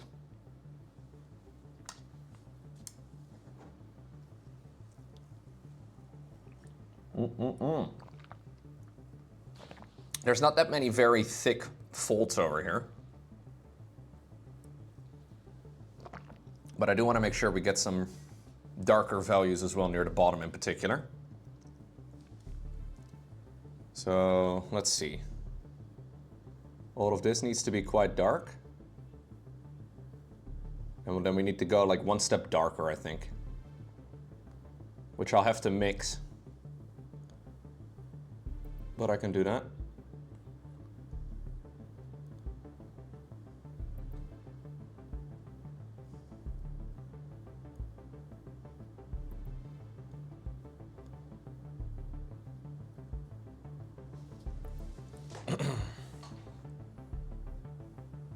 So I'll mix a little bit of the Rhinox hide in, which is what I've been using for these very dark colors for a while. And maybe we can actually block in the dark scales too. Probably not a bad idea. So I want this to be the same dark color as these dark scales over there. So that's a mixed color, so I kind of have to guess. I think it's about a 1-to-1. Maybe a slight bit more blue than brown. Yo, what's going on, Bruce Lee? Thank you very much. First up of the day. Big. Thank you very much, Bruce Lee. Okay, so these scales I need to kind of decide where I want them to like no longer be dark. Is that color about right? I think so. We'll just block it in for now. Little goblin man will have to be painted later.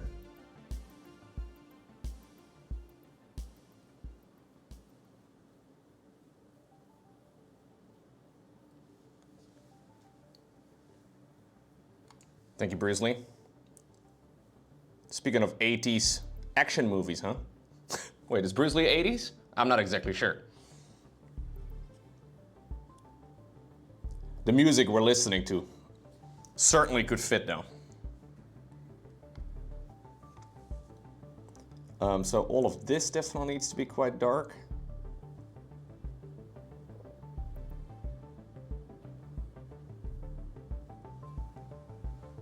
And then the same as well for this one over here. This is kind of going to be like the cutoff point, I think.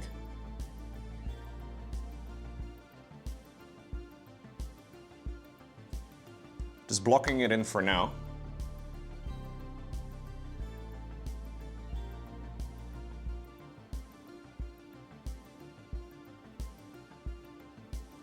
We'll have to add a lot of highlights and whatnot to it as well.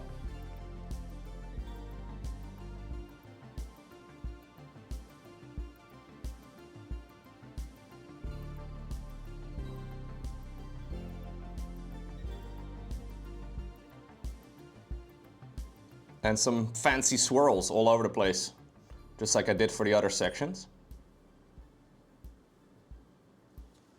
But I think that's about right. And I'll extend this a little bit further forward, but I'd like to like have the minimum amount on it for now. So when I add the swirls later, when we've got the skin, like the blue skin, right, we can extend it a little bit further outward. So I will go a little bit closer to the horn. But I think for painting's sake, it's a bit easier if I just block this in right here, right now. And then we'll add some details and whatnot at a later time. Be it today, be it at a later moment. It's the same here as well on the other side. Kind of want this to extend in at least a somewhat symmetrical pattern.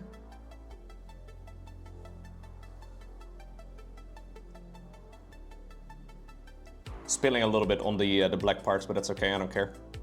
Those are gonna have to be painted separately at a later time anyway.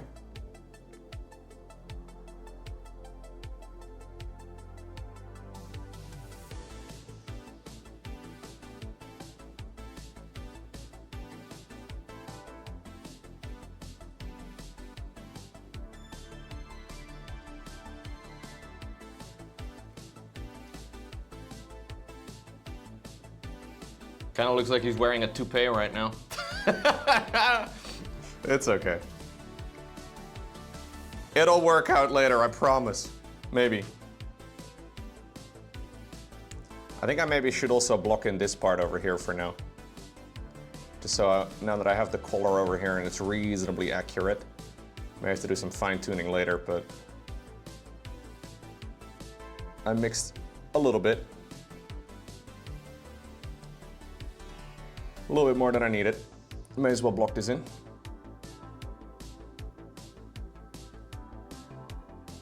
Obviously this whole section has been just airbrushed for now.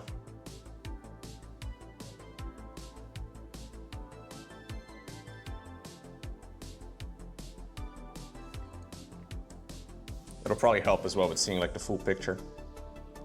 What we're trying to do.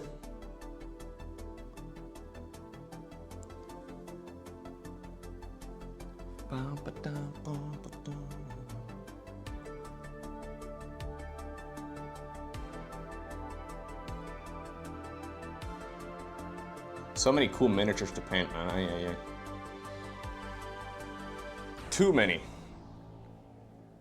Too many cool miniatures to paint.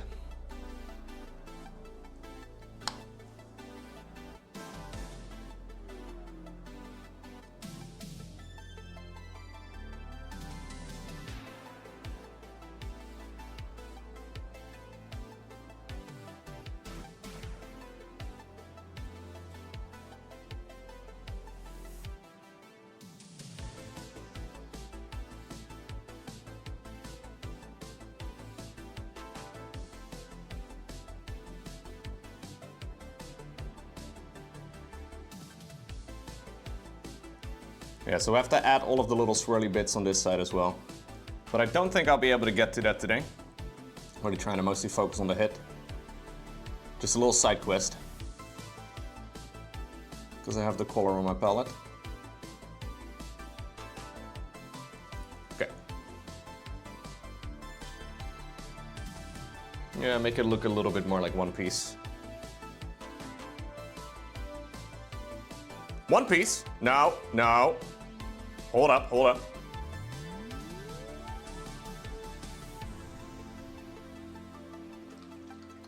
Okay, let's give it a second to dry. A little bit of coffee. Don't want to have too much coffee though, while mini painting.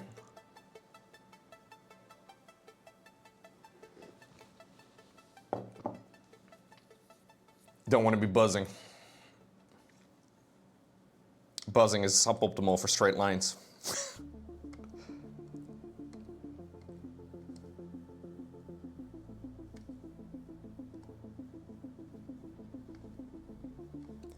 Okay, so I originally started mixing this a little bit, so I could add some of the more dark shading to this section over here. It's a very little paint on the brush. Trying to mostly just work it here into these little recessed bits.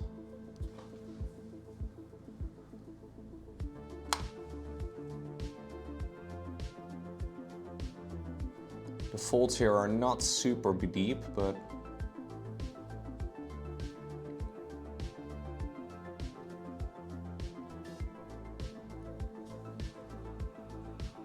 we can glaze over it and make it a little bit less extreme.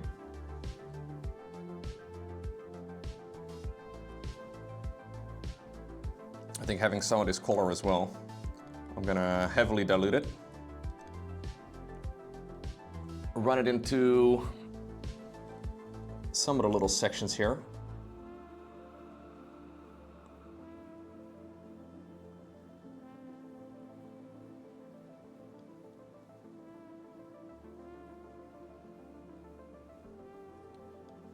To create like a really deep separation.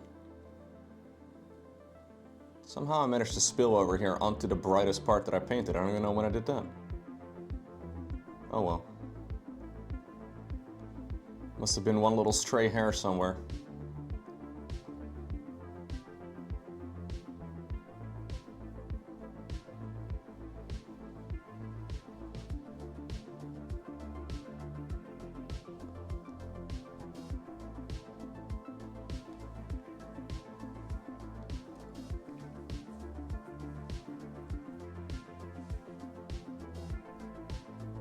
You need all the coffee you can get?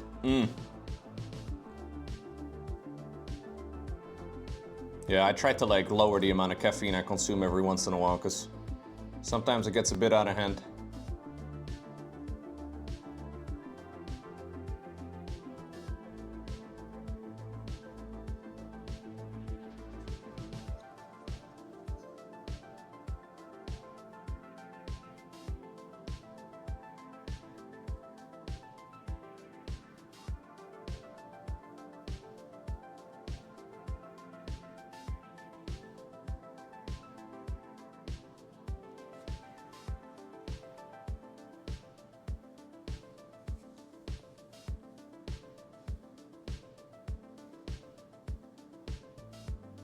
The inside of the nose. Don't know if that tickles, but it's okay, I guess.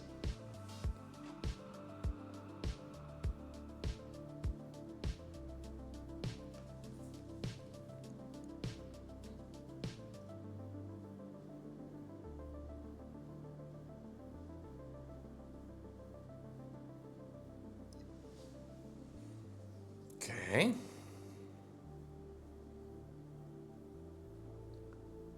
I think we're gonna go back to a little bit of blending. Smooth all of this out. So first off, I wanna make sure that we smooth out some of this over here. I think this is a little bit too extreme.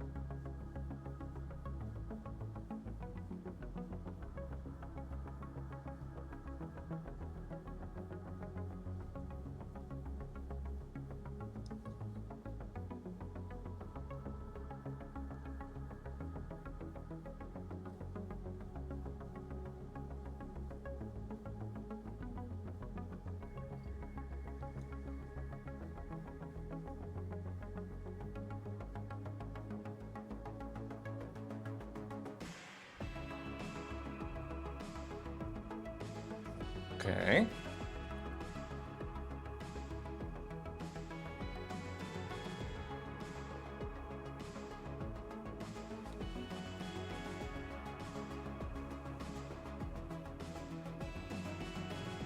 Same over here.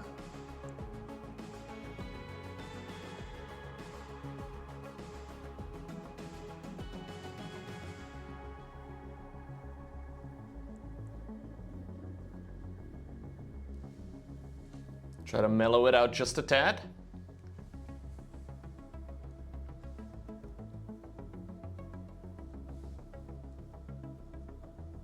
I think this fold over here though should probably have a little bit of paint in it too.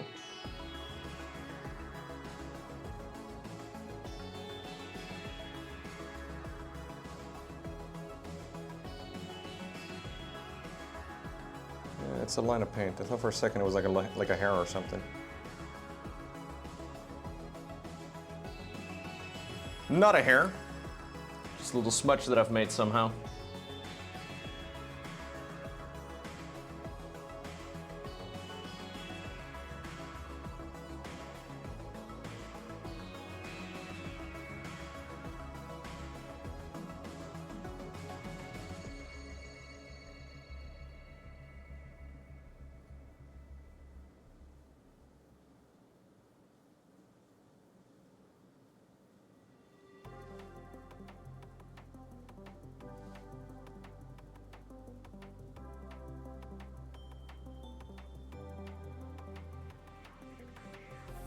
Okay. Getting a decent outline up there so far. Not too shabby. I'll go back again to the original base coat color. Dilute the shit out of it. Clean the brush. Absolute minimum amount of paint. So try and smooth out some of these little transition bits.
Maybe I'll wet blend it a little bit.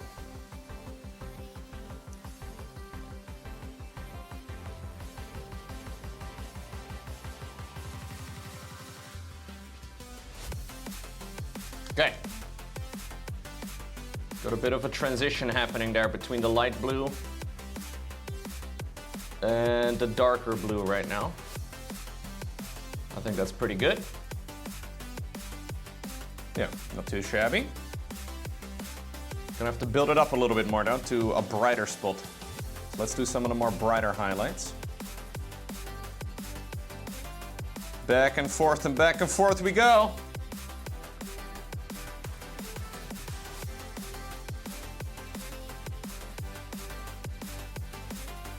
Too much liquid.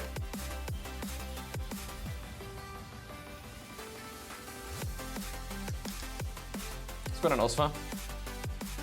I've never been a nerd ever. So true, Osva. I like the words you say, Osva. Please keep talking. Everything you say, this is incredible.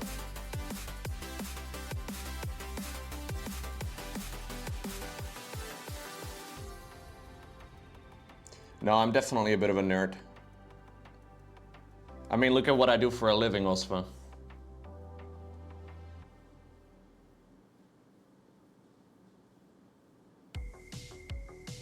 I think everything I do is pretty nerdy.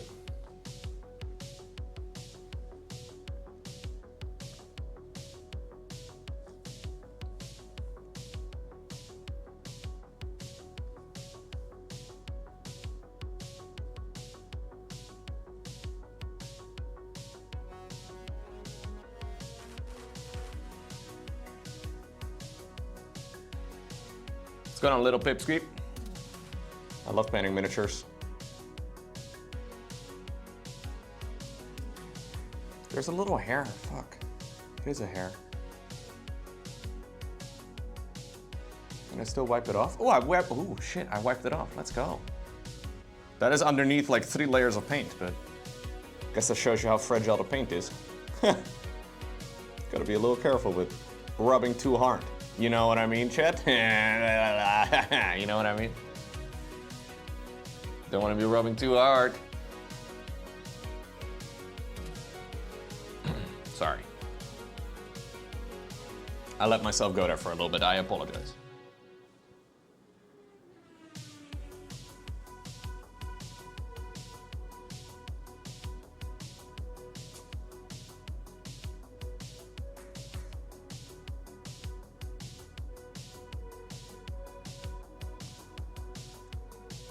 Okay.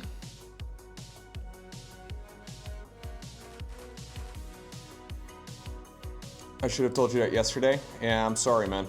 I didn't know.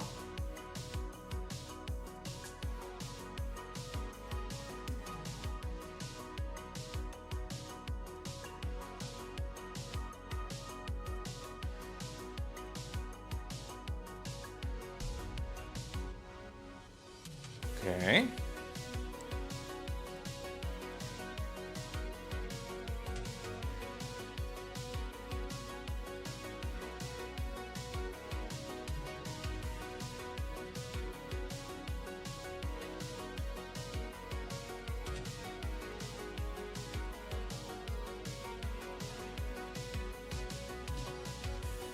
Tiny amounts of paint.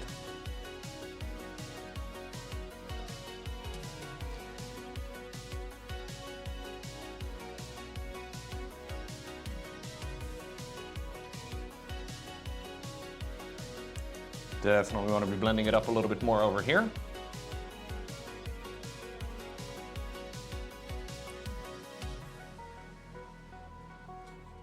Let's see, so we can blend this about that much, I would imagine. It should be fine. Brightest spot should be over here. And then right next to it, we should also have a pretty large bright spot on the head.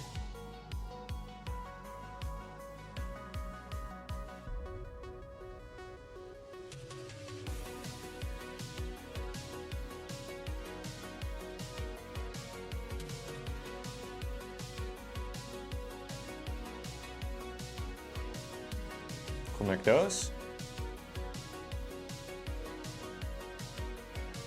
Yeah.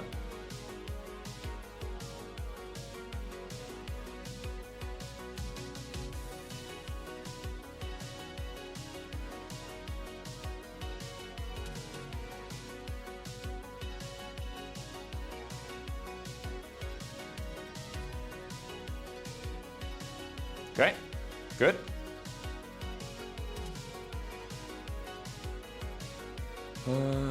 I'll try and blend it up a little bit brighter still in the absolute brightest areas. So I'll mix in a little bit of like almost like a, it's like a bluish white. It is called Blue Horror. Bluish white is the best way I can describe it.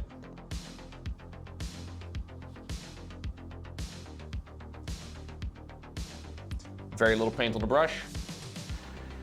So bright spot needs to be over here. Too much paint on the brush still. Too much liquid at the very least.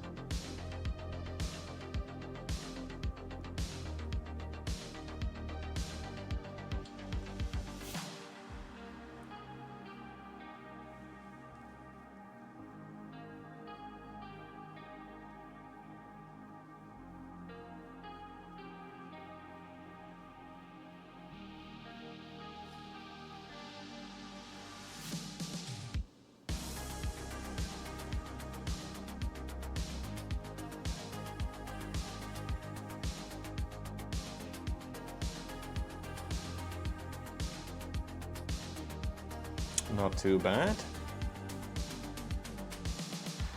I want this line to be slightly thinner over here. What's going on, Babine? Babine. I put an extra couple of B's in there.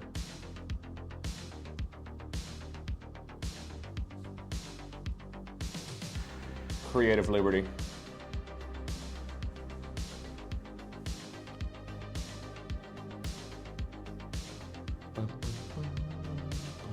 You're dog sitting? Ooh, my weekend is going pretty well so far. Trying to paint up the face.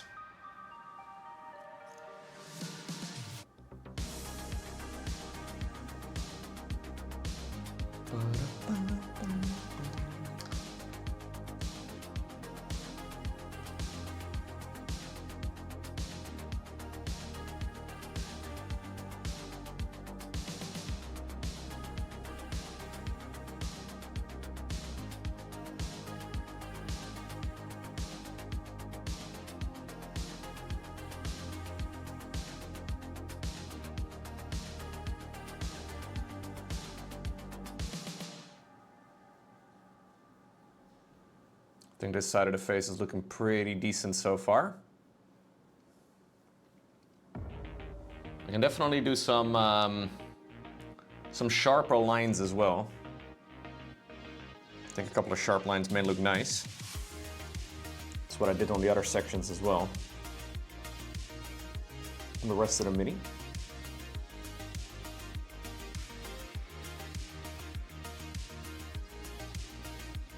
What's going on, Nikki?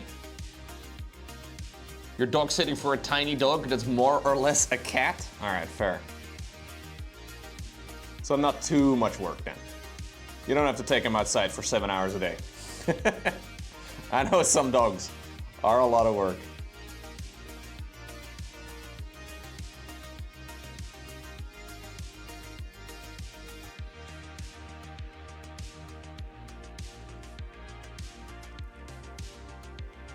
Okay. I'll take the smaller brush, I think, and we'll try to do some more concentrated lines.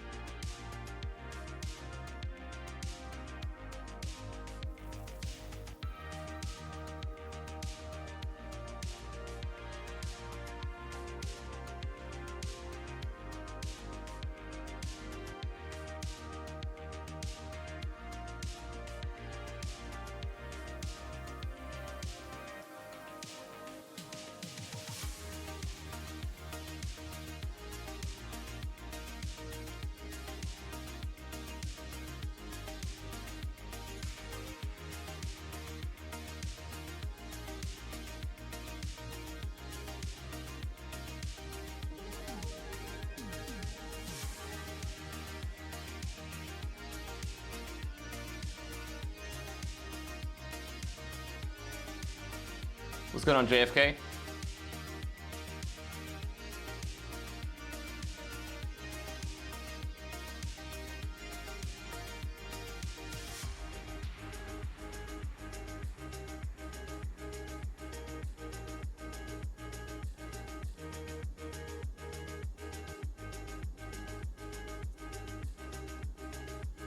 I have to give some of these little lines to Blendy Blends.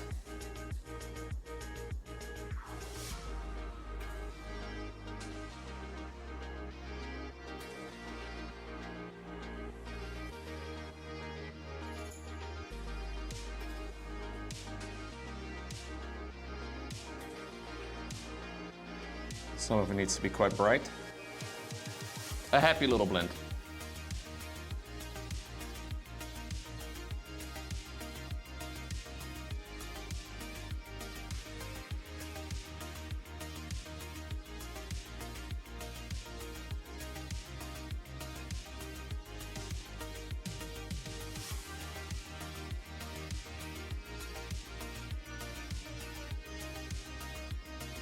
Okay.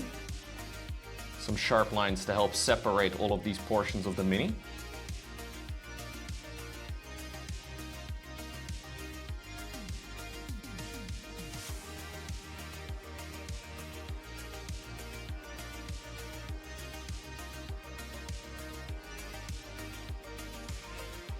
Even though There's no sharp lines modeled here in the plastic.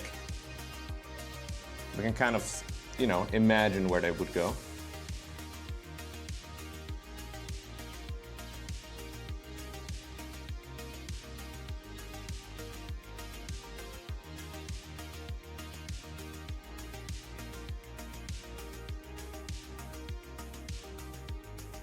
Do I feel guilty that I'm streaming while there's a Starcraft tournament live? No.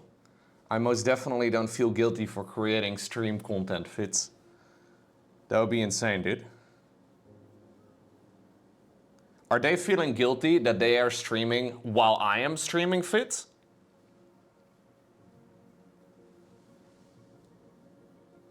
They didn't discuss it with me, man. Yeah, shame on them.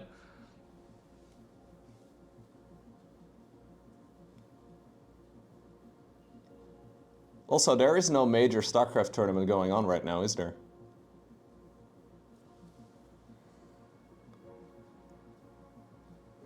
Unless maybe RSL or something? I don't know.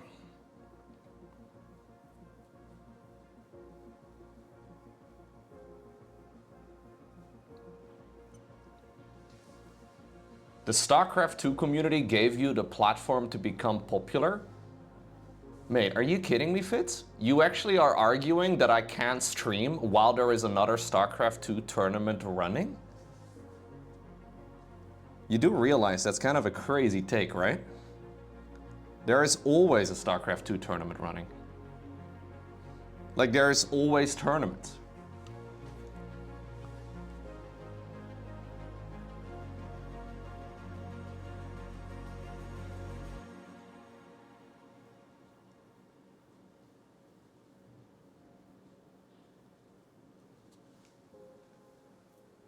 I should stop streaming, man. No, of course I don't feel guilty. Ultimately, this is what I do for a living, mate.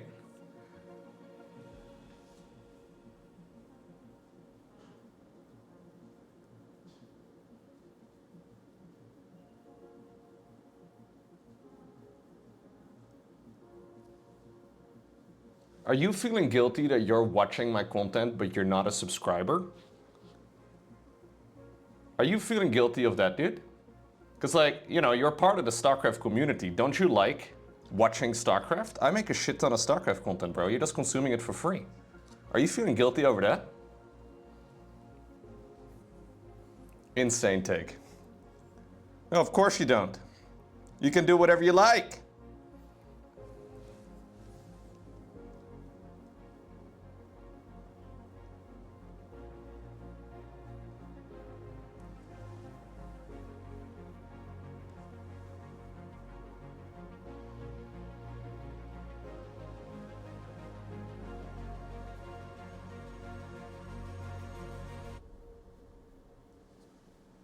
Okay. I think those sharper lines really help out, right?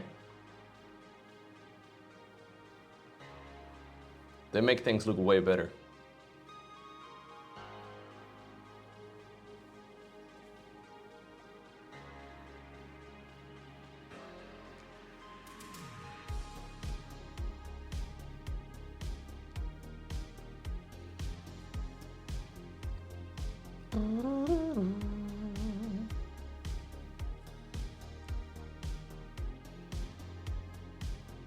I didn't do this much on the red one.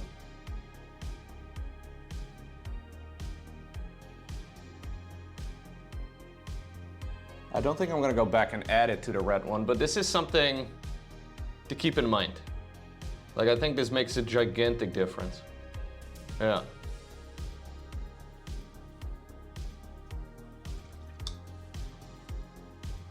I'll be casting the games of the RSL too, by the way, for what it's worth, for those of you interested. The best games of the tournament I'll cast. Not today.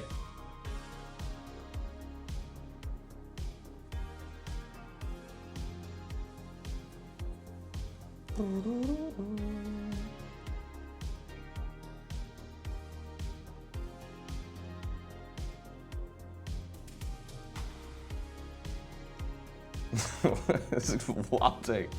Ay. I'm gonna just steal their content, man. That's what I'm gonna do. I'm a terrible person, man.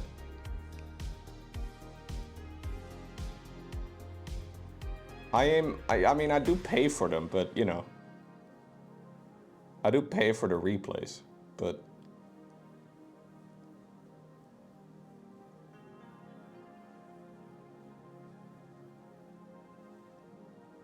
I'm a terrible person, man. What can I say? Yeah. Sorry, chat.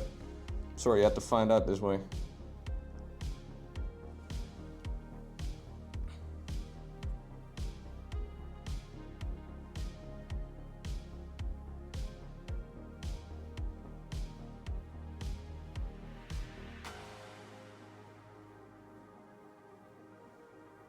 No morals. I'm so disappointed. I know, guys. I'm so sorry.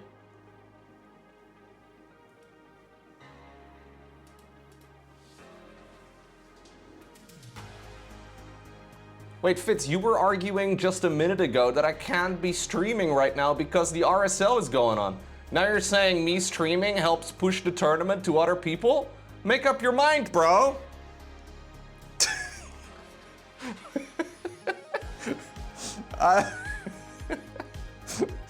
First you guilt trip me and now we go in the exact opposite direction. I actually scrolled up to see if it was the same name, but it was.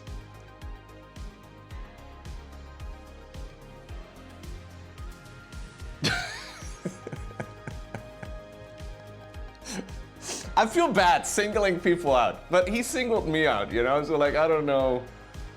I have the rights to do the same thing, at least.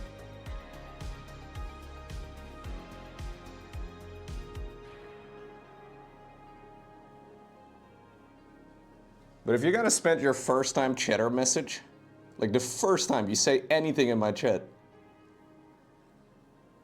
on criticizing me that I'm live while there's other tournaments going on, that's crazy. That's a wild take.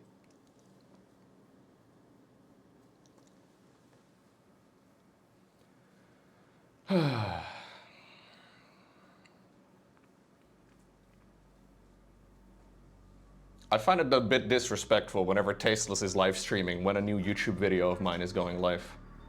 Like, doesn't he know that he is stealing viewers away from my videos?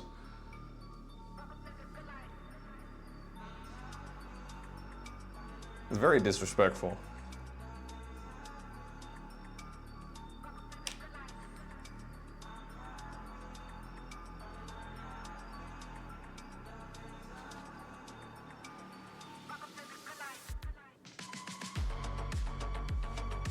Asman would make fun of him and then ban him a few seconds later. I don't ban people. We generally don't ban people. I have like 2 people banned maybe at the moment. It's different. Twitch is their main platform and this is live content as opposed to VODs. Yeah, but they make their money not off of viewers even, Fitz. Like, that argument doesn't fly. It's a dumb argument, first off. But the RSL is entirely funded through Patreon.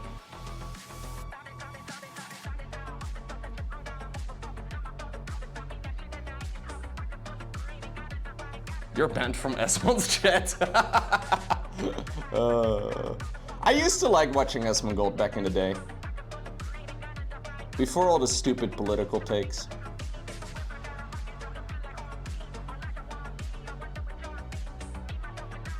I don't know what it is, man. A lot of streamers or a lot of content creators in general sooner or later end up with specifically American politics. So fucking dumb. Obviously you can do whatever you like, right? But I don't like watching political content at all. Especially not political content of a, you know, a freaking country I don't live in. But I know it's very popular on the internet.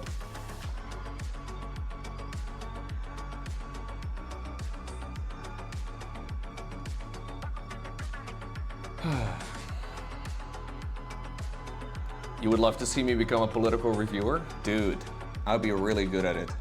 Vote for me, guys.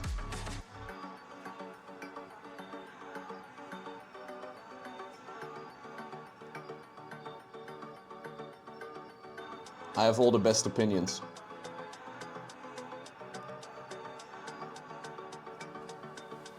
Yeah, it's a bit of a shame when you see like your you know, some of your content, like some of the content creators you like to watch, you like, you know how like you have content creators maybe that you used to watch years ago, and then you tune into their stream again and you're like, oh, I wonder what's going on here, and everything's changed. It's like nothing's even the same anymore.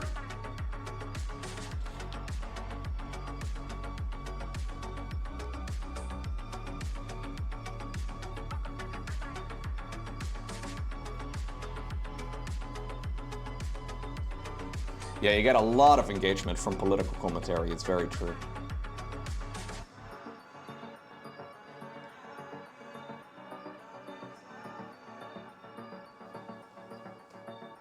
Fitz, I can't believe you're doubling down, man. Like, genuinely, do you not go to do your job just because there's, like, other people that also work a similar job? Like, what a... It's an insane fucking take, dude. I can't believe you're actually on this argument. Ugh. Can't believe you're trying to guilt trip me over streaming while there's a Starcraft tournament going on. Like, it's not like I... Ay. I don't think you quite realize that content creators also eat.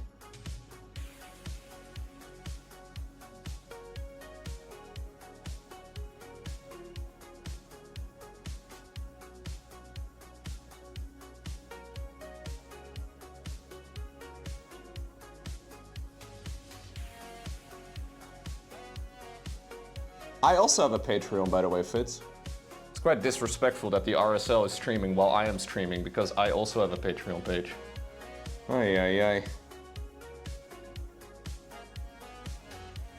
Fucking insane take. Can I be a mod for 2 minutes? Even if I were to be streaming StarCraft right now, bro, like, viewers have free will. Like, you guys can do whatever you like. I'm not forcing anybody to be here. You guys could leave if you wanted to. I would like you to stay, but I mean...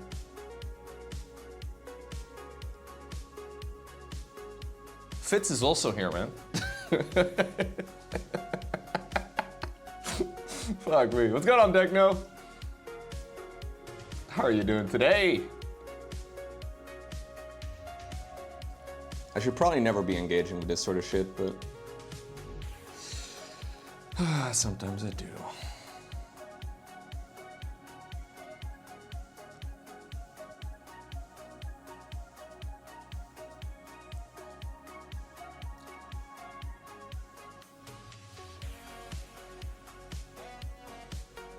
Ooh, you're having a Korean barbecue pizza for lunch?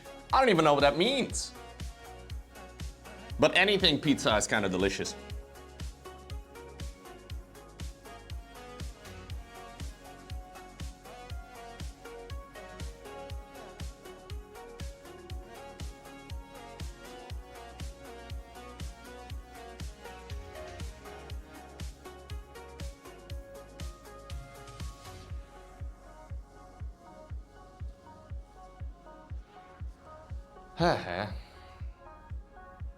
You got chicken and some Korean barbecue sauce? Ooh. You can't pronounce the barbecue sauce now? Fair enough. I've been watching the new season of Squid Game together with Lauren. We're now at the part where the VIPs join in, dude. I don't know how many of you watch Squid Game, but the VIPs, so this is a Korean television show, right? When the VIPs join in, they have the most hilarious American accent. They all pretty much talk exactly like this. Ha ha ha. I can't believe the game is still going on. Like, they sound like your most stereotypical American, like, but like over the top, you know? Like, not what an actual American sounds like. It's very, yeah, it's very funny. No, it's season 3. It's season 3. I think it's the last season of the show. We're not quite done with it yet, so no spoilers, please.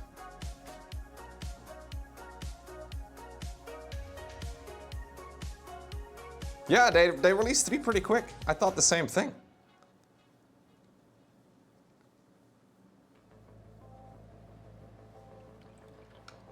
That's a top tier American accent you have, Loco. Thank you, dude.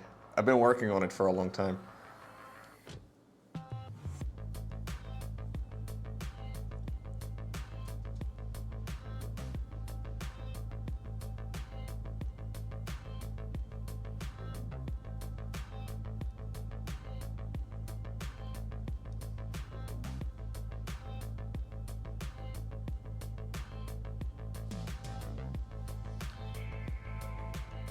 You've never even seen season 1? Oh, it's pretty good. I actually think, I mean, you obviously can't take it too serious. I don't know how popular Squid Game is, but it's a pretty fun show. Like, the concept is pretty brutal. It's a fun idea.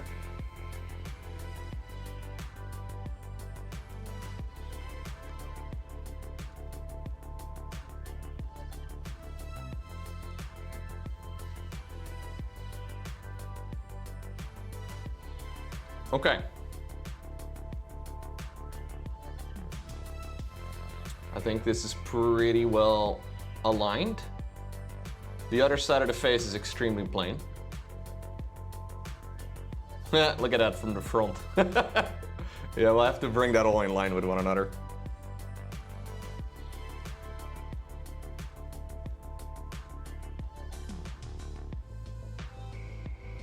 Okay.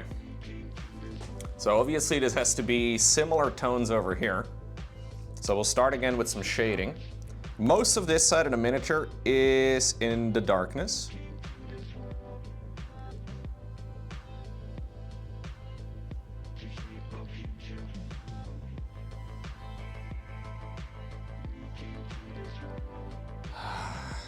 Okay, I'm just gonna choose not to.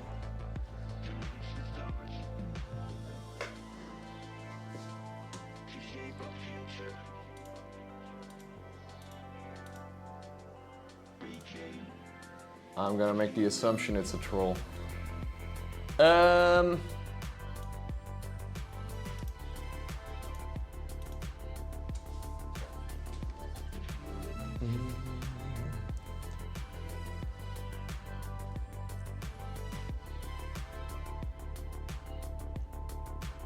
Okay, so most of this should be quite dark. Yo! Loco, do you have any hilarious stories about Artosis? Just like the story Day 9 I had don't. about why the words Mario and Luigi I were did banned see in that his chat video. after Artosis raided him lol. Yeah, we watched that video on stream when Day 9 first uploaded that to his YouTube channel. God, that's very fucking funny. I don't have any similar stories.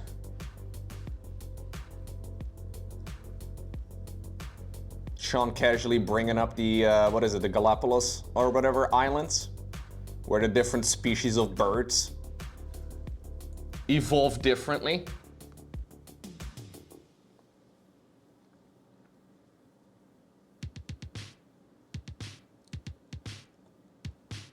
Putting me on the spot. Fitz, are you fucking for real? I can't tell if you're trolling me. Sorry to move you on the spot, or put you on the spot? Gotta be kidding me.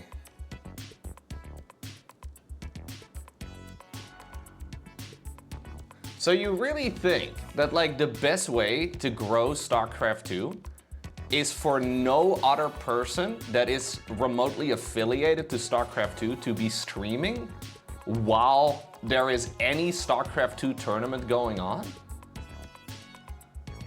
Like, no, I mean, it's a crazy take, dude. Like, you really think it would be better for the game if nobody else would stream during a tournament?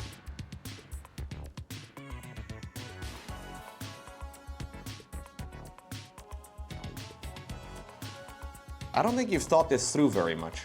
That's okay.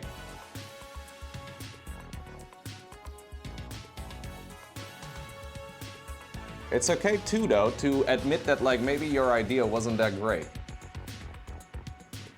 I know admitting you're wrong on the internet is considered to be kind of a weird thing, but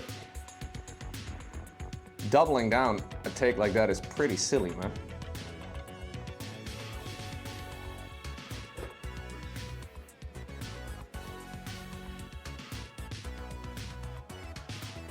Like, basically what you're suggesting is that while there is a Starcraft tournament going on, many streamers would, according to you, not be allowed to stream. Meaning that someone like me would not be able to make a living, and therefore I wouldn't be able to make nearly as much Starcraft content as I currently make. Meaning that there would be less Starcraft for everybody involved. Like, I don't see how that would be beneficial to anything.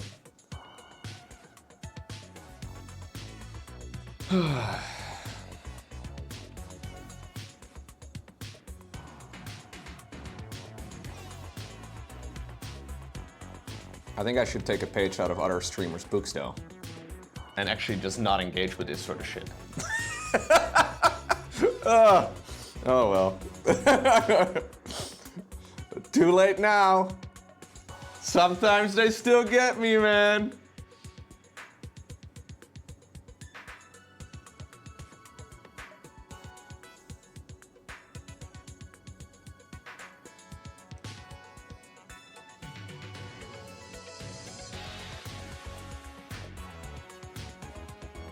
I was actually chatting with some of the RSL people this morning too, man.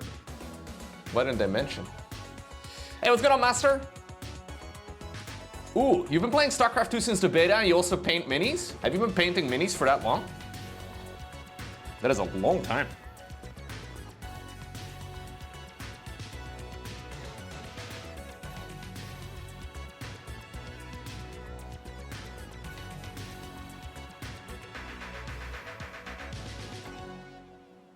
I started painting about a year and a half or so ago, and I really like it.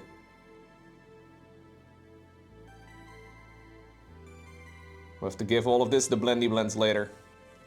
Don't know if I'm gonna be able to get to that today.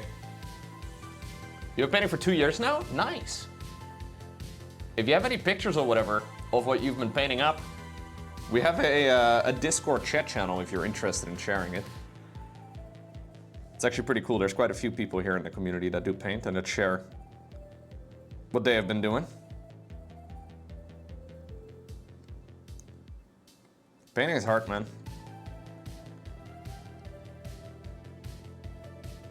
I have not, Average, no. Yeah, some people are insanely good at airbrushing. I am not those people.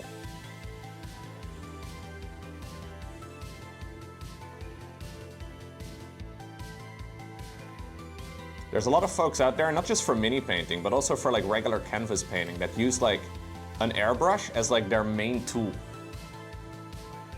So it's like the main thing they use. A little bit of brush painting, sometimes like some like charcoal and stuff, but you can get very, very small details as well with an airbrush if you have the skill. Now that, I do not. But it's a very interesting part of the hobby. It's very useful for some things I've found, but I definitely am by no means an expert airbrusher. I feel like with the amount of airbrushing I do at this rate, it's gonna take a very long time for me to get even remotely confident with it, but it's still useful though for some of the things that I use it for.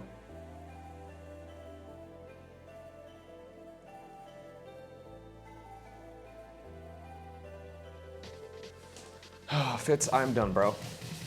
You just keep saying dumb shit. I'm just... I'm so done, I'm sorry. I can't anymore. Ugh, I can't.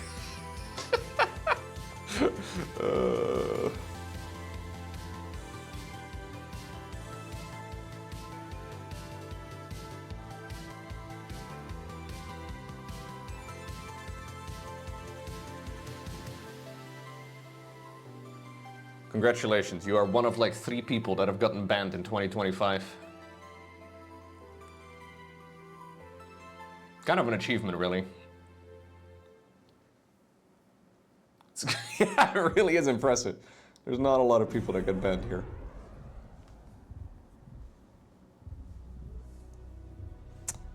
I need all of this to be in balance, right? So, gotta try and make sure that all of this kind of makes sense.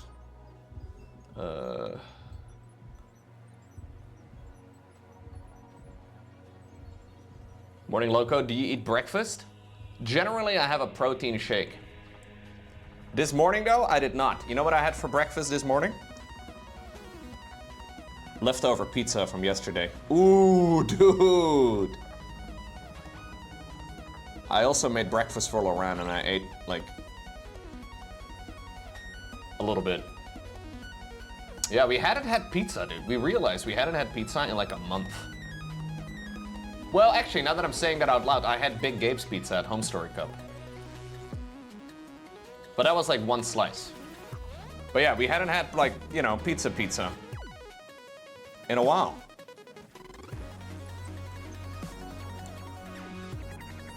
We've been eating pretty healthy lately.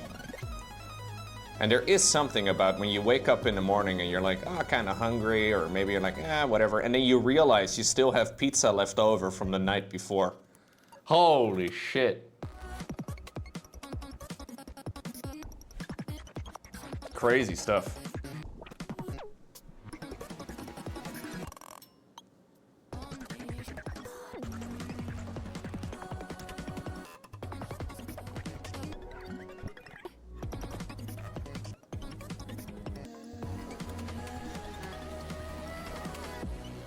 Okay, just mostly blocking in the colors.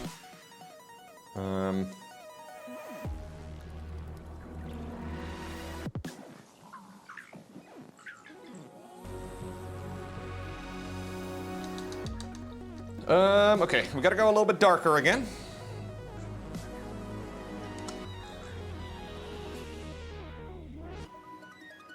Leftover pizza with leftover coffee? No, not leftover coffee. Tensor. No. Leftover pizza is excellent. Leftover coffee? I don't know, dude. That's what my grandma used to do for years. And I always think back, whenever people say leftover or reheating coffee or whatever, I always think back of my grandma. She's not alive anymore, but she like grew up basically during World War II. Like that was like, you know, her time frame, right? And she basically lived the rest of her life living as if it was still at least a little bit of like we were still there. There was this part of Dutch history where basically for like one entire winter, there was effectively no food. So people resorted to eating like tulip bulbs and the whole thing. Like it was very suboptimal. Anyway, she would like make one giant pot of coffee in one of those like, you know, dripper machines. And then she would just reheat it in the microwave whenever she like wanted more. So she would just like make the whole thing. And she could have gotten a different coffee machine, but that's what she liked. She would just like make a fresh batch of coffee, and then for the rest of the week, she would just pour it in, reheat it in the microwave, and drink that.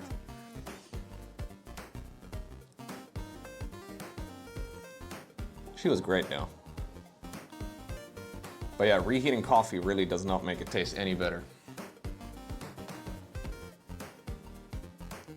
Yeah, that'll change a person, yeah.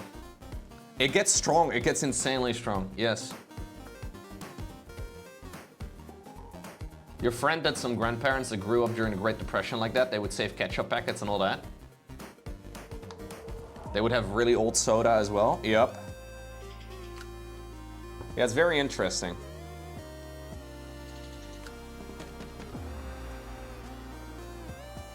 I mean, I don't think my grandma was rich, but like, she didn't have to live like that. She was fine. But yeah, that's how you grow up, I guess, and then that's kind of how you run.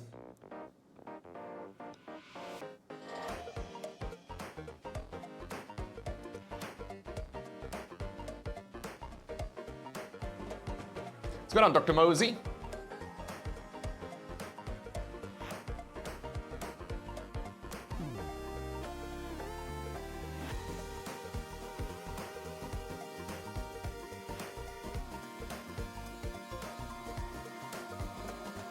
Okay. Let's give this the blendy blends. I want to keep this all pretty dark on this side, because this is the shadowed part of the mini. It looks like a dog. What's up, dog?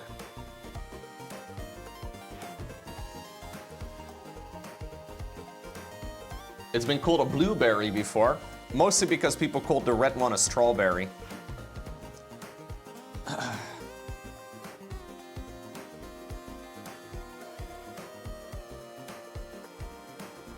We're getting there, man. This has been a long project, Mosey. What's going on, Leafy? I'm very glad, actually, I picked red versus blue. Yes.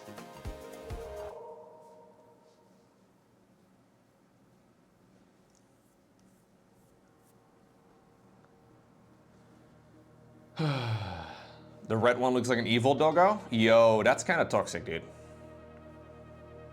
These are all very lovely creatures.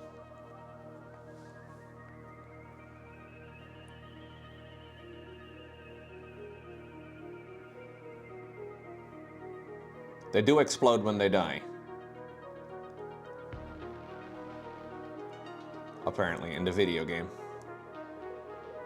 I don't really know much about their lore, but I'm sure they're very friendly.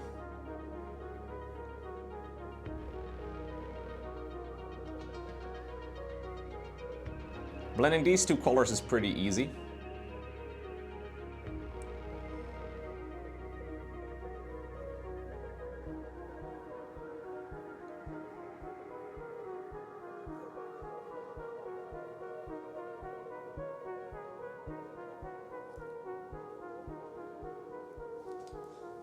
I might want to go slightly brighter though.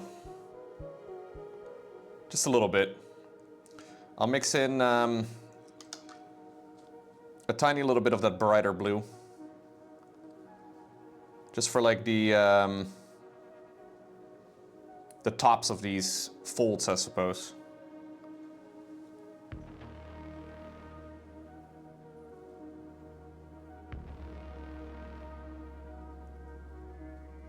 That's not good.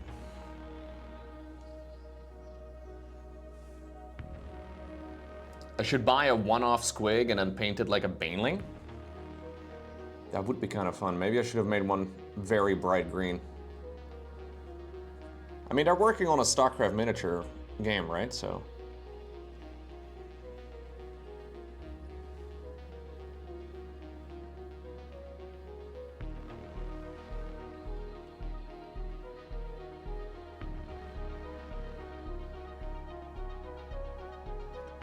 We'll probably get to paint some baneling-like creatures at some point.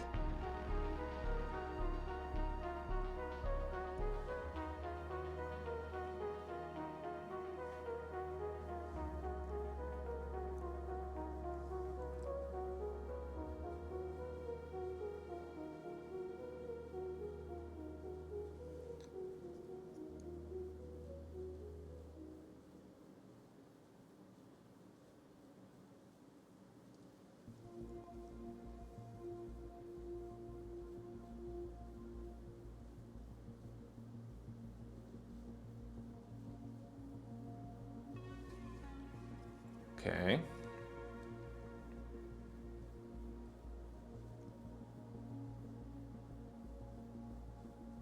Very thin line here. Trying to emphasize that fold a little bit.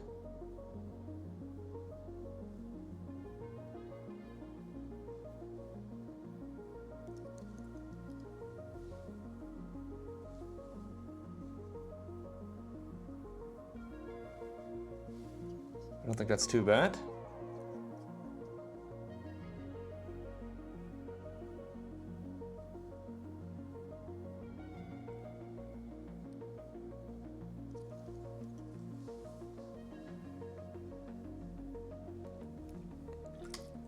I'll have to blend some of that.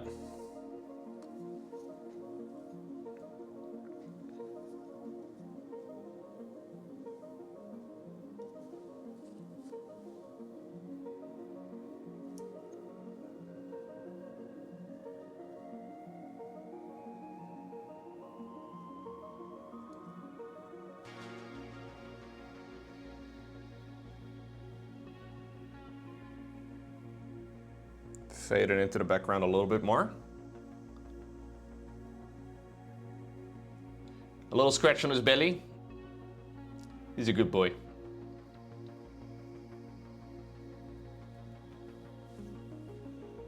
He deserved that. Yeah, he's sitting very still.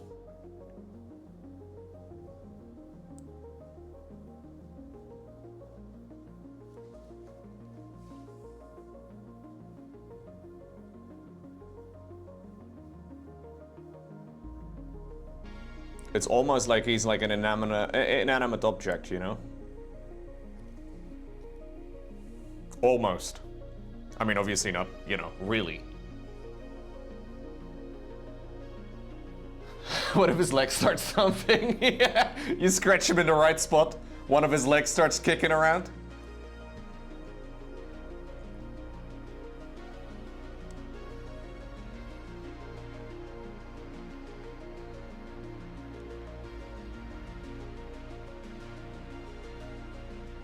Cats don't seem to have that at all. Dogs are weird.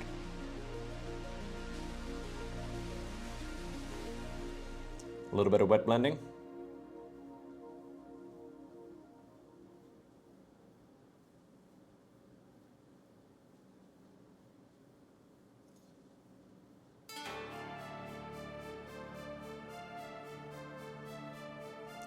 Get the transition between these two colors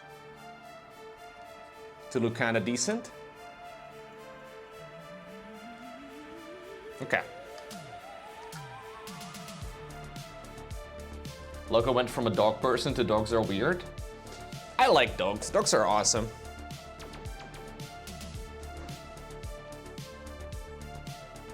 Actually, you know what I want to do here? I want to try and add a tiny little bit of off-white into the brightest spots for the highlights. I did that for the other part. I already have it on my palette. I forgot that I had put it on my palette. But a tiny little bit of like a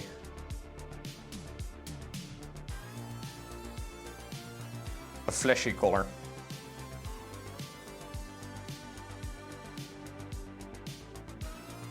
It's what I did all over the mini already.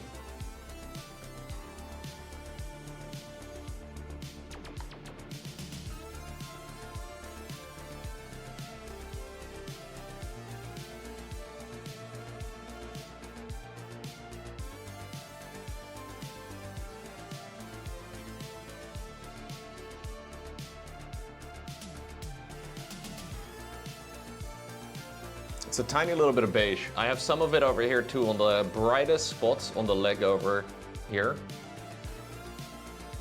It's very hard to see, but I think it kind of creates a nice effect.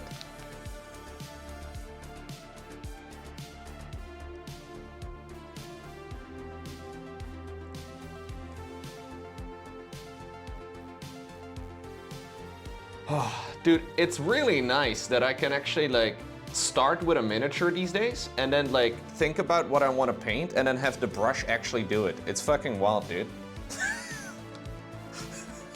Like when I painted a year ago and I tried to do something, my brush was like, okay, cool idea, buddy. And then it would do something else entirely. But now the brush seems to mostly listen to what I wanted to do.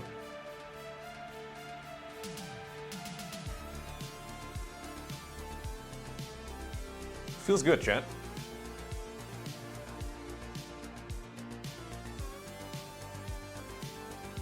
Yeah, I have no idea, Melderfrost. Some of those minis for Starcraft are gonna be kind of hard to do. Brush like, you wanna go left, I go right? Yeah.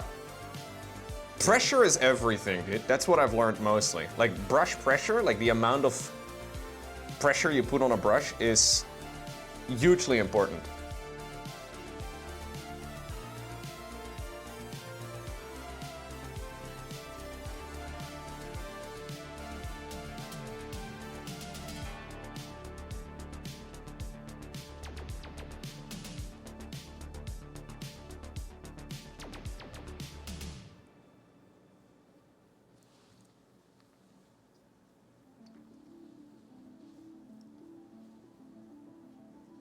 I need these transitions to be a little bit smoother.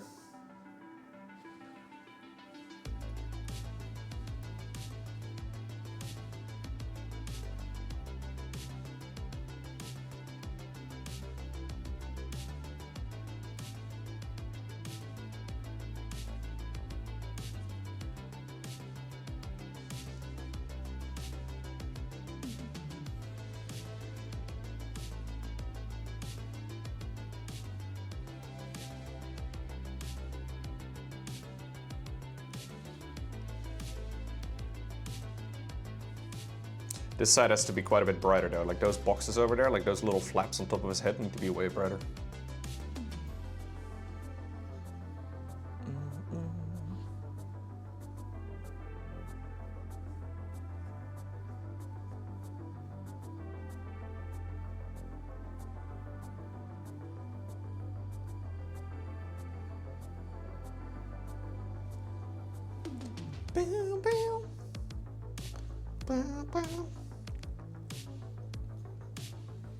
What are you talking about, JFK? There's more artificial fertilizer? What? It's like there's two conversations happening, man. What's happening? Oh, you're still talking about the whatever, the Great Depression. Must be.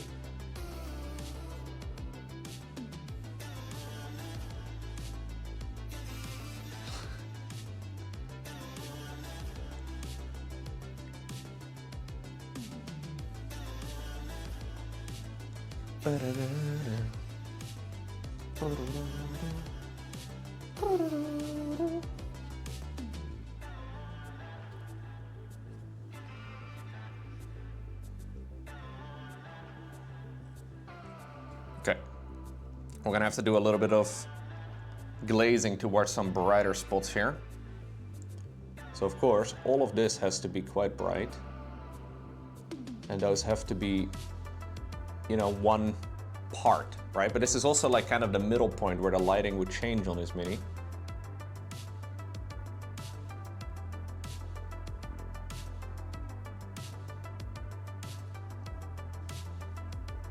We definitely also need more brightness over here.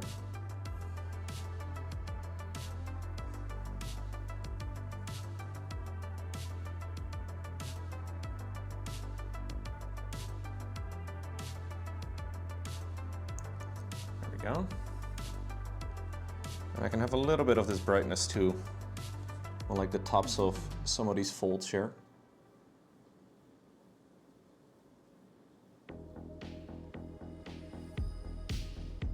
Tour de France is beginning today, actually, isn't it? Am I a bad person for streaming during the Tour de France, guys? I don't know. No, I'm sorry. I've already... No, we moved past that. What's going on, Red Hyena?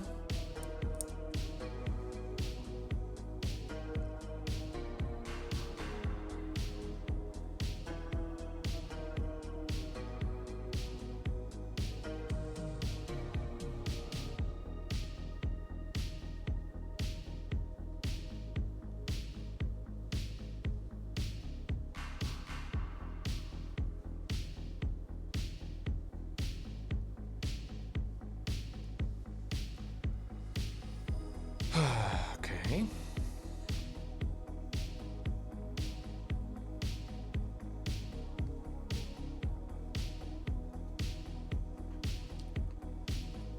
Forcing me to choose between a French institution and painting plastic soldiers? I know, Degno, but you can do both. Because in the Tour de France, not much happens, you know? Like, the part in between the finish and the start is pretty boring. So I think you can make it. My dad watches that shit, dude. Like, he's watching probably right now. Like, my dad is the type of guy, ever since he's been retired, he will just watch the Tour de France, like the whole thing. I sat down with him once and like watched it. It's actually kind of fun. They have like pretty pictures and stuff. There's like helicopter and like drone shots and whatnot. Like, France is pretty beautiful. There's a lot of cool places to see, but still. Like, the stuff in the middle is, the whole sport is kind of funny in general, dude. I don't know how big drug use is in modern, you know, bicycle racing, but there's no way it's zero, is it? I don't know, man.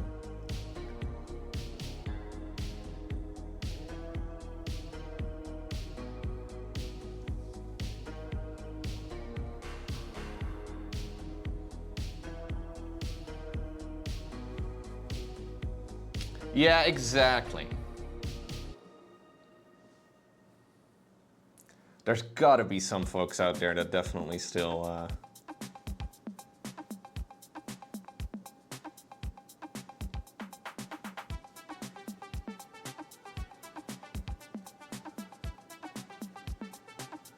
Oh, well.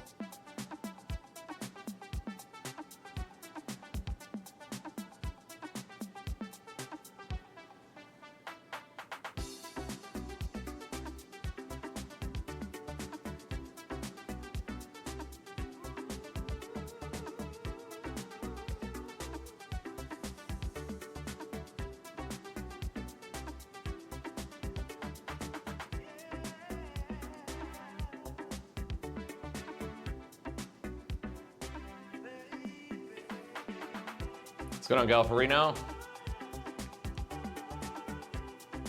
I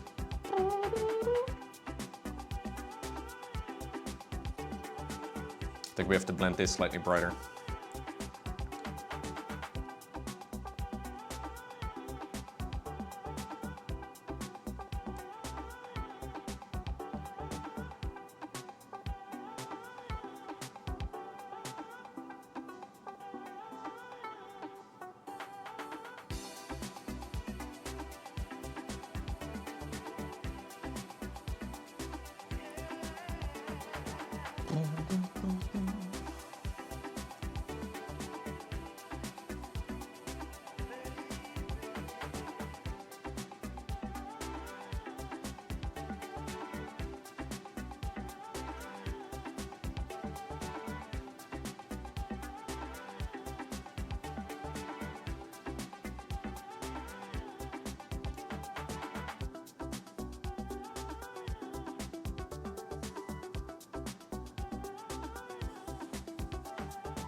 What paints am I using? I'm using a bunch of different ones. For today, I can show you the ones I'm using, okay? We have to wait a minute anyways until this dries. Base coat for all of the blue is Wolf Gray. Bam, bam, bam, bam, bam, Wolf Gray. Shadow color for all of the darker blue, like most of the blue on this side, for example, is the Fang.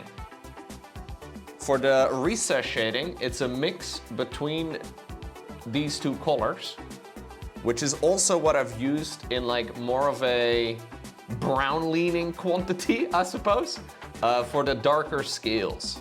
So that is the base coat for all of the darker scales. So also those ones over here at the top, obviously that section's not done yet. But that's Rhinox hide. And then for highlighting, I'm mostly using Venrisian Gray. And then a little bit of like some off-whites and a couple of different colors here and there, but.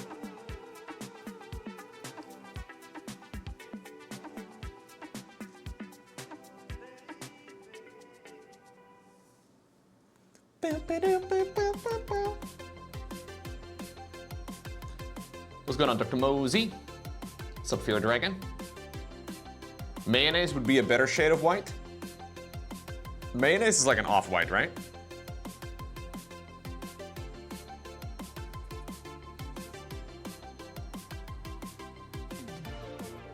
I have one paint that I really hate painting.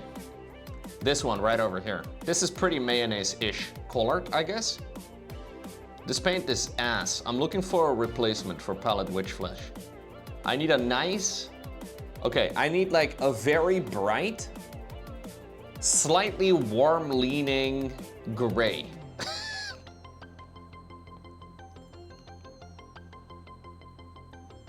Okay, Fear Dragon. All right, hold up right now. Thank you for your input, Fear Dragon. Nice of you to tune in again.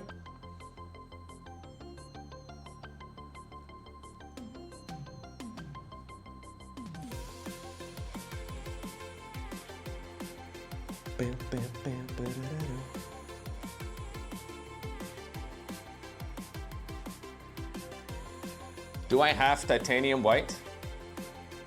I think there's a couple of brands that make like a pure titanium white. Pure white that I use, which I don't use much, is this one. This pure white is insane, dude.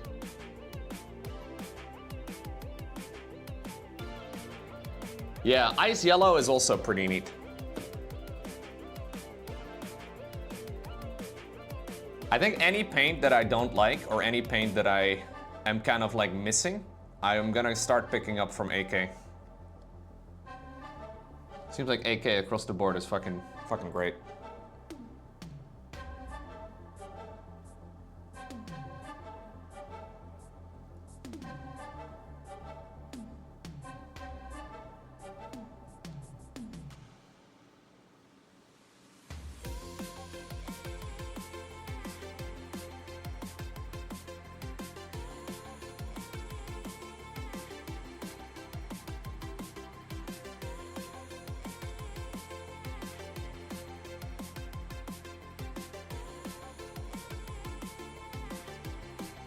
Don't like it.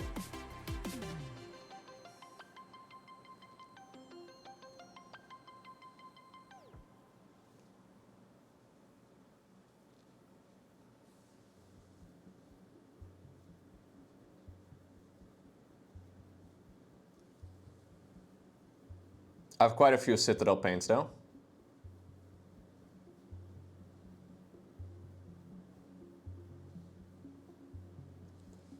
But it is fun to try out different types of paint, or different brands, I suppose. You can turn into a bit of a paint collector if you're not careful.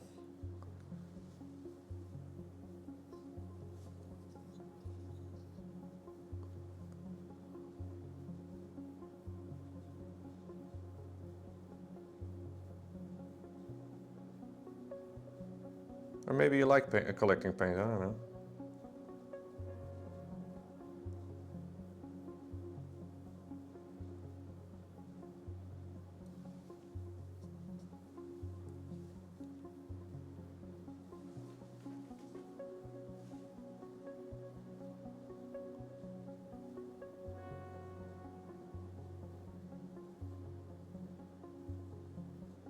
The hunt for the perfect paint is enticing though, I'm not gonna lie. Like having the perfect paint setup.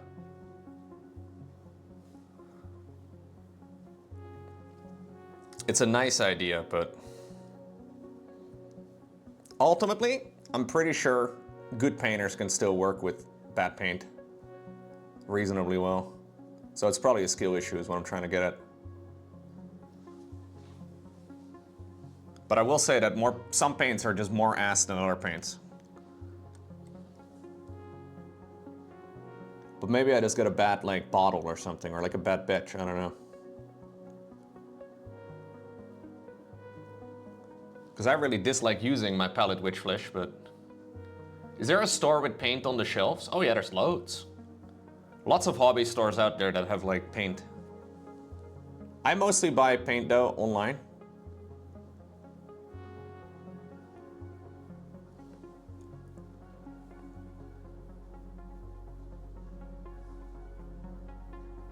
It's a bit cheaper.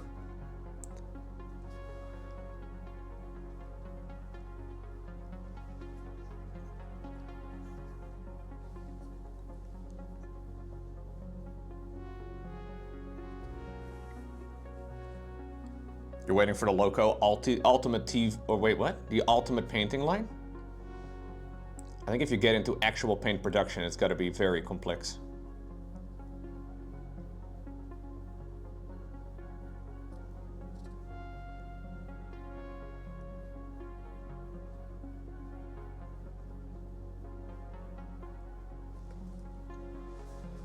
Okay.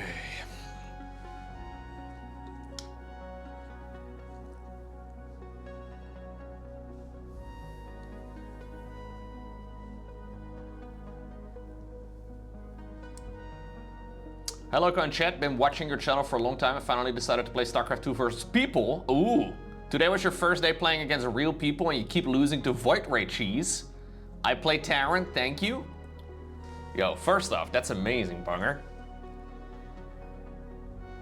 Hope you at the very least didn't experience too much pain lettering up. First off, you're playing a game, right, that is quite old in the gaming grand scheme of things. And Starcraft 2 is a game that a lot of people have been playing for many years.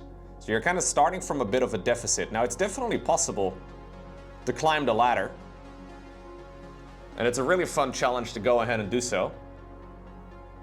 But you'll probably have to expect quite a few losses, especially early on, because a lot of people that play are quite good.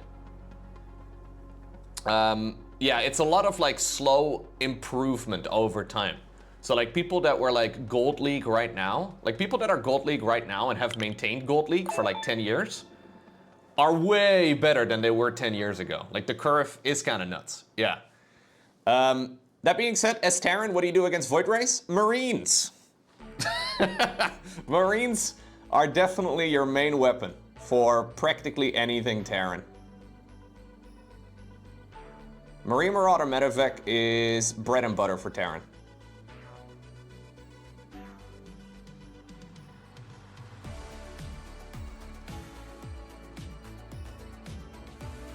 There's a lot of strategies in StarCraft 2 though that at a higher level are countered just because people play very actively. Like a lot of strategies are technically at a high level not viable because people will just go and kill them early on. So a lot of the advice you'll see on the internet is like, well, just don't allow them to get there. Meaning like, hey, you probably want to go for an attack before they could ever get to like, 200 supply worth of Void Race. I think if you're looking for like a basic attack for Terran, one of the best things you can do is make like 2 barracks. You want to make 3 barracks, okay? 3 barracks, 2 barracks with a tech lab, 1 barracks with a reactor. You start up Stimpack in one of the 2 barracks, tech labs, and then you start up Combat Shield in the other one, and then you make 2 engineering bays and go 1-1. And then when those upgrades all finish up, so you have Stimpack, Combat Shields, +1, attacks for the infantry, +1 armor for the infantry. When all of that is done, you keep pumping out Marines, then you go attack. That's like the most basic way to like, that's basically like what most Terran strategies are based around. What are we talking about? We're talking about Terran. Bungar just started laddering in StarCraft 2. Thank you, by the way, Muktovus, gifting a community sub. Absolute legend.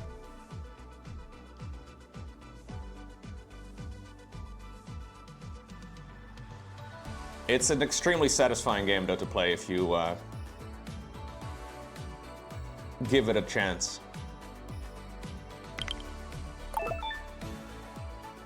But it definitely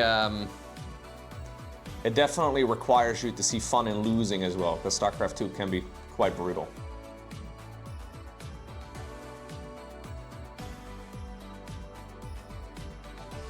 And with quite brutal, I mean extremely brutal.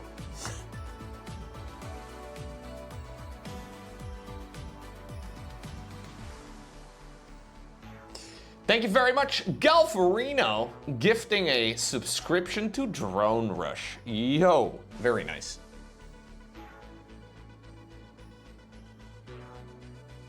Yeah, no worries, Bungar. Good luck, good luck.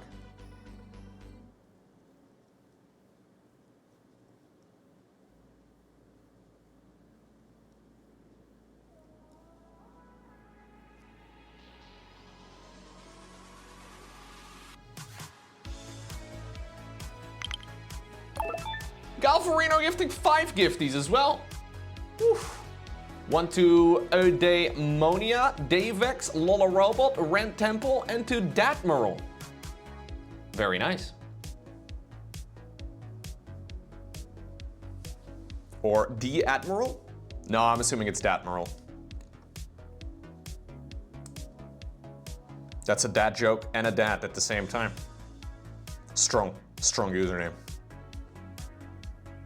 We're swimming in gifts, dude. We're baiting in it. I'm gonna dilute a little bit more of the original color because I want to bring all of this up. Smooth it out a little bit.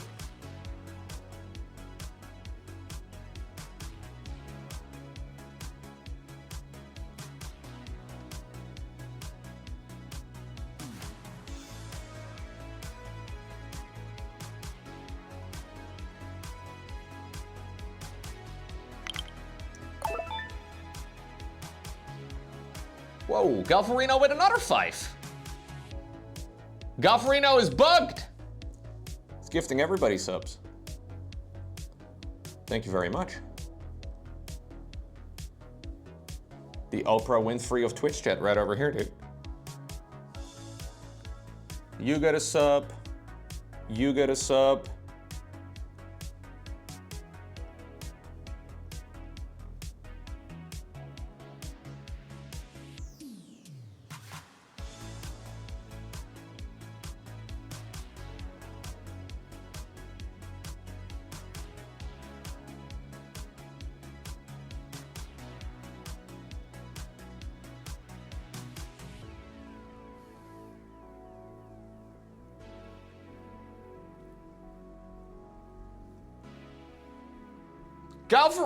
Gal for fucking Reno, dude. Another 10? You absolute madman. Thank you very much. That makes you far and away the top gifter of the week, man. Thank you so much. I appreciate that a lot. Now that you're a sub, you're running the place, everyone bow down to me supremacy? Okay, La Charles. Calm down, calm down. You see what you've done, Galferino? Charles' power immediately went to his head. He's like, Loco Bot no longer times me out? Unlimited power! No.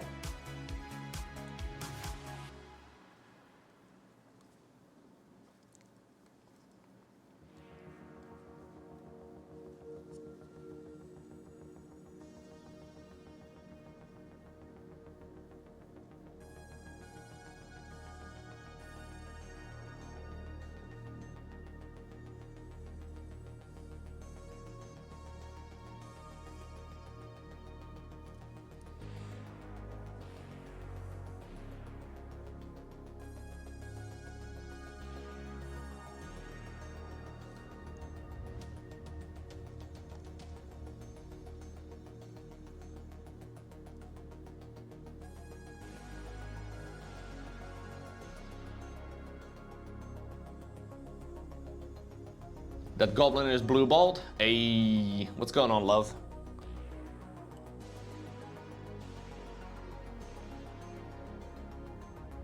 What does that make the other of the two Mangler Squigs, though?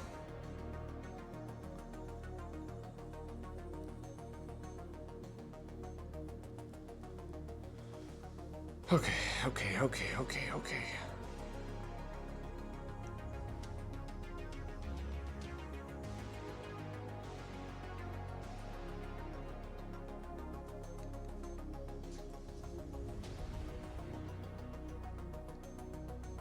You have over 9,000 Lennies? Damn, dude.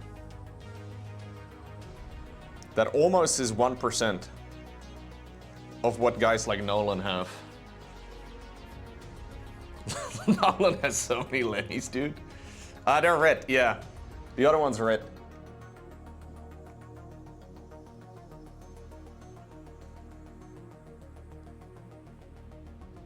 I painted the red one first.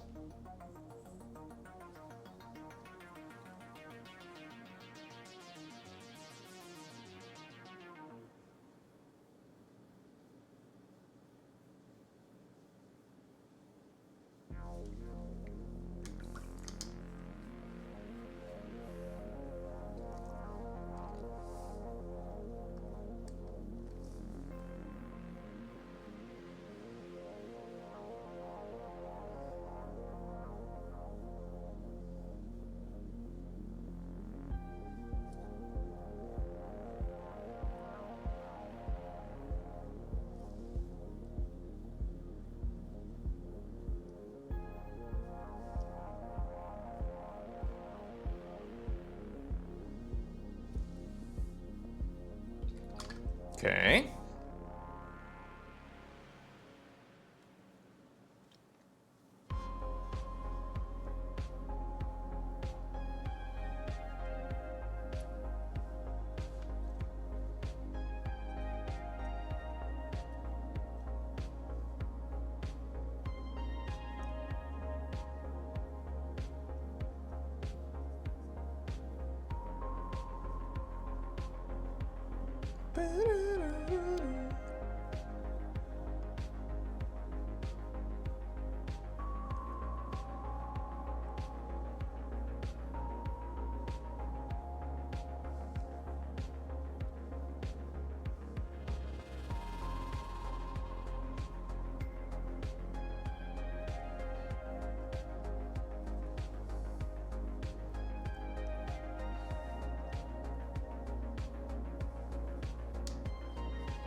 I think we can do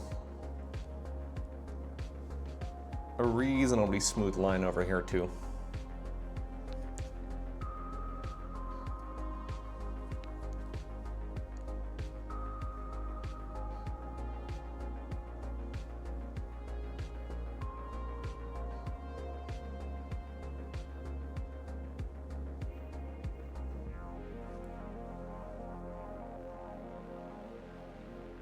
I know I've already done this before, but I think it can be slightly more emphasized.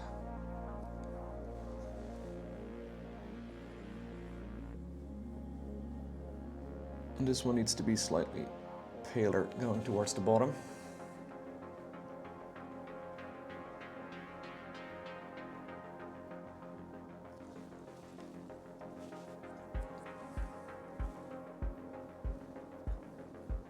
Okay.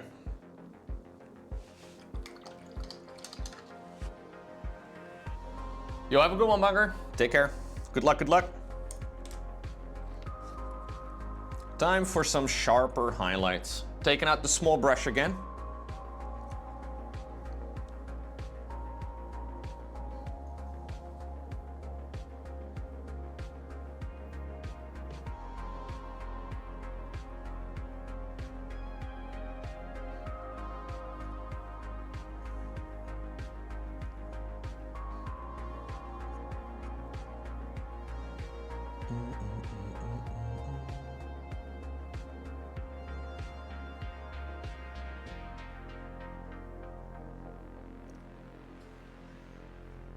Trying to create some more emphasis around all of these little details on the face. Little sharp lines seem to help a lot with that. It's the first model where I'm really doing that. I saw somebody do it in a video. I'm like, wait a second, that looks awesome. Just requires a lot of brush control.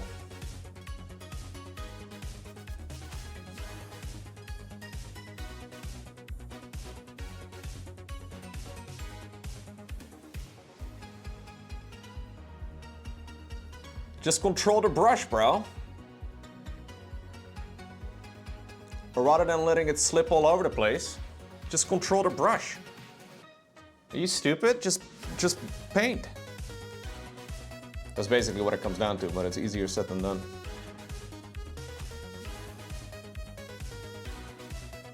It's a skill issue. So I figured I'll have to learn it.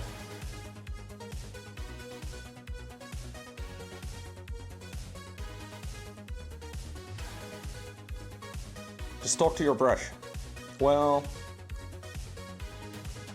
I thought I was talking to you guys, but maybe I talked to my brush. I don't even know if you guys are real.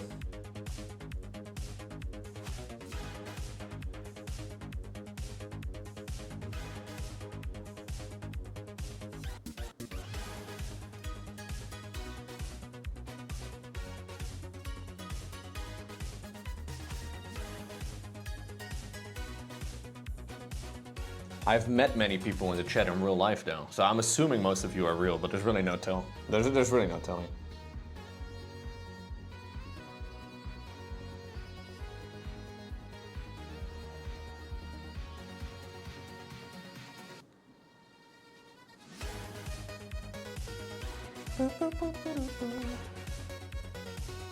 Most of you are probably real. Yeah, some of you maybe.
I haven't yet done the nose. It's looking crisp. Thank you. Trying to make it nice and crisp. I think I need to connect these two spots a little bit more.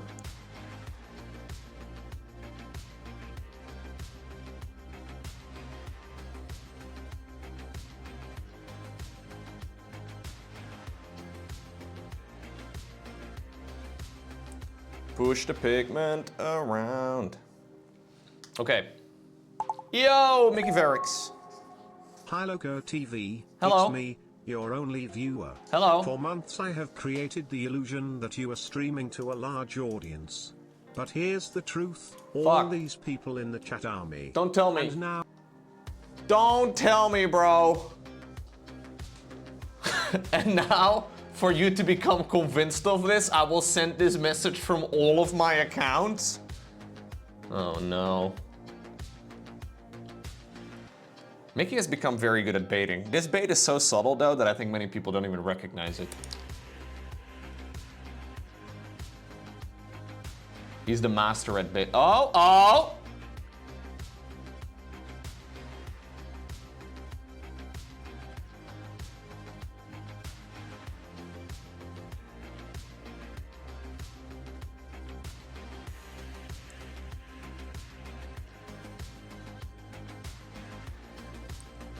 Mods, arrest that man. He's inciting spam.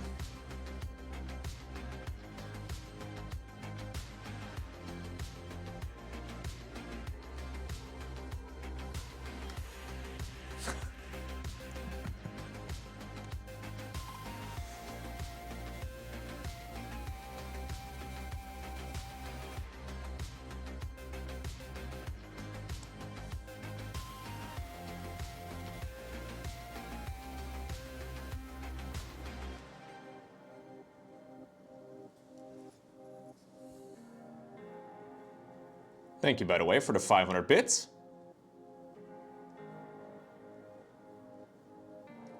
Hope you had a nice 4 Juliet.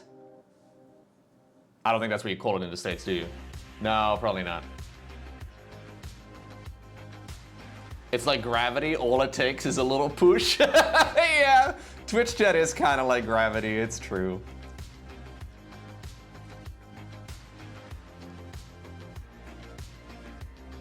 I'm a big fan of copy pastas. It's very fun. I like seeing them during tournaments.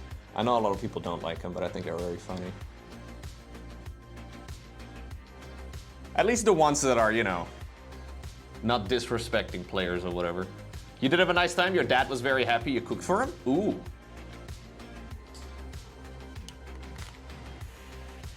Oh yeah, we're making burgers, right? Is what you were saying. I think, if I recall correctly.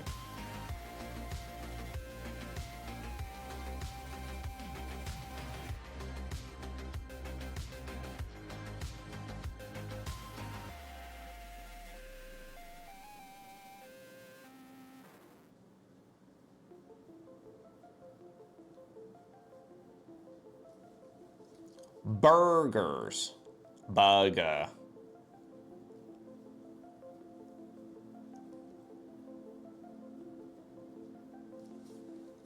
Burger. As Brian calls them.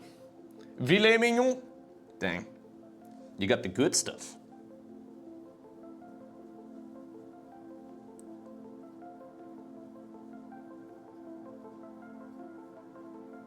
Filet mignon is the expensive beef, right?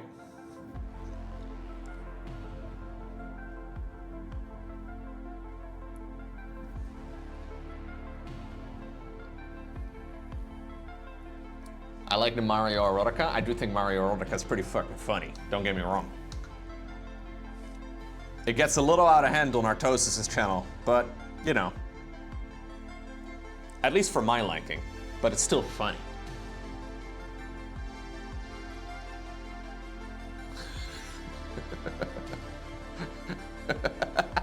That's so stupid, Maknavas. That's one of the dumbest messages I've seen in the chat in a while. And that's saying something.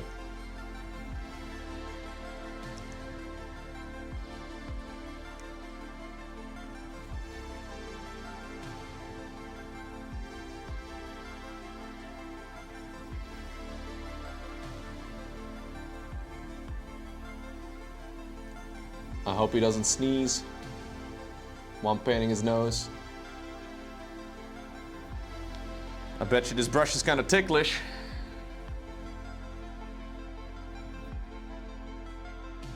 Yeah.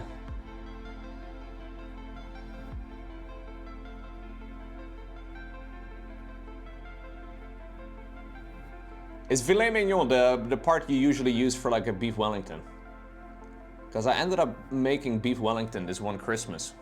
I was like, oh yeah, I got all the ingredients. The only thing I still need to get is the beef. How much can it be?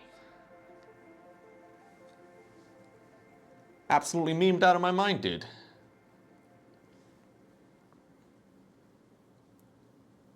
It was nice though.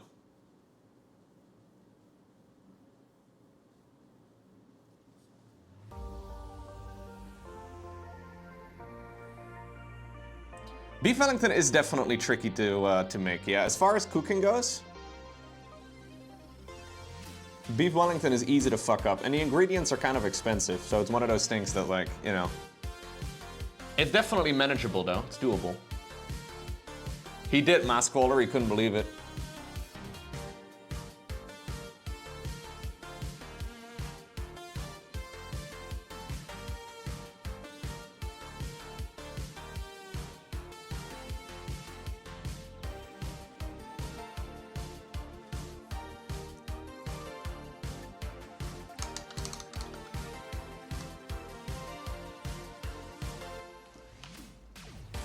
Okay, it's time for us to get ambitious. We got an eyeball to paint. I'm just gonna keep it pretty simple.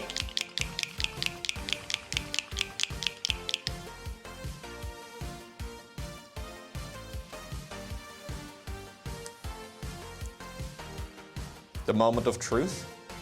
No, it's fine. Just need to paint in a little tiny amount of yellow. And I'll do a tiny little black dot. But first off, I have to use a little tiny bit of yellow. Might take a few coats.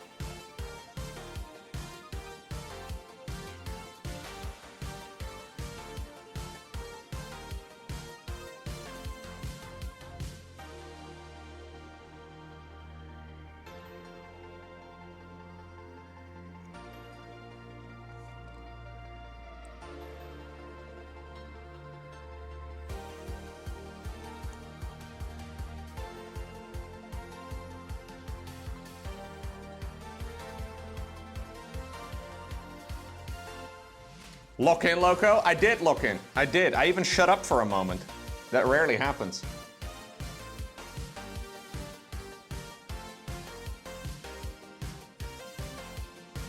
Okay. This one's harder to paint.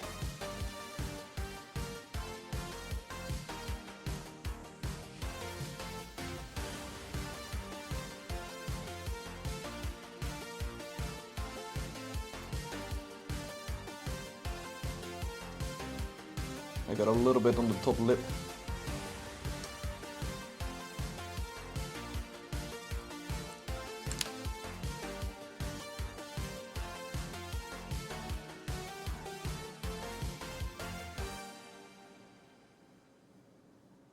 Wipe it, wipe it, wipe it. Okay, good enough.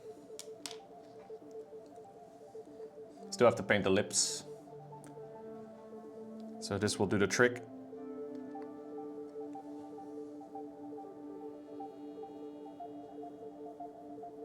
Cover it up with a little bit of blue, okay. I do want to do a second coat of this though. Ooh, learn by failing, Lizard. I think that's the only way to play Oxygen Not Included. You could watch people play too though. I'm just gonna blast it with the blow dryer real quick. I need this to be fully dry before I put in the second coat.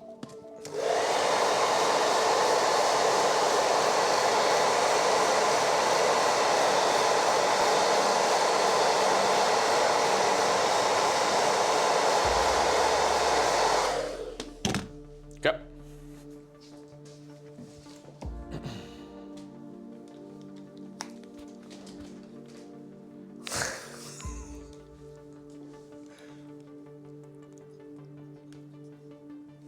Glad you guys are such fans of the blow dryer.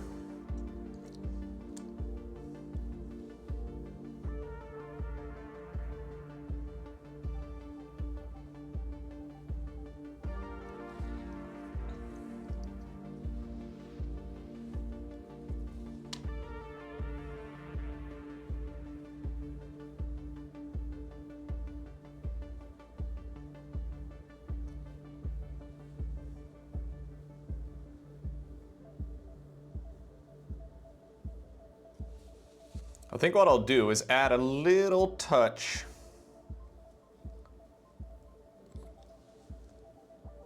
Oh, actually, it's slightly bigger. I thought it was slightly smaller than this. Looking very carefully, the top section over here is...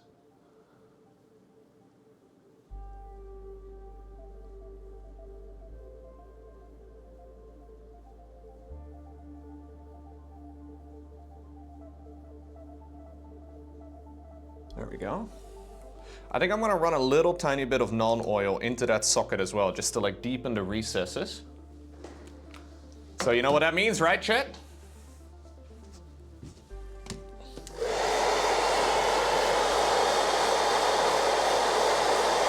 Dry, bitch! Dry! Dry! Dry!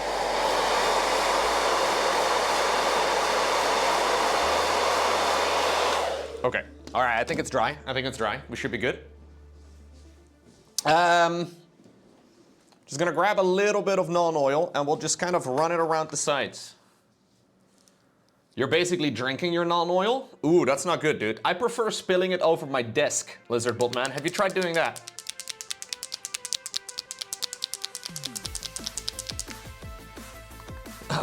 Spilling it over your desk is a bit of a classic. You have tried that as well? Nice.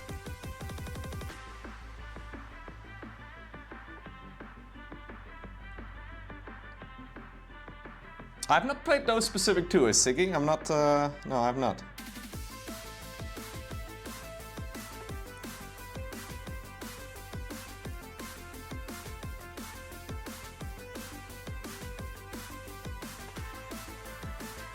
So I'm trying to run this around the pupil.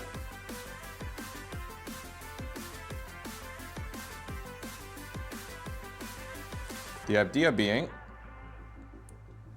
that we have a bit of a division between the yellow here and then also where the eye actually connects into the head. Like I want it to be nice and separate. Trying to stay out of the middle bit though. It's okay if I spill over a little bit, it's just gonna be like a gradient, I guess. Okay, good enough. Spilling it over the desk is the title of your... Okay. Yeah, a little bit of eyeliner, exactly. Abiarta knows about eyeliner. Very good. All right, well now we have to do one of the sketchier things, and that is to apply the tiniest fucking smallest fucking dot of our lives.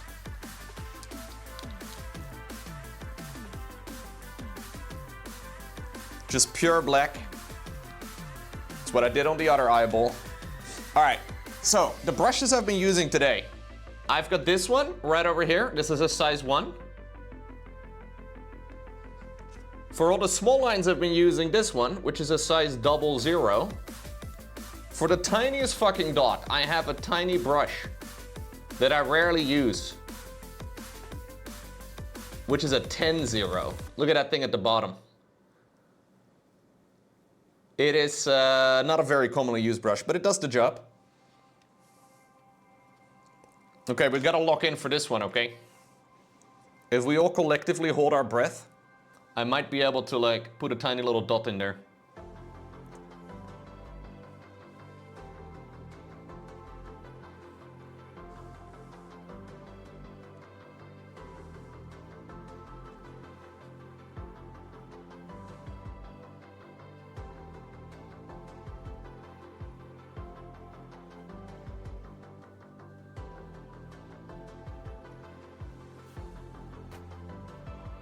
Good?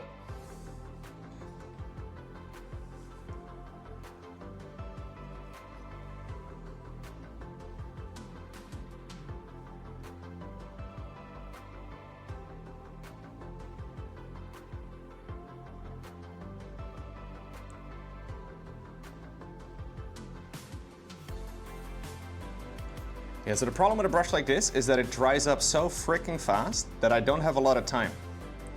So I gotta like, I don't want it to dry on the tip. So we gotta move in confidently.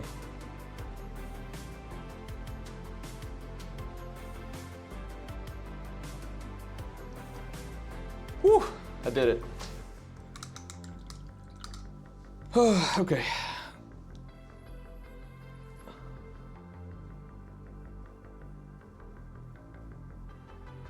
It's even hard to see, man. You see that eyeball? I think we're good on there. And on this one over here.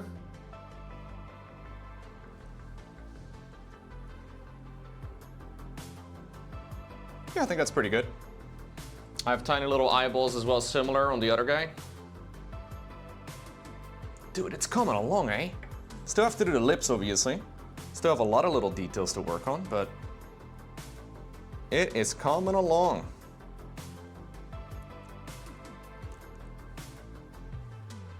Pretty pleased with that, chat. The only thing I still need to do, and then I'll be done for today with painting. I still want to complete his little chitinous, you know. Now, I don't know yet what I think I'm gonna keep the lips kind of like this, but I want them to be a bit more fleshy. And obviously they need highlighting and stuff, and I need to be fading all of this out at the bottom because that's way too freaking dark. And I still have to do this leg over on this side. This whole leg is unpainted. I would like to finish the little dark carapace up on the top of the head.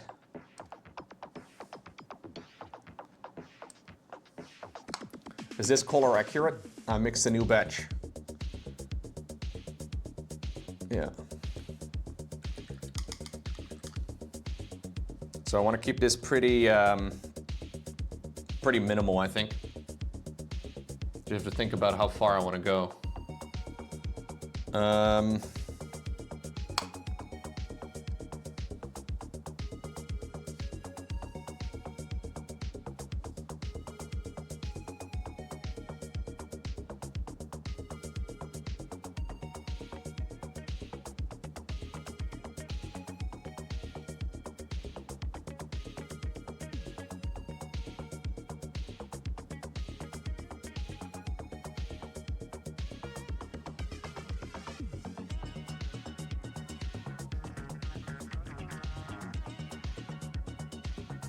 Easier to go forward than to go back. So I'd rather move it slower than faster.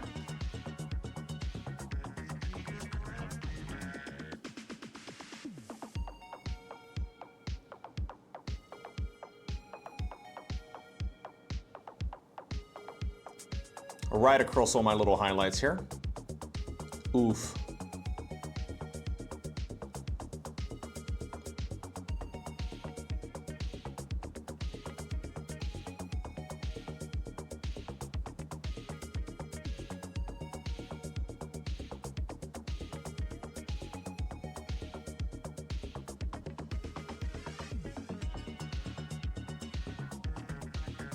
Okay.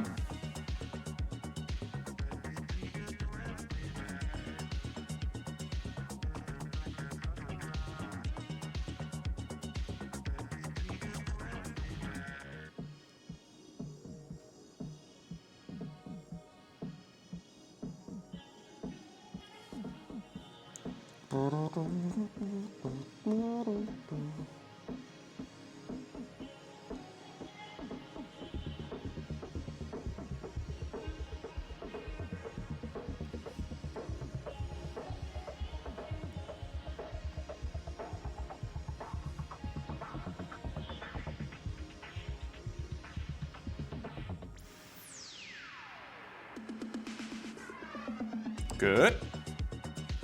A little bit of freehanding, which I'm not very confident in, but I think I'll do a little tiny.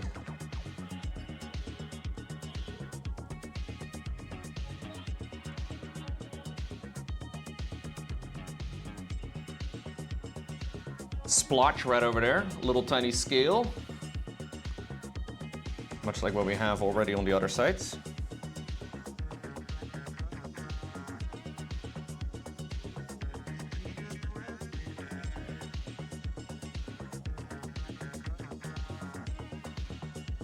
Good. Let's continue onwards to the front again. So all of this needs to be painted.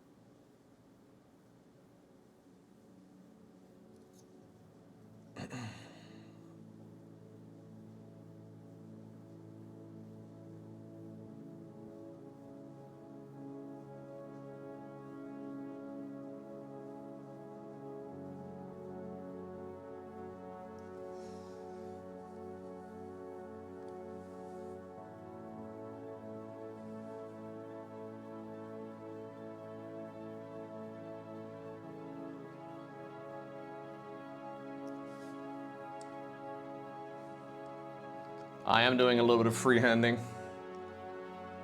I'm not very good at it, but I'm trying to get better. Trying to create a pattern for the different hard scales that he's got.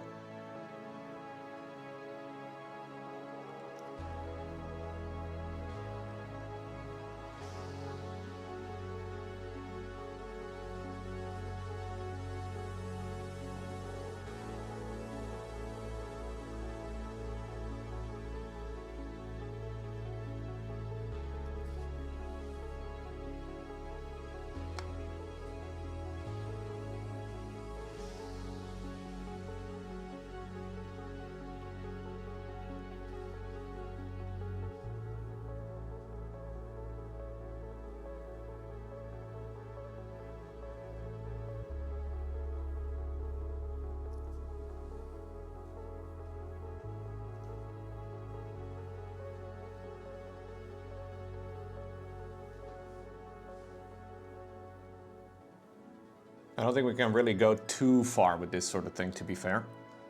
I think I'm gonna connect this one in.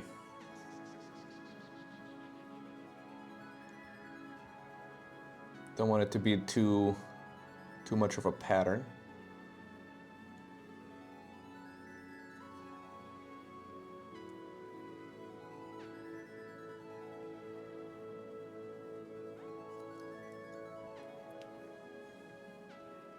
Okay. Let's continue on the other end. I think we can pull this one a little bit further forward.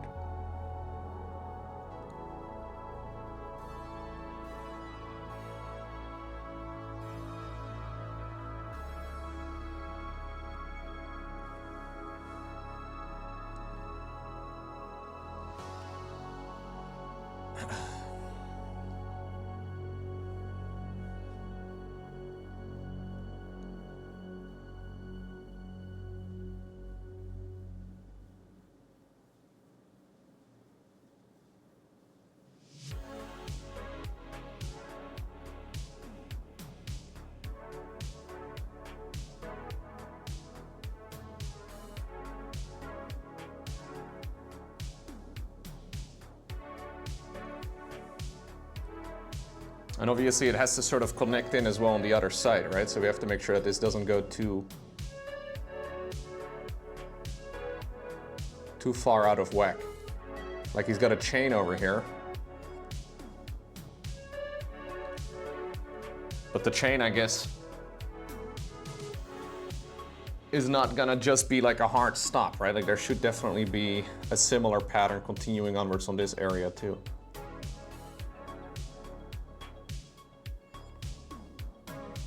But again, you can't Control Z in IRL, last time I checked.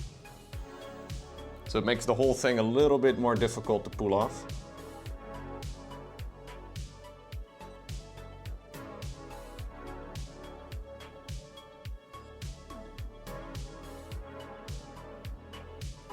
At least I haven't found the Control Z button.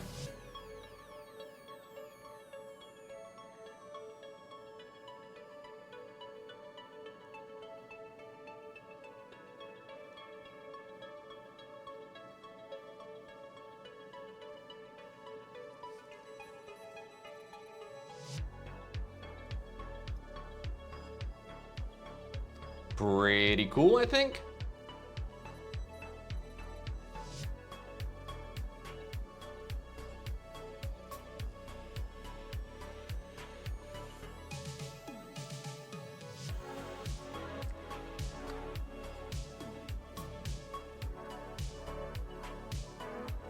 Okay, and now I want to create some like reverse dots as well on the other side.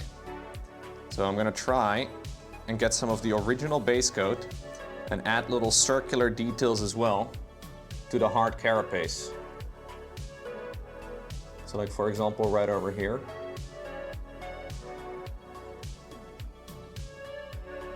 To make it look like it's like not 100% consistent.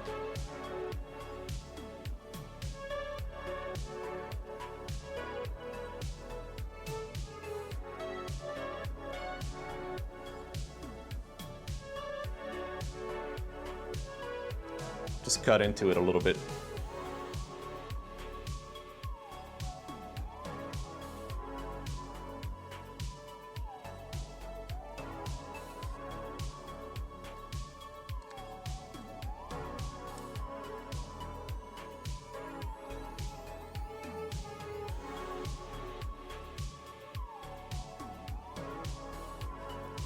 Okay.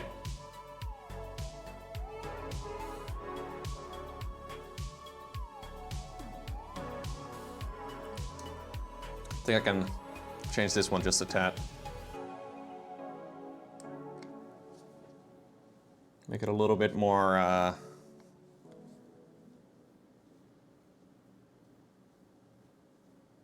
droopy.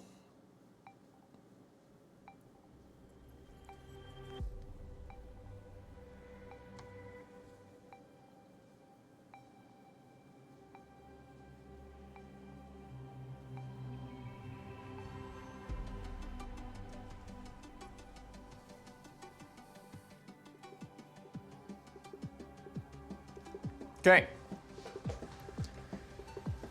I want to add a couple of small highlights across these dark scales. Get a little bit of variety in there.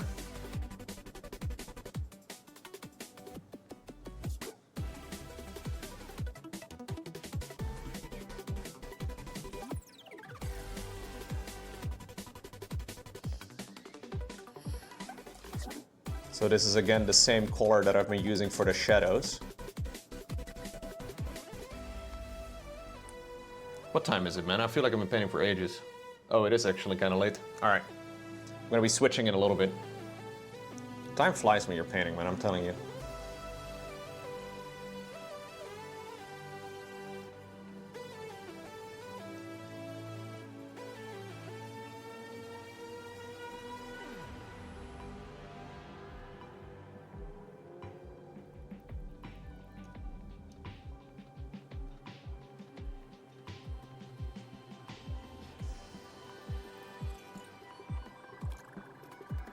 But this won't take too long.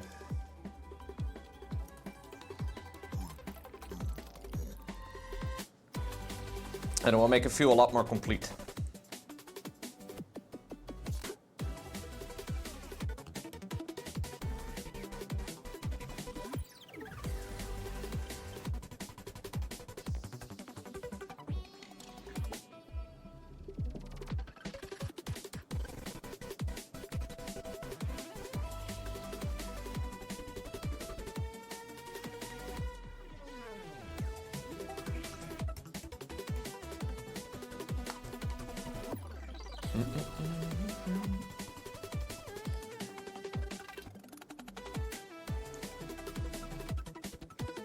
Oh, I took off my headphones for, I don't even know what we're listening to.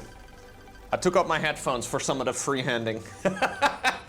It's like how you, you know when you have to turn the music down a little bit when you're reverse parking?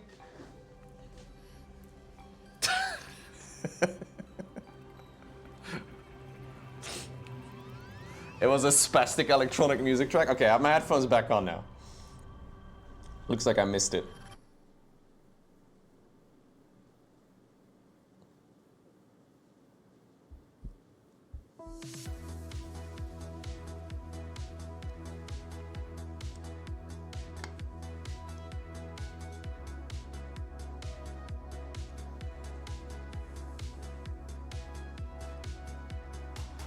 The goblin's in the way.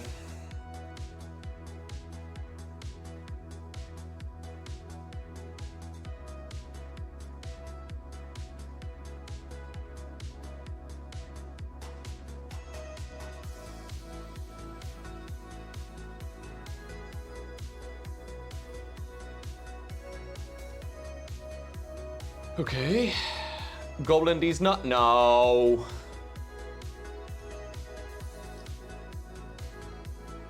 How immature, chat. I would never make jokes like that.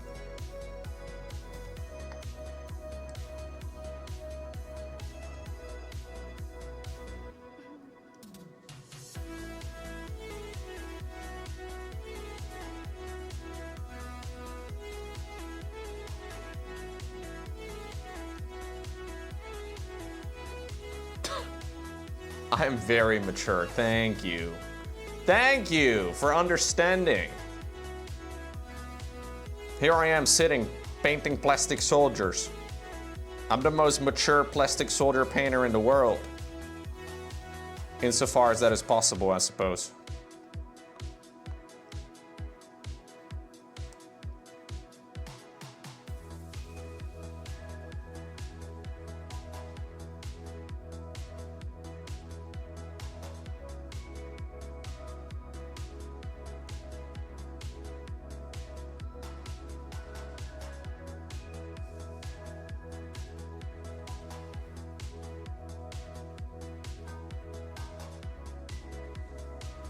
I set the bar very high.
I'm trying to fit these highlights in between the previous highlights, which creates like a pretty smooth transition to your eye. That looks good.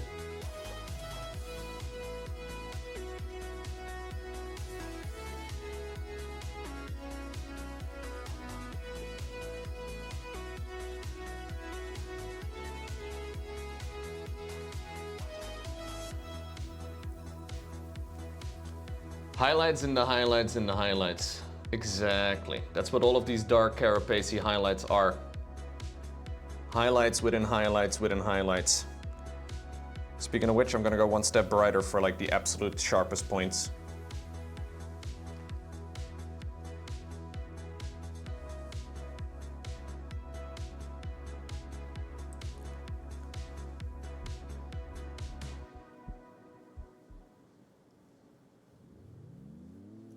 There are things behind things. Behind things behind things.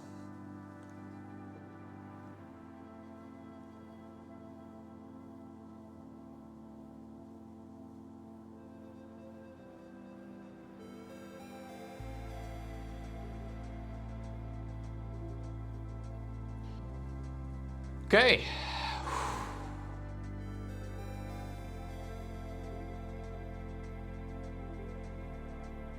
What do you guys think of the freehand? I need to add a little bit of a highlight to them as well.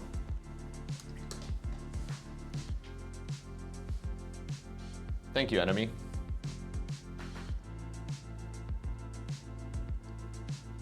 It's gonna add a tiny little dash of color within the highlight if I can.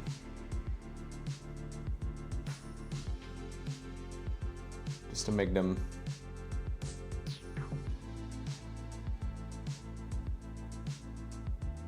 ever so slightly sharper. And I think just to like make a little bit of color variety for the middle part, I'm gonna mix in more brown and glaze a little bit of that brown towards the center of the dark carapace. So this is pretty much pure Rhinox hide, which is a very strong brown. If I don't like it, I can change it, but I want this to be like the oldest carapace, you know? And I feel like the oldest carapace would naturally be the darkest.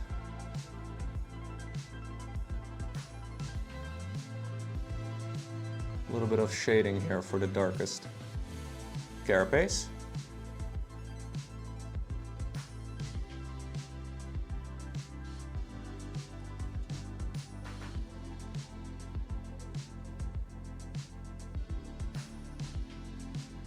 This whole project actually, like this mini and then the other mini too, is the first time I'm mixing colors for like the recess shading like this.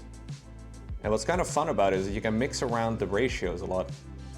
So now I've got more of the, so it's basically two colors. It's a very dark blue and a very dark like brown.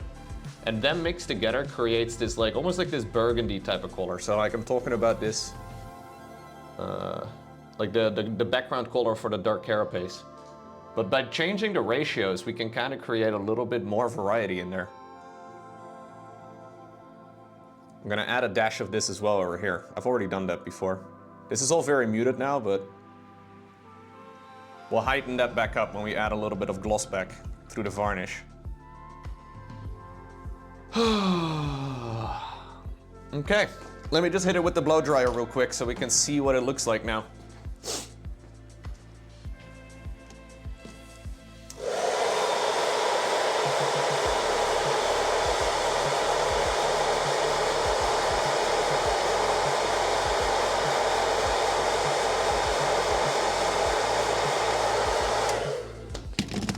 Okay.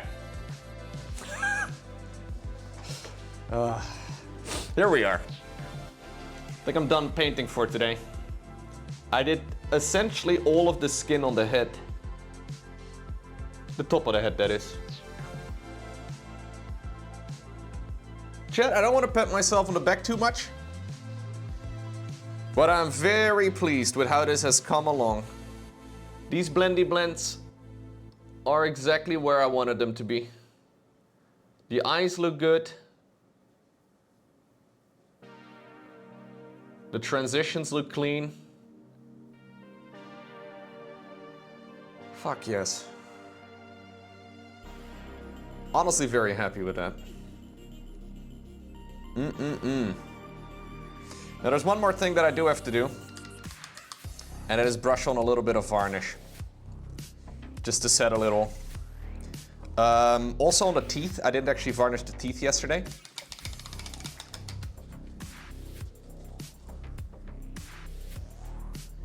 Still have to do the lips.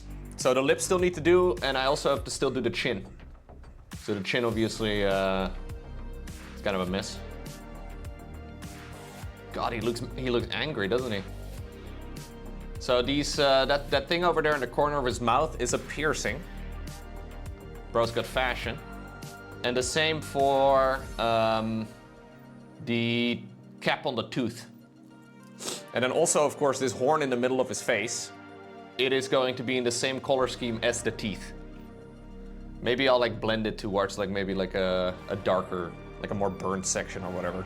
Because I think he kind of treats it like, I think this guy is kind of like a rhino. I'm gonna go and grab a little bit of the varnish. So again, a little bit of ultra matte. This is not going to be the final varnish, but it will protect the paint for now. It's all a little muted, but it'll look less muted when we're done with it.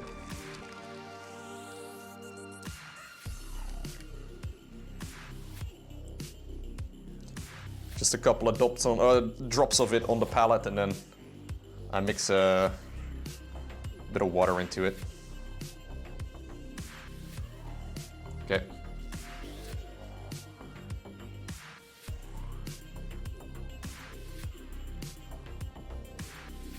So this is mostly just to protect it from my fingers. Because it's very easy to accidentally rub paint off. Apparently some people don't have that issue. I think it has to do with like the pH of your hands or whatever, like maybe like how like humid or moist your hands are, I don't know. But I tend to rub paint off pretty easily. And apparently other people just don't at all. Some people just kind of, I don't know. Maybe I have fucking acidic hands or something, I don't know. But it kind of sucks, you know, if you get a really nice highlight on your Mini and then you rub the paint off by accident. I've done it before. And usually I don't find out until like I'm done with the miniature. Like I look at the Mini and I realize, wait a second, there used to be a highlight up there. Where did it go?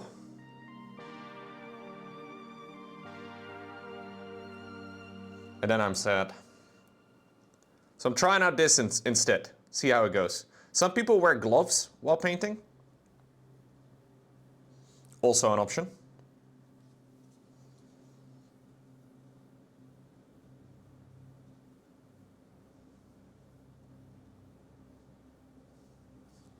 I don't really want to wear gloves. Maybe one day I'll be part of glove gang, but I don't think so. Because I don't like the feeling. And I don't like the waste.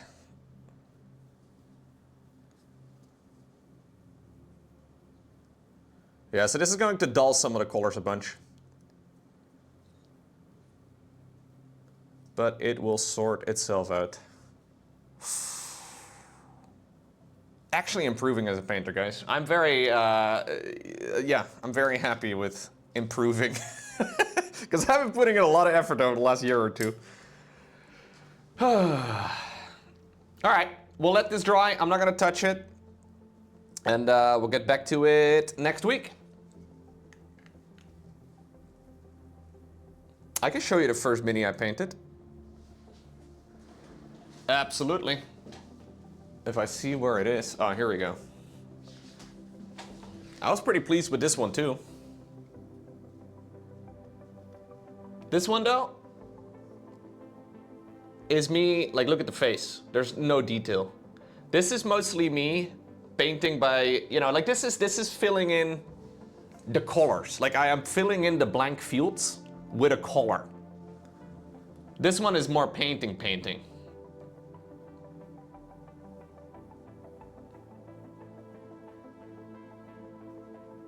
Well, that was my first Mini on stream. That's a different Mini, guys.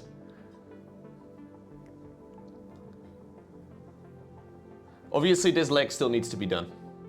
So that leg still needs to be done, the lips still need to be done, the tummy, and then the chin. And then the goblin. And then the chains. And then the horn on his head. And the golden details in his mouth.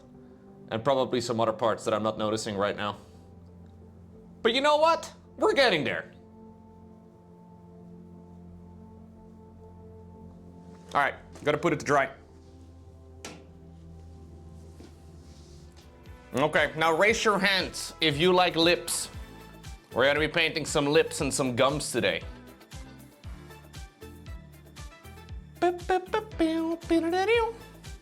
Very happy with how this guy has come along. But his mouth is looking a little bit too white, a little bit too pale. We gotta add a little bit of color to it, I think.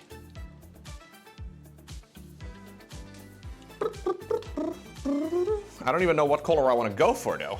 I'm thinking base coating it with a little bit of this. But I don't know. I'm gonna do it, and then if I hate it, I will paint something else over it. Because I've already put the paint on my palette.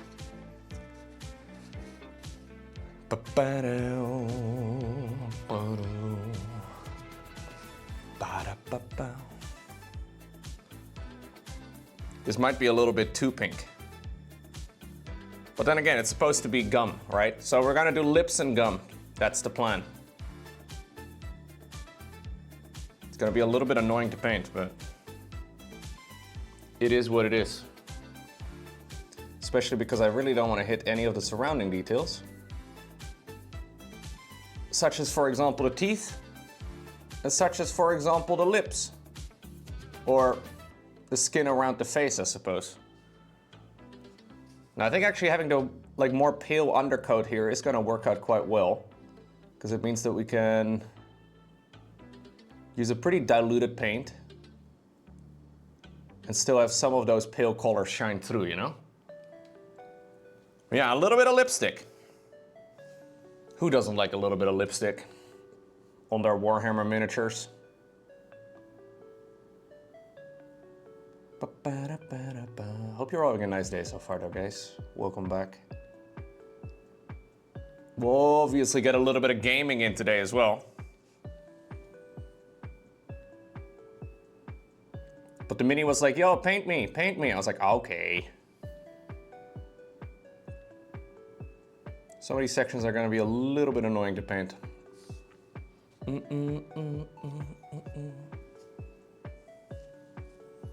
Because I can barely hit it with the brush.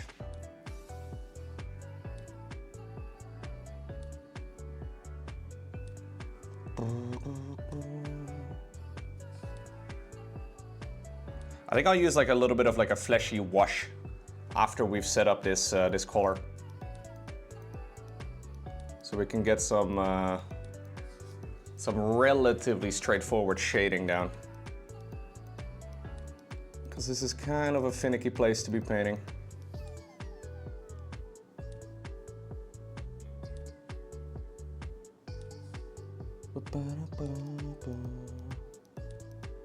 So the lips themselves, I will still paint over, so it's okay if I spill a little bit onto that. Try to go up to the edge here so we can still paint into the recesses a bit, but obviously if I do that underneath as well, I might accidentally hit the teeth. Obviously I can fix that too, but it would be a lot more time efficient if I don't accidentally spill over all over the place. Which is what she said. No, hold up, hold up, hold up. Hold up, hold up, hold up. It looks so good. Hey, thank you very much. I am pretty pleased with how this mini has come along so far.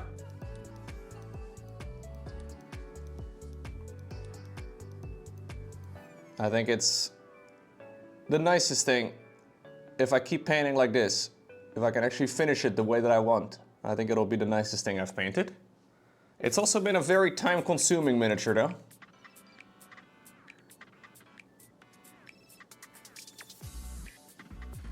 But this feels like a proper display piece right now, you know?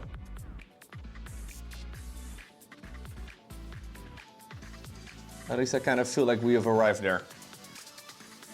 I just stumbled across the stream while painting myself. Are you building or painting any 40K? So I don't paint for armies or whatever, I just paint for fun. So I just paint. So basically what I do when I choose what minis or what armies or whatever to paint, I just go with whatever I think looks cool. My only criterion is the rule of cool. But I did do a couple of 40K minis. I have a few. But the rule of cool is basically my main motivator. Which I can highly recommend. No. I got a little bit on the tooth. I'll try and lick it off, dude. Oh, I licked it successfully. I love eating paint.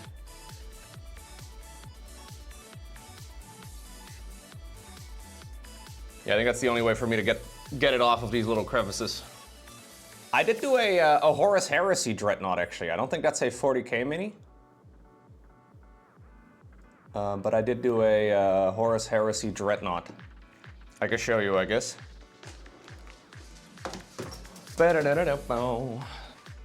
This one was a little while ago at this point already. Yeah. This is the Sons of Horus, who, spoiler alert, don't exist anymore in 40K. I tried to make this one look very old and worn and weathered.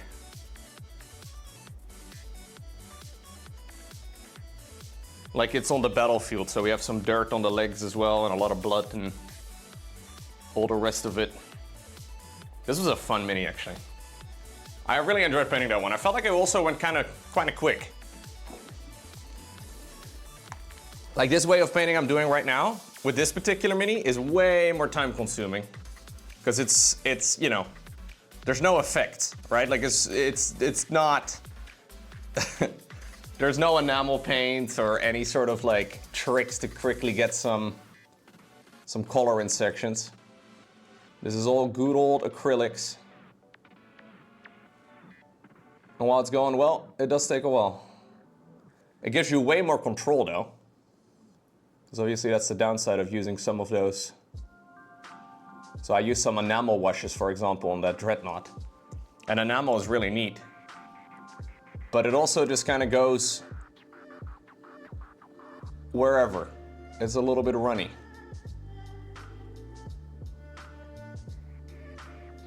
But that works really nicely again if you're trying to create like more of a randomization, right?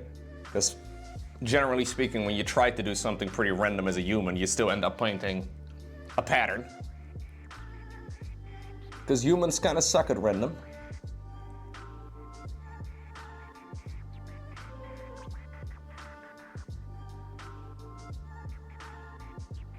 It's kind of fun though, trying out different techniques and all the rest of it.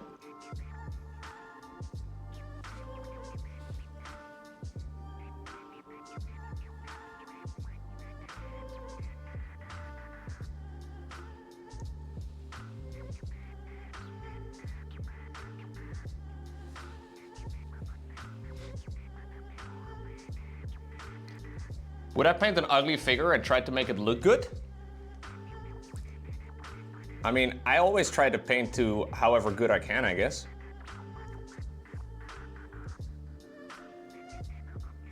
But it's kind of, I don't know, like the reason I don't really enjoy the idea of painting armies, I've never really done it before, but if you stare for many hours at something you don't really like looking at, it gets, you know, kind of defeats the purpose of painting for me.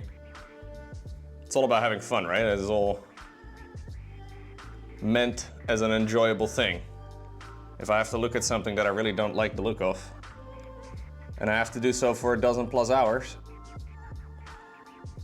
it kind of defeats the purpose for me.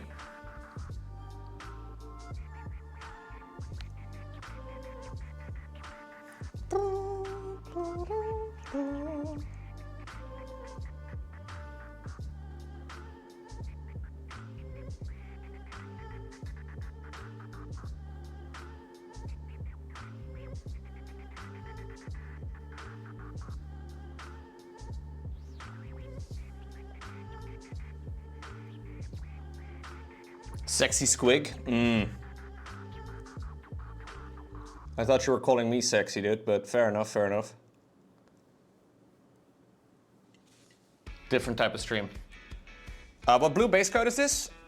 It is Wolf Gray from the Army Painter. I basically used a very Space Wolfy color scheme on this one. If you look at the color scheme, wasn't really the intention, I suppose, but it just happened to be the paints that I have. If you look at something Space Marine related, or Space Wolf related specifically, you'll probably find better color schemes than this, but I think it's working.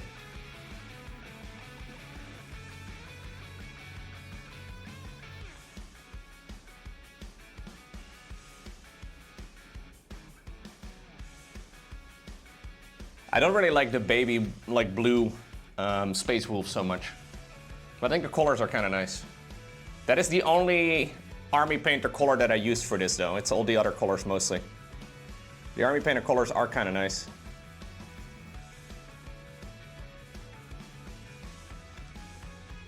I kind of wrote them off a bit after I had a terrible experience with the yellow a couple months ago. Because one of the yellows that I used for an orc that I was painting was just, I don't know, man, it didn't work. It was super chalky for some reason. Maybe I just have a bad batch or whatever, but maybe it's just that color specifically. Yeah, I think what they did is they added in a lot of white to like increase the coverage.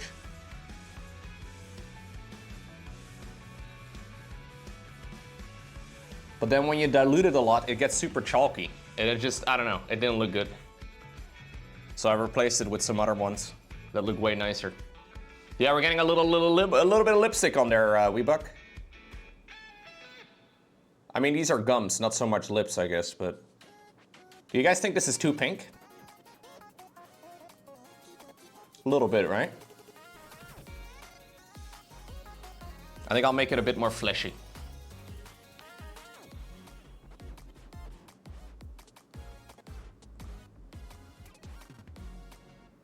Just getting some base coats down for now. I mean, maybe it will look kind of nice. It's not bad.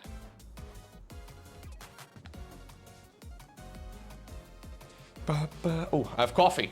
I have coffee that I almost forgot.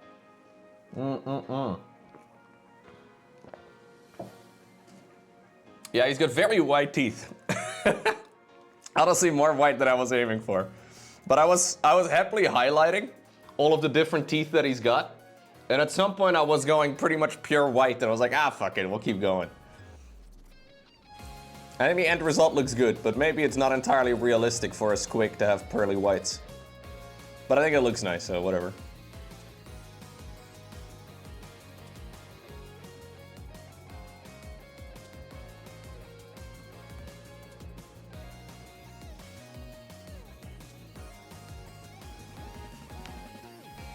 Yeah, I think I'll just do like a little bit of shading all over the gums after the base coat. I'm thinking like a flesh wash, like a brownish flesh wash will probably work well.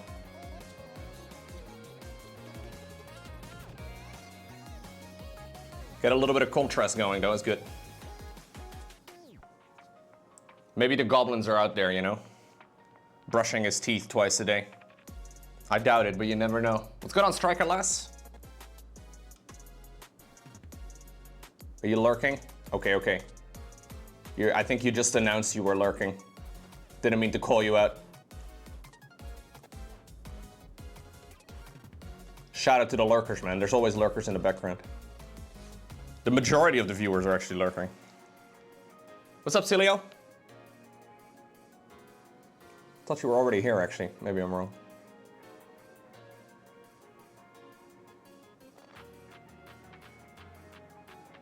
Cilio's pretty much always here. Yeah. Just lurking and player power wash sim? Nice.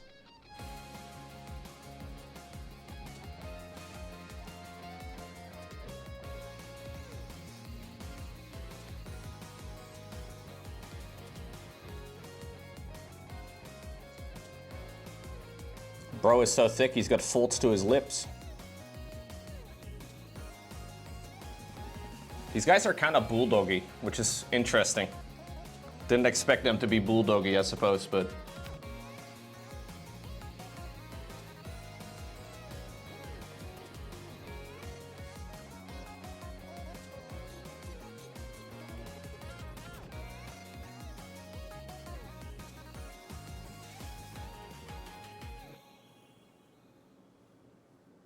Okay.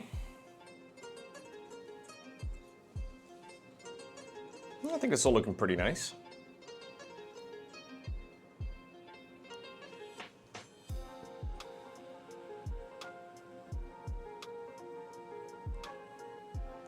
I think I want to do the lips in a similar way as I want to do the belly. Bring some of those colors back. So they're going to be mostly the same color that they already are, but hopefully a little bit tidier, because right now it's a bit messy.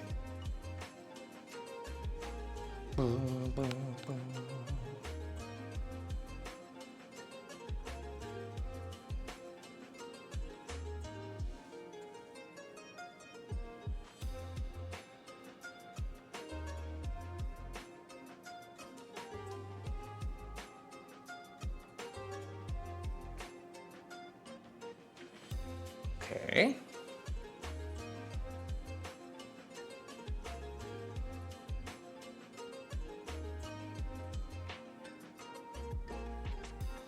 All these details are so freaking tiny. And I have to wiggle my brush at a bit of a strange angle to get it in there, but... What's going on, Final Form?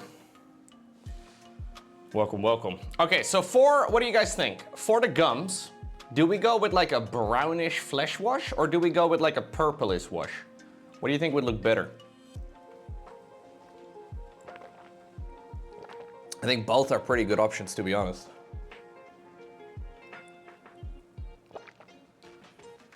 Purple would look kind of nice because the scales on his back are also actually a super dark purple.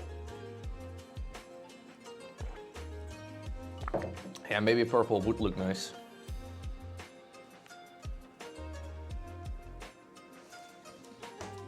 I have this very dark purple, Caribert Crimson. Maybe Crimson is more like a red actually, now that I'm thinking about it.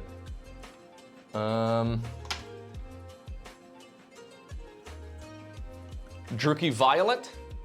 This is a pretty nice shade, it's pretty dark. Obviously we're painting it over pink though. So it should be reasonably nice. I'll be carefully brushing this in.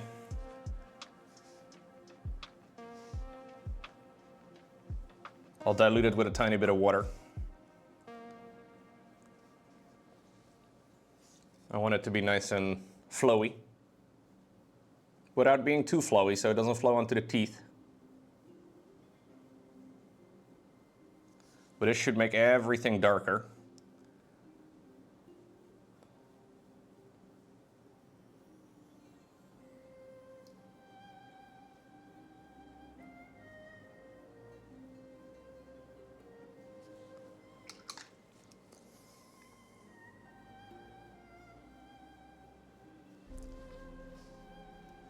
Had to wipe a little bit off the tooth there.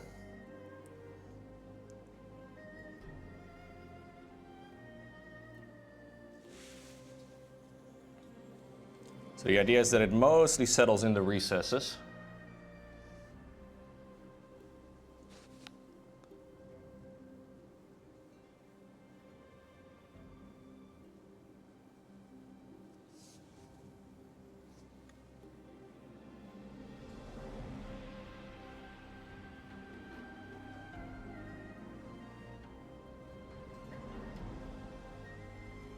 Just gotta be careful it doesn't flow onto the teeth. Gravity can kind of be OP sometimes.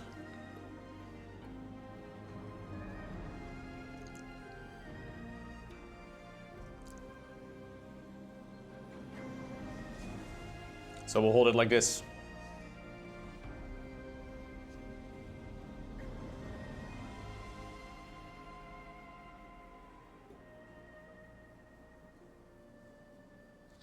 Okay.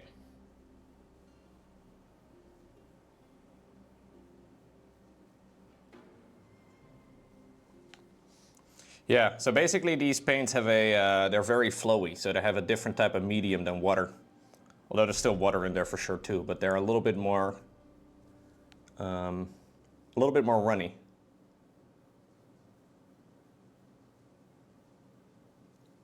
They're actually really well designed. You could always make these sort of things yourself, but these days they come in like a pre-mixed bottle, you know what I mean? So it's always the same consistency.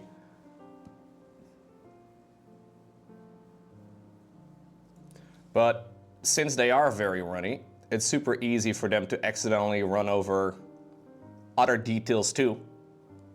And obviously since they are, well, in this instance a dark purple, letting them stain white teeth would kind of suck. So probably what I should have done is painted the gums before I painted the teeth, but... Some propylene glycol, is that what it is? There you go.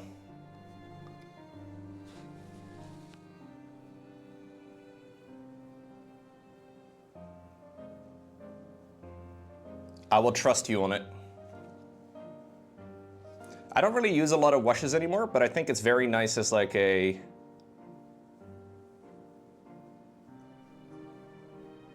like as a tool, you know?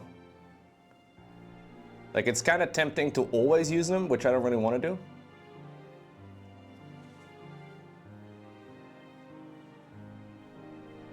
But I think for something like this, it's kind of perfect.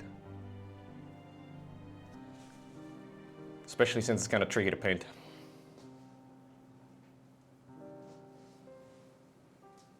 Yeah, it definitely does dry slower.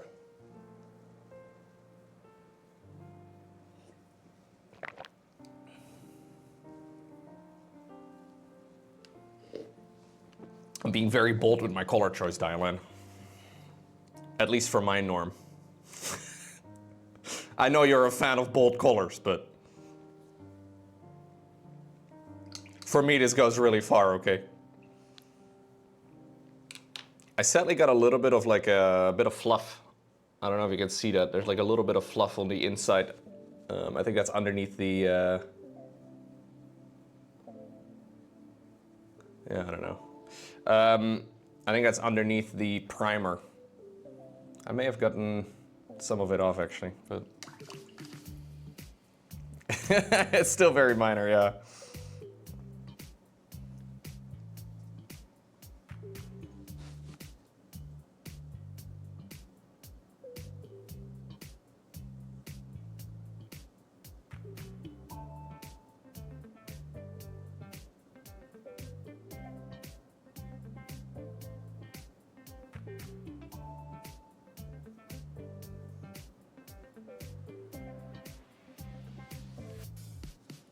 I think I'm actually gonna mix a little bit of blue into these recesses too. Make the transition between the lips a little bit smoother.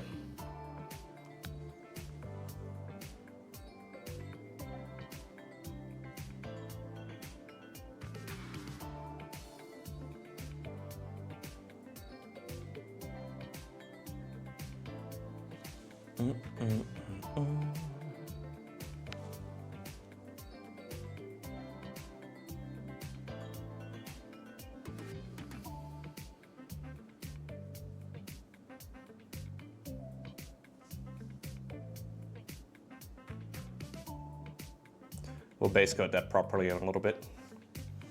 I'm just gonna hit it with the blow dryer real quick because I don't want it to run away.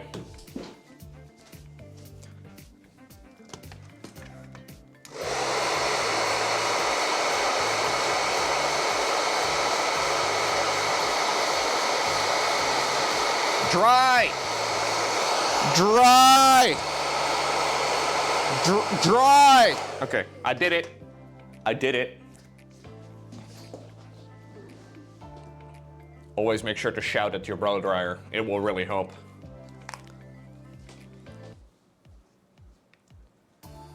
Can I dry the microphone? Nope.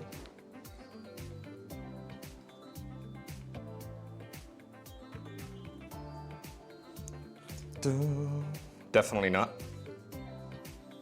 I like my microphone moist.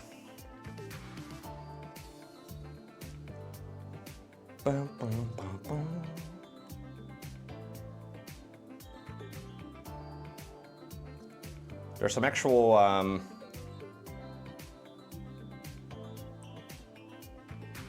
recesses over here on this section of the gums.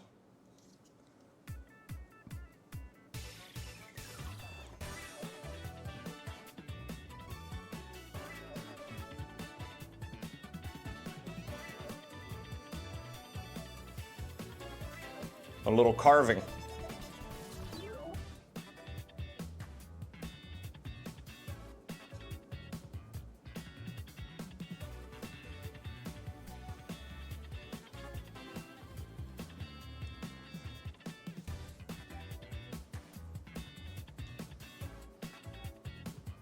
What's going on, Nathan? That is your first ever chat message? Hello to you too, Nathan. Like 2 weeks?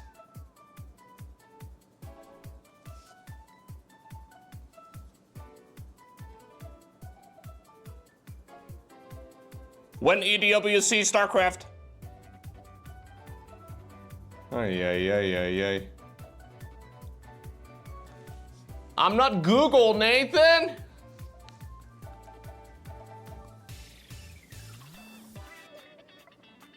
Looking forward to the tournament though, man. It's gonna be fun.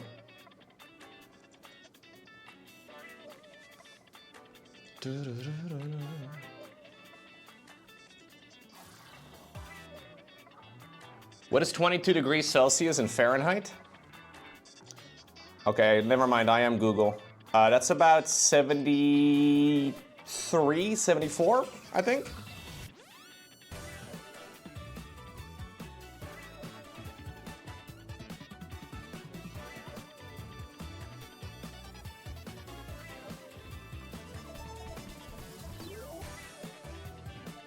What's the best pizza recipe?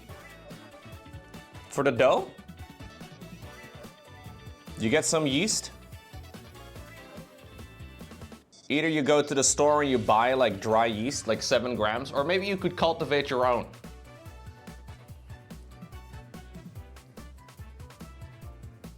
How many marsupial species are there?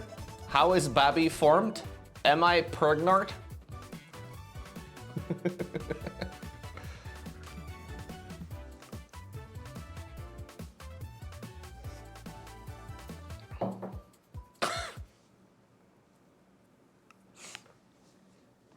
Actually true, dude. I rarely Google stuff these days.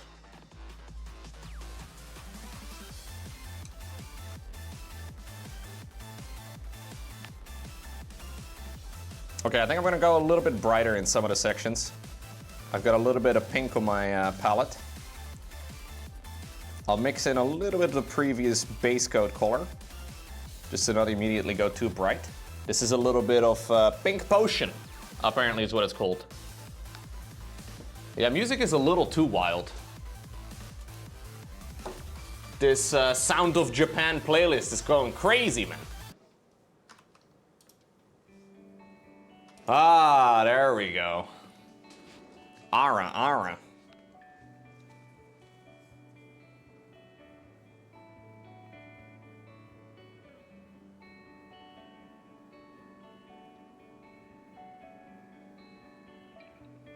I'll just kind of follow the most raised sections here.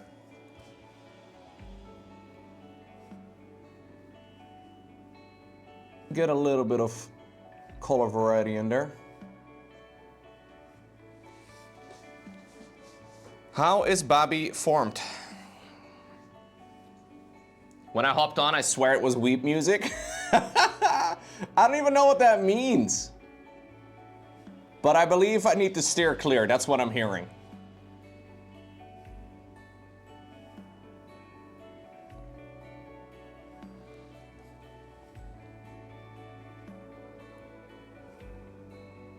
Ubu bad.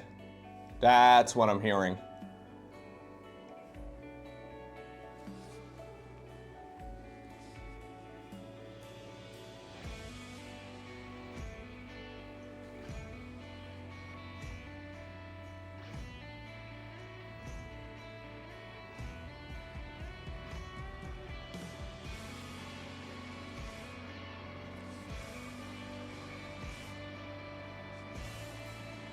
It means that I'm a weeb.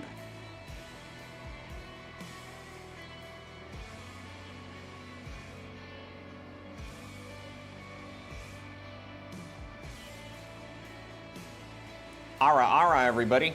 How do you do?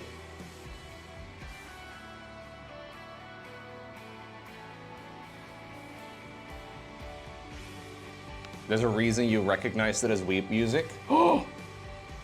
Are you implying what I think you're implying, good sir? Oh shit, I got some on the teeth. No! No! Everybody stay calm. But I got some pink on the tooth, which is not what I wanted. This was bound to happen.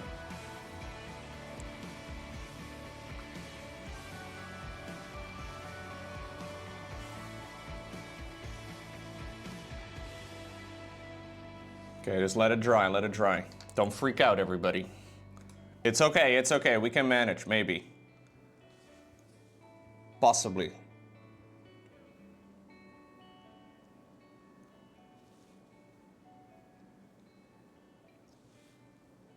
There is a chance that we can.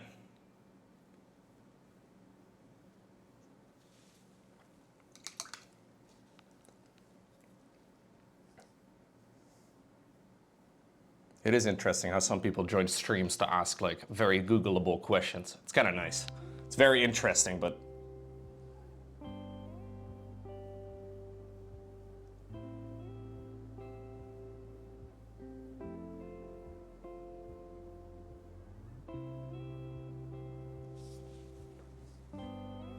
I will answer any question, dude.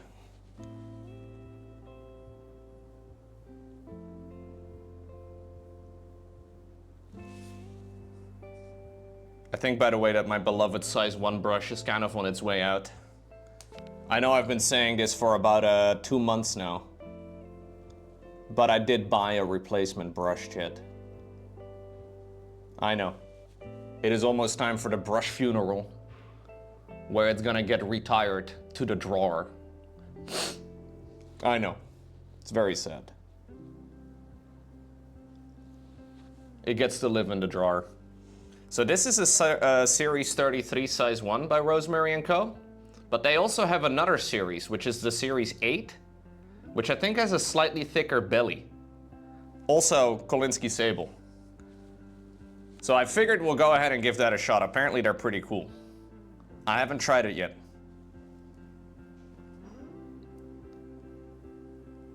Yeah, I do keep the old brushes. The old brushes are still useful for things. But at some point the tip just doesn't really tip very well anymore.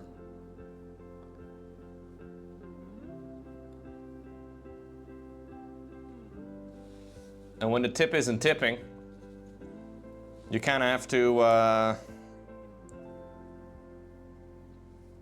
you have to say goodbye, man. Yeah. At some point you gotta say goodbye. Now that brush is like more than a year old at this point. I've used it for almost every mini over the last year. Actually, I think every single one of them. Your old brushes are used for dry brushing metallics and then go to Valhalla?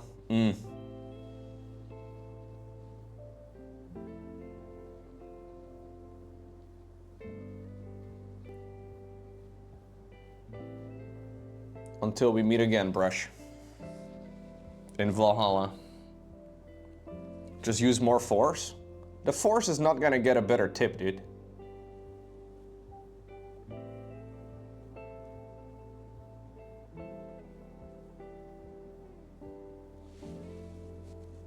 Is that what she's... No, actually, hold up. Yeah, he does have a broken tooth. I've made it gray on the inside. What's up, Bob?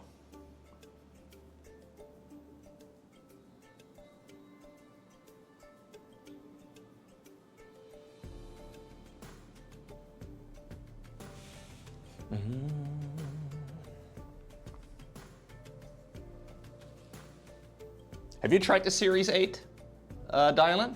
Series 8 from Rosemary?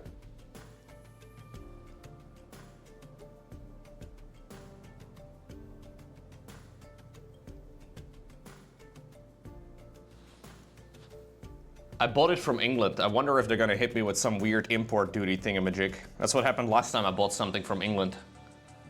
Shout out to Brexit, making things harder. For no apparent reason.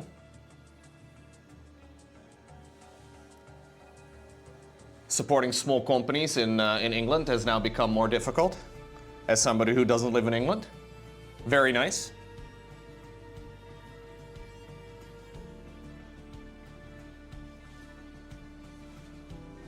I will definitely have to pay a duty.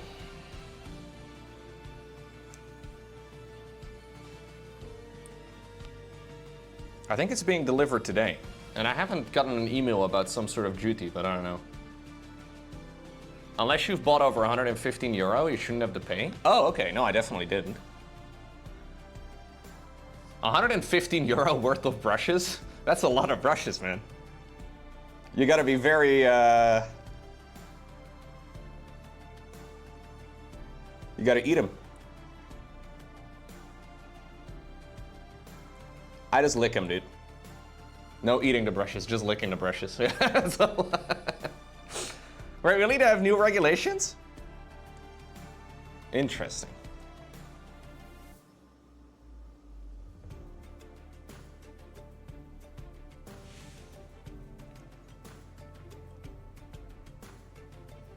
It's actually really shitty though. Like, if you're in the European Union and you buy something from England, it takes forever for stuff to arrive because it has to go through like a whole lot of checks. And like a lot of the small companies obviously don't really have the capabilities to like, you know, I kind of feel bad.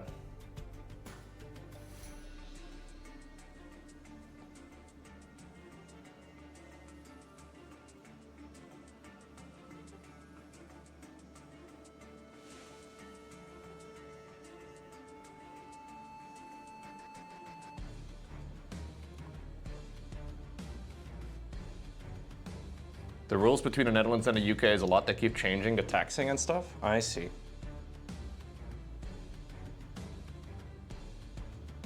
I think the last thing I bought from England was actually the other brush.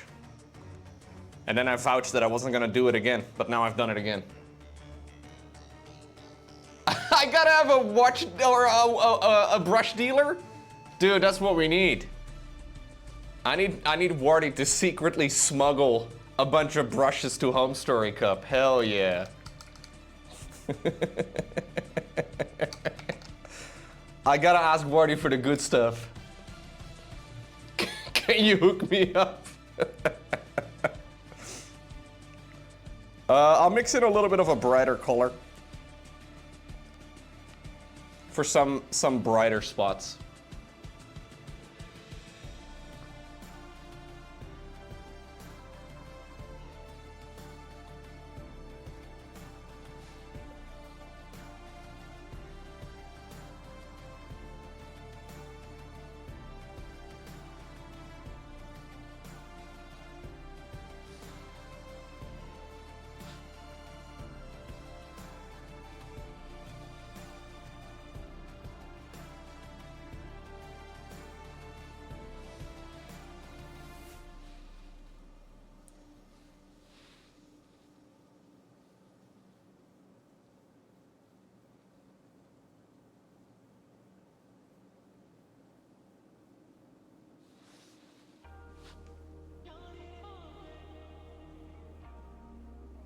Ooh, you haven't tested the Rosemary Series 8? So I saw these on the Infernal Brush Discord. And apparently Mr. Infernal Brush himself is replacing all of his Series 33 with those when he runs out. I was like, well, I guess it's worth giving a shot.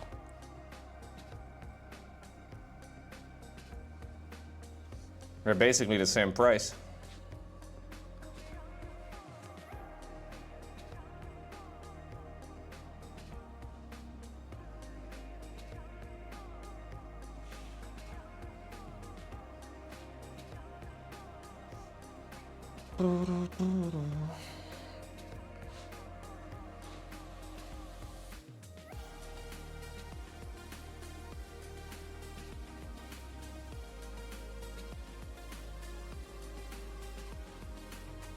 I love the Series 33 though. These are my favorite brushes. They're really nice. So I'm hoping I will like the Series 8 as well.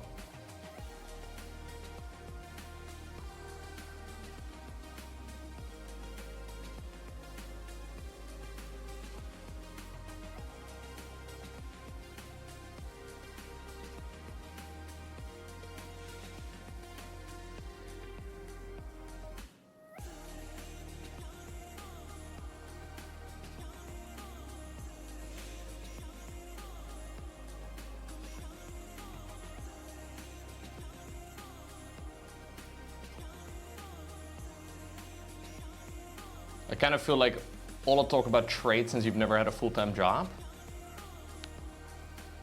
I mean, that's okay, man. If you buy things on the internet, sometimes you get wrecked by some sort of import fee. And basically, for the longest time, it was really easy within the European Union. Because a lot of countries were part of the European Union. But now England has obviously decided quite a few years ago that they are no longer going to be part of the European Union anymore. And it seems to have just made things a little shittier for a lot of people. Mostly people within England.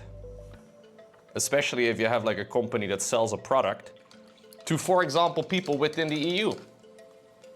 Because now, if anybody buys your product from another EU country, they will have to pay some sort of import duties. Similar as to what we would have to pay over here if I were to like import something from like Japan or the USA. And it just seems to make stuff more difficult for the folks that, you know, run small companies, which is kind of unlucky. So the brush maker, Rosemary & Co, is a British company.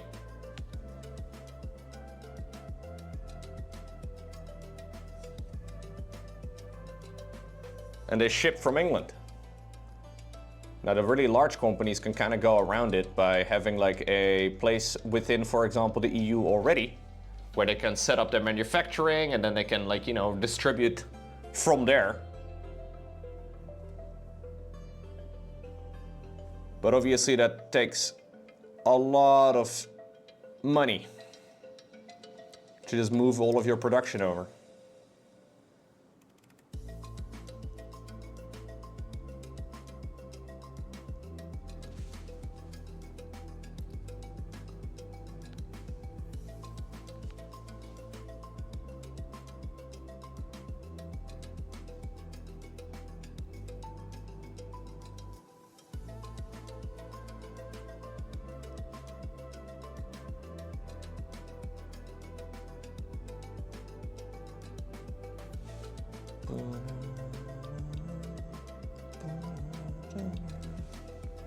Kind of like the gums like this. I think the gums look nice.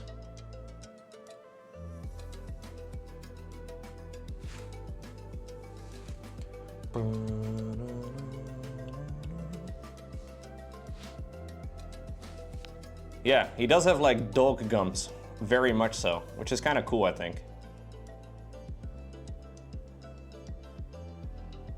These things are predators.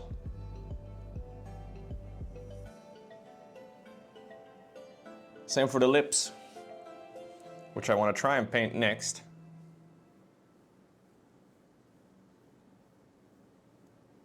I think I kind of want to have a little bit of a transition though,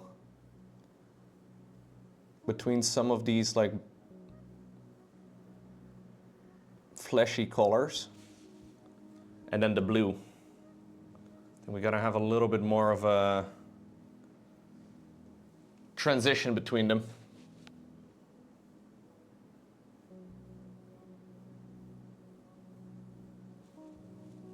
Not exactly sure how I'm gonna approach that.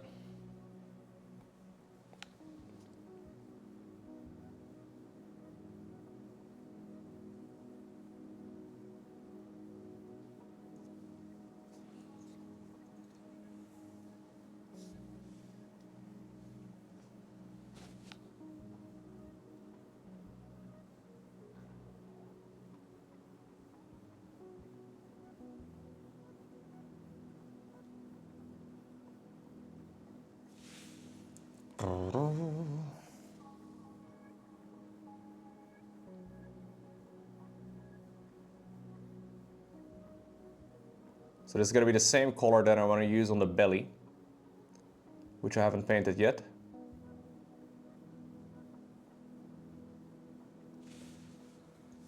But I think having a couple of those colors come back around again is going to be nice.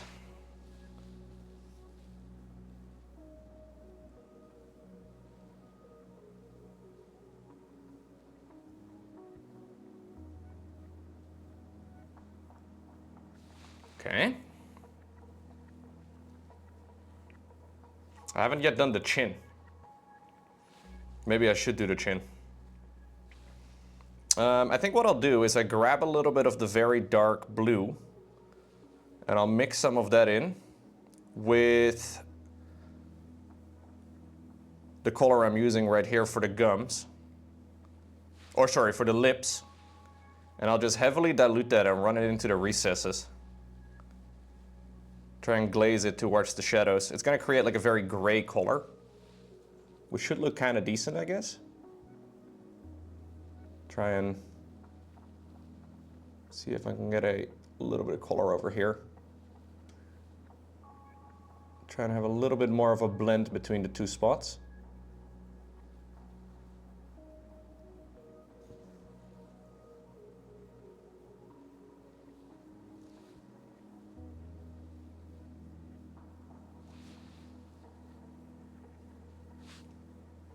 Yeah, I think that works.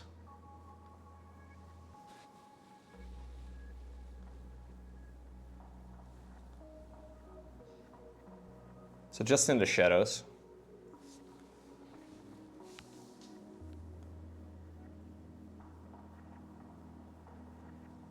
And maybe kind of like in between sections over here. help smooth out the transition a bit between those two sections.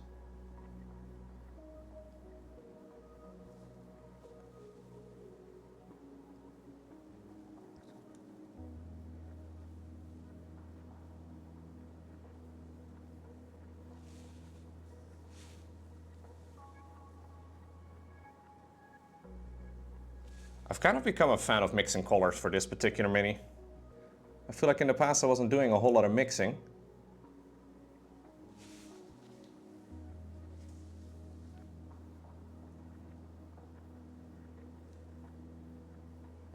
But it feels a lot more creative in a way.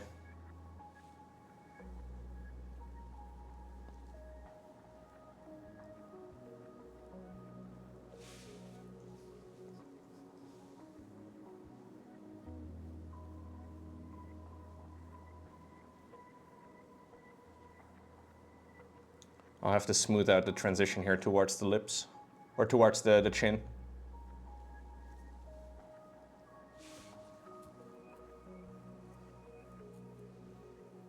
Pill gums like that indicate anemia?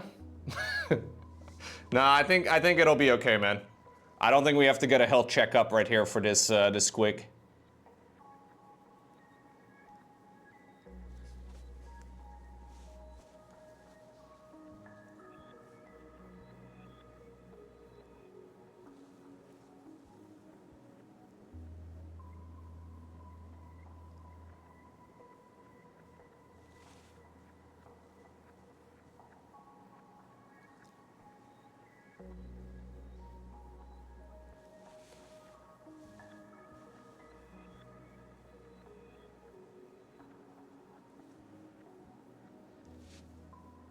Okay.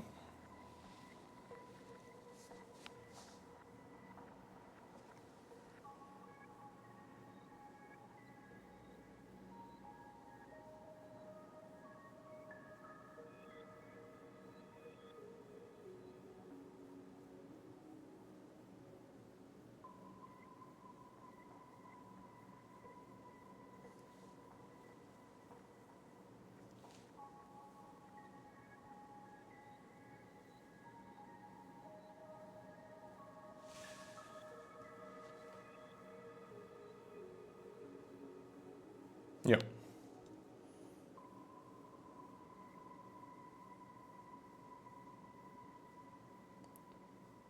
I'll have to tidy some of this up again afterwards, but for now this works.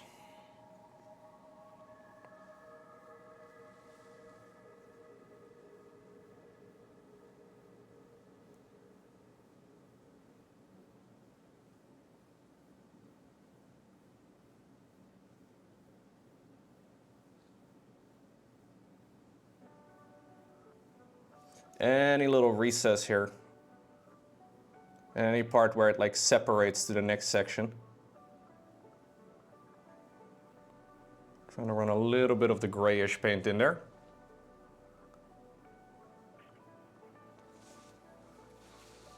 Okay.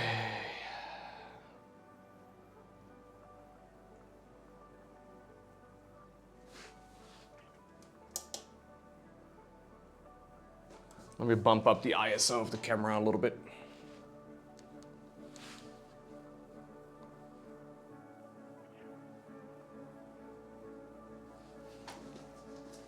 Okay. I'm gonna add a little bit more blue into the mix for the deepest sections.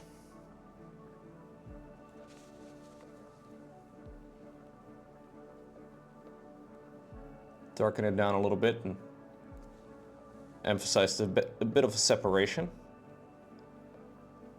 And I'll try and relayer some of the sections here.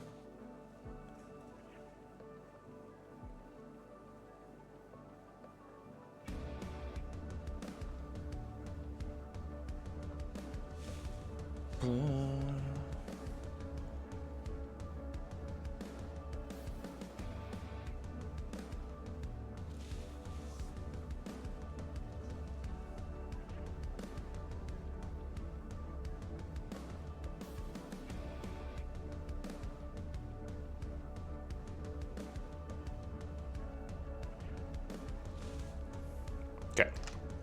So back to the original color. Try to tidy it up. And obviously make sure that it's pretty diluted. But I had a little bit of overspill on a lot of these sections. So that's exactly what I'm trying to avoid. Going into these recesses. That's where I don't want the paint to go right now.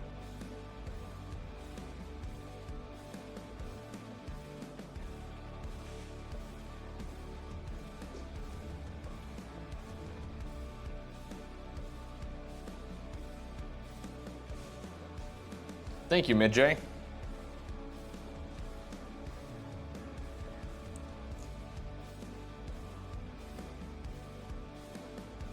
We're getting a lot of compliments on this particular mini. It's nice to see.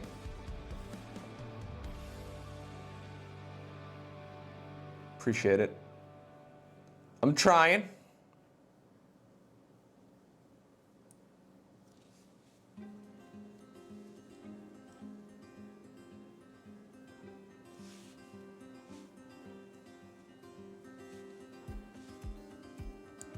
The bottom of the tooth over here as well. Or accidentally spilled over a bit. Now it's the same base coat, so that works.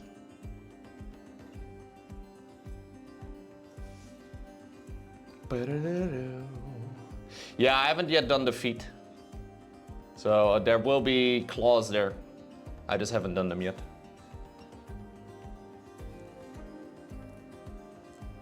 Those are pretty easy though.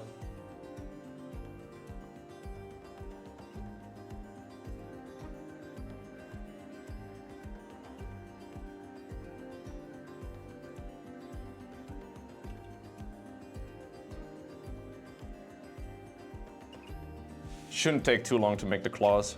They're pretty small. But a lot of those little details will take quite a bit of time, like collectively, you know?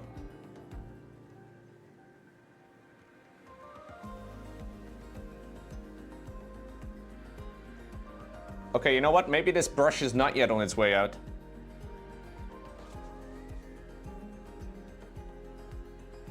It seems like the tip has magically formed again.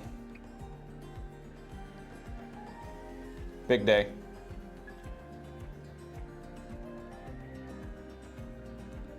Or maybe this is just like, you know, its final moment. How many hours have I think or I've spent on this mini so far? Like this part of the mini or the whole Mangler Squig? I think this particular one maybe 20 hours. Like the paint on this one. I think with the other one added to it maybe like 50. I don't know, honestly. Quite a few. It's been a, yeah, there's a little bit of splitting going on, and it kind of looks a little bit blunt.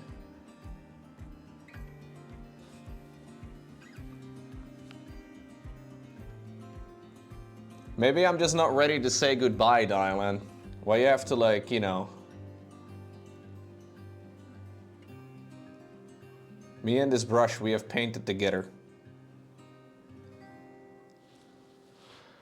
Yeah, no, it's been quite a few hours. You use your brushes too long as well? Yeah. They say Dutch people are cheap. I wonder where it comes from, Dylan. I don't know, man. What could it be? Could it be stuff like... It's perfectly fine. Keep using it. It's a skill issue.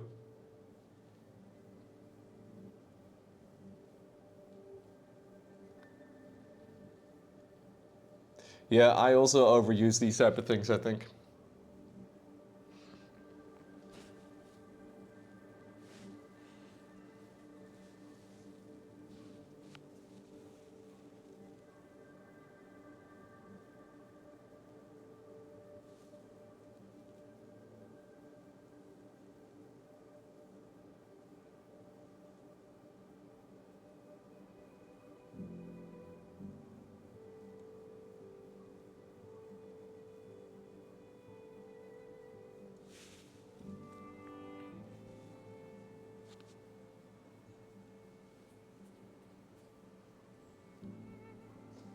As long as you're not naming the brush, it's okay.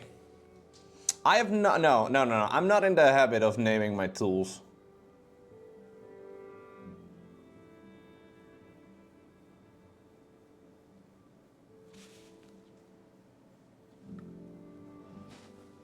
I know some people do that, but I'm not really,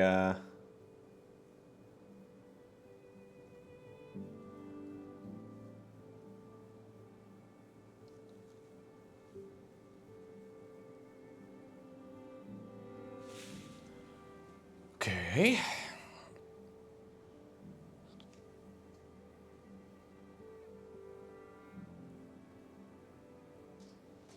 When treading on at the events with pro painters, you realize you're using your brushes about twice as long as you need to, probably too long. You also track how many hours you've spent on using a certain brush, right? Like you actually have timers running on those sort of things, right?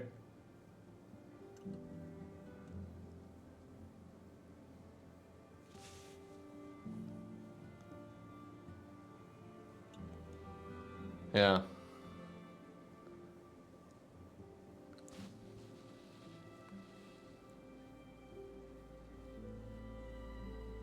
What do you think is the average time? If you had to make like a guess how long a brush should be okay for? Like how long should a brush be used for? Because this one has been used for a lot. It's definitely the only brush I've used in 2025. Of this size, which is by far the most commonly used size that I use.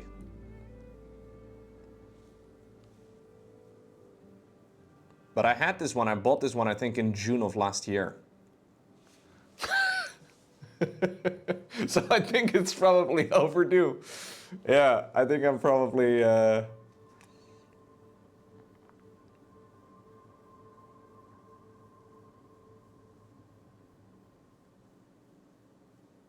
Probably making life harder than it needs to be.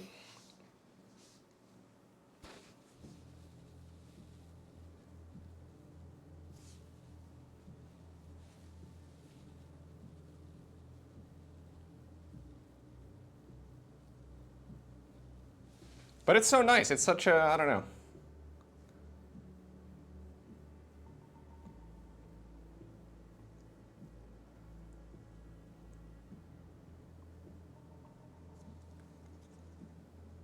This is my most valuable asset, chat. It cost me about €9. It really depends on the application the paints you use. For me, it's like a 200 hours. My current brush is 400 hours in and it looks like crap. Okay.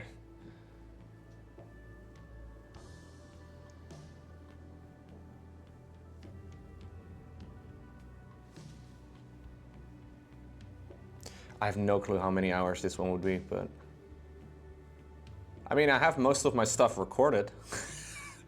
We could delve into the VODs. Make an educated guess. I think the educated guess, though, would come back as in probably too long.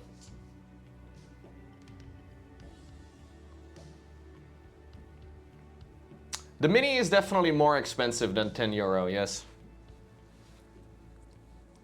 Although this one was a birthday gift.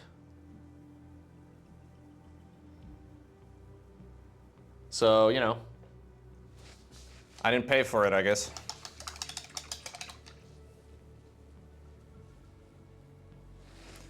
I want to go a little bit brighter. Create some sharper lines on the lips. You finished painting the bomb squig? Ooh. Did you take any pictures of it? You've been working on that one for a little bit.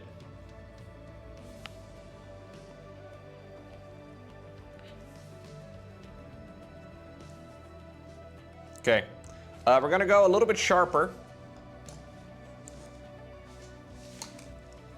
with some sharper highlights on the tooth.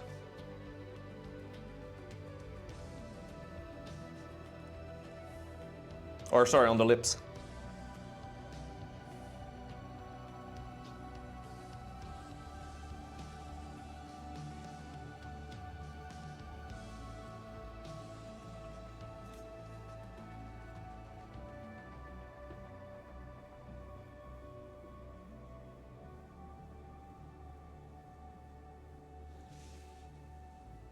I think we need to go brighter still.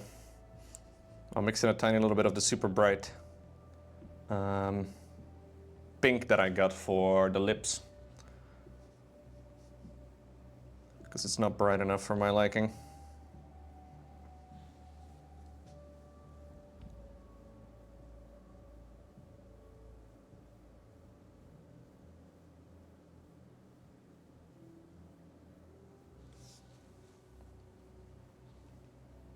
Waiting for the varnish because you ran out. You'll post it on Discord when it arrives, but it's nowhere near the level currently on screen.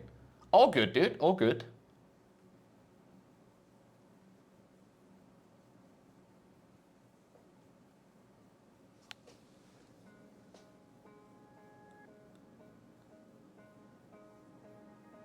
Comparison kind of ruins the hobby a little bit sometimes. Because it's very easy to look at other people's paint jobs and you're like, well,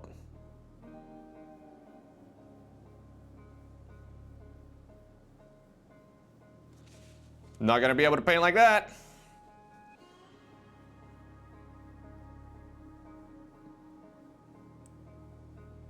It's nice as inspiration though.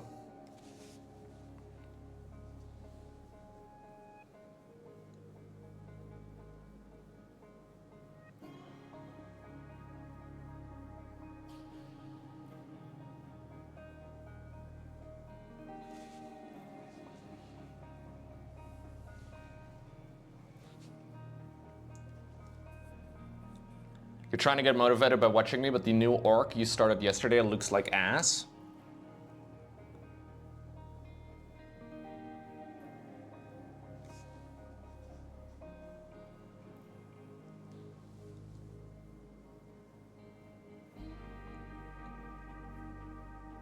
I guess the only thing you can do is try to get, you know, make it look less like ass.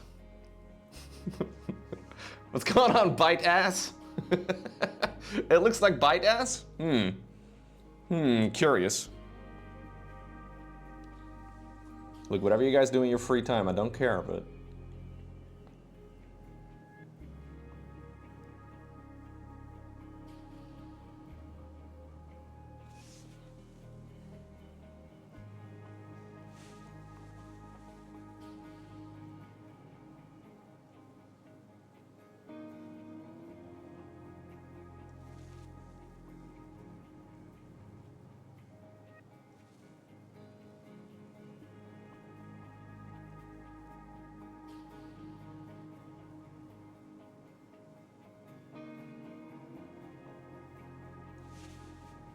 Some subtle highlights across the lips.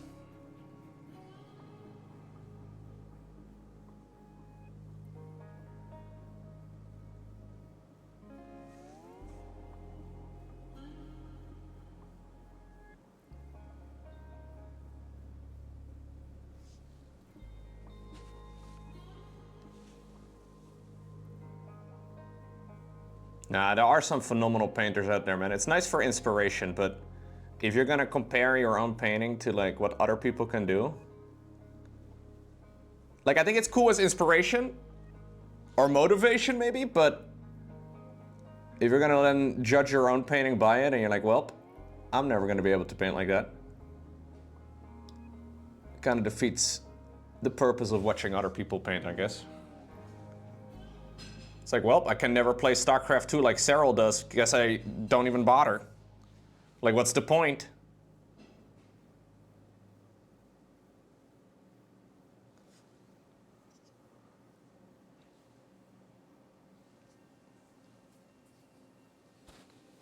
The thing about the people that are extremely good at painting, though, if you look at like some of the Instagram photos and stuff that they post, is that most of them have decades of experience. Like most of them have been painting since they were very little.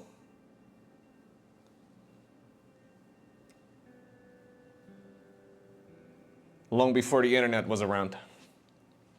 Yeah.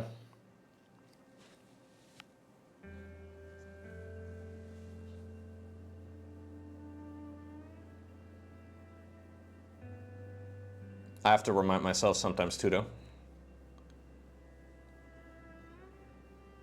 Some of the work is insane. In 10 years, I'll be a pro. I'm just trying to have fun.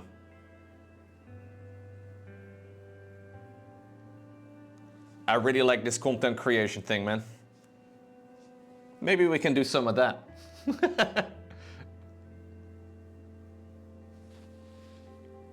Yeah, but you can't go back, right? Like, you can't go back, Gideon, and like, you can only move forward.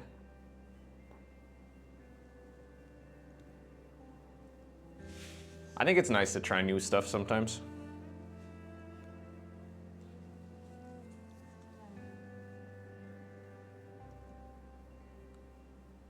Can't live life in reverse.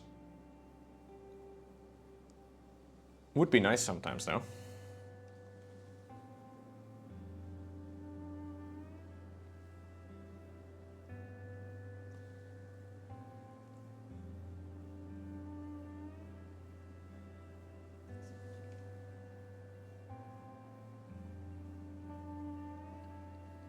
Loco, if you want to make a corporation in Argentina, I got you. I know you have no money, but still. What? Hold up right now. I have no money? Why would I want to have a corporation in Argentina? I would... I think I could live really well if I lived in Argentina, dude. I could live like, I could live well, yeah.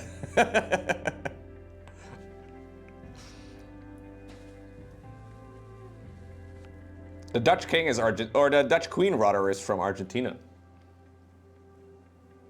Enough of this nerd shit, I have Doctor Who to watch. Yeah, have a good one, Kinetic Shard. It's time for you to get serious, huh?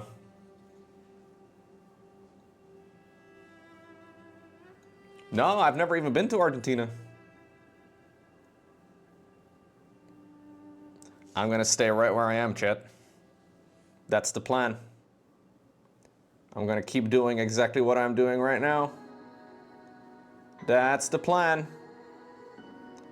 We'll have to see if I have to deviate from plan, but not really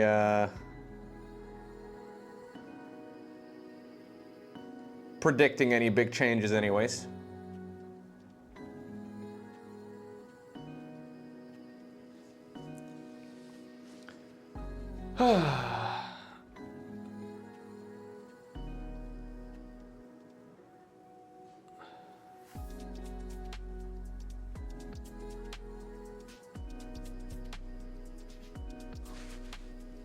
What do we think of the lips, chat? Any feedback? The mouth in general. I still have to do a couple of the metallic details, but...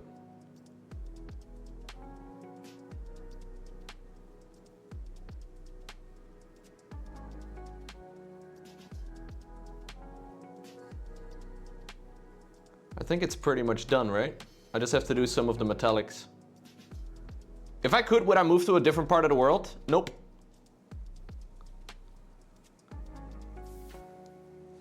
No, I like living in the Netherlands. I mean, people complain a lot about the Netherlands, right? As people do, I'm sure, in every place on the planet. But,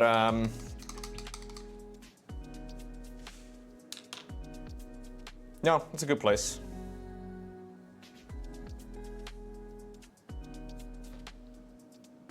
Would I move to the USA? No, I wouldn't move to the USA. I wouldn't move, like, to any other country at this point, though.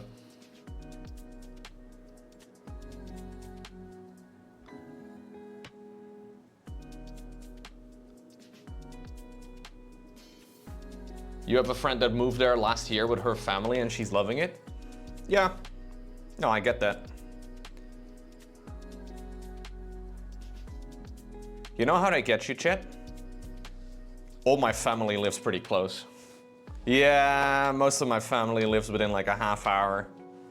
That's how they get you, huh? I'm gonna do a little bit of gold.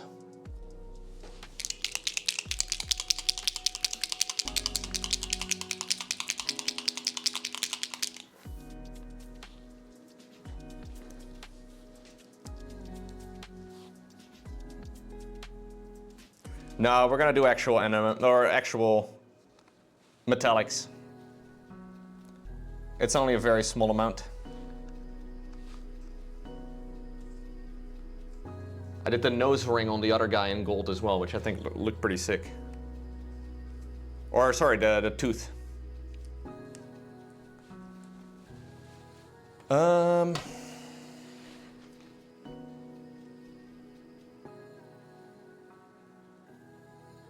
I think I'll do both of them in gold.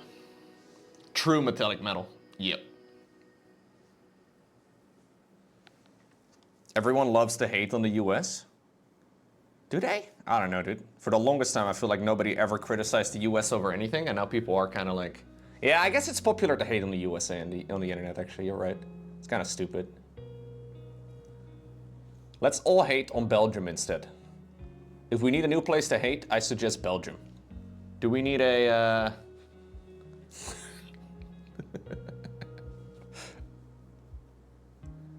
Now, the US is an awesome place to visit. I really like going to the US. All jokes aside, some of the friendliest people that I've ever met from the US.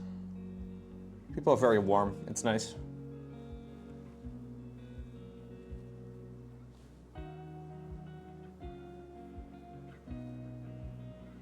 Obviously, political divide, though, really fucks things up.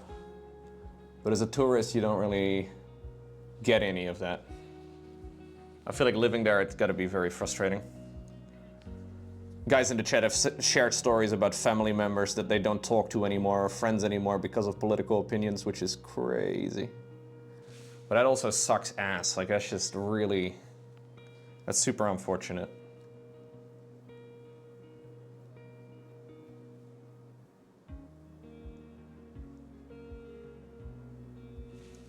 And obviously you can nitpick a lot of shit, but... No, I like living in the Netherlands. I'll stay here. At least that's the plan. You're from Hungary, you have enough politics breaking up families, right? Yeah.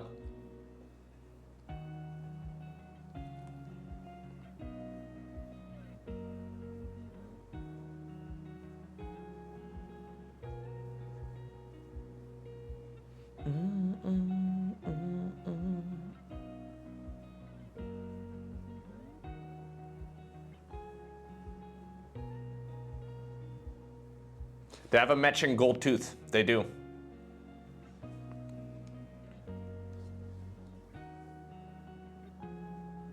have to wait until this is dry. I'm thinking about making this little piercing over here in his cheek also gold.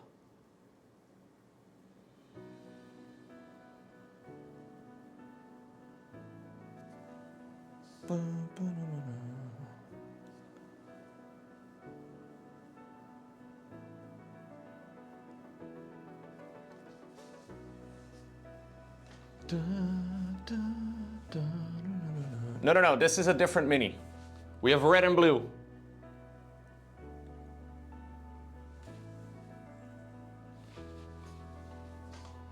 The red one is not blue now. They look very similar at first glance, but they have a lot of small little details that are different, which is really fun.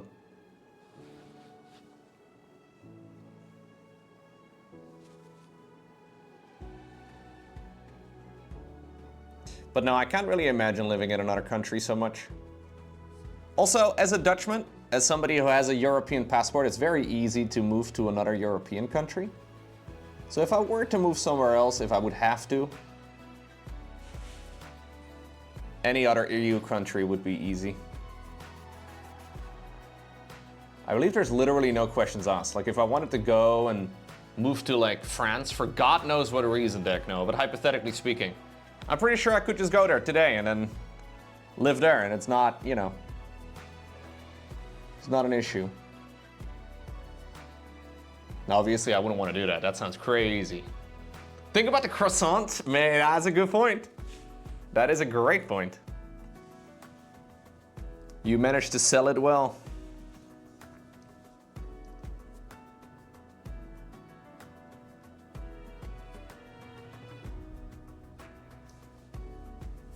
You kind of want to move to France? No.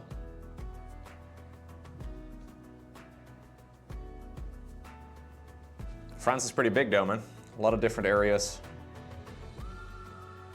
Gonna take a couple of coats to get this gold to look nice. Maybe I should have done like a brownish undertone instead of black. Just gonna hit it with a blow dryer real quick. Hey, Pickett! 135 months, first sub of the day? Holy crap, what a day. Pickett, this one's for you, dude. This one goes out to Pickett.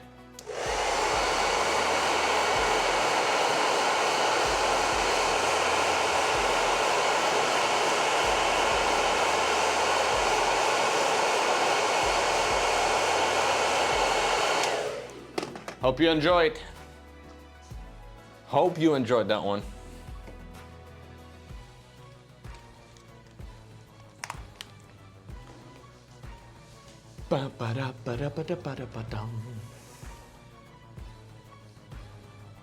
I don't like this gold paint anymore. Yo, anybody familiar with miniature painting? What is the best true metallic metal gold? I feel like the ones I've tried, I don't love them.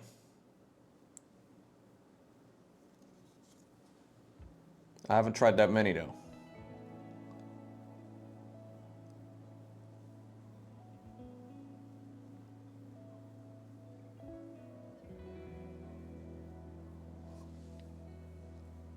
Easiest to apply or best looking?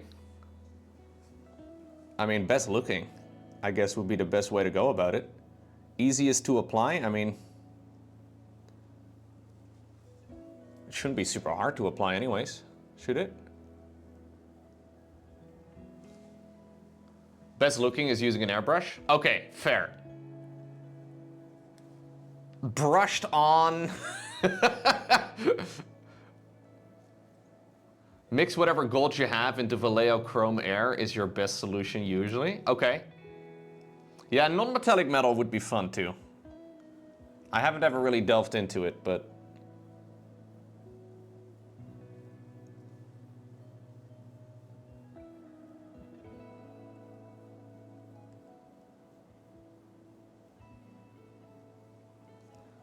seems like the gold paints that I've tried are just not,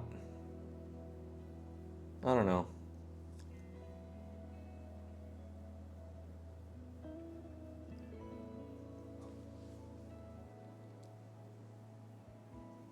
I could melt some gold and use that.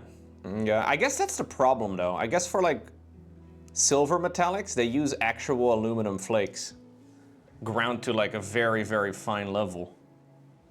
And that obviously makes it look pretty real. But they're not gonna be grinding up little gold flakes for miniature paint.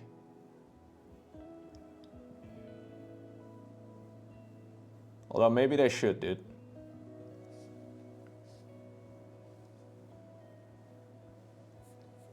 Yeah, that's what I'm gonna do, Shiny. I'm gonna use a little bit of a wash on top of this. And then we'll relayer some of it, I guess, too, but I gotta do some research over some really nice gold. I don't really tend to use that much gold paint, so it's kinda... I could have done something else over here, too.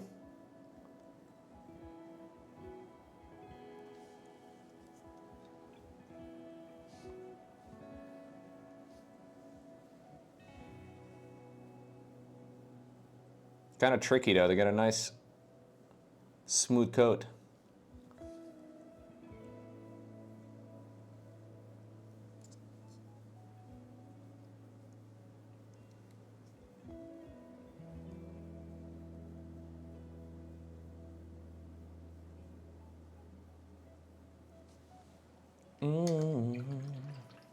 I think one more coat will do it. This stuff is supposed to be pretty good pigment-wise, but I haven't tested it personally. Skill 75? Oh, I heard of that, yeah. I haven't tried Skill 75's gold. I heard the Monument Hobby one is also supposedly pretty good.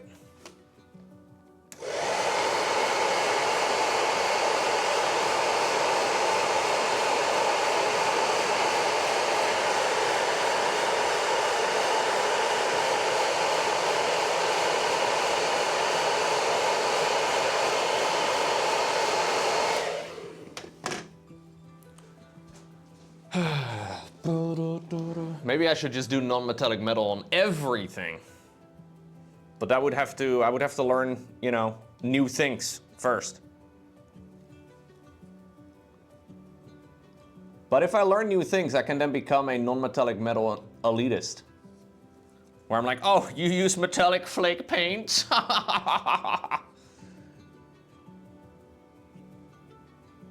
And I would very much so like to do that. That's what every hobby needs. More elitism. No, actually, no, hold up.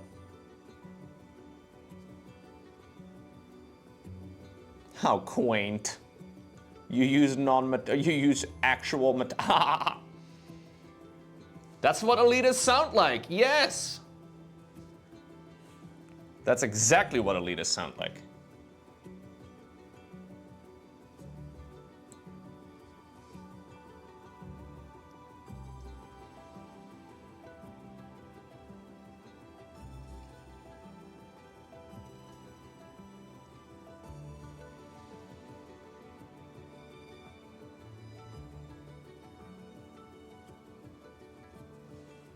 Okay.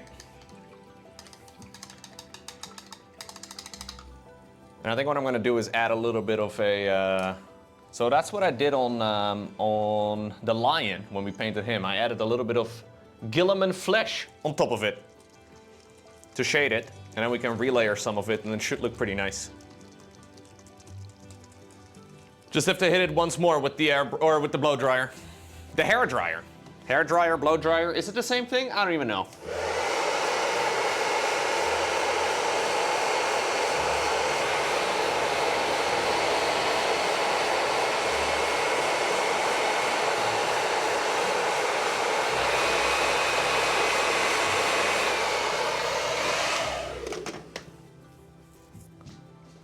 Yeah, there's a lot. There's a lot of blowing.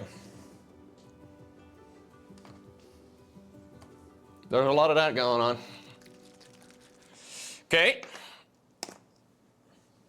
I'll get a little bit of Gilliman flesh all over it. Well, not all over it, but all over the gold, which is going to make it look a lot more aged. But it should also settle reasonably well in all of the recesses. Not that many recesses on this part, but then we'll carefully relayer some of the sections once this is dry.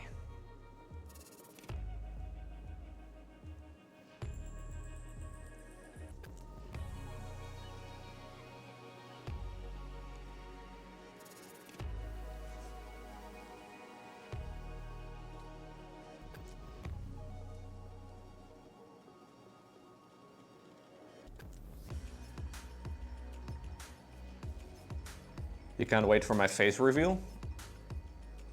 I've streamed with a camera before on my face. Once or twice.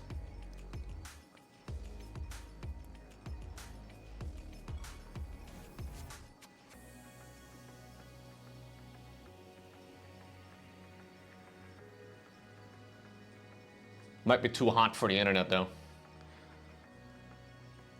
What's going on, Torok? Thank you. Is this gold too gold, man? It feels a little bit too gold now. Everything has become extremely shiny.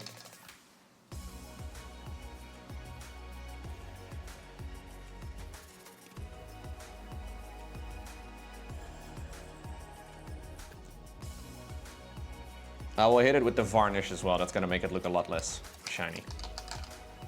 Might even make it look kind of dull.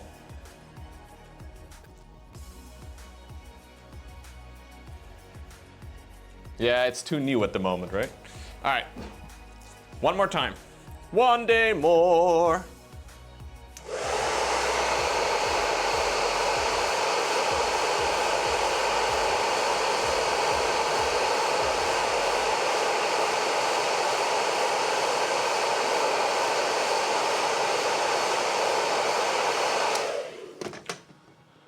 Another day, another destiny.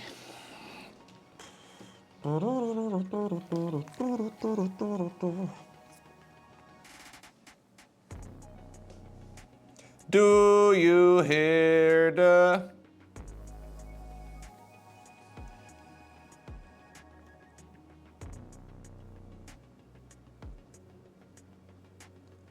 The Frenchmen, they like singing.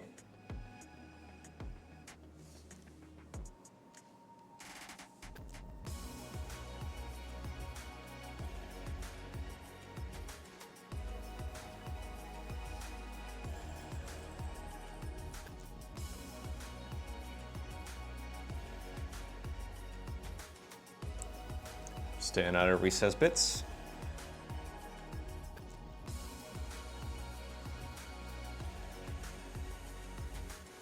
Oh, nice. I got a little bit onto the tooth. Ah! Pain. You see that little spot on the tooth? Not good.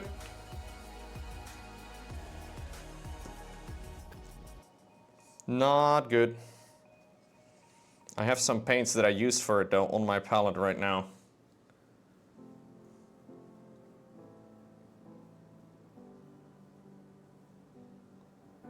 I'll just have to try and stipple it up.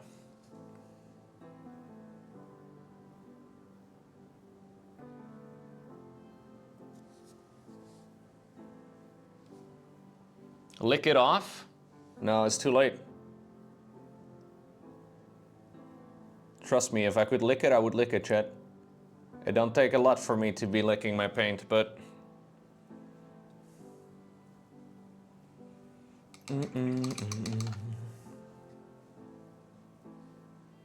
You still don't get the little bit of gold hanging in his cheek? It's called a lip piercing, man, or a cheek piercing? I don't know. You just don't understand squig society. It's a mark of beauty. I'd actually like to do a little bit more.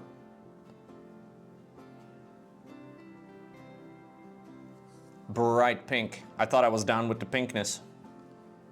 No more. There we go.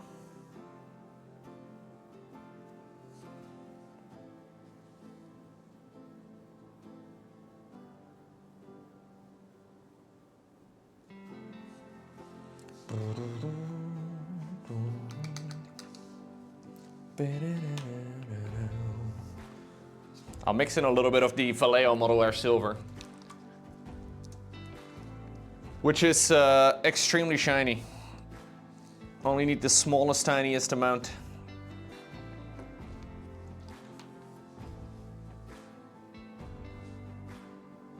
This paint is actually insane, man. It like overpowers everything you touch it. It's actually kind of crazy. Like you add the absolute smallest drop of Vallejo Model Air Silver, and everything becomes Vallejo Model Air Silver.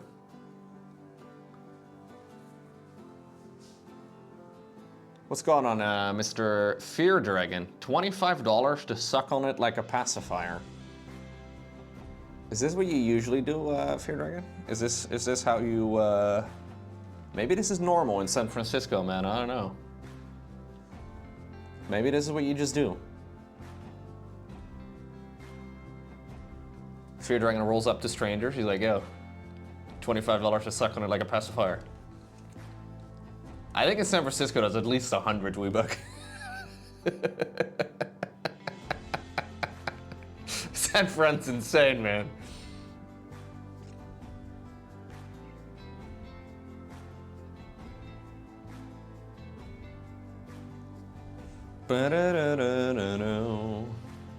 You gotta start low. Oh, I see. I didn't realize haggling was part of the process.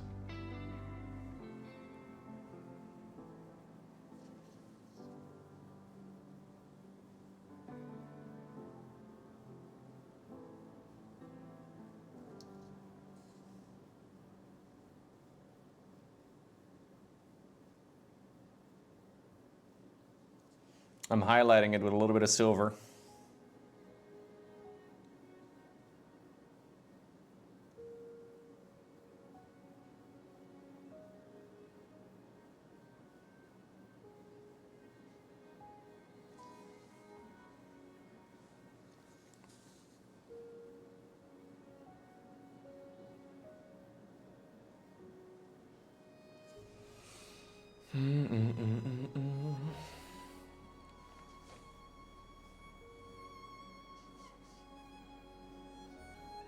Dude, I get to see Fear Dragon like 3 times in 3 months.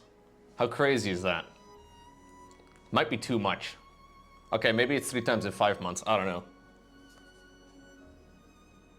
Somebody gotta stop it. It's too much, man.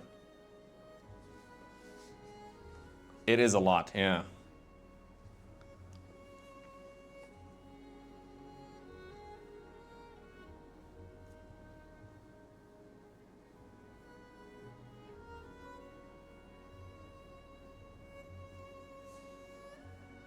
The bromance is real? Yeah, I'm gonna tell Lauren.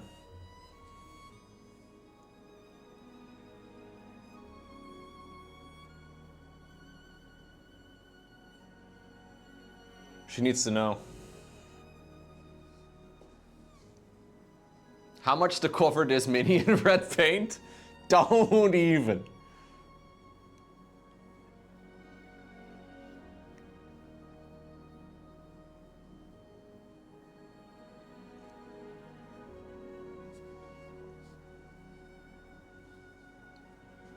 I suspect she already does.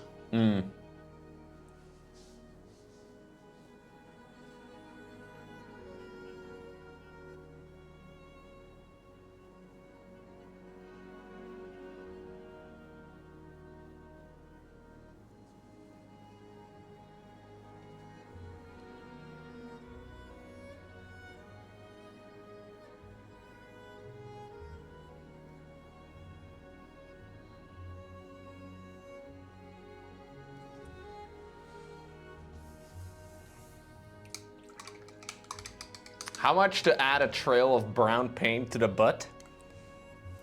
I don't know how they poop. I haven't yet done the belly, Fear Dragon. I don't even know where the butt is.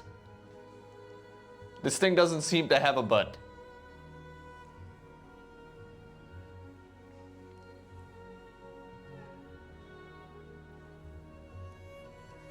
I'm not sure exactly on the specifics of squig biology. Maybe it's something we need to look into.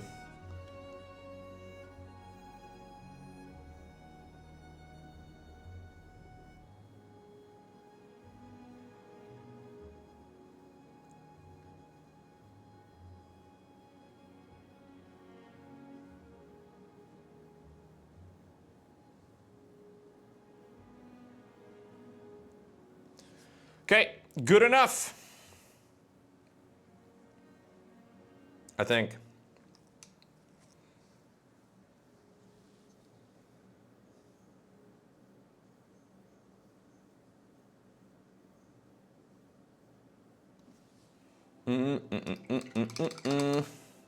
Very pleased with that. Okay, we're gonna add a little bit of varnish to it, but obviously it needs to be dry first. So you know what that means. Last time. Enjoy it, last time.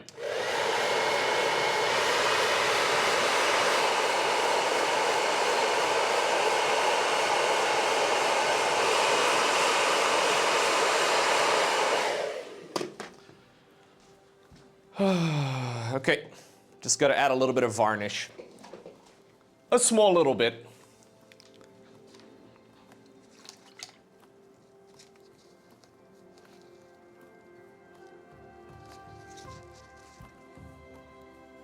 I'll use a clean brush to apply the varnish though, because I have very little faith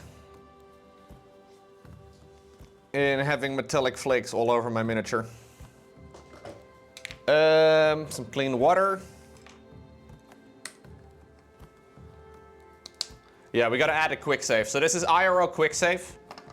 Basically what we do is we apply a little bit of varnish to it, and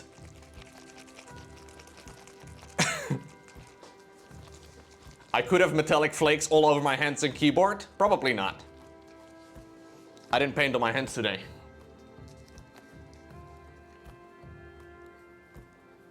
No, I just want to add a little bit of varnish to the mix, just to make sure that we don't accidentally rub all of the work off in the future. Which would suck. So, we did the lips today. And then the gums. I will use a proper all-over airbrush varnish at a later time, but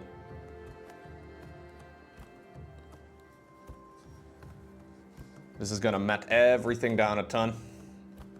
And it's already kind of matte. Which kind of kills some of the life in it, I guess, but we can bring that back when we apply the final varnish. Just a quick save for now.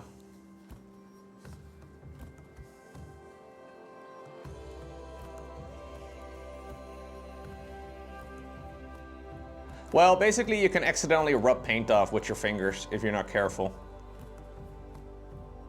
And the varnish is kind of like an easy protective layer. I'll apply it as well onto the gold, which is going to make the gold look pretty muted again, but we can bring that back to life later too.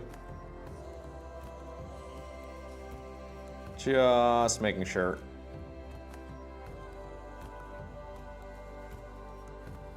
That everything is at least reasonably protected.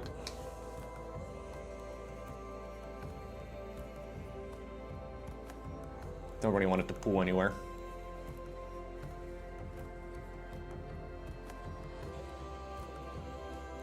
Okay. Okay. So there we go. Final look at today's work.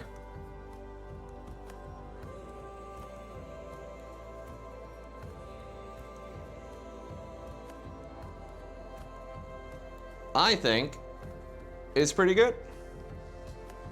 Did I actually get some of the varnish as well onto the... I think I did, right? Yeah, I'm very pleased with the mouth. I think the face in general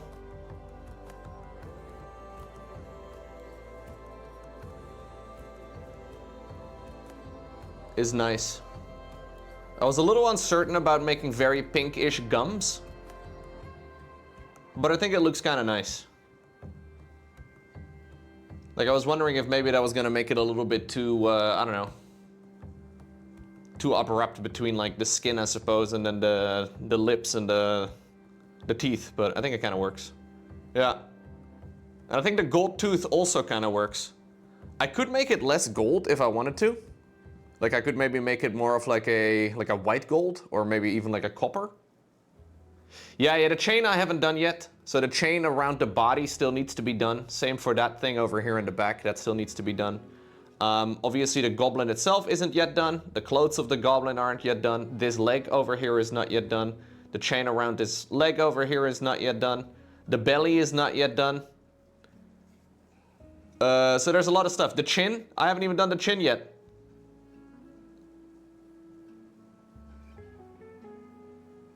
So yeah, we still have a lot of stuff that needs to be done here. I honestly think though, painting the second one compared to the first, like I really like the way the first turned out, but I think I like the one that the blue one is turning out a little bit better. I think at least technically the blue one is better painted.